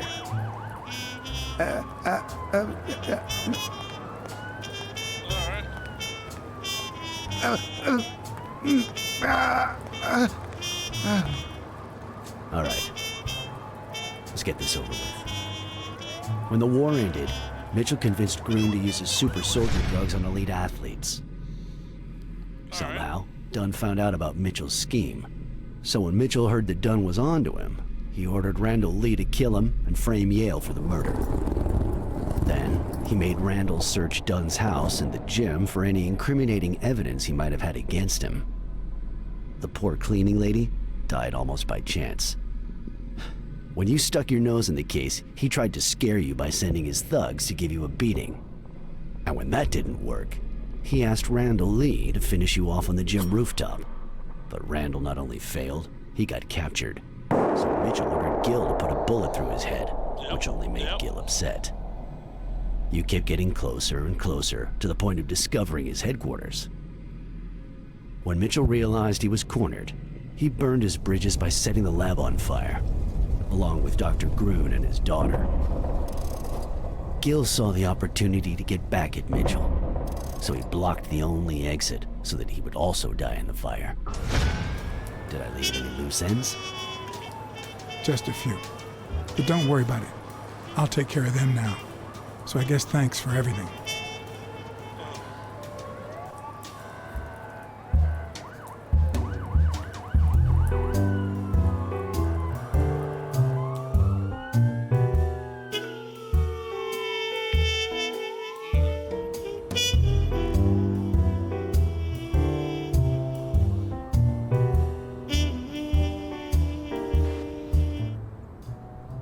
In your classic noir films and novels, solving a case never amounts to a happy ending. The detective is always left with a sense of bitterness. A feeling that, before he took the case, the world was a better place.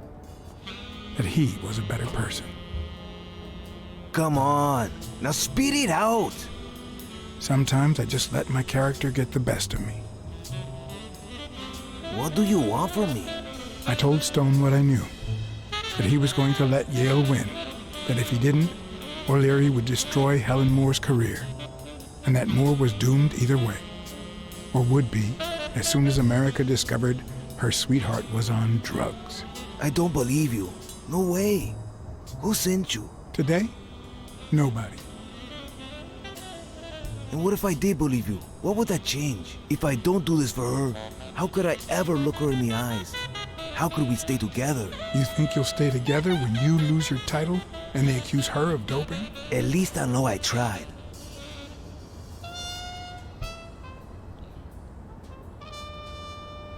I came to convince you otherwise, but I think you might be right. You better take a dive. I didn't take you for a romantic, Blacksad. For my own money. A huge bounty. I feel you. But trust me, your manager is a murderer. Get as far away from him as possible.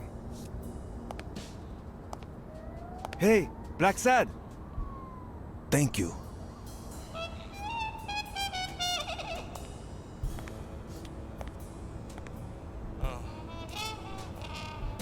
Oh, this game is so...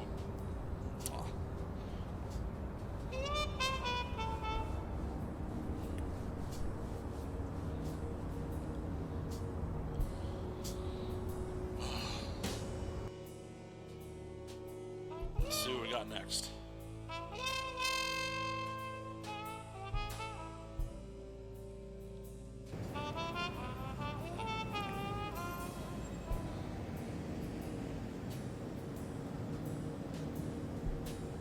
Who are we paying a visit to?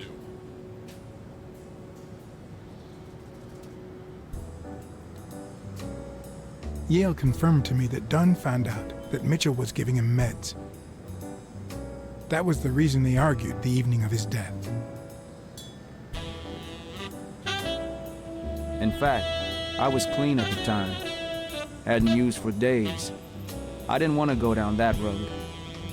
I wanted to follow Joe. But he discovered everything. He didn't believe me when I said I had nothing to do with it. But you used again. Only after his death. I needed to cope. But the drugs gave you a panic attack. Yeah. But I've been clean ever since. Mitchell gave you the pills when he stopped by the hospital. Hence, your miraculous recovery. Are you planning on taking them before the fight?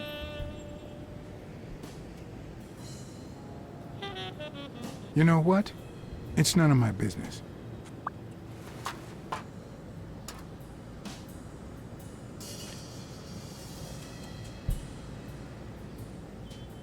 That's right, it is none of my fucking business. Sorry about your Aunt Mary. She was a good woman.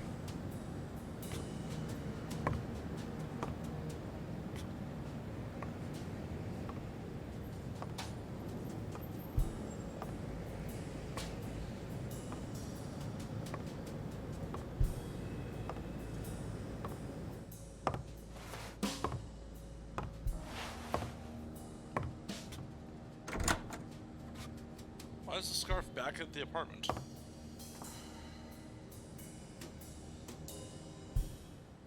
It's continuity flaw. Just got O'Leary to deal with.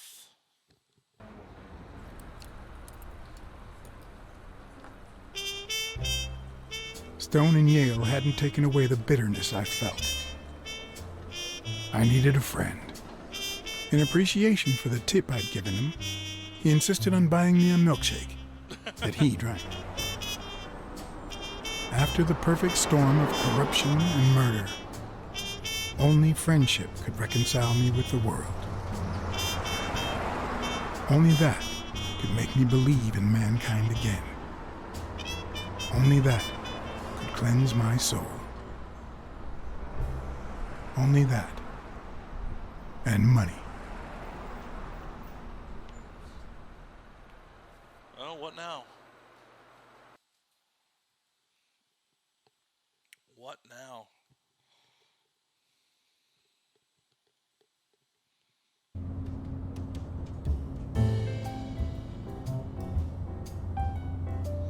In your standard noir novel, Yale and Stone would be punished for breaking the rules. There would be justice for Sonia, the victim.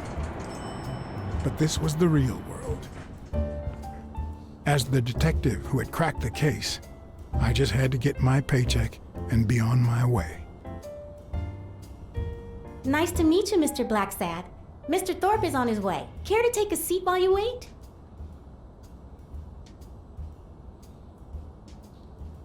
I guess I'll just have to wait. He'll be here in a minute. Please, take a seat. Interesting.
Oh shit. Thorpe was in on this too.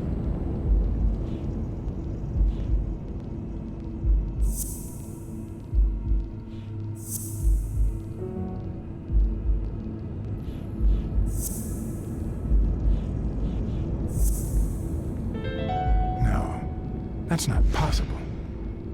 But what if Tim Thorpe was somehow involved in Mitchell's operation? Mr. Blacksad, Mr. Thorpe is running later than expected, but he insists on meeting you, if you don't mind. Sure, as long as you help me fight off this boredom. That's not in my job description, but...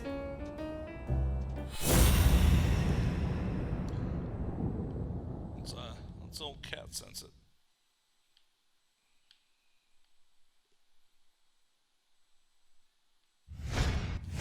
If I had her markings on my skin, would I be the same person? Would my name be different? Okay, that was weird. Weird observation there, Blacksad. Don't know.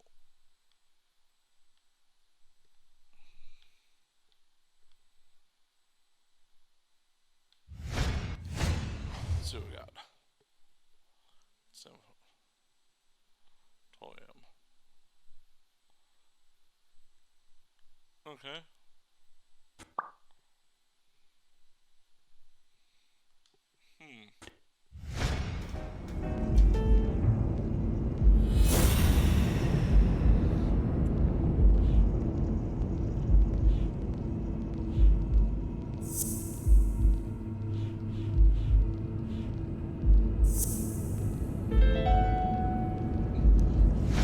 If my hunch is right, there should be a meeting with Mitchell noted somewhere in Thorpe's agenda.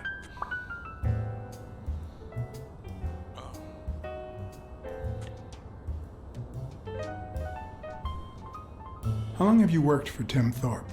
Almost 3 years. And I hope it lasts. Has anything odd happened at the agency lately? Not on my shift. Perhaps the oddest thing I've seen is a bored detective asking a lot of questions. Well, you see, I've got a problem. In order to figure out how much Mr. Thorpe owes me, I need to know what day I started working on the case. But I can't remember. You wouldn't have that written down, would you? It sure wasn't on my shift. I remember. Let me see.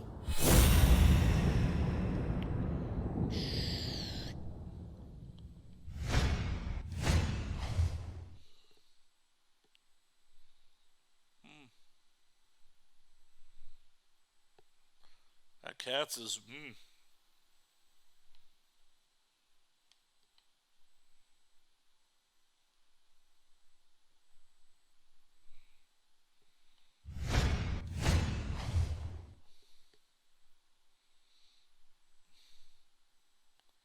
Okay, interesting.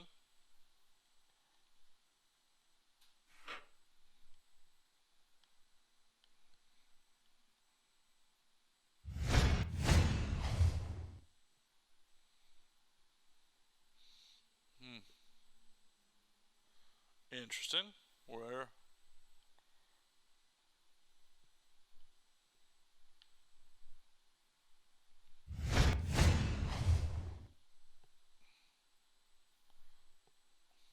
All right. Couple days prior.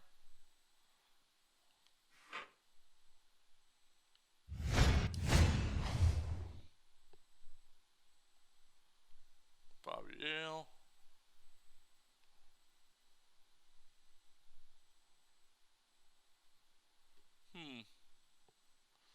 Interesting, interesting.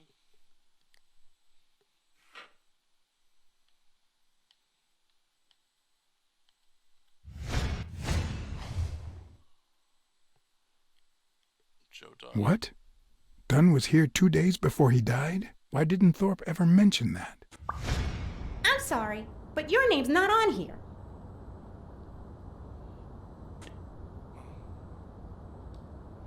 Wait, I just remembered something. The day I came, Joe Dunn had just walked out the door. Well, no. You don't have any appointments. Although, I guess I could have forgotten to write you in. Mr. Dunn, who's usually very kind, left in a flurry. He even slammed Mr. Thorpe's door. Okay. Now I know I have to get into Thorpe's office. And he didn't even say goodbye. Yes, that was the day. You don't recall me because the minute I saw Dunn stomp out, I followed him. I never actually came in. Of course. That explains it. No doubt. So, since it looks like Mr. Thorpe won't be here soon, I think I'll go take a walk down the hall. Gotta stay in shape. And she believes this.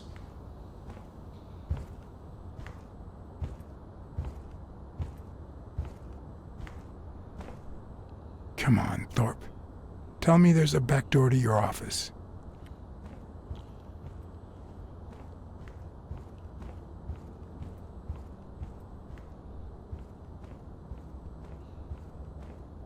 If Weekly were here, I'd have to tie his hands behind his back.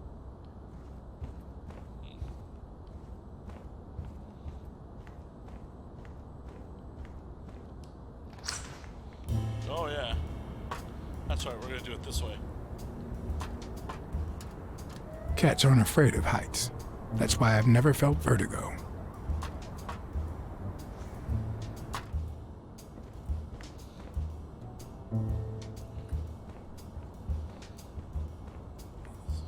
I love how many layers there are to this.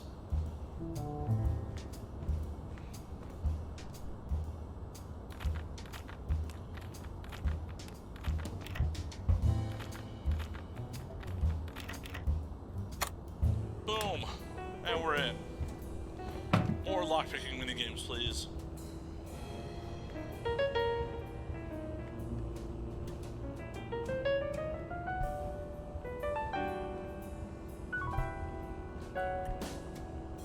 One of the strengths, the accuracy of his throw. I earned the nickname Iron Arm. I used to throw the ball in 15 in a row. And yeah. So did you just yada yada this article? I feel like he's yada yada. Went wherever it wanted. And my coach, the great Joffrey Sachs. And so I worked hard. Pearl Harbor. I enlisted immediately. After losing a partner in combat, a serious injury, I asked to be relocated. I became a sniper. I know I shouldn't say this, but I was one of the best in the army, and it was all thanks to my accuracy. No, it was all thanks to Jeffrey Sachs. I wonder how many Americans that man saved with my arm. After these words, Tim Thorpe is moved almost to tears and asks me to take a break. It's shocking to see how an athlete and soldier, a man whose aim and skill won him a Medal of Honor and the nickname Surgeon among his brothers in arms. That can't be. I mean, it could be a coincidence, but no.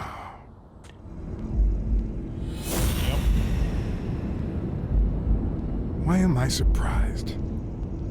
In every investigation, there comes a point where every single lead seems to go down the drain. And you have to retrace your steps to get back on the right track.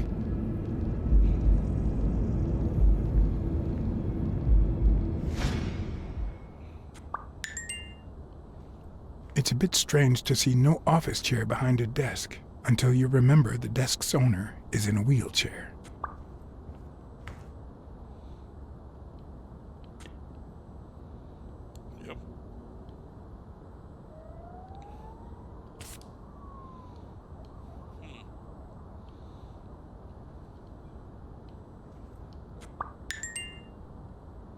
I better not use it.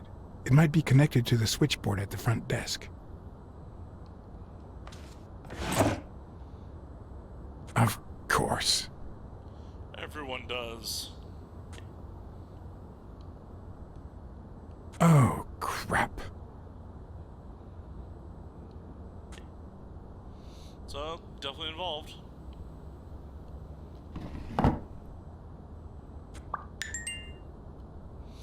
Definitely involved. Shit.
Wait, what if Groon's drugs helped Thorpe walk? Oh my god.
course, it wasn't Mitchell or Gil.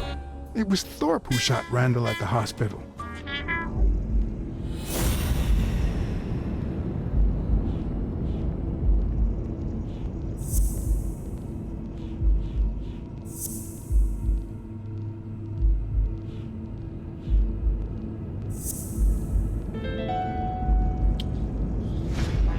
That's it.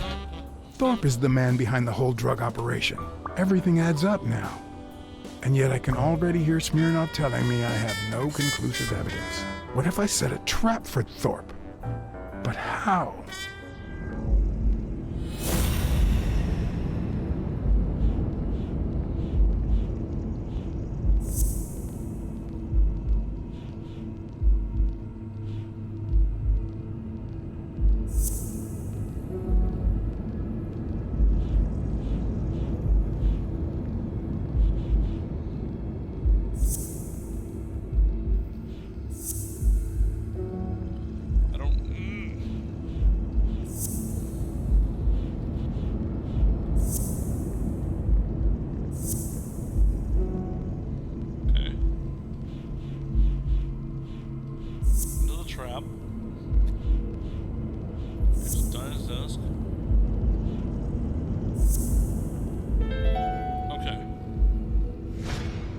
Ha! What if I place Thorpe's gun up there and corner him so that he has to stand up to get it?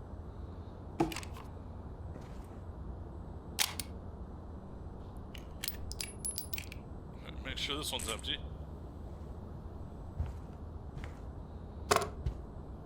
The show was about to begin. All I needed was an audience and some patience. All right.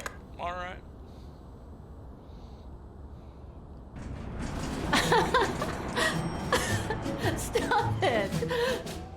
Arr! Don't you know who you're dealing with, matey? What a silly man. Anthony! You wants to be shark bait, do ya?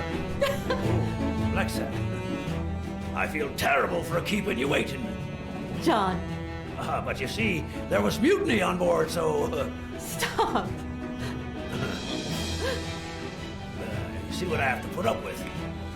Yep. All right, councilman, to the cabin with you! Onward! Yeah, Captain. Come along, Blacksad. Julie, don't let anyone bother us.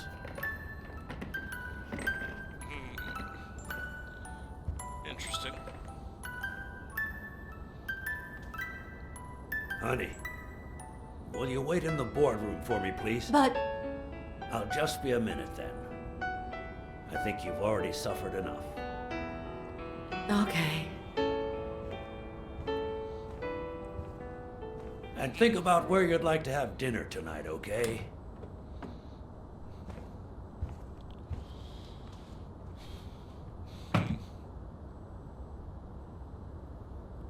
You see, I'm not gonna pay you for solving the case.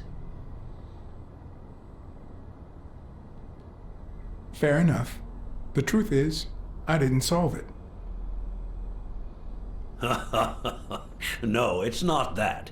You'll get every penny we agreed on, and more. But not because you solved the case, but for her. 2 days ago, she wanted to end it all. Drop out of college, sell the gym.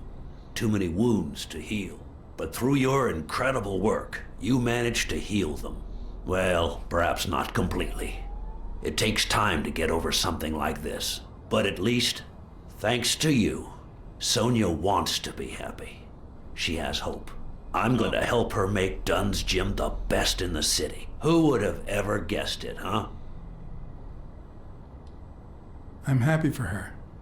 She's been through a lot, and honestly, I wasn't sure she'd make it. Well, she hasn't just yet. But she will in time.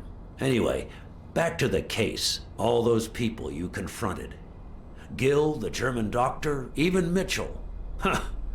I would have never suspected him. Did they say anything? Why did they do it? Did they mention any accomplices?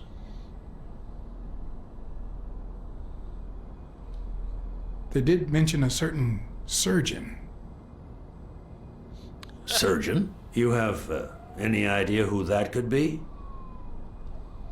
I'm sure this comes as no surprise, but it was Angus Mitchell himself. In fact, you gave me the lead by telling me he was a doctor. Sure. Yeah, sure. I'm glad I could help.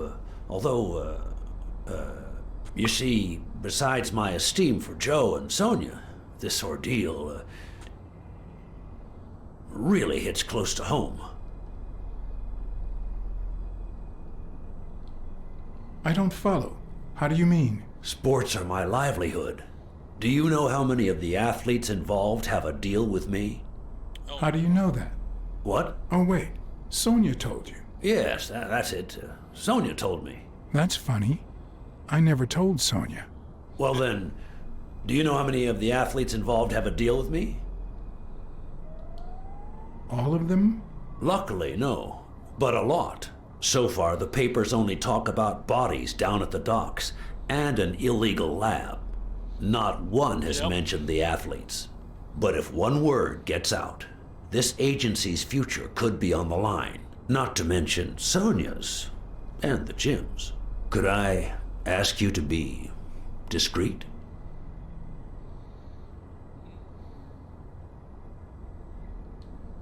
I'm sorry to say your future is already on the line. What do you mean? I wasn't completely honest with you before. I know you're the surgeon. A journalist told me. Ring a bell?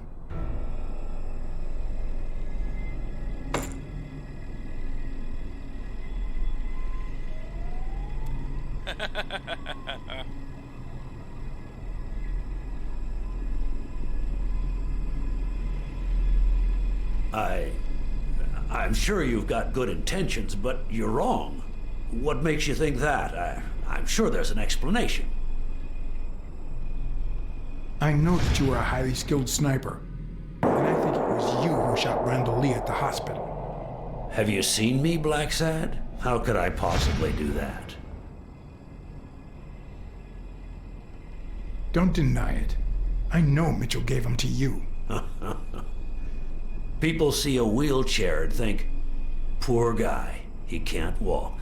But there's so much more to it than that. Some nights I can't even sleep from the pain. That doesn't explain why you didn't tell me you knew about those drugs. I hired you to solve this damn case.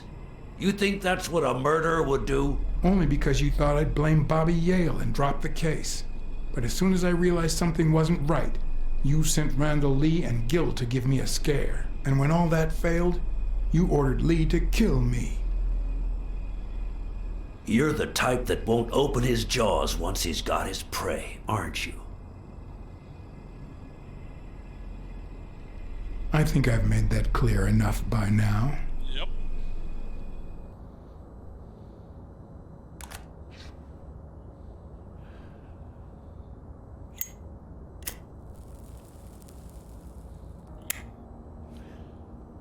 Fat cat. The fat cat. Put yourself in my place for a minute. You're a promising football player who just got back from the war, but you're still a nobody. The man you saved kindly opens his house to you, and that man is still undone by his wife's passing. He works all day at his gym, and he drinks himself to sleep at night. So you practically end up raising his daughter. You give her her very first abacus. You encourage her to further her education. You comfort her when she misses her mother and her father.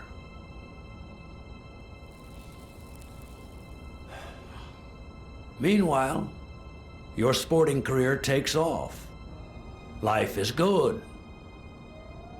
Until one day, out of the blue, an accident cripples you. An old friend, Mitchell, tells you he knows someone who can help you. A German doctor. His drugs take some time to work, but they do wonders. You manage to walk for short bursts at a time, little by little. and those bursts keep getting longer. But the drugs aren't cheap at all. So you have to find a way to pay for them, don't you see? All right. So you started by selling drugs to athletes. Then you decided to start an advertising agency to hire those same athletes. Drugs would help them excel, and you'd get better ad deals. The perfect business model. Your first client? Craig Spano. His career had hit a rough patch, so he was the guinea pig for your new operation. Yeah. And yet, when the drugs started having serious side effects, you got rid of him. Afraid he would talk, you tried to kill him. That's why he hid. From then on, your business was smooth sailing. You even began to think you were above the law. You thought that you were untouchable. Oh, yeah. Until Joe Dunn found out, and then, 2 days before his unfortunate death, he came to see you. That's enough now! You stop it!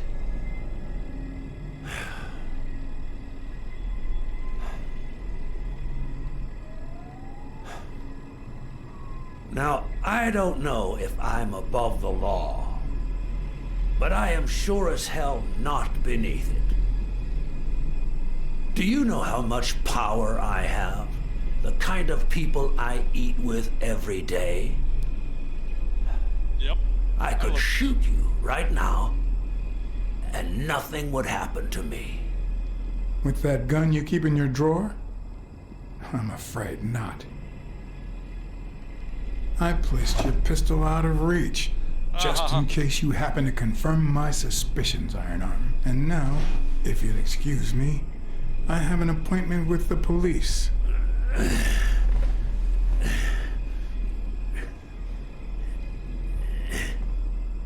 I won't let anyone wreck my life again. Oh, yeah. Sonia and I, we deserve a future. You can come in now, Smirnoff. Timothy Wilson Thorpe, drop your weapon. You're under arrest. You have the right to remain silent. Anything you say can and will be used against you in a court of law. You have the right to an attorney. If you cannot afford one, the state will provide one for you. Mr. Thorpe.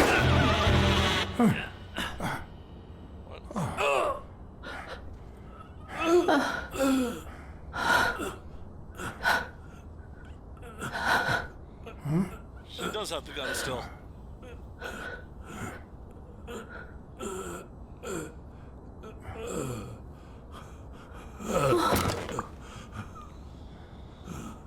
Moop. He can survive this. He's still breathing. He is not murdered yet.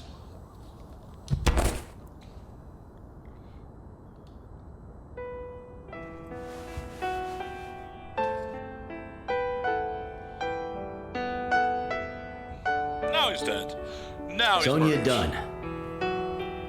You are under arrest for the death of Timothy Wilson Thorpe. That's so self-defense.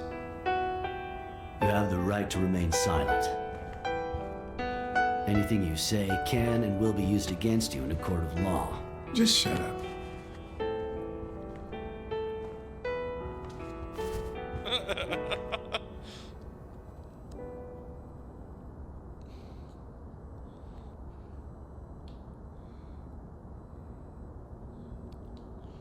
Sonia should never set foot in jail.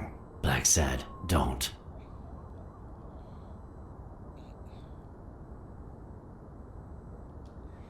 You and I have done similar deeds. You remember, right? If you're gonna arrest her, arrest me first, and then arrest yourself. No, there's no way this could work. How do we hide this? John? I'll put the bullets back in the gun. Thorpe had me at gunpoint, but Sonia was faster. We're doing the right thing, Chief. John, why do I end up getting my hands dirty every time I'm close to you? Hey, because she did the right thing. No jury should convict her on that. That was self-defense. For sure, that was self-defense. This guy's brandishing a firearm and pulling the trigger.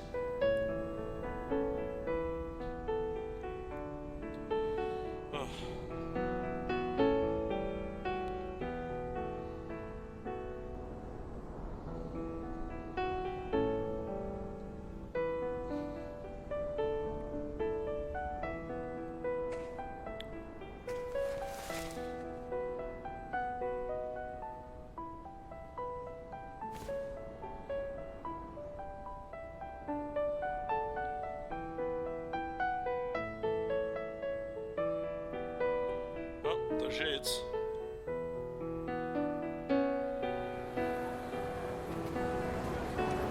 Did the fight happen?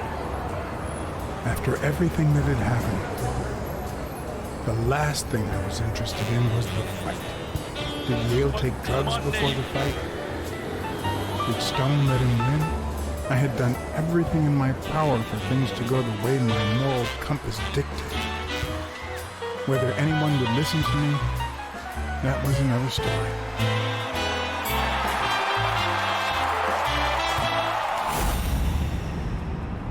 Because no matter what they tell us, our actions don't always determine our future. My moral compass. As if I even knew what that means. I didn't even know what to think of my performance throughout the case. Did I have a clear conscience? Would I have made the same decisions, given the chance?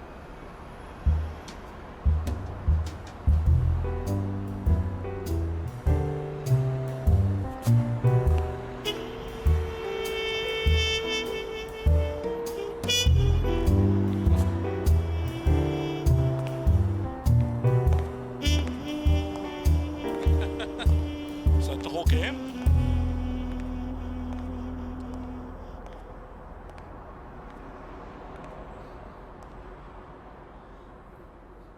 I think that was the whole game. Hey guys, well, that was the whole game. I'm gonna sit through the credits. This game was amazing. Oh, that was so much fun. 9-hour playthrough. Hell yeah. Hell yeah.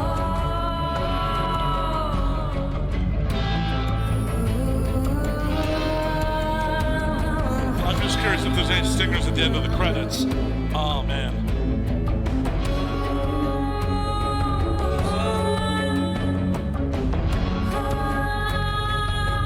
Good. It was really good.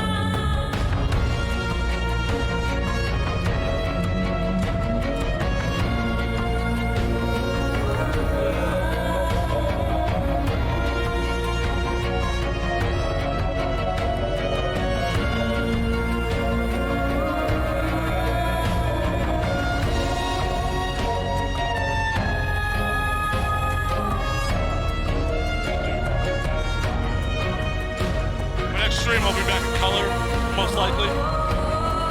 Hope everyone enjoyed this.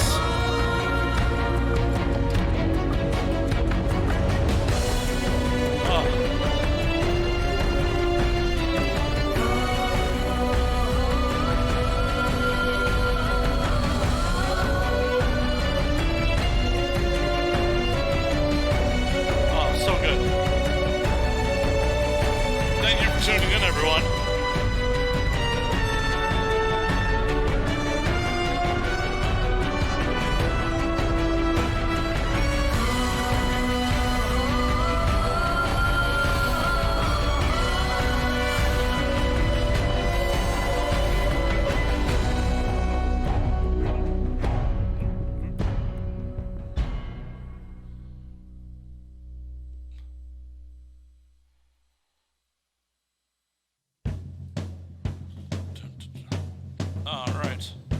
Barry Johnson, great voice acting. I really enjoyed the hell out of it.